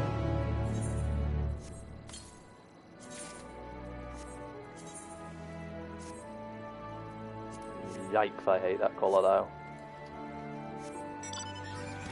Although I kind of get it now, actually, now that I think about it. Space. So is there any Aphrites in here? Definitely didn't mean to do that. To the north.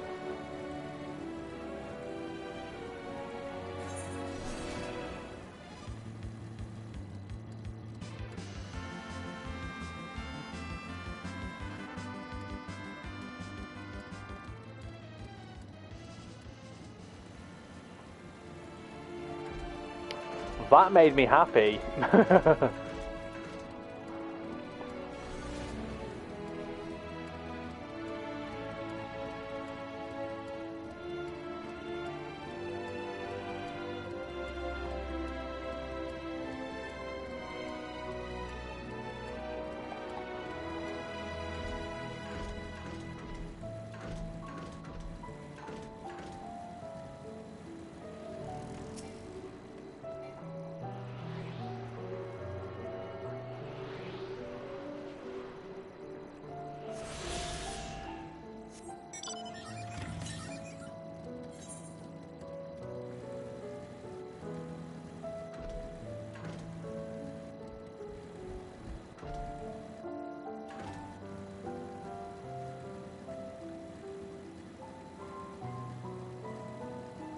Can you just simply drive up that?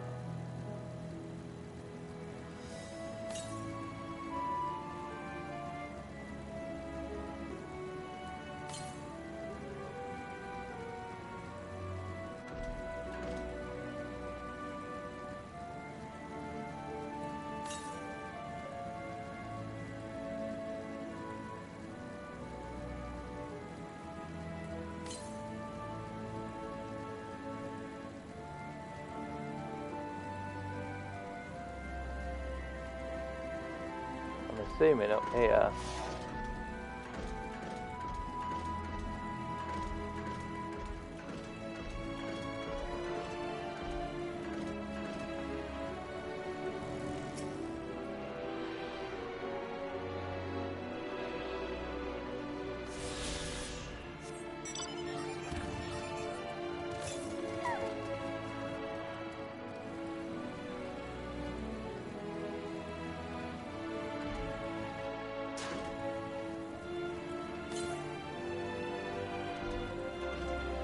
This side then, probably. Gotta hear that music again. No.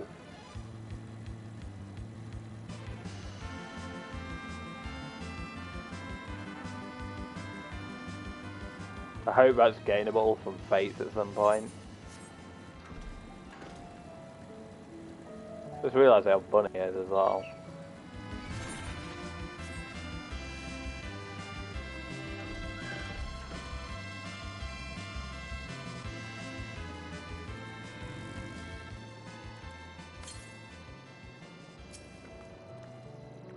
Here we are, the apparel production station.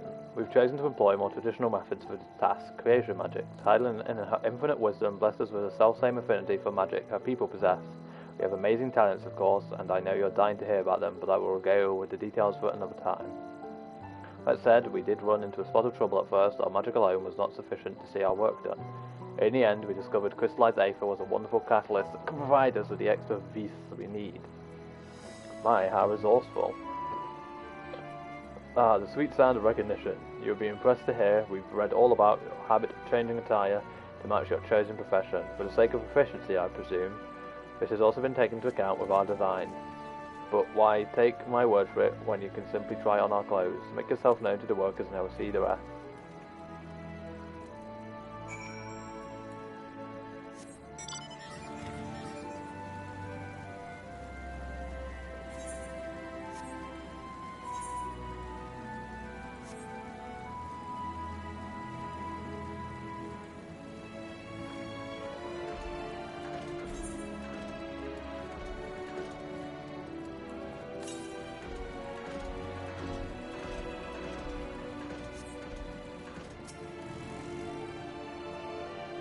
Ah, it's you, one of these visitors from Aethris. Goodness me, Mapping Ray wasn't kidding, you really are smaller than the Watcher. Oh right, you're here to try on a set of clothes, yes? What would you have for me fashion for you today? An outfit that embodies my bloodlust. Embodies your... what? This will only take a moment.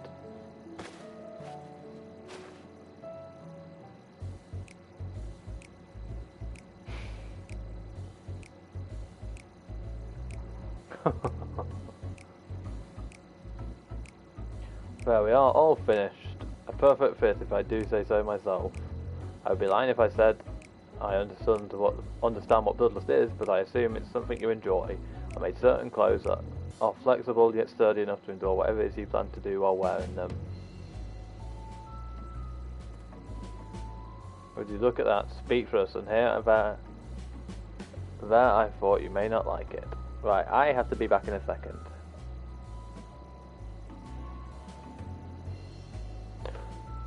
Back in a second.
I'm back. Have I on mute? Would you look at that? Speechless, and here I thought you may not like it. If you've a mind to try something else, why not speak with my fellow artisans? I'm sure they'd be happy to oblige.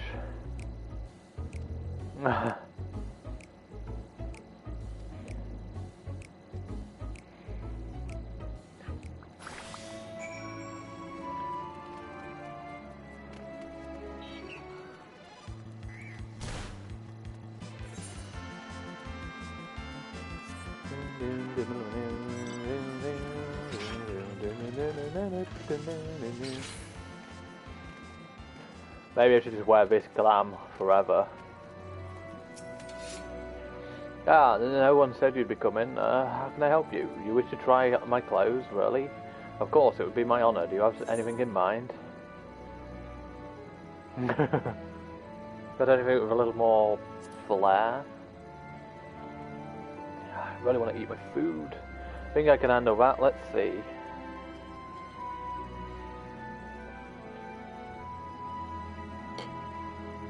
This should do. I think after this quest I'll just take a short break to actually eat my food.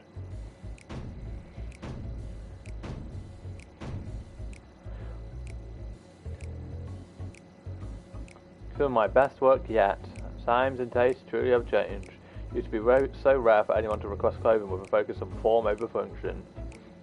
Thankfully I had a spare concept for robes made using a different fabric. I think it looks rather fetching. I was worried how the concept would turn out when put to the proof, but it looks stunning on you. When you go and show Living Way, I'm sure he's eager to see what we've come up with. I feel like they've taken all these clothes from the same fucking system, but they decide on what is the fashion report, because it's just random crap thrown together.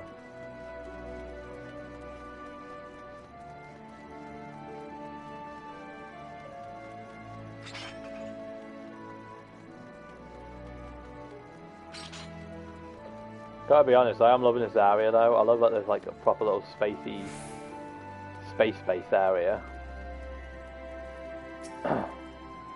My, don't we look splendid? The result of much trial and error, but I know quality work when I see it. Shh, you needn't speak. I can see your adoration for the moon and wheel operates in your eyes. No doubt your friends feel the same. I've sampled our creations. Oh, I can't wait to see this.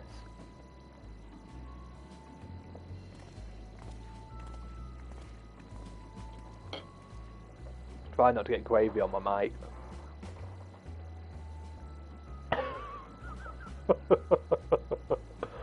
Sorry to have kept you waiting. They insisted we sample all their concepts ere we returned. Verily, 'tis an ensemble most becoming. I love how Yuri Angel loves it. Of course he does.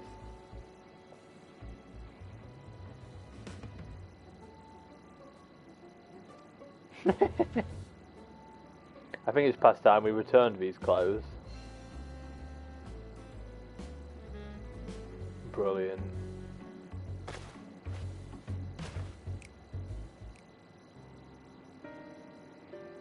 I was so confident our garments would meet with your approval. Whatever are we doing wrong? The Watcher taught us that in his time everyone wore the same robes. To do so otherwise was against social etiquette. We thought we could appeal to the modern taste by tailoring the robes to specific professions, but... Please, you mustn't be so hard on yourself. Should we resort to evacuating this, they will most certainly have need of your attire.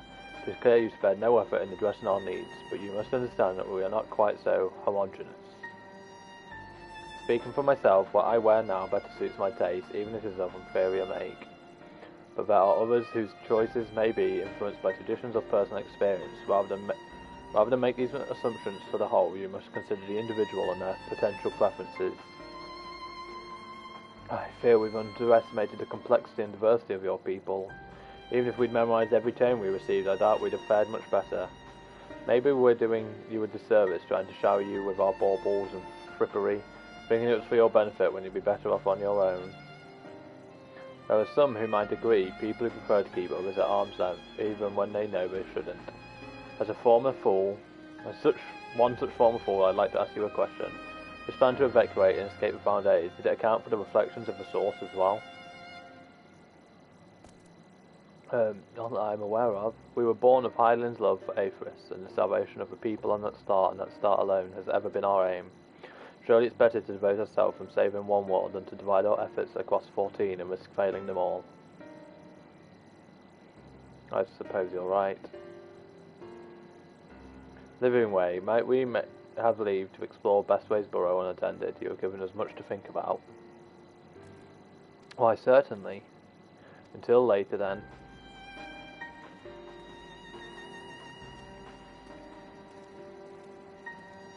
If I may, I should like to accompany thee a while longer. Really? I mean, you're more than welcome to. There was actually something I wish to speak with you about. Let's be off then, shall we?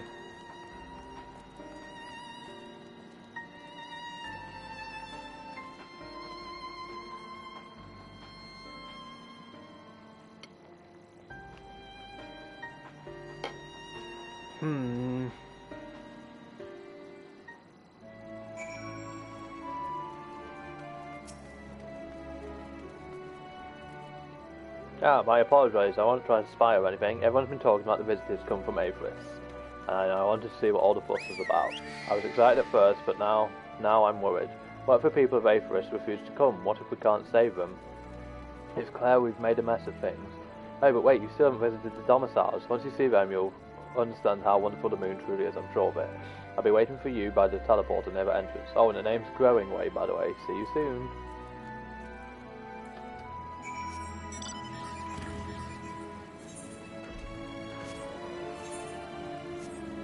Do I get a reward for this first pant?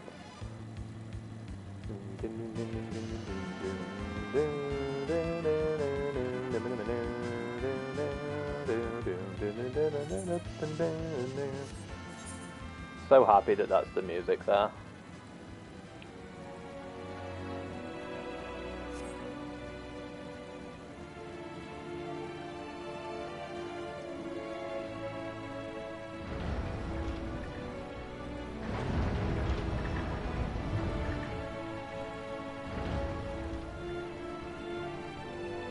Fucking hell, those doors are huge.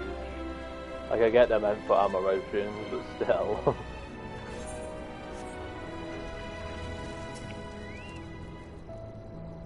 You're here, you're really here. Thank you so much. Sorry, what should I call you? Shulk Libertus, eh? Crikey, even your names are amazing. Well, Shulk, we'll be using this teleporter to enter the residential area. Whenever you're ready.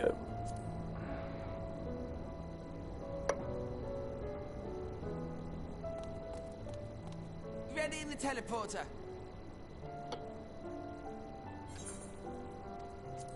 Trying to eat a meal with gravy is very hard when you've got a mic coming down.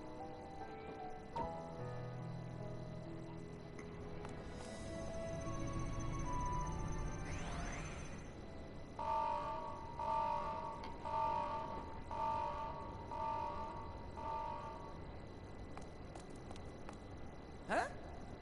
Access to living quarters restricted due to reconstruction. Then where is it? Oh no! A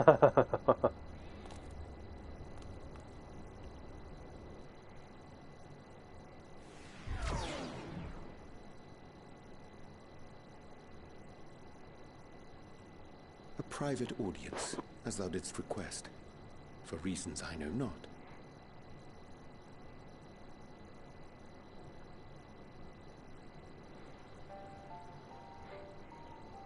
Just a precaution. I'd rather I didn't have to ask the question at all, but I take my responsibilities very, very seriously. Do you and your friends, by any chance, find our accommodation wanting? Be honest, brutally even. 'Twould be ungracious of me to belittle the efforts of thee and thine. Lovely sentiment, really. But the disappointment is writ plain on your comrades' faces. It's all the more frustrating since no one will come out and say what they find wanting.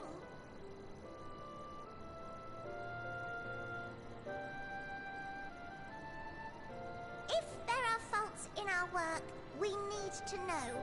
We can, we will do better. But time is not on our side.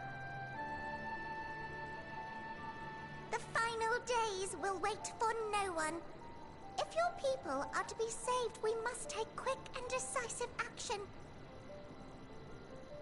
This vessel must serve as a home for as many passengers as possible, for far longer than we may like. Which brings me to my request. Our collaborators on Atheris are doing what they can to prepare for the voyage. Would you be willing to go and lend them a hand? Having seen the moon for yourself, you could speak to its many splendors, learn what else they might require, and assuage whatever concerns they have. I'm telling you, it's the Charlatans. Wherefore wouldst thou entrust me with such a task? How to put it? You're the only one who appears not to be wholly unsatisfied with our work. Or quite good at pretending that's the case, at least.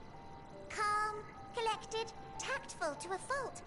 Very particular with your words, too. You understand that, in the face of great danger, one cannot pursue perfection at the expense of practicality.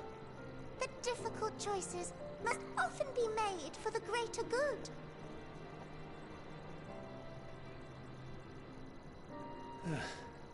And so fate doth conspire to set my feet upon this path once more.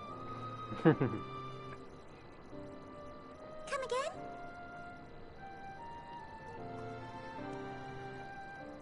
Ah, idle musings.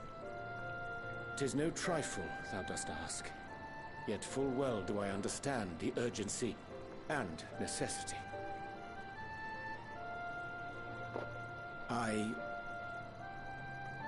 Oh, dear me! Dear me! I was terribly sorry for the mix-up.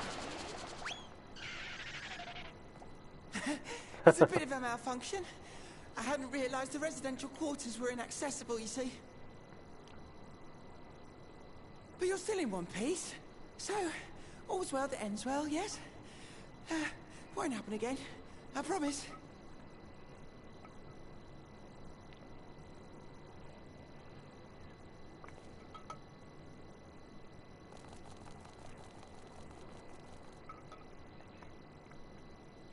I knew it shall lay him.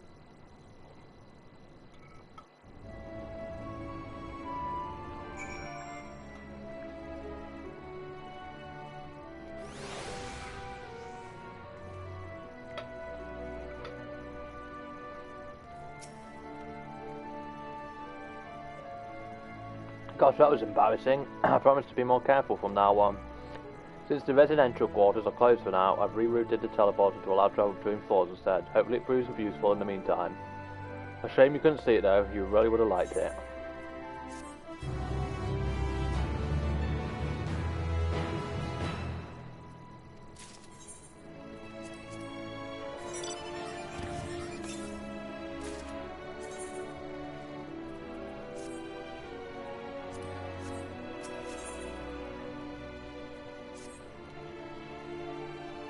It may not seem like it, but we've been planning this for far longer than I'd care to admit. Each time we woke up, we had long discussions about how to save as many of you as we can. Felt like everyone had an opinion on this or that.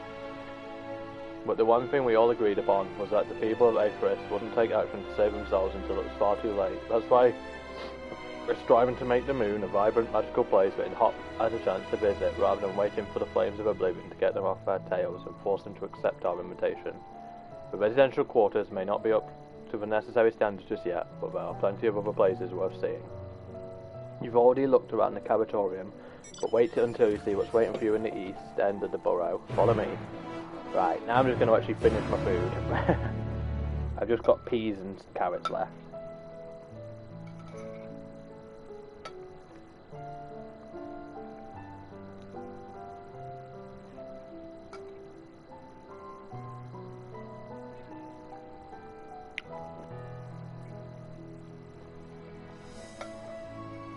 Greatest fucking streamer ever, eating his food on stream.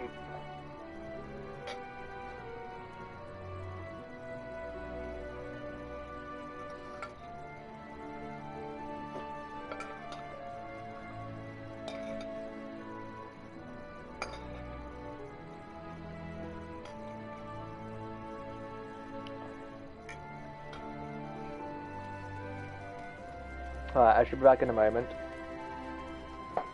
I apologise once again, but...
And I am back. I'm just sorting out some wires and then we are good to continue.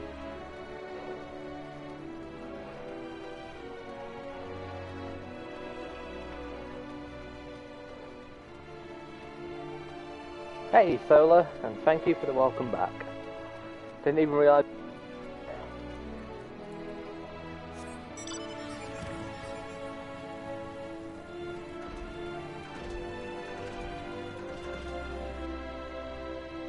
Use teleport, or simply jump.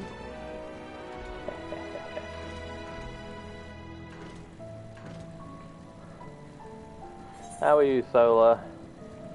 Oh, side quests. I should probably do them at some point shortly.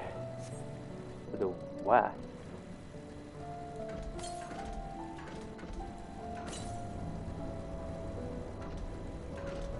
Why do I have this hilarious, horrible feeling?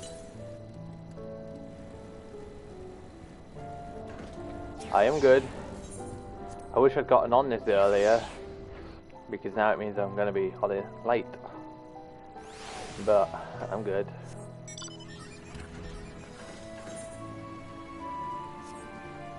I'd be glad when either everyone gets their shit done and stops logging on, or they sort the servers out, because as of right now I'm really not enjoying spending 2 hours of my day waiting for a queue to pop. And having nothing to do in the meantime because I'm not on PC. Yeah. The irony is I thought the American servers would be the worst, but Mali is on the American servers and apparently she doesn't have any problem. So apparently just fuckers in the EU servers apparently. Right. South west is that way.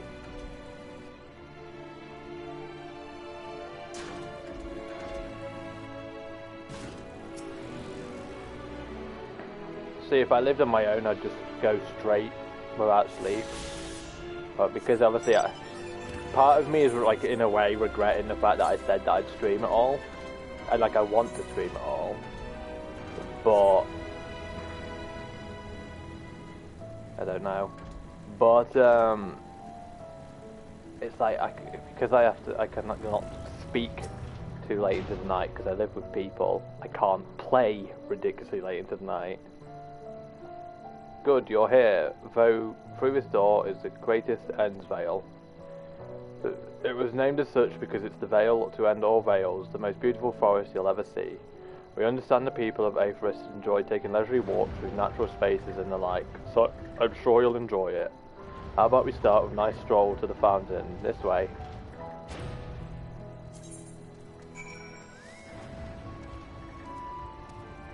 That's the most I can do solo. If it's not good for you, I can't do it any further.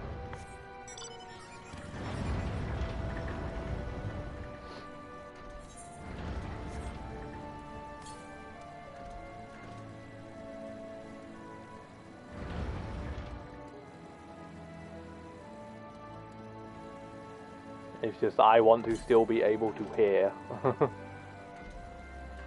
And I am basically deaf, so this is my only way to hear.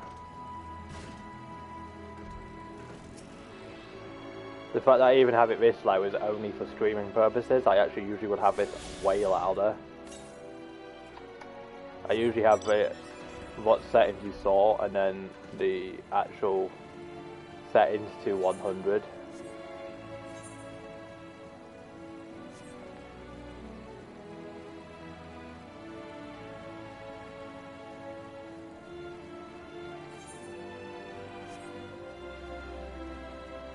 I like that they've tried to obviously make like natural spaces using artifice.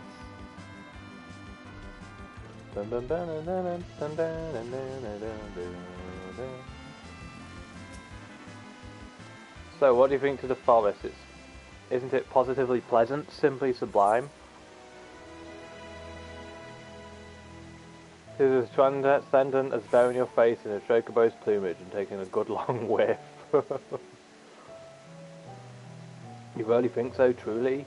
Hearing you say that means more to me than you know. Personally, I'd say this place is the pride of the borough. Building this place was a challenge, let me tell you. Since we were born here, we've never seen trees in person before, let alone a forest. The information sent by our collaborators was enlightening, but after much deliberation, we decided to use crystalline constructs in place of trees. And thanks to our atmospheric circulation system, this place produces air as clean as that you'd find in a forest on a Ferris. The fountain here behind us, powered by a rather large crystal adorning its top, plays a vital role in supplying us with fresh water. Much time and effort was spent making it the most spherical of spheres, and I dare say the unparalleled roundness speaks for itself. I enjoy nothing more than a nice long stretch at a spot of relaxation whenever I come up here. You look like you could do with a stretch yourself.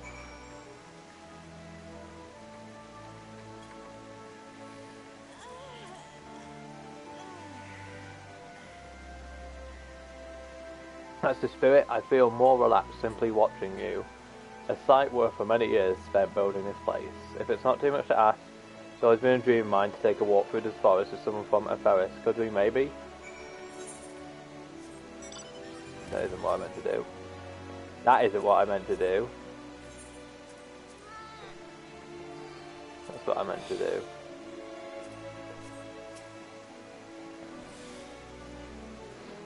Gasp, you will. Oh, be still, my quivering whiskers. Yes, I know all this.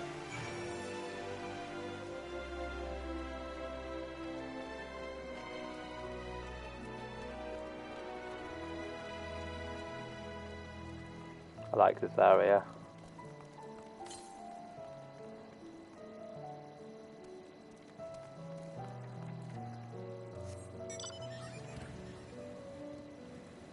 Yeah, stay there growing away. I'll be back with you in a minute. As I thought.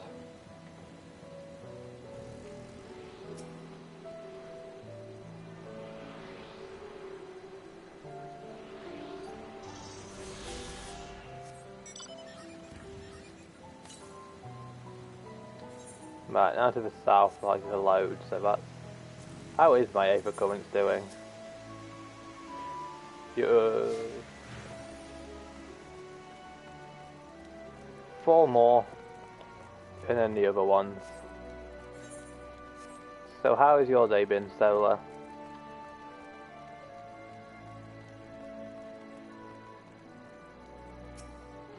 I was thinking, Shulk, that I could be more helpful to you by teaching you a little about the moon and what it is we do.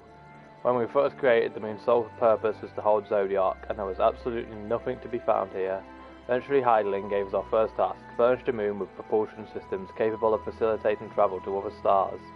Sounds impressive, and I suppose in some respects it is, but it was only possible thanks to all the knowledge Heidelin shared with us. We also had a lot of time to get it done, 6,000 years give or take. But anyway, let's keep going.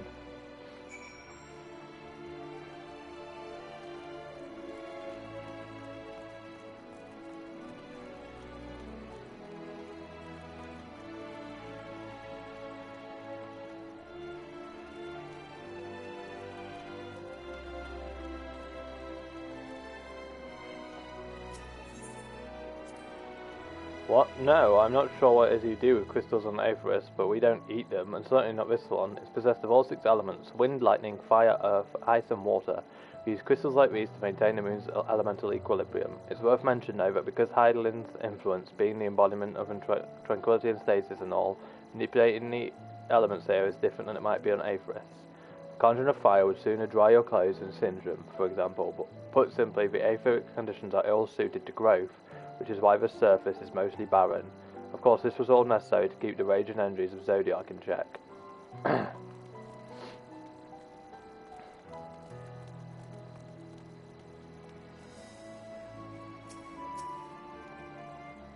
This may come as a surprise, but we didn't begin building the habitable areas until after the propulsion systems were ready.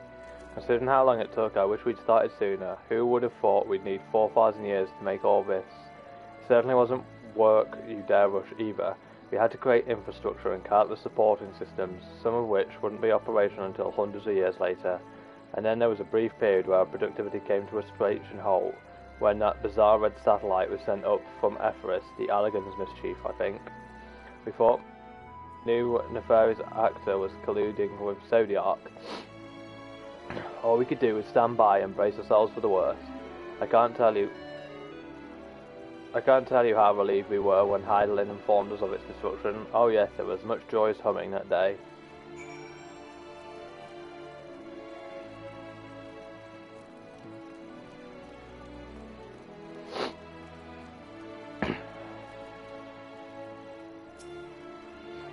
Say, do you notice anything peculiar about the treetops? I mean, apart from the fact they're massive crystals and not trees. I'll give you a hint. It's the golden rings emanating from the glowing spheres. Along with a device fixed near the ceiling, they fulfill a role similar to our sun, and do so better even. The sun and similar celestial objects in the great expanse radiate energy that is harmful to your bodies. These rings shield you from that energy while allowing you to bathe in the perfect amount of sunlight, or rather a close approximation of it. Pretty impressive, wouldn't you say? Oh, and if you look closely, you'll see different types of trees have ever so slightly different curvature. Yes indeed, this forest truly is the greatest.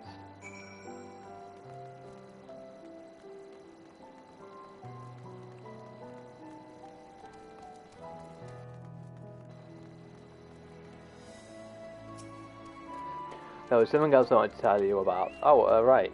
The propulsion systems and habitat facilities were completed around 2,000 years ago, and with that the most important features were fit for purpose. Which is all well and good, except we still knew nothing about the present-day people of Aetheris. Why not go and visit Aetheris? That's strictly forbidden. Were our technology or knowledge of the moon's true purpose exploited for evil ends, the results could be disastrous. Then there were a few more rejoinings, and it became increasingly difficult to converse with Heidelin. Therefore we might lose the ability to communicate with her altogether. We beseeched her to find people on Aetheris we could trust to help. We were quite fortunate everything worked out as it did.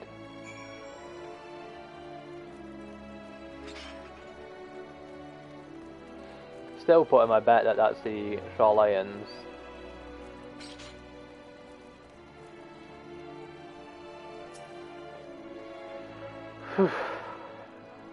A voice scene would be nice, give my throat a break. With the exception of routine inspections and maintenance, we remained asleep. Hopeful Heidelin must find someone who would help us. Eventually she did, and though her power was waning, we were able to speak to them directly for a short while. We shared with them everything we could, including our knowledge of the heavens and a means to travel here to the moon. We certainly didn't waste any time with what we taught them. No more than a few years later, our collaborators found a means to convey messages and supplies to us from down below. With all the letters, books and other resources they sent, we learned enough to start making more meaningful changes to the moon. And now you're here, hopefully enjoying yourself as much as I am. I knew you would like Greatest Ensvale. I knew it. Oh, fuck. I had auto text advance on. There you are. I take it you've already received the Grantor. A shame we missed it. Going away, I've been looking all over for you.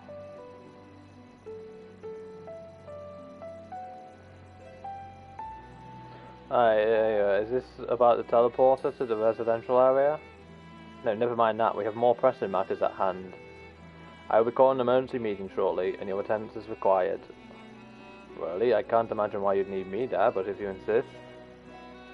We won't be long, so you are all more than welcome to continue looking at the burrow. Now come along, Growing Way.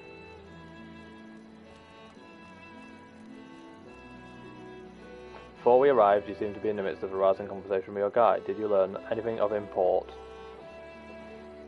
Can we just discuss that it's the fucking Charlatans sending them shit? They've spent 12,000 years preparing for this.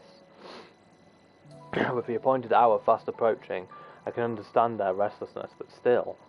It remains to be seen if the people can be persuaded to evacuate when there are yet no signs of the final days. What's more, the technology of this place defies imagination. I doubt there are many people who would readily come to terms with living in such surroundings. Whoever these collaborators are, unless they are possessed of the world's most charming personalities or a means to forcibly evacuate people, they will meet with a great deal of resistance. Indeed, even if faced with annihilation, the decision to forsake all one knows cannot be made lightly. It's the Charlatans.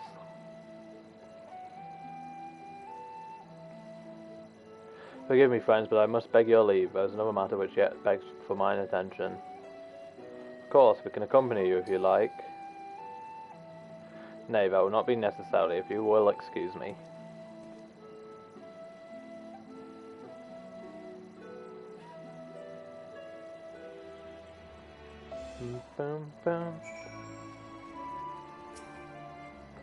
It is clear now the difficult decision lies ahead of us. Preparation for the evacuation of Everest is indeed crucial, but I am not yet willing to forsake our world and its reflections, and I trust I am not alone in my retinence.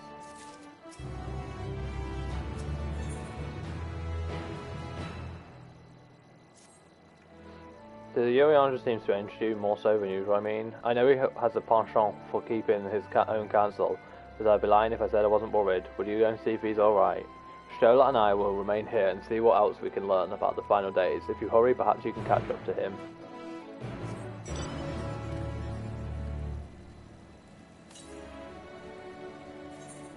Right, it would seem all the fly things I need are now outside. Oh, I like these slides.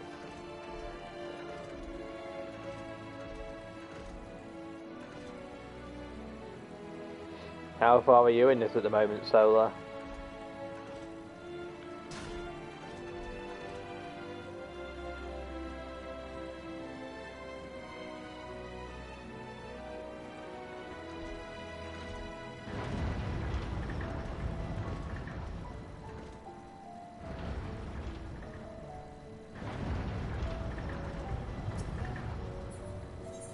I'd probably be further if I wasn't reading out the text. But then it's like terrible streaming. I mean, I already have a terrible streamer besides that.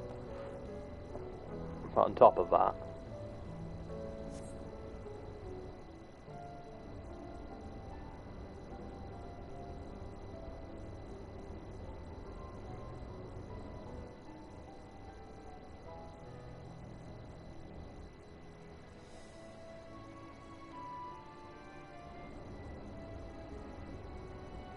Urianger appears to be heading towards the entrance of Bestways Burrow.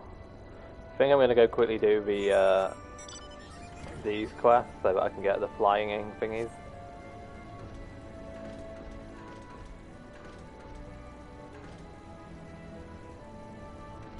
Don't be spoiling in chat now, Mally. Remember that it's a bannable offence.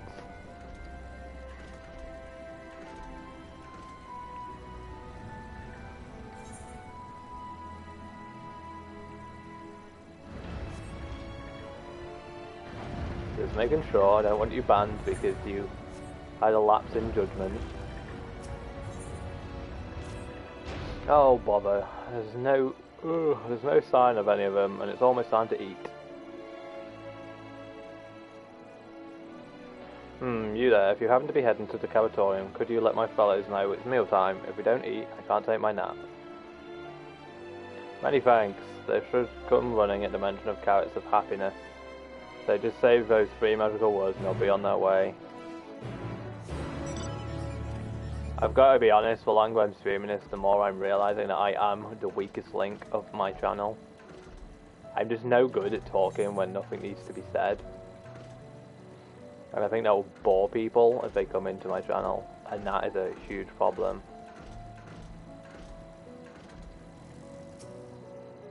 Take the square root of the roots and you get... Oh right, yes, I have to say.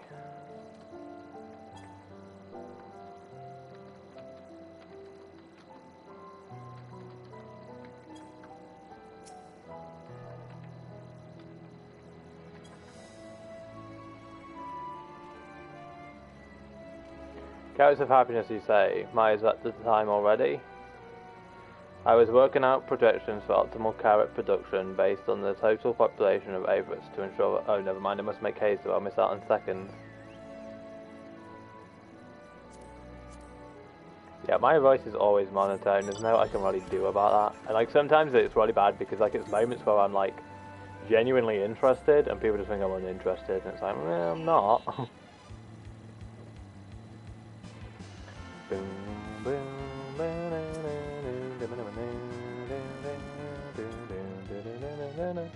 Could that mean, yes, it must be time to eat at last? Oh, however, wait for this moment. There's nothing like a carrot of happiness to fill the void in one's belly and soul. I mean, you guys talk to me on a regular basis. You guys know how much I'm obsessed with Final Fantasy. But it sounds like I'm not enjoying it. It's like...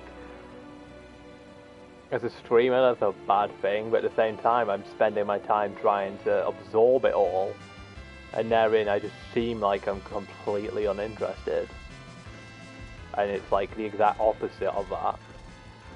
I'm not like most streamers where they see something they really find exciting and they like explode in happiness. And like, it's just like, I can't put that on. You'll know when I'm truly excited about something. But until that point, I am excited, just not like overly. What? They're serving carrots of happiness today? With a deep, luscious orange, but tempting slender silhouette waiting for me, my darlings. I'm coming for you.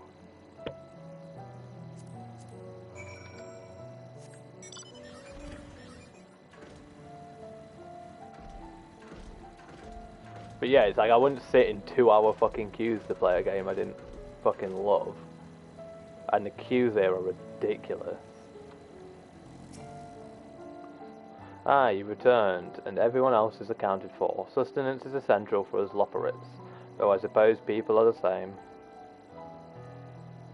In any case, we expend a lot of effort in raising a whole variety of carrots. Carrots of happiness are a new cultivar that are particularly comforting, though.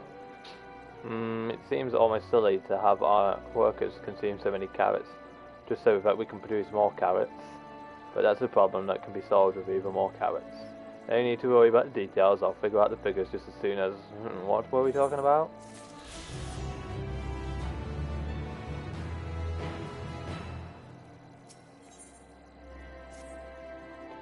Excuse me, miss, have you by chance seen any thieves prowling about with ill-gotten carrots? They're crimson tender, surprisingly heavy. The carrots, that is, not the thieves. If you hadn't seen them yet, I'm sure you will. We've been told that you adventurers are quite good at solving crimes that no one else can be bothered with. 1 second.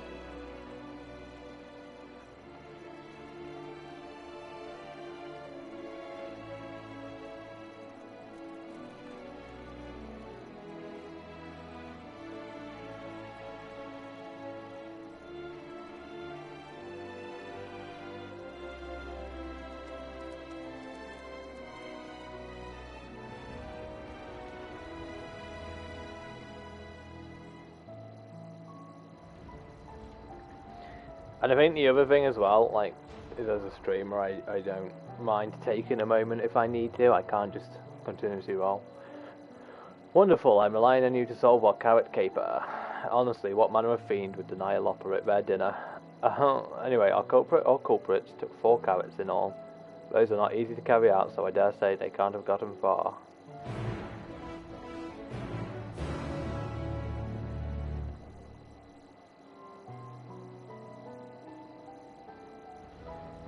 Like, the big problem is just that, especially with this, for instance, I can't just record it and then, like, with other PlayStation modes, I can't just record the moments that matter.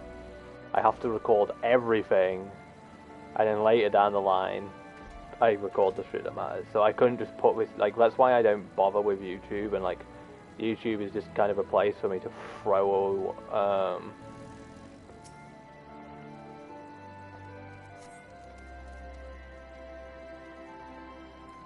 YouTube is just like a place for me to throw stuff so people can catch up on it at a later point.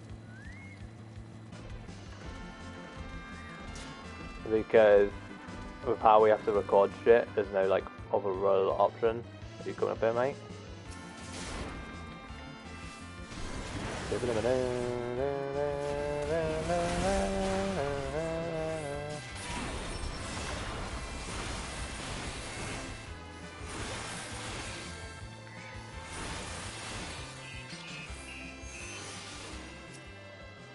Munch, munch, scoop. These philosopher carrots really hit the spot, just a few more. What? No, of course I'm not stealing. These are mine. Is it so wrong to enjoy an early dinner? The muttering elaborate stomps off in search of a place to eat in peace. You suspect this is not your carrot culprit.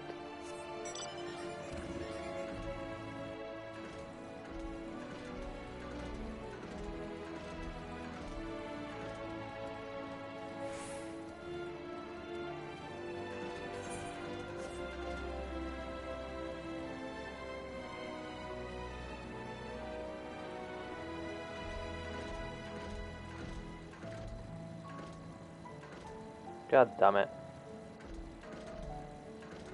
I get what they're going for with these steps, but still.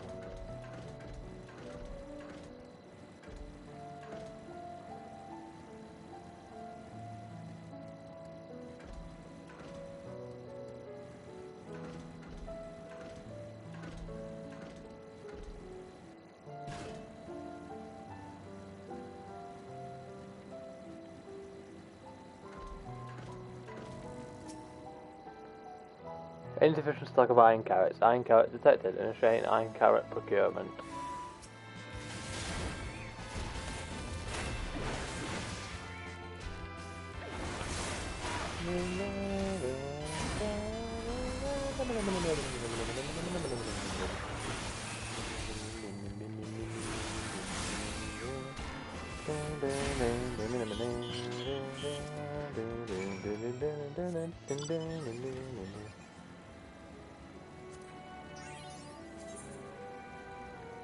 I think this is actually how I'll do achievements from now on, is try do them as I'm doing the story. That isn't what I meant to do. I really need, honestly, a keybind for this. Well, I suppose it won't matter once I've got it.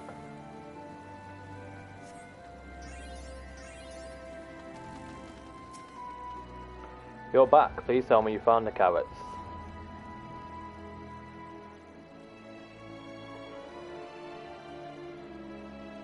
The supporter? I never would have suspected. It's supposed to help us farm carrots, not eat them.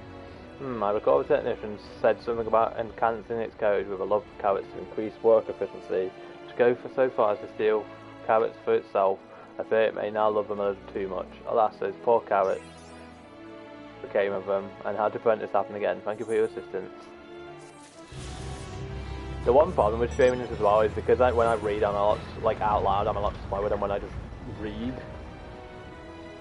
And taking a long time with a story that I wouldn't usually take, and I cut off pretty much everyone whilst I'm doing stories so that I can enjoy it without interruption or anyone spoiling it for me. And then it's also making me more anxious that people are going to finish and come spoil it for me. And like, this is like a really bad anxiety I actually have, because that's how much I care about the stories. I cut off my entire social life for it. And it's not because I'm just trying to be antisocial, it's because I want to enjoy the story and I don't want anyone else to ruin it for me.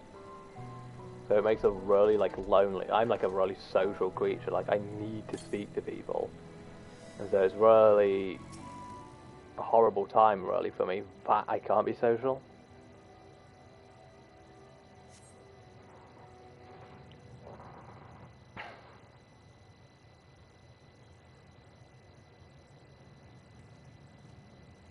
Also, obviously, speaking for almost 10 hours a day, if not more, hurts.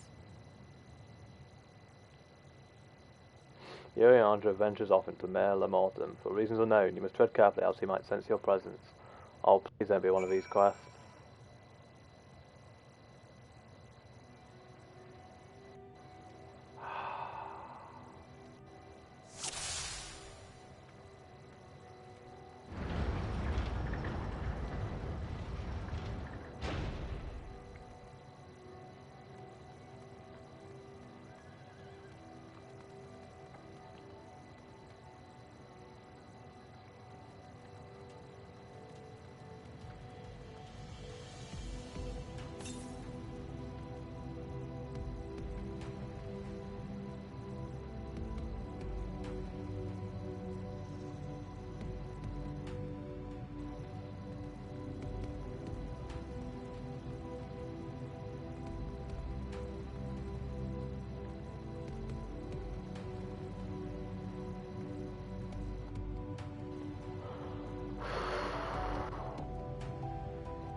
Really the slowest and boringest addition to quests that they've ever added. And I would stand by that.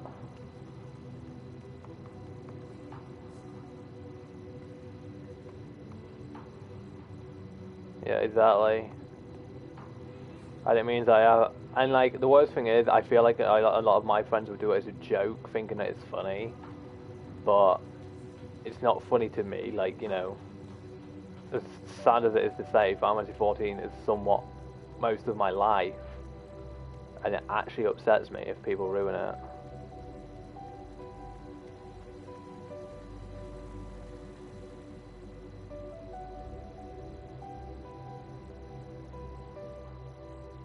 So like, I don't want to lose friends over them spoiling it for me because they think it's a funny little joke.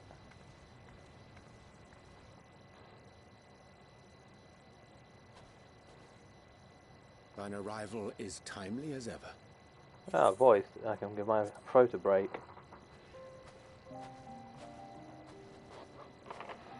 Thou didst chance to overhear my conversation with Living Way, I presume? Yeah, that's why I've made it like a perma-bannable offense right now, because it's just not funny. Nevertheless, I have been asked to do that and more yet again. Is it so plain that these strangers could intuit it at a glance? My capacity for silence and secrecy and duplicity? And Grahatir did contrive to deliver the first at the price of his own life. I was complicit in the scheme. A sacrifice averted for a mercy. Would that I could say the same for Minfilia. One life for one world. And by that bloody bargain brokered by my hand were the scions robbed of a dear comrade and Flamine her beloved daughter.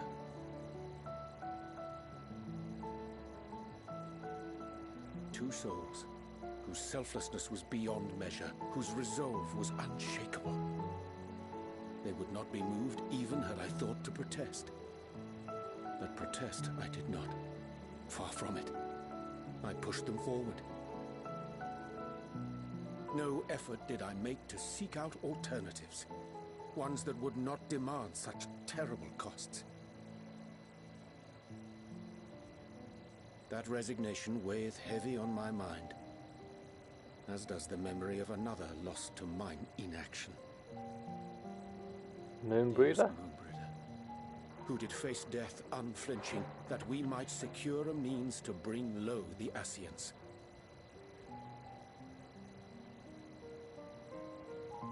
In her hour of need, I did naught. Dutiful disciple of Louisoix, ever looking to the greater good. Had I shut mine eyes and bid her live instead, mayhap she would be with us today.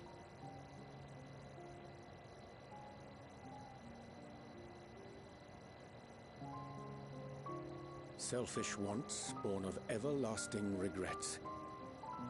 Most days I put them from my mind, but could think of naught else when asked to swallow the same bitter draught.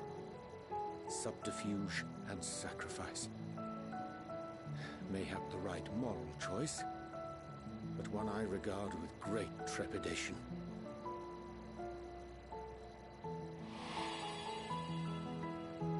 The calamity of Amarot was a tragedy beyond reckoning, one which must never again come to pass.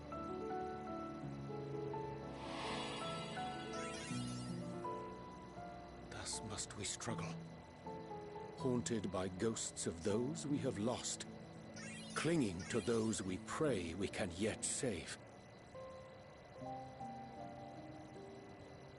But what of those we cannot? How do we make peace with the dreadful algebra of necessity?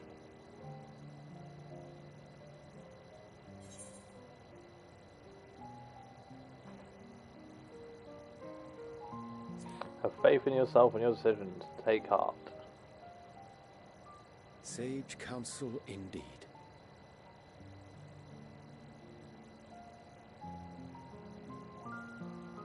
I see. Wisdom as befits a great worm. Curious that he should think thee in need of such encouragement. Strange. Scarcely can I remember when last we spoke alone, and so candidly.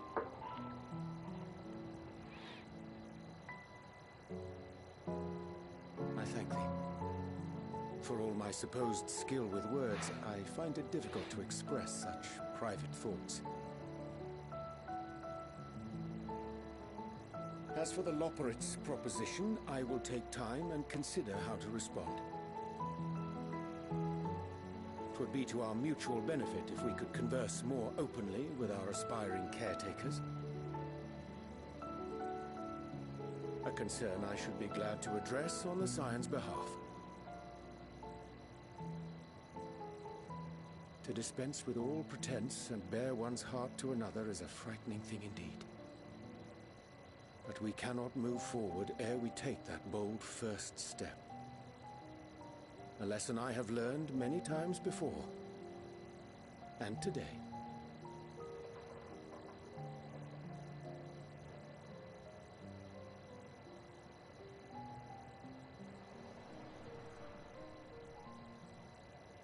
What are they saying?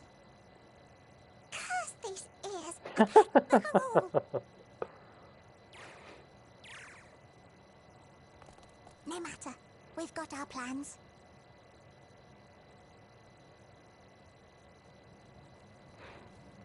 That was an evil little grin. Or smirk, whatever you want to call it.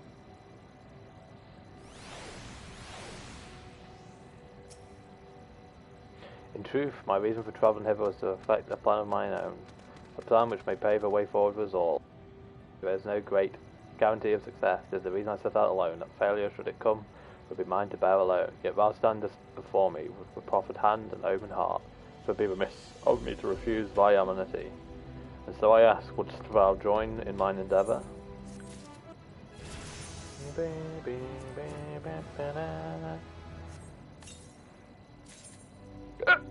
God damn it.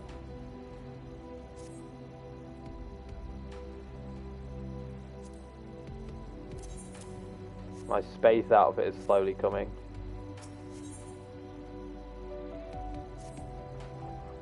I thank thee for accompanying me. It is a simple plan in truth. We shall not be long away from Bestway's Burrow. Difficult decisions must needs be made in the coming days, but I nevertheless believe we are all of one mind in our desire to save the people of Aethris. To make clear our resolve to the Loporrits, I would offer them a gift, but its making doth require a most singular ingredient.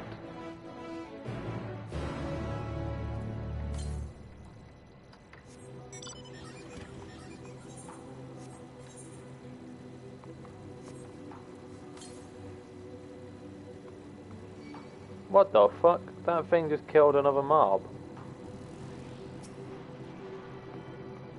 Go away. Go away. Yeah, fuck off.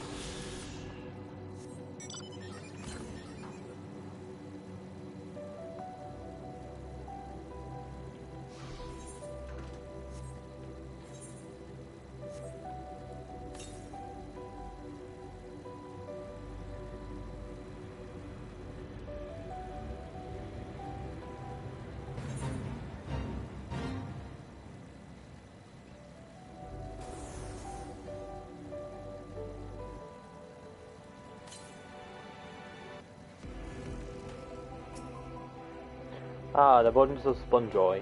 Excellent. I chanced to spy this aggregation when crossing Zodiac's erstwhile prison. Using a spell taught to me by Venomu, I believe I shall suffice for the gift I would fashion. The magic requires considerable concentration, however, might prevail upon thee to stand watch whilst I perform the incantation.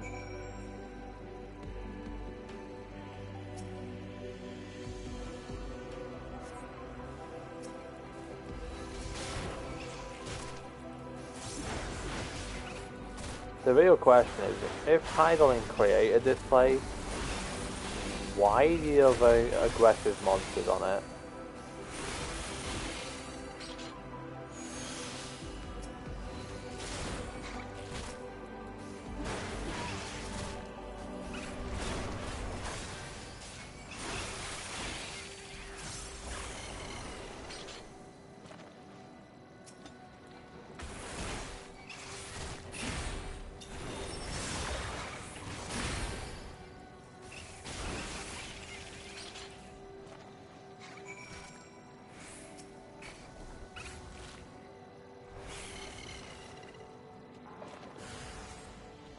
Preventing the nearby area, see no sign of potential threats. This would be a good opportunity to see how Yurian Jean is faring. Got a spot on my shoulder. Yurian just remains fixated on his work.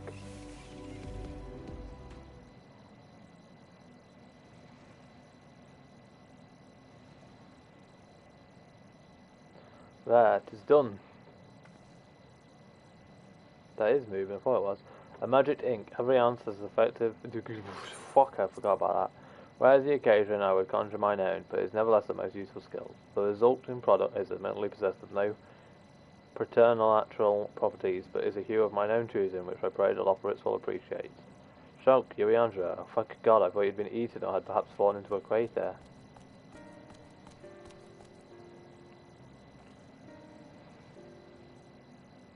Yoshida's been out, looking all over for you, Shulk. She says she needs to speak with you about something most urgent, dire even. It's a lie. She's also quite clear that she wishes to speak with Shulk alone, which means I'm afraid you must stay behind, Yuriandra. But worry not, it just so happens we need your help with an errand, delivering the package to Watcher's Palace. From the Watcher's Palace, the best way to Burrow. It's quite heavy and large, perhaps even too heavy for we four operates, and we would be ever so grateful if you could lend us a hand. Convenient, suspiciously convenient. Are you insinuating I'd betray the trust of Heidelin's chosen, or worse, do anything to risk getting on your show's bad side? She's clearly not one to be crossed, nor made to wait. Now off with you. Liar! Worry not, Shulk, I shan't be long.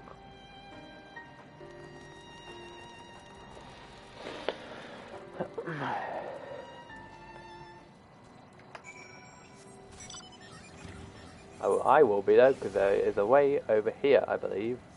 There is a aetheryte, aether current waiting for me over this way.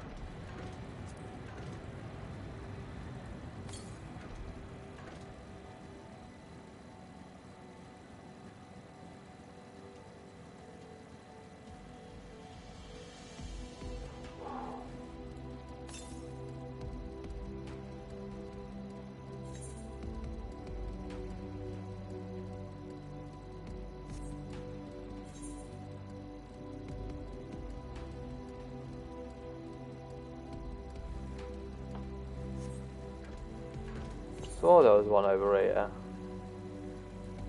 Oh, it is, it's up there. Oh, good thing I didn't jump off.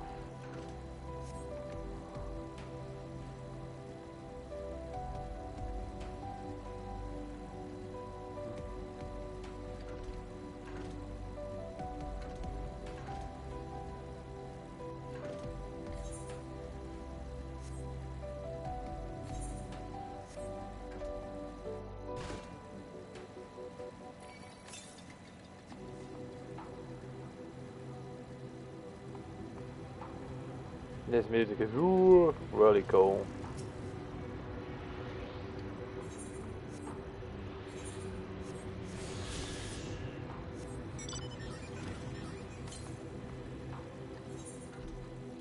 North, east.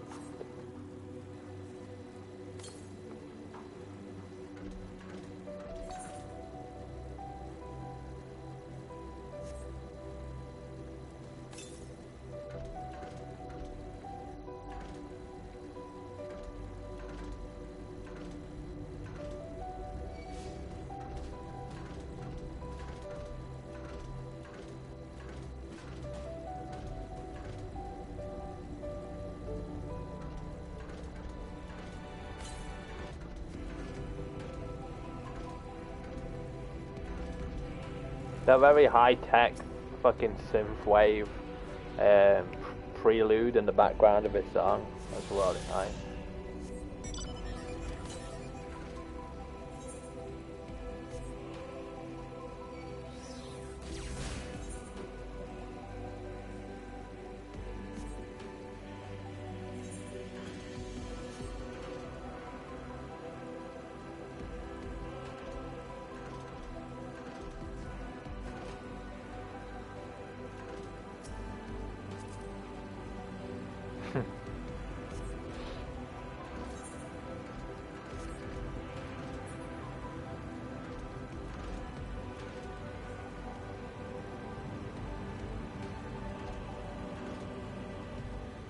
Quiet contemplation for those who wish it.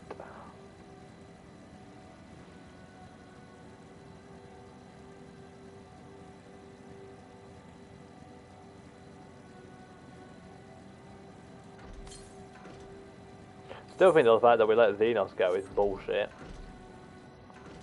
Ooh. That could have ended badly.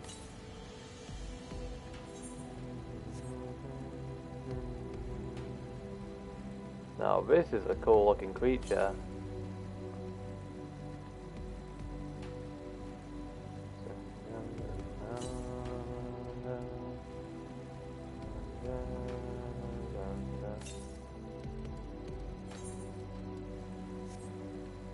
Excuse me. Ah! Sneaky.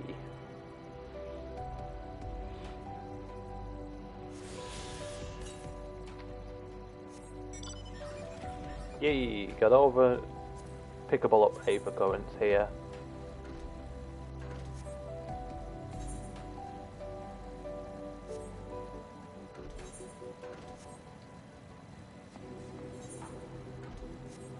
Which means all I know is this. Was that a full group? All I know is the side quest and the main quest here.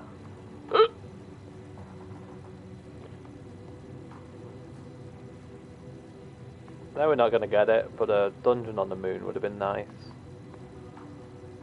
Still think I'm surprised we haven't got Argos as a mount yet.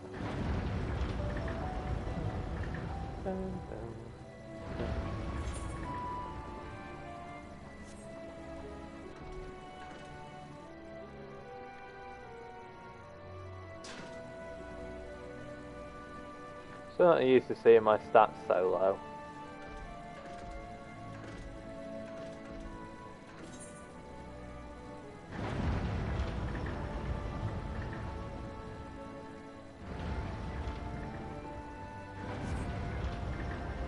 What's up, Zelda? Why was the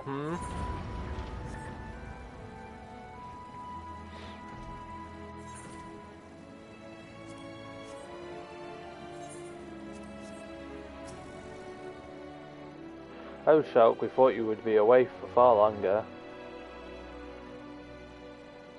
Don't believe I said your name. A dire emergency, I said no such thing. But as you are here, I could use your assistance with one small matter. Running away, a companion of Grown Ways apparently has much to tell us of the final days. The problem, however, is that he is determined to live up to his name, refusing to stay still long enough for us to hold a conversation. Is there anywhere he's likely to stop and rest, or perhaps there's a way to slow him down? What's the rush? I was thinking we should wait here, maybe enjoy a cold mug of carrot juice. No, well, it's really important. You could try using these balls of moose flesh. Not to be confused with the other thing. Runningway's other notable feature is that his incessant trier. There's no trouble finding him in the crowd, and when you do, try lobbing your balls at him. Crude, but if it proves effective, he was here in the greatest Endsvale when last I saw him. Let's split up and find him.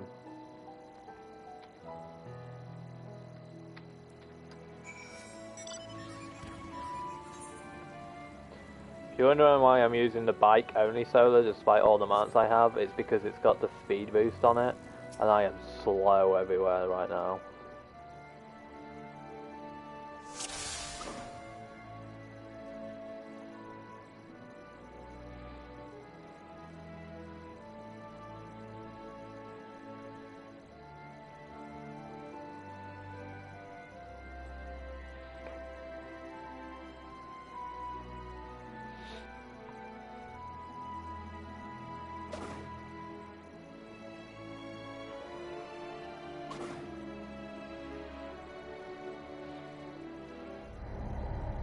Whoops.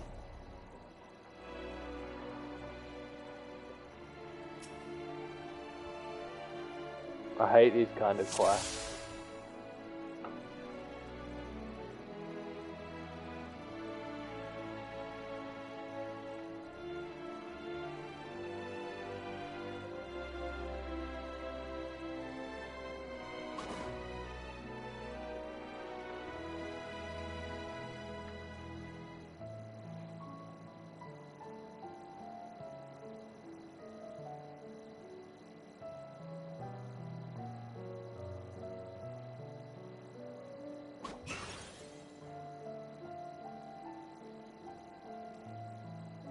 Boom.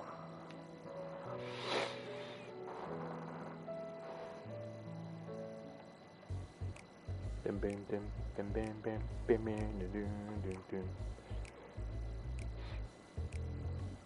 dum. Yes, I'm running away. Do you mind explaining why you hit me in the face with your balls of moose flesh?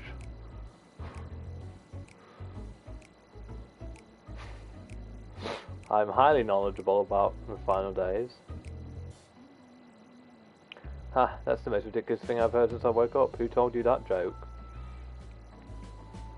See, if we've got time to look into the final days when there's much to do before the Great Voyage. It's true that Highland had about us some knowledge of the event, but I know about as much as any other loper around here. Less, probably. I don't know why anyone think it's funny to go around telling people I'm an expert. They better hope I don't get my paws on them. Sorry I can't be of more help, but if there's nothing else, I've work to do. And I'm off.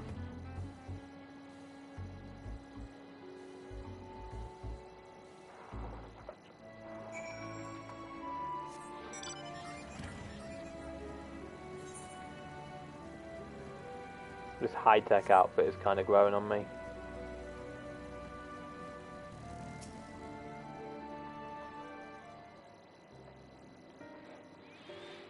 I could neither find neither hide nor hair of him. How did you fare? So he knows no more than the others. Care to explain yourself, Growingway? Well, you see, I misremembered. Yes, that's it, I misremembered. Terribly sorry about that. Afraid I'm drawing a blank now. Try as I might, I can't remember who I was thinking of. On an unrelated note, what of Yomiandra? I assume you spoke with him earlier, but what did he say when he'll be returning? On his way to the Watcher's Palace with Livingway?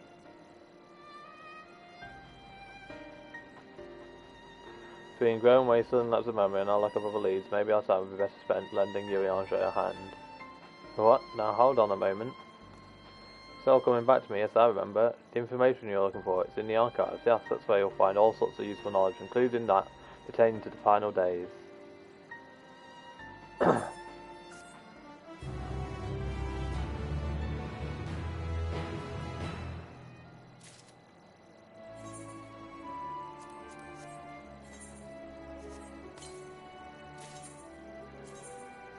Now I am Space Shulk. all shall bow before the might of Space Elk.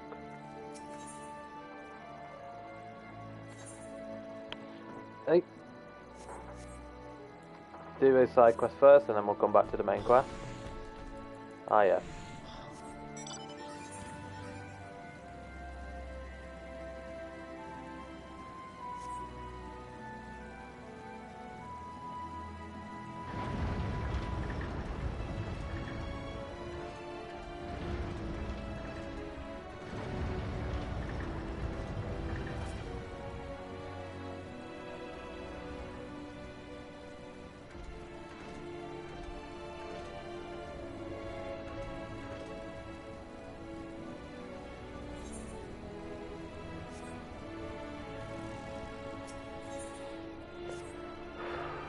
Hey old person, yes you, do you have a moment?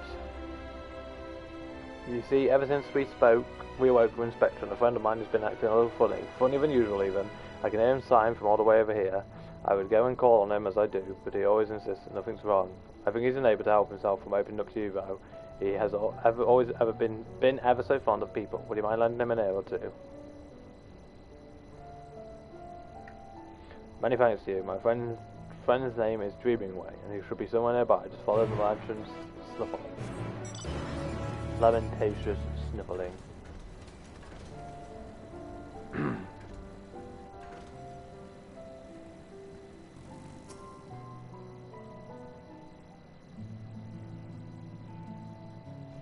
Stay focused, Dreaming Way. Sure, you're no working way, but... Oh my. You're not a low turret. Am I dreaming? Is the day finally here? Am I truly talking with a visitor from Aetherith? Whatever can I help you with, kind madam? One of your friends asked me to check up on you. Who put you up to such a thing? In any case, I couldn't bother an honoured guest with my silly troubles. If you insist, perhaps I could share a nibble of what's on my mind. Ah, but first, may I ask your name? Shulk Libertus, a truly spectacular name. I'm sure it speaks up to your character in one way or another. If only I could say the same for mine. Perhaps it was a mistake to choose Dream from that tame of words. Try as I might, I have no such thing. And seeing everyone else live up to their names, since our awakening has only made me more aware of it. The people of Aetherith on the other pole seem to dream a great deal. Have you any advice for me?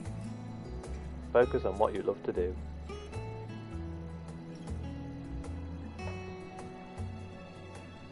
But that's the problem, I haven't the foggiest idea what that would be. Though my fellow operates might, I've known them since we were created, so perhaps they see something in me that I cannot. With their help, you must be able to find an objectively appropriate dream for me to pursue. You know best what would be of service to mankind after all. I'm all ears, so you need only tell me once you've come up with something, anything at all.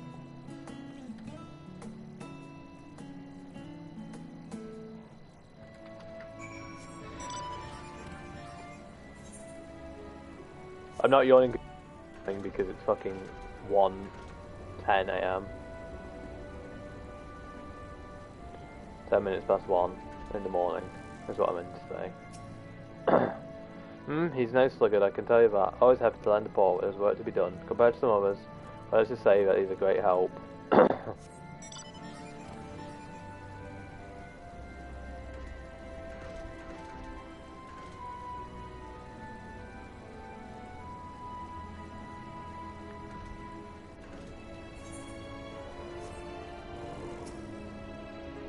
You want to know about Dreaming Way? I can't say I know him terribly well. He's always rushing off on a new task. Just as soon as he finishes the odd one, I've always thought him a good sort though.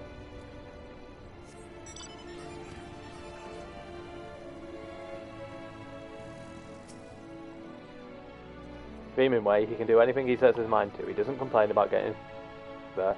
That said, I'm not sure I can think of anything he's particularly gifted at.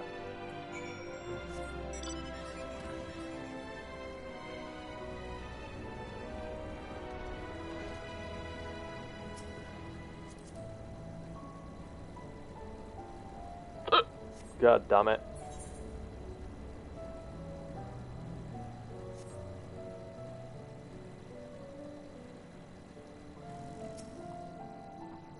Did they have a lot of interest to share? Please say that they did.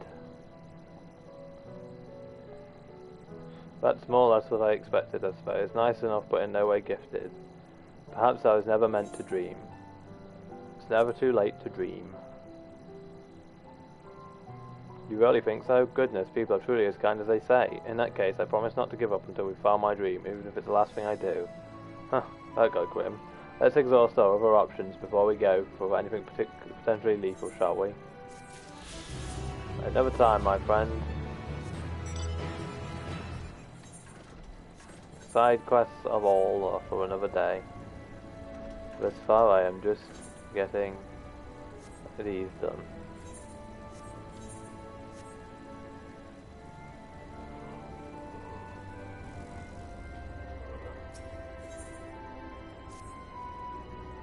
I hear you have a penchant for excitement and adventure, is that correct?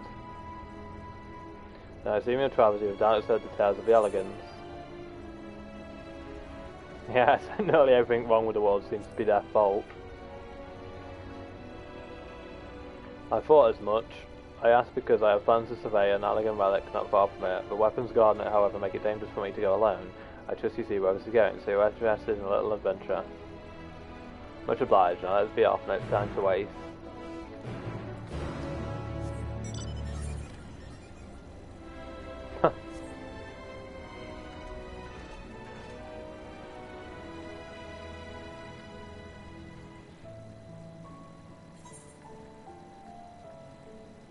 I love how I originally hated this, but it's grown on me.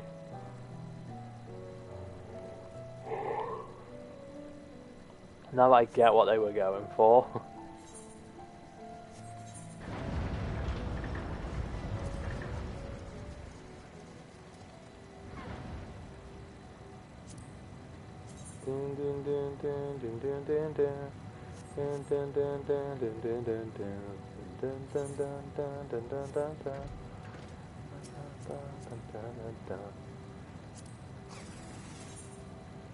Is that a freaking... Someone's not only had the time to do... Can I please... What am I doing? Someone's not only had time to level Reaper to level 85, but has also got the Pajali scythe. Man, some people... These must be people who don't have to fucking deal with these queues.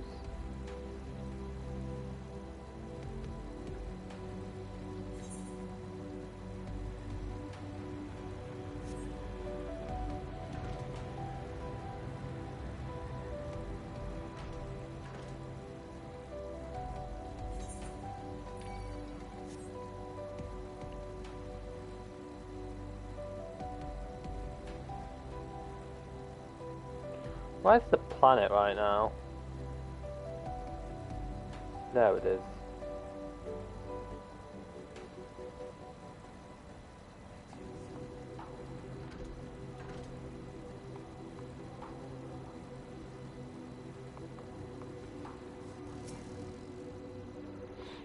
The crash site is just ahead. If you find anything that may prove useful, I'd be grateful if you could retrieve it for me. Onward then, after you.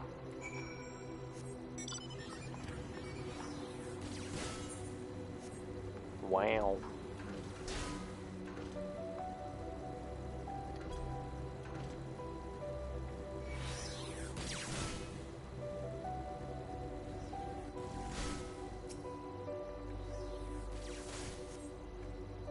Bit of elegant technology.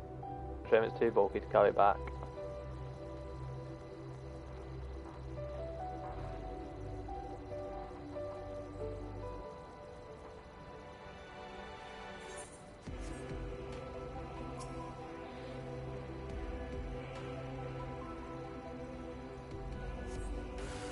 Nope.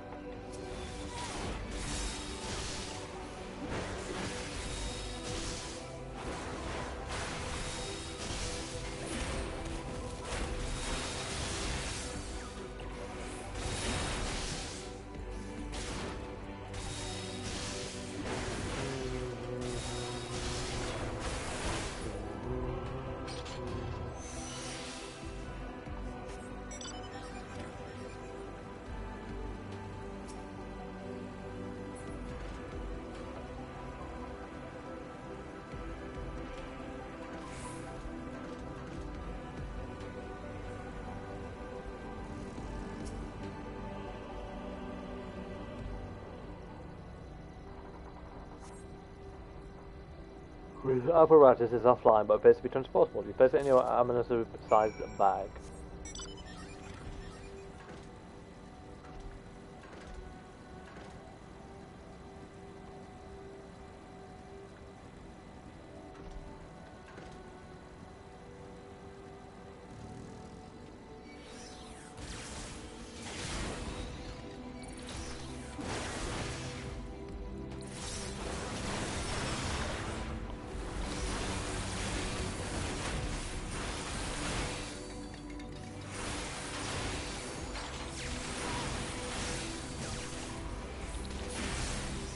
Fucking hell, the creatures there can howl.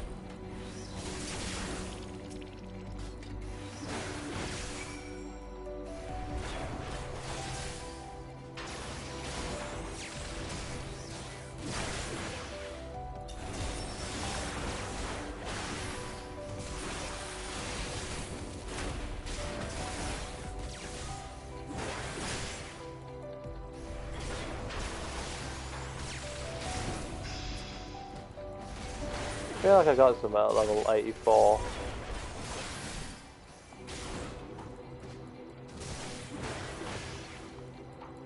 Ah.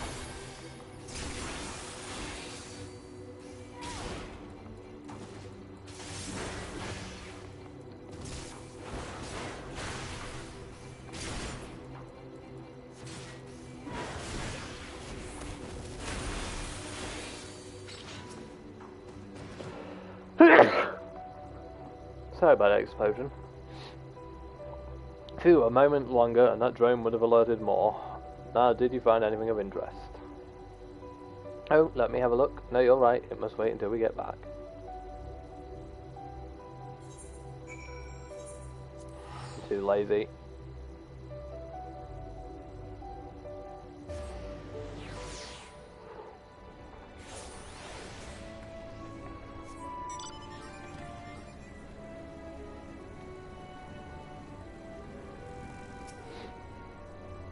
Safe at last. Now show me what you found.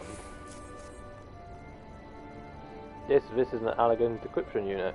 With it, we could read elegant tombstones about history, science, poetry, if we had any, which we do not. An adventure for another day, I suppose. Nevertheless, I'm deeply excited by the prospect. As I'm sure you can tell, you have my heartfelt gratitude.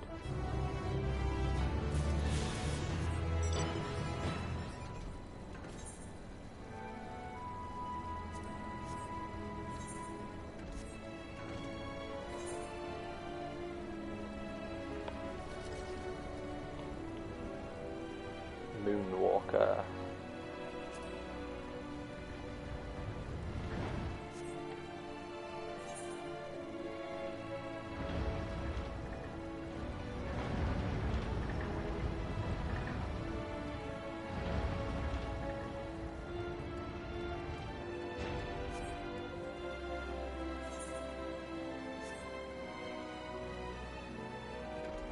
And now, after this main quest, I will have Flying on the Moon.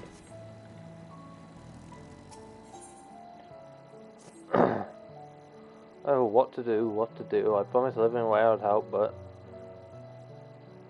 No, I promised I'd help, so that's what I'll do. The archives are on the second floor of the main plaza. The eastern wing. Follow me. I suspect the Lopperits are up to something, but if there's ought to be learned in the final days, I think it's best we play along, for now at least.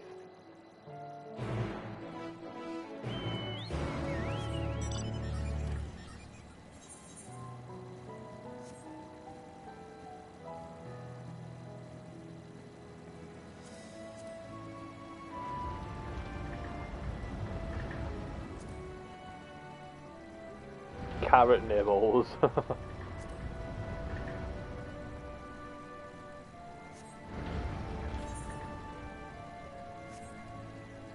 Where's a teleport thingy?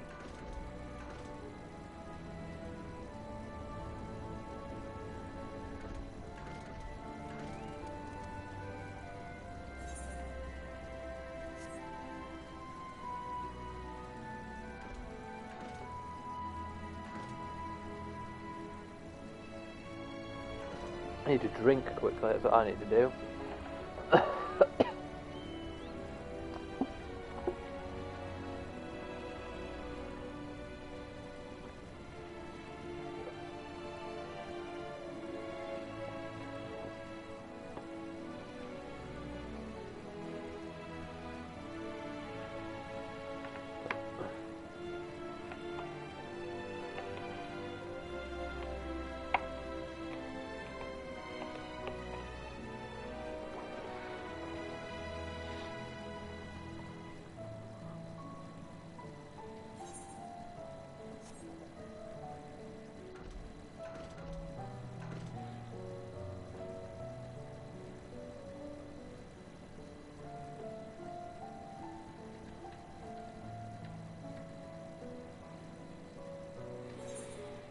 That took me a while.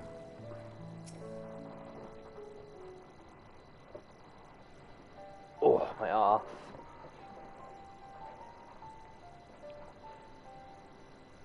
Archives are right through his door, but it seems to be locked. Guess we'll just have to go and find whoever has the key. Growing way enough. If you've naught else to tell us of the final days and you'd only say so, we can ill afford to be wasting time here, as you well know. Did you yourselves not tell us we must act quickly? Yes, we did, but the moon was made to be a perfect paradise for the people of Ephesus, and we're running out of time to make everything ready for their arrival. We'd hoped you'd see the wonders we have to offer, but you found nothing but faults and flaws in our work. Only one of you saw our potential, so you others must be kept here. Ah, so that's the living ways game. Wanders about in circles and fading out like us away, so we can't put the plan at risk. Everyone except Yoyanja. He understands what is at stake, what must be done. I fear you've misjudged us, Growing Way. Never have we decried the notion of using the moon as a means of escape. That said, my heart breaks at the thought of abandoned Aetheris and her reflections to their doom. If there is a way to avert the final days, I wish to find it. We all do. We may fail, but our efforts would never be at the expense of your plans. But why would you take that risk? There's no room for ifs and maybes now. The people of Ephesus will escape here to the moon. They'll be safe, and we'll finally get to see all the happy, smiling faces. I'm sorry, but we can't let you leave. We just can't.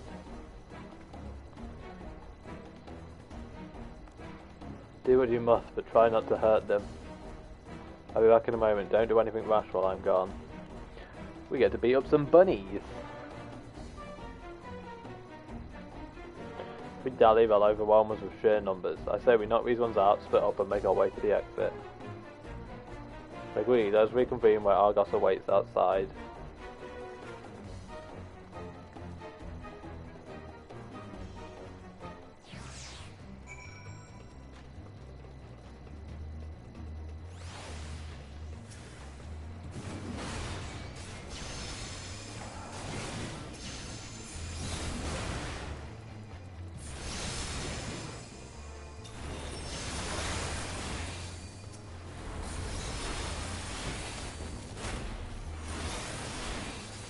Challenge me. I'm the master of fuck.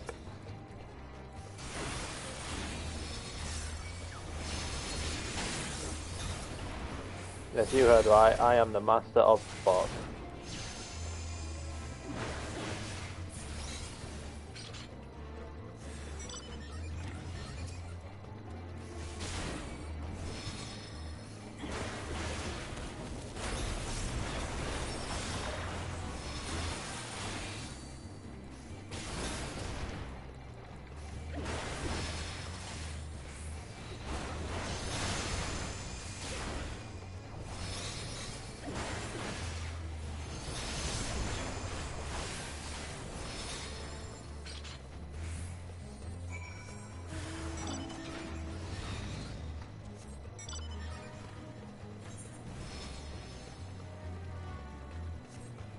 Boom, boom, boom, boom, boom, boom, boom, boom, boom.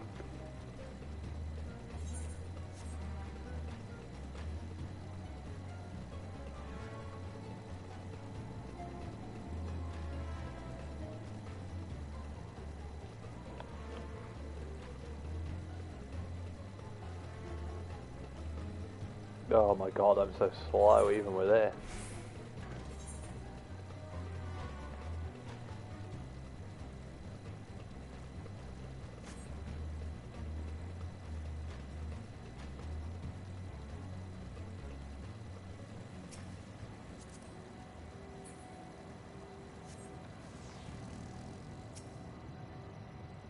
Good, you're here.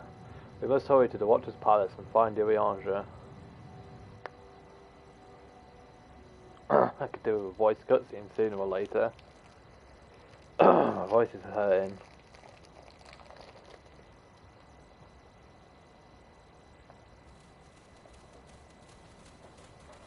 And what, pray tell, do we seek at the Watcher's Palace?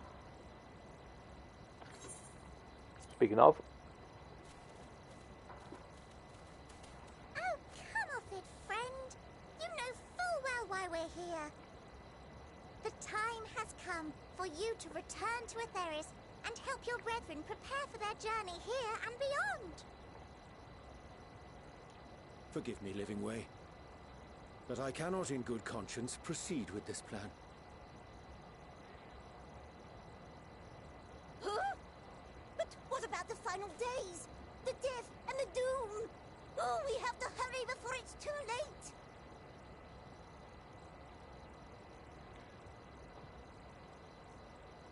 Your unflagging commitment to your duty is endearing, to say the least.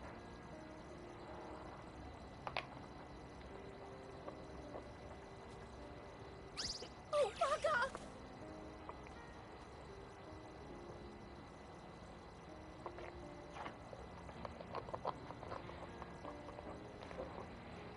Be at ease. They bear you no grudge, nor do I. How could we, having come to understand your purpose? For millennia, you and yours worked tirelessly towards the singular purpose of this heavenly vessel's construction. An arduous feat by any measure. It is clear you have spared no effort. Why, your very names are a testament to your dedication.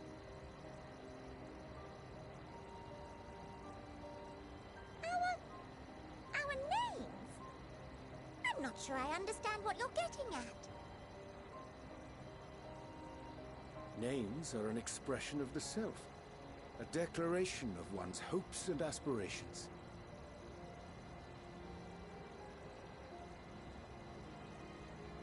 Your use of contemporary, uncomplicated nomenclature doth ensure clarity of purpose.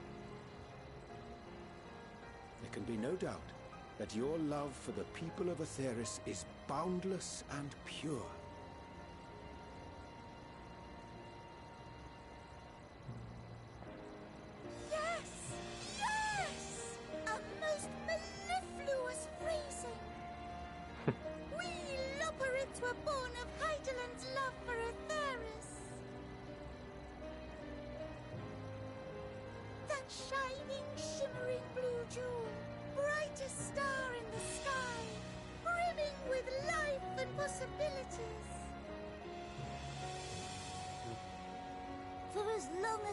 Remember, I've toiled in anticipation of the day when this vessel might be needed.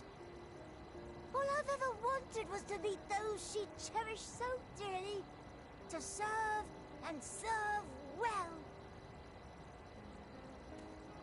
That goes for all of us, don't you see? So help us help them. Lead them here where we can keep them safe. If there's anything wrong with what we've built, we'll fix it. We'll make it right.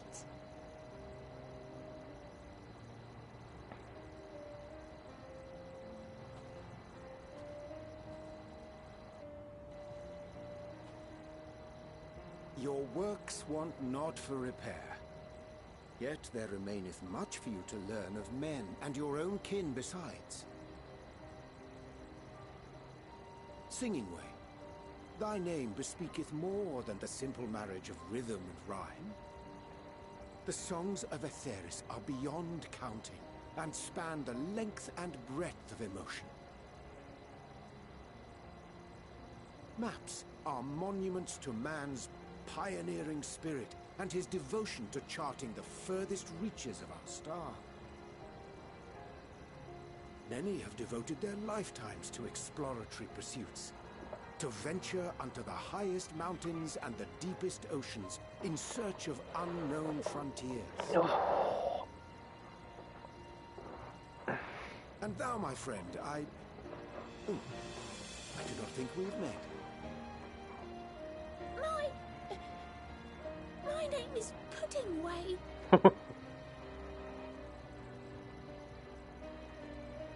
Puddingway? Yes, indeed. A name of deep and abiding significance, I'm sure. But one perhaps better communicated through delicious deeds than tasteless words. A judicious application of fey magics at a later juncture may be appropriate.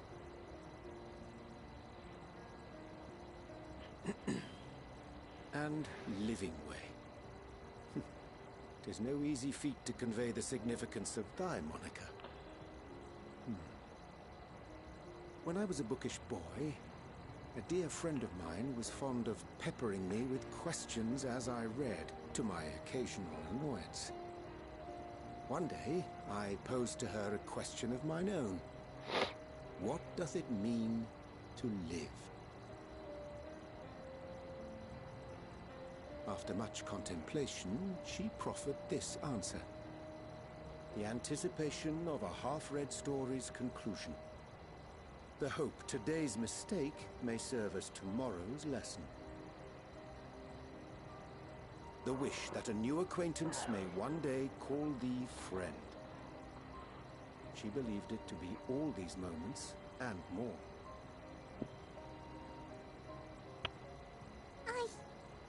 I want to understand, but... I, too, still labor to find mine own answer. 'Twould be my pleasure to assist you and yours in embarking on a journey of self-discovery and enlightenment.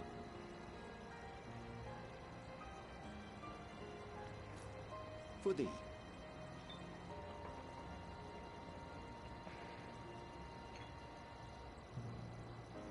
Ink as blue as the waters of Aetheris. Made in haste, though I assure thee, the quality has not suffered for it.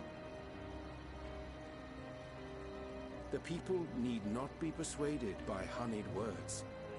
Nay, I have faith they shall do what is right in due course. Until they do, I beg your patience, friends. And with that ink, let us fill the empty pages of Living Way's compendium. An open exchange of ideas will surely afford you all a better understanding of modern man, and with it, ideas for improvements and renovations. But more importantly, it shall empower us to together find a way forward.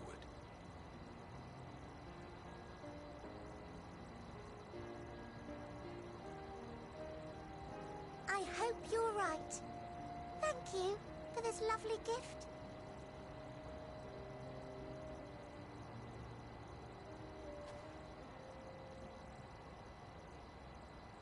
There you have it. I shall remain with the Loporrits to ensure that all is in order. Though we must needs prepare for every eventuality, you would all agree that the evacuation of our star is a last resort. To accept failure is to accept the demise not only of our star, but that of Reen's, of all reflections, and the souls that call them home. Which is why I have every faith that you shall fight to the last, that such drastic measures may prove unnecessary.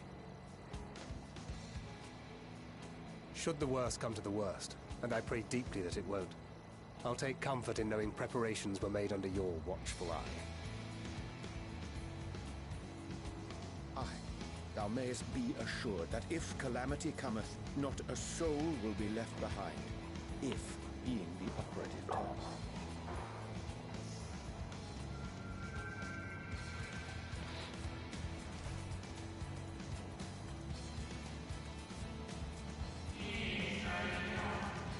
That flower, how came it into your...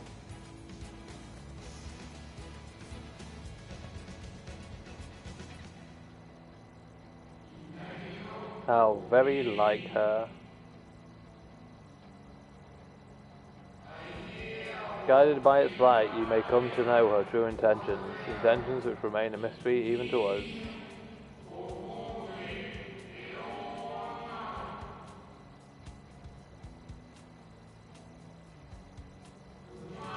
In our times, we called it Alpsis. You would do well to remember that name.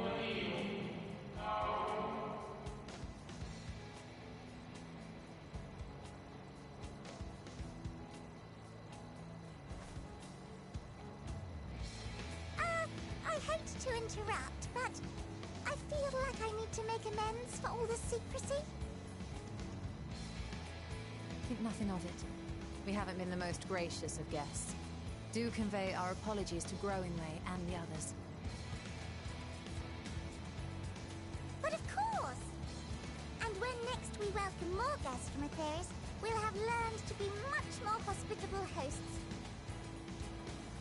Oh, and circling back to the matter of inappropriate secrecy, we ought to discuss our benefactors. Charlian. Agreed. The Charlian Forum, yes? What? How did you know? The more I heard, the more obvious it became. Shut up, you show. Stop trying to act like a smart. I figured it out ages ago. Anonymous patrons. A telling coincidence would be an understatement. Though had we not taken it upon ourselves to peruse certain restricted tones in Labyrinthos, we might still be unaware of their plans. But let us continue this discussion upon our return. I dare say we have kept Alphino and the others waiting long enough.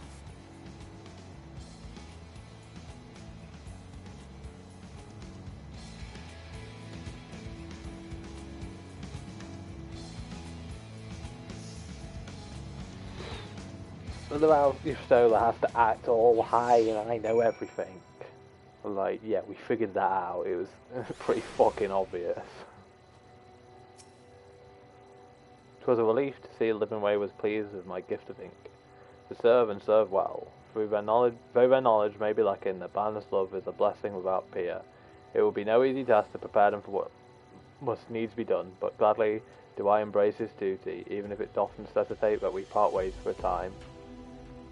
Forgive me my absence, but I have the utmost faith in you, in all our fellow scions. When next I return to Atheris, I pray I find you all in good health and good spirits.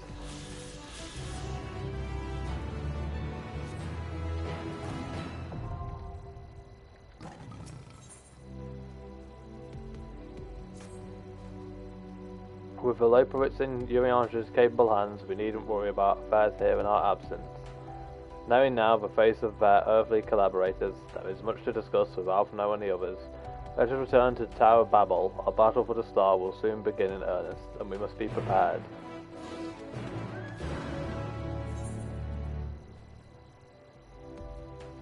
Oh, aren't I just glad that I fucking got flying in Garlemald?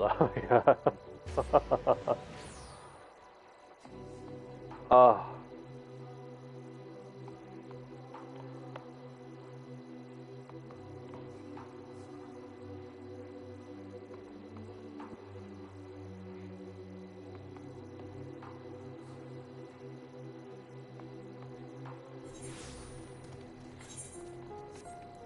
And now I can actually just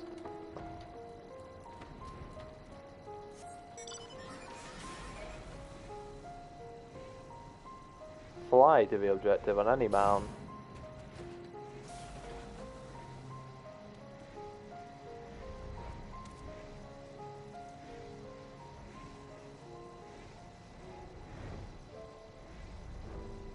Thank God. And that's flying in 2 areas. Whew.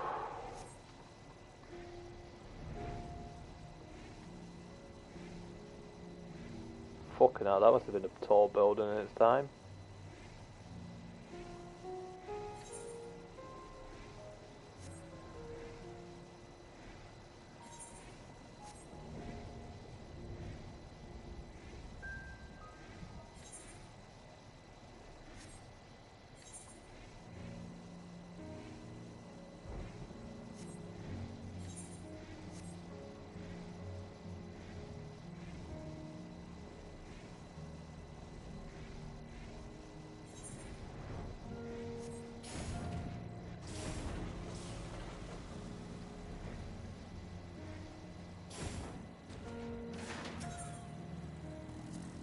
End of the navigate. So the path to the Tower Babel is secure. May I escort you to the navigate?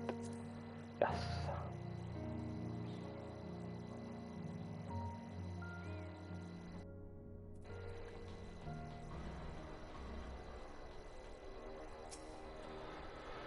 Gods, I can scarcely believe we went to the moon and back. But we'll have time to reflect on that later. Right now we need to head back to Camp Broken Glass and deliver a fully detailed report to Lucia. I'd like very much to know how everything is getting on here as well. We'd only just begun to treat the untempered prisoners when we left. Share your curiosity, but warning our allies of profound days of far greater importance. I speak not only of the contingent, of course. The heads of state of every nation must know what we have learned. We know not when or where or in what matter the profound days will begin to manifest, and so we must see that everyone is prepared. Agreed, though we may wish to stress the importance of discretion, lest the public be sent into a panic. Not that anyone is in a position of responsibility should need to be told as much, but it bears repeating. Anyway, first things first, to camp broken glass.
Good to see you all again. No worse for your lunar adventure, I hope.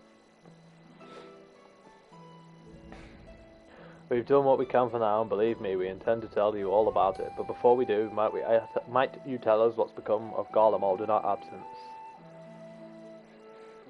We succeeded in subduing the Tempest inside the Tower of Babel. We took many alive, but combined with those who were already in our custody, the number requiring care has grown exponentially.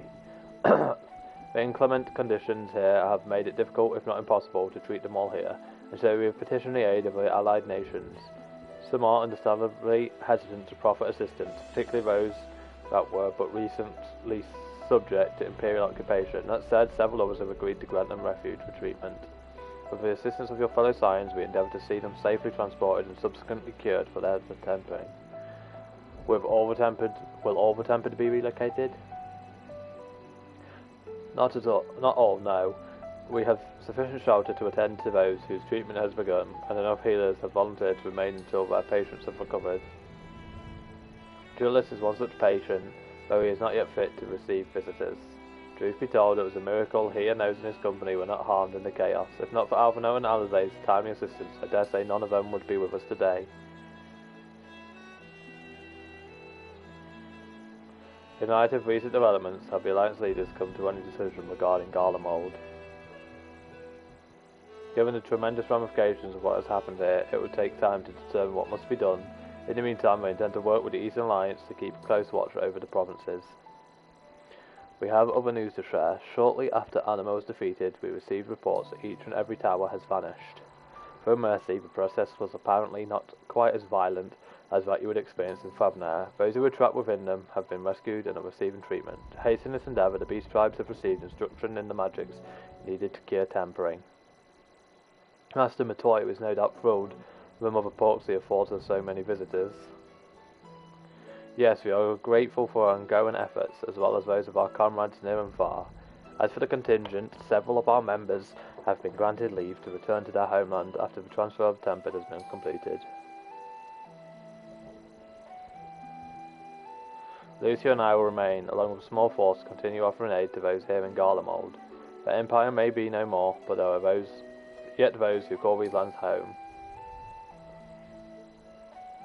I believe that accounts for recent events here, so what are the Moon and Slotheroi? Fucking Zodiac's dead, innit?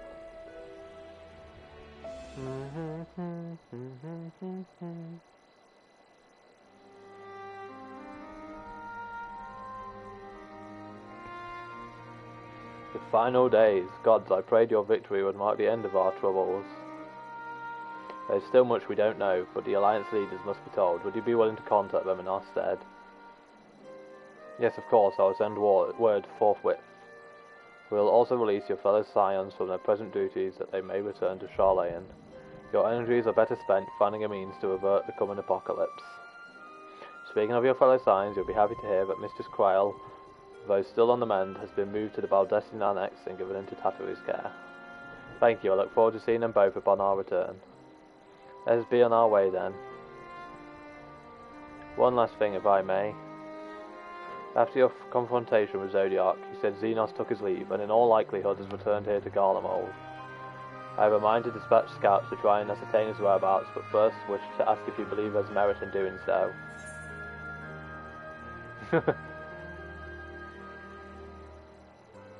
If you're expecting a trail of destruction to follow, you won't find one.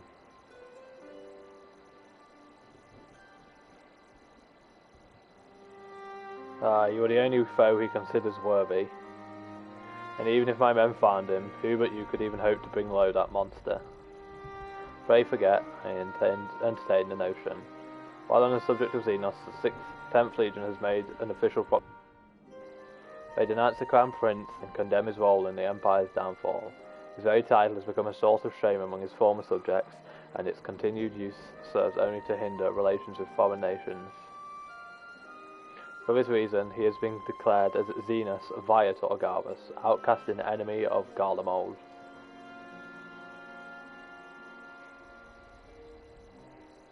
Van Daniel is no more, and now his own people turn against him. It seems he's naught but his bloodlust to keep him company. He's got me. Better that than an army to see it sated. At any rate, I will not keep you longer. I pray you safe passage back to Charlayan. These fuckers thinking my best friend fucking doesn't have my company.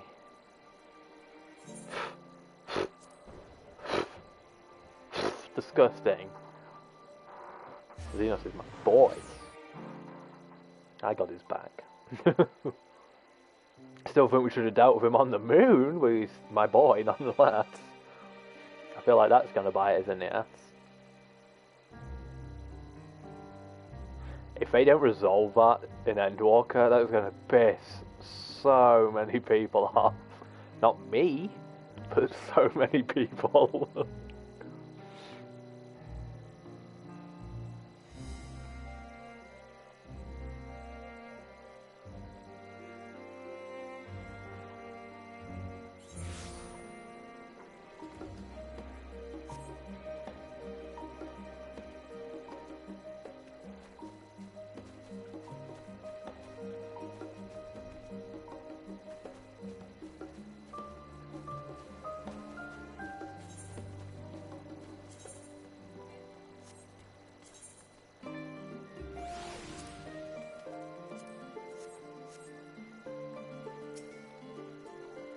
Welcome back, Shulk. We were so terribly worried about you. But it's plain I have caused my own fair share of worry, and for that I apologise. Hydaelyn called to me that day when you entered the Tower of Babel. Her pleas were faint but desperate, and I knew at once she required a vessel to carry out her will.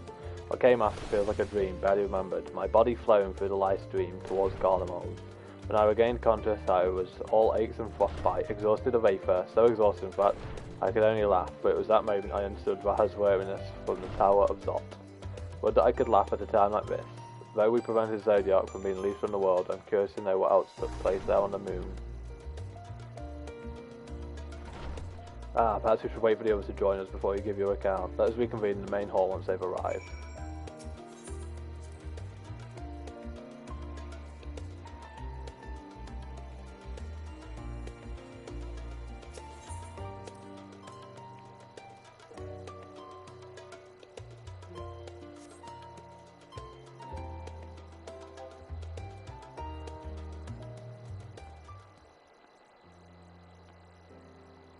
Please be voiced.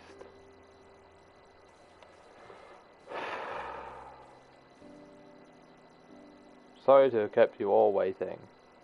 That's all, we understand you've been quite busy. Will you Duty keeps him away, I'm afraid, though Shulk can explain why better than I.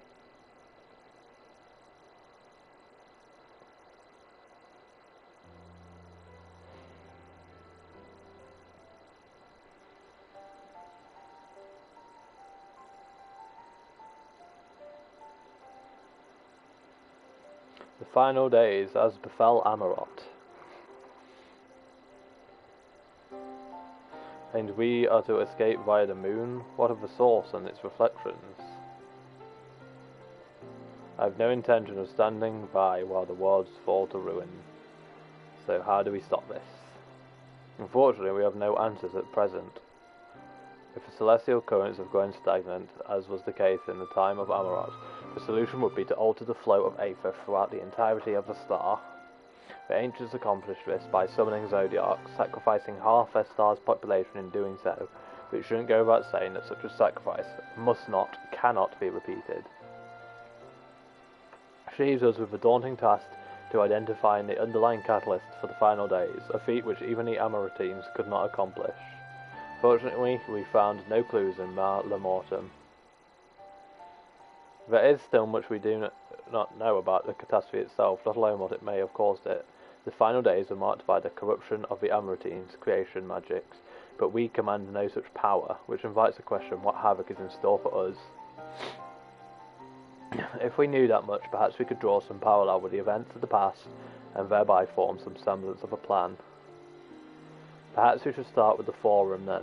Having worked with the Loperates in secret all this time, there is surely more they can tell us. Forgive the interruption, but I have urgent news. The Forum is holding a public assembly in the plaza outside, some sort of announcement. What is Father up to now? There's only one way to find out.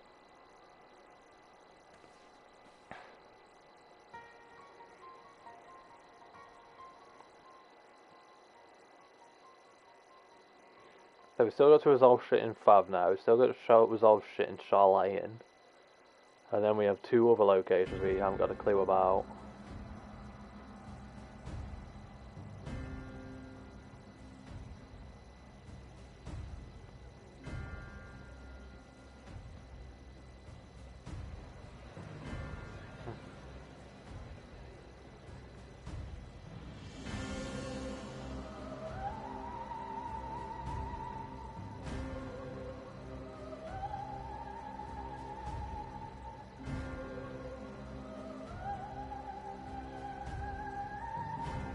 This has to be voiced, come on.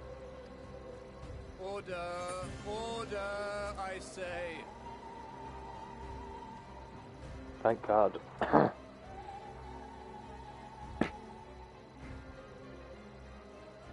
thank you all for gathering here on such short notice. This day we must speak of grave affairs and their implications for the future of Charlayan, nay, of this very star.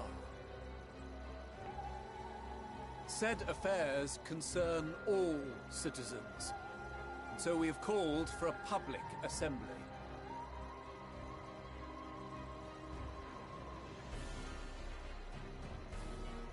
You may have heard rumors of the Telophoroi and the havoc these madmen wreak abroad. Under normal circumstances, we would pay little heed to petty disturbances outside our borders.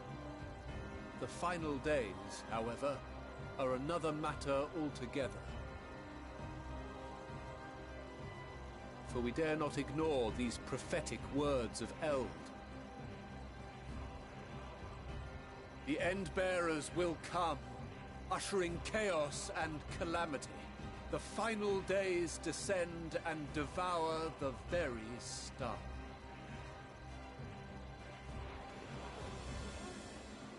I've never heard this prophecy. Is it true? Will all that really happen? Calm yourselves. The time has come to speak of the Forum's most sacred duties. But first...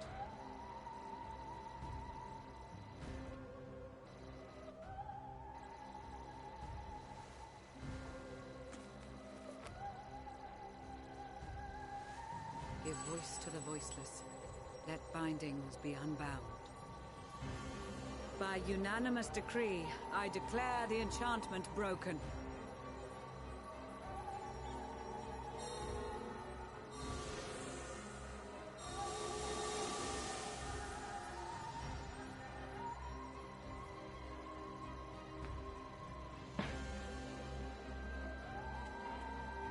Master Leveilleur, if you would. Very well.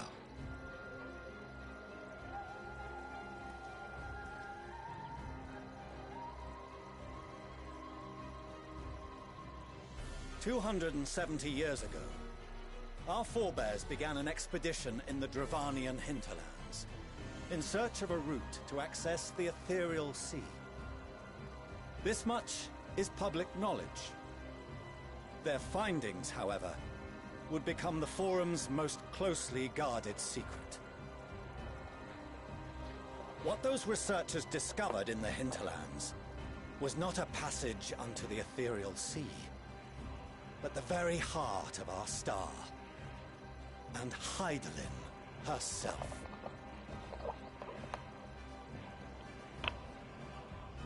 She spoke to them of a calamity that would extinguish all life, and of a means by which we might be spared.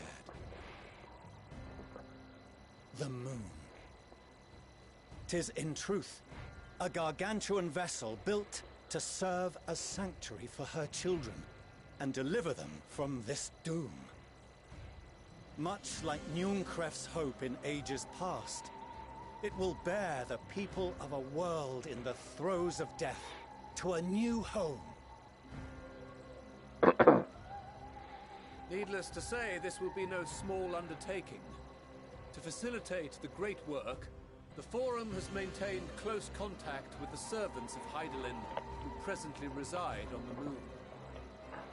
Convinced that the foretold end was all but inevitable, we began amassing a wealth of knowledge, not merely for the betterment of our nation, but in preparation for the journey to come. You reveal this to us now? By the gods, how long do we have?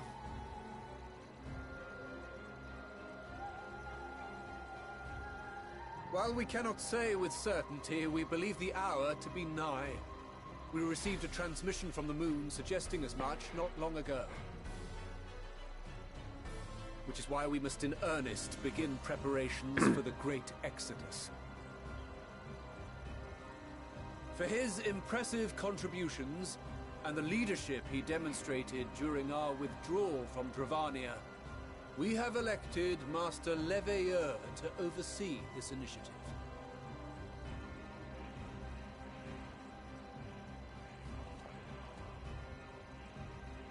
Fellow scribes and scholars, my countrymen, we face a threat of unprecedented scale. We must challenge the trials before us with composure and conviction if we are to find salvation. The wisdom of Sharlayan has ever been a shining beacon in the darkness, and so it shall continue to be. It is our solemn charge to see our heritage preserved for future generations. For those who will come after, we will brave a new frontier.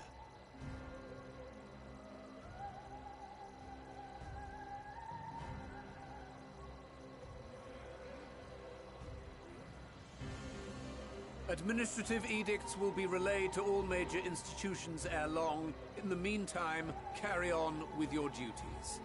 With that, I hereby call this assembly to a close.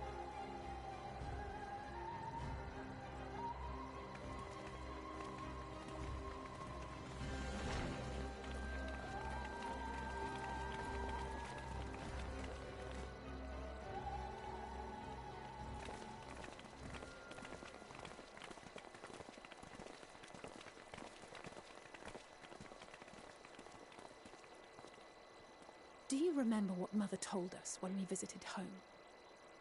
That it wasn't until after we were born that Father seemed to lose himself in his work. If that great work of his was the evacuation of this star, then... Yes. It wasn't for his benefit.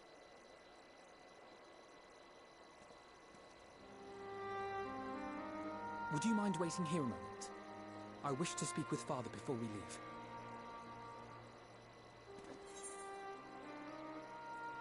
Keep it civil, eh? I may look daggers at him, but I will neither speak nor draw them. If it's all the same to you, I have a few choice words to share with Father as well.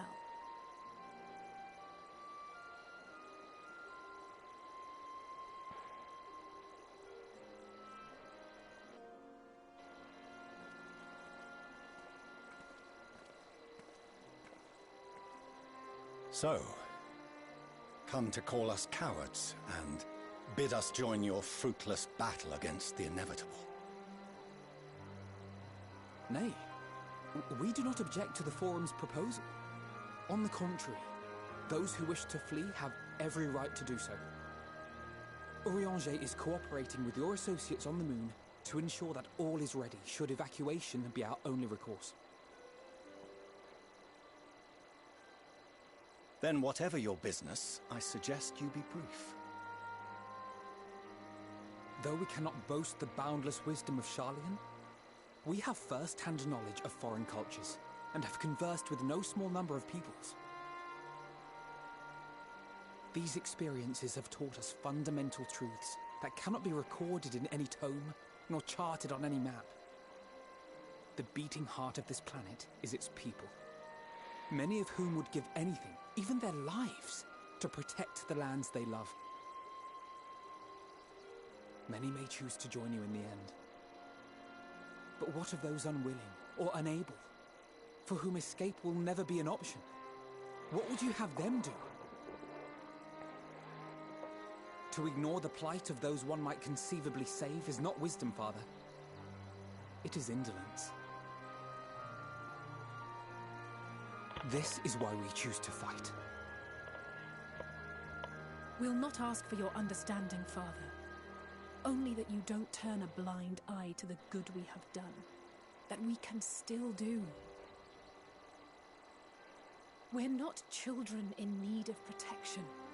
Hold fast to your principles and let the world burn if it please. But we believe there is still another way.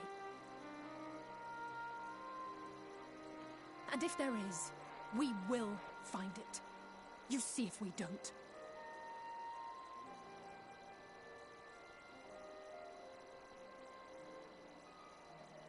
Do as you will. Just stay out of our way.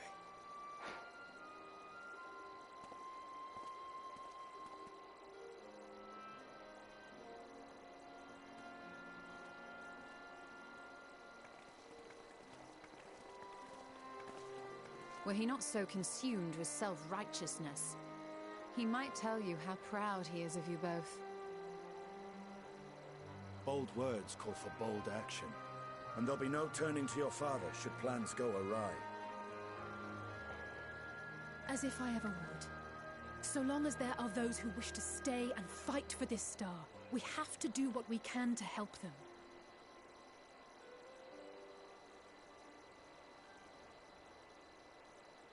And if we're to do that, we'll need to be well rested. Wouldn't you agree? And having triumphed over what we once thought to be the source of all evil, I can think of no one in greater need of at least a dozen winks.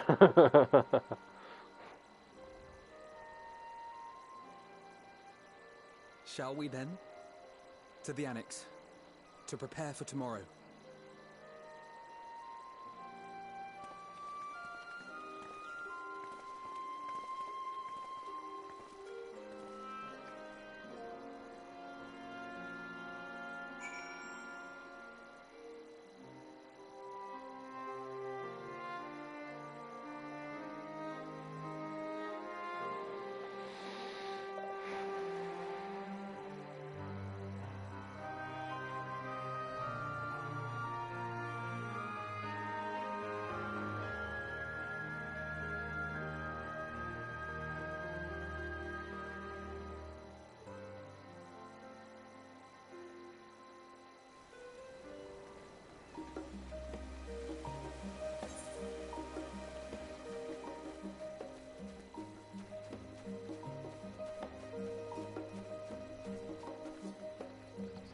No, I'm quickly going to pick this up and actually pick the Sights of End as well, because I think that's the Endwalker sightseeing log and I've missed that.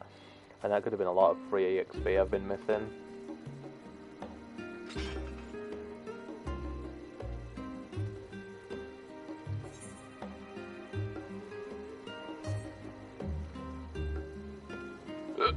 God damn it. Good to see you, Shel. I've heard a great deal about your recent exploits, as has everyone else. That's why I feel confident recommending you for associate level hunts. The challenges that you face from here on out will be significantly tougher to contend with, but I wager you can handle them. You've yet to give me reason to believe otherwise. Associate specimens are not only more threatening, but also more difficult to track down. You'll have to seek them out in the world's most inaccessible and hospitable reaches like bloody Garlemald. Gods, I hate that place. Now, if Elzabat's unfriendly north was not already a problem, I'd simply remind you to strap on your furs and take some ale for the road. But, well, perhaps it's best you should ask her what she's working on. There's nothing quite like hearing its favourite in a Jacob's mouth. Yes, I heard from the Forter. If the Forter insists, I'll tell you precisely what I'm dealing with at the moment. Let's look at the request from Trizar, shall we? She's trying and sole xenobiologist, a proclaimed one, mind you, and it's her liaison there to prove that life exists on the stars other than our own.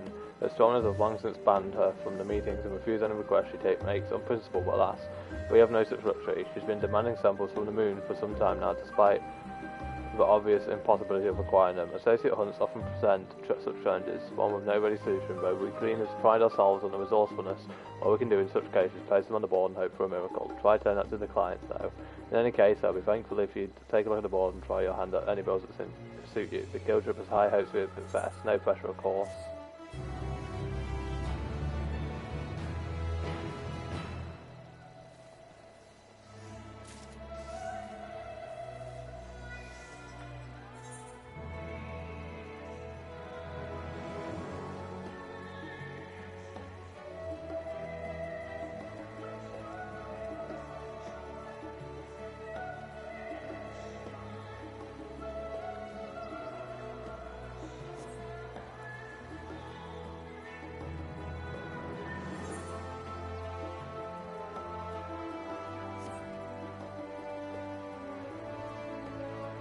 One thing I'm semi-curious about is where the role quests are.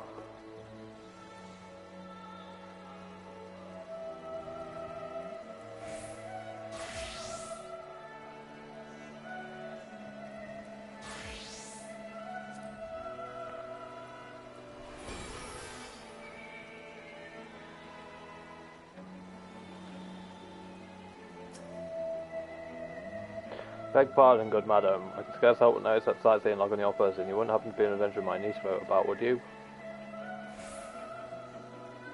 Aha, so it is you. Pleased to make your acquaintance. I am Barbara Reinhardt, Miller's aunt and seasoned explorer. Be a dear and hand me that log of yours. Miller told me all about how she helped you embark on explorations of your own, so it's only right that I share with you some wisdom of my own. Let me see here. Oh, I can't forget to mention that. And done. You should be all set, dear. I've jotted down everything I've heard about the most remarkable visitors the realm has to offer. Of course, a few notes I've shared are not more than rumours. Some describe a local so fantastic I can barely believe it exists, but as I always say, the joy of exploration lies not in the destination but in the journey. So go forth and see what kind of journey we're here to take you on. That sightseeing of yours won't fill itself, you know.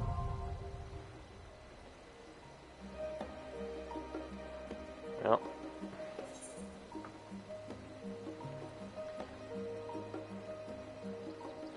But now we got that one.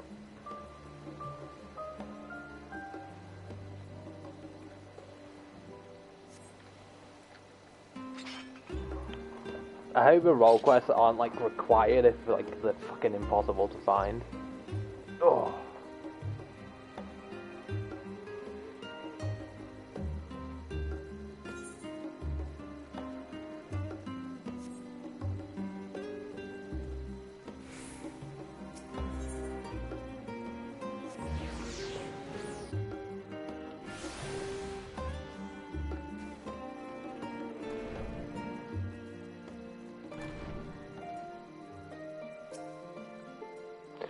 Crowd tells me the forum made a rather momentous announcement, so there's to be a great exodus is there. I'm reminded of my narrow escape from the Isle of Val. Realization, the running, the mixture of relief and regret. Why me, I ask myself, why me?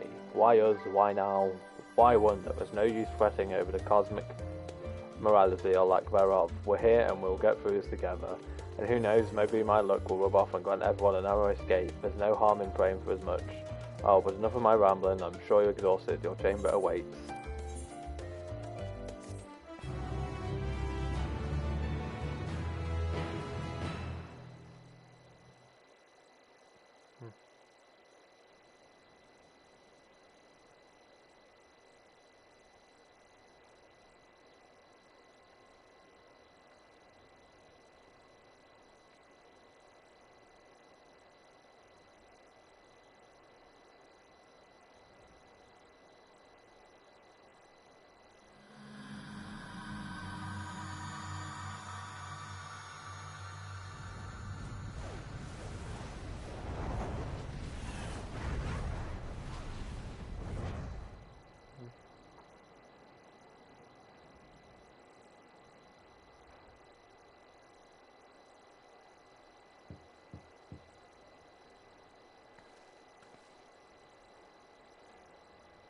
Visitors come knocking at your door, whoever could it be? Do I get to pick a stallion?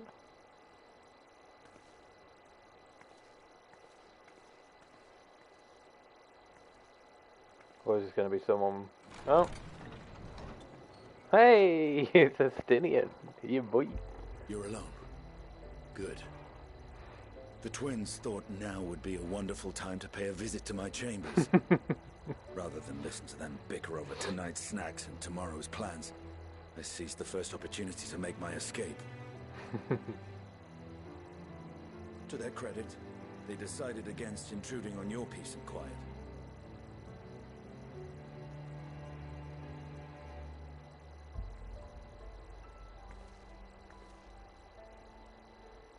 Can all be a bit exhausting at times, can't it?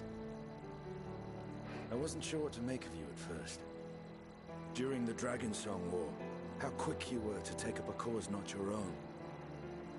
But I came to see that is simply the way of you and yours.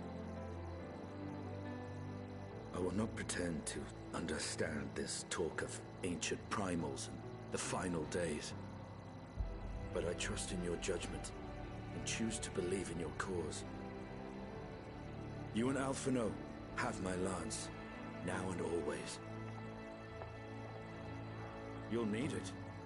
Rack and ruin looming on the horizon. Calamity bearing down upon us. There's no place I'd rather be than here. Standing shoulder to shoulder with friends on the front line. So do not hesitate to send me against your enemies. I'll make them know the day they met me. I'm so happy. Now, So happy I picked a excuse Stinian. me? I could do with a little air. If Alphino asks, I was never here.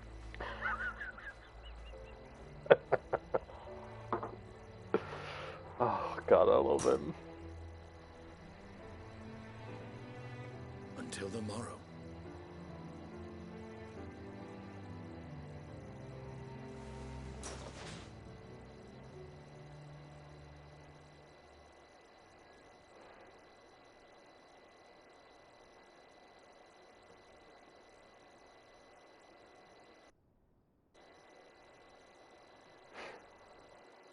Little elf on elf romance going on there, I sense.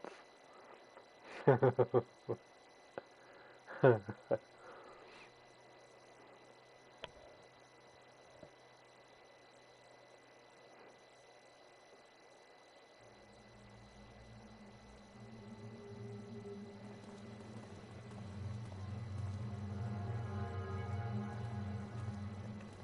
the dancing red mage quest givers. Thank the gods that tower is gone. The sight of it was enough to make me sick. Thank the Ilsabar contingent, more like. Word is, they fought their way into Garlemald and toppled the bloody thing themselves. Not just the one, neither. All the towers have up and vanished. Aye, I heard the same. Commander Aldin and his troops helped keep casualties to a minimum too.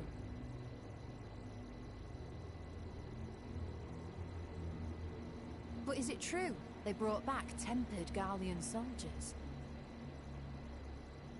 As Commander Aldin tells it, they've a treatment for that now. But don't you worry.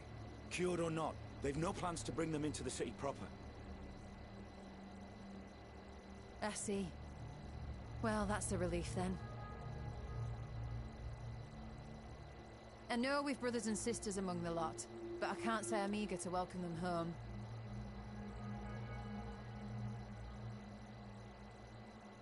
Wanted to think about it for a while yet. They're to be looked after in Alagana for the time being.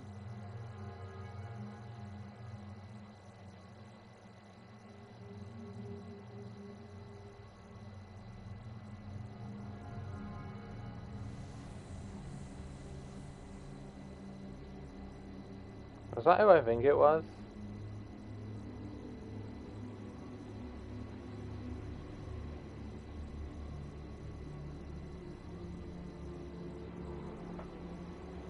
Was that Junus or whatever his name was?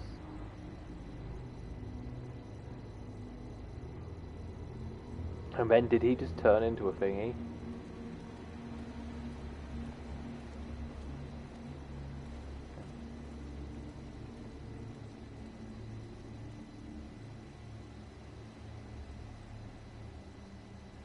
Sid. Another day, another commission of paramount importance. I'll turn into one. Well, what have we here? I don't have my boy Erenville get attacked by one. Even a boy. It's like my favourite part of Charlayan. Hey, are you alright?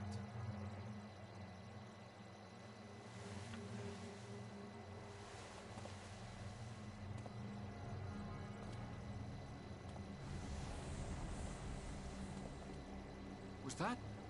No. The shadows play tricks, nothing more.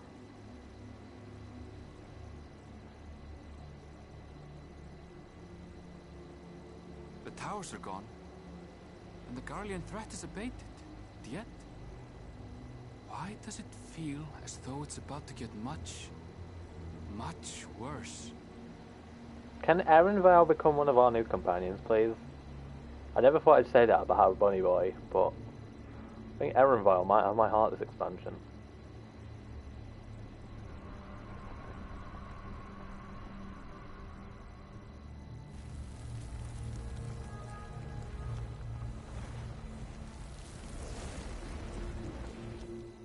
Well, that's certainly something.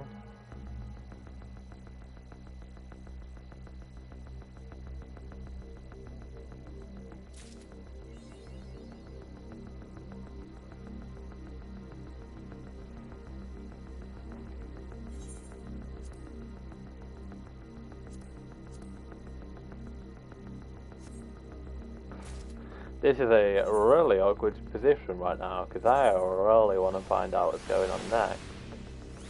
But at the same time, I should really also go to bed.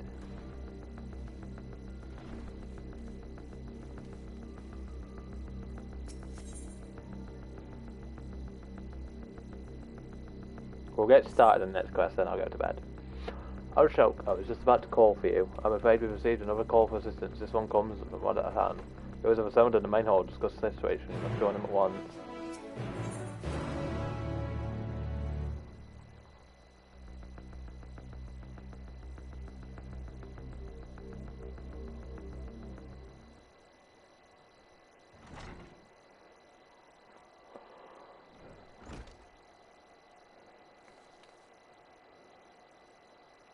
Ah, there you are.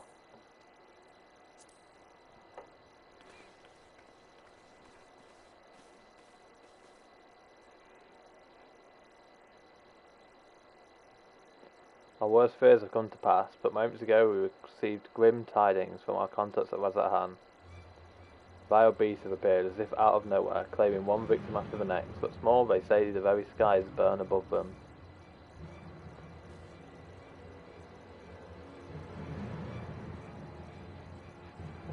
Good gods, are the final days already upon us? It would appear so. Sadly, that is all the information we have at present. No doubt the people of Razathan are busy fighting for their lives. Then we must go at once. They need our help.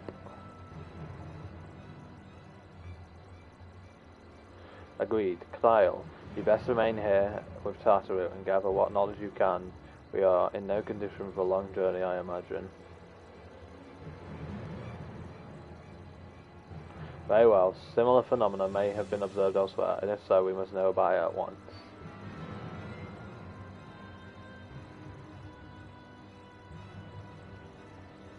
Be safe out there, yeah? Let us make first for Yedlimad. We must prepare ourselves for what may lie ahead.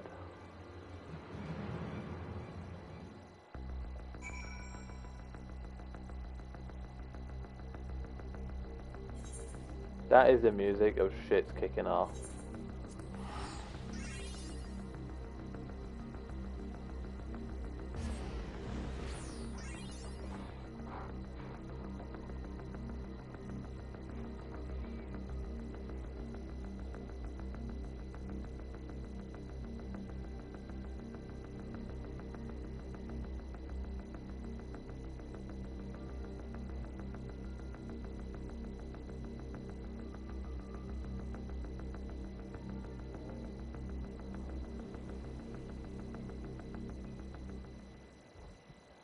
And lo, vile beasts did rise.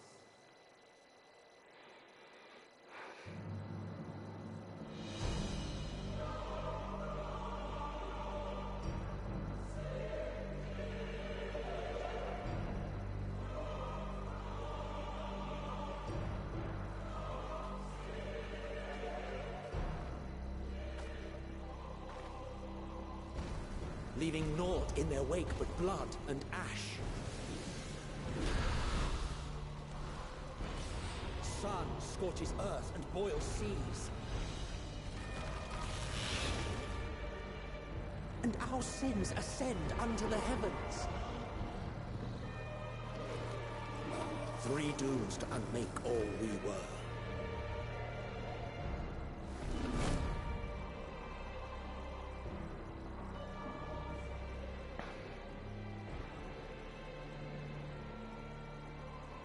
The sky burns.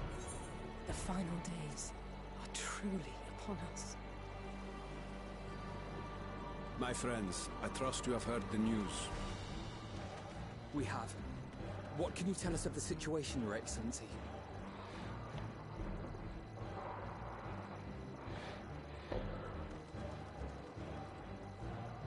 Last night, the isle was rocked by tremors, and the earth itself cried out.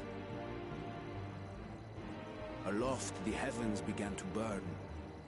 From all about, unholy beasts. I hope this weather effect we stays. had never seen came forth in fury and rage. Or at least for now, I mean, until we finish the story. To say they came forth would be inexact. The people of Radzat-Han themselves transformed into these baleful fiends.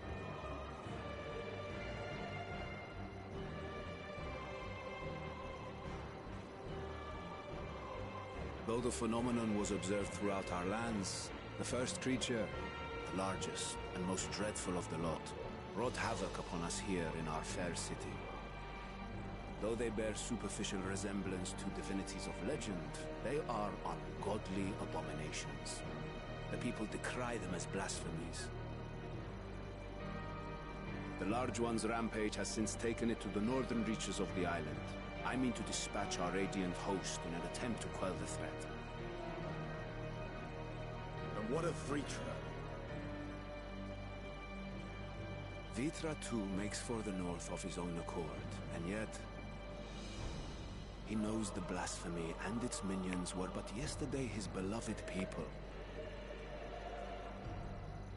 I pray his boundless compassion and mercy does not deter him from taking unenviable but necessary action.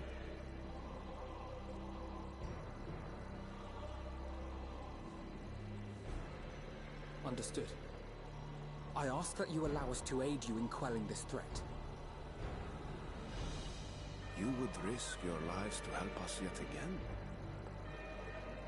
I have no words to express my gratitude. Our regiments approach the north from several directions, with a number of units set to depart from the docks of Yedlin. They will make landfall in an area of dense jungle, where one can expect to encounter dangers even beyond the fell beasts we hunt. I leave you to your preparation. You will find me at the docks when you are ready to depart.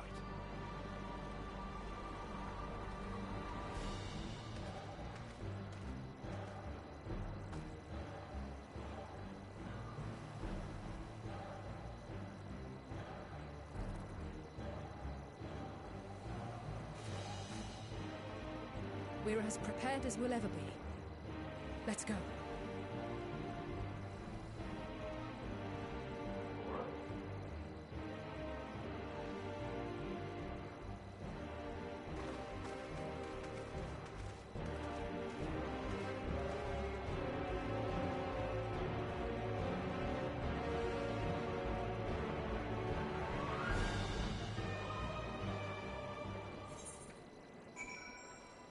I decided I'm hiding that helmet. I hate how fat it makes Shulk's cheeks look.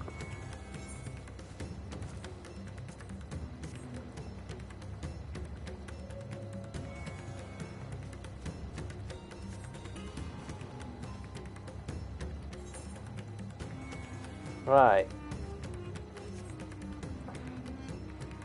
We're gonna log off there for tonight. It seems like a decent place to leave it. On the edge of our seat. With fire raining down. Oh, apocalypse weather.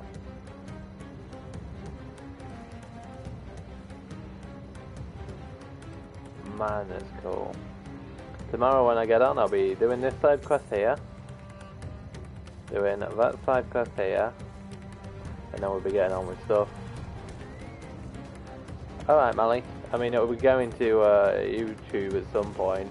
But it isn't up there yet.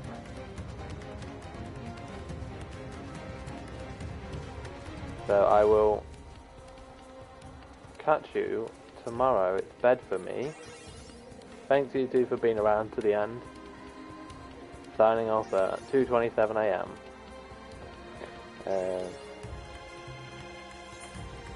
Right. Till next time.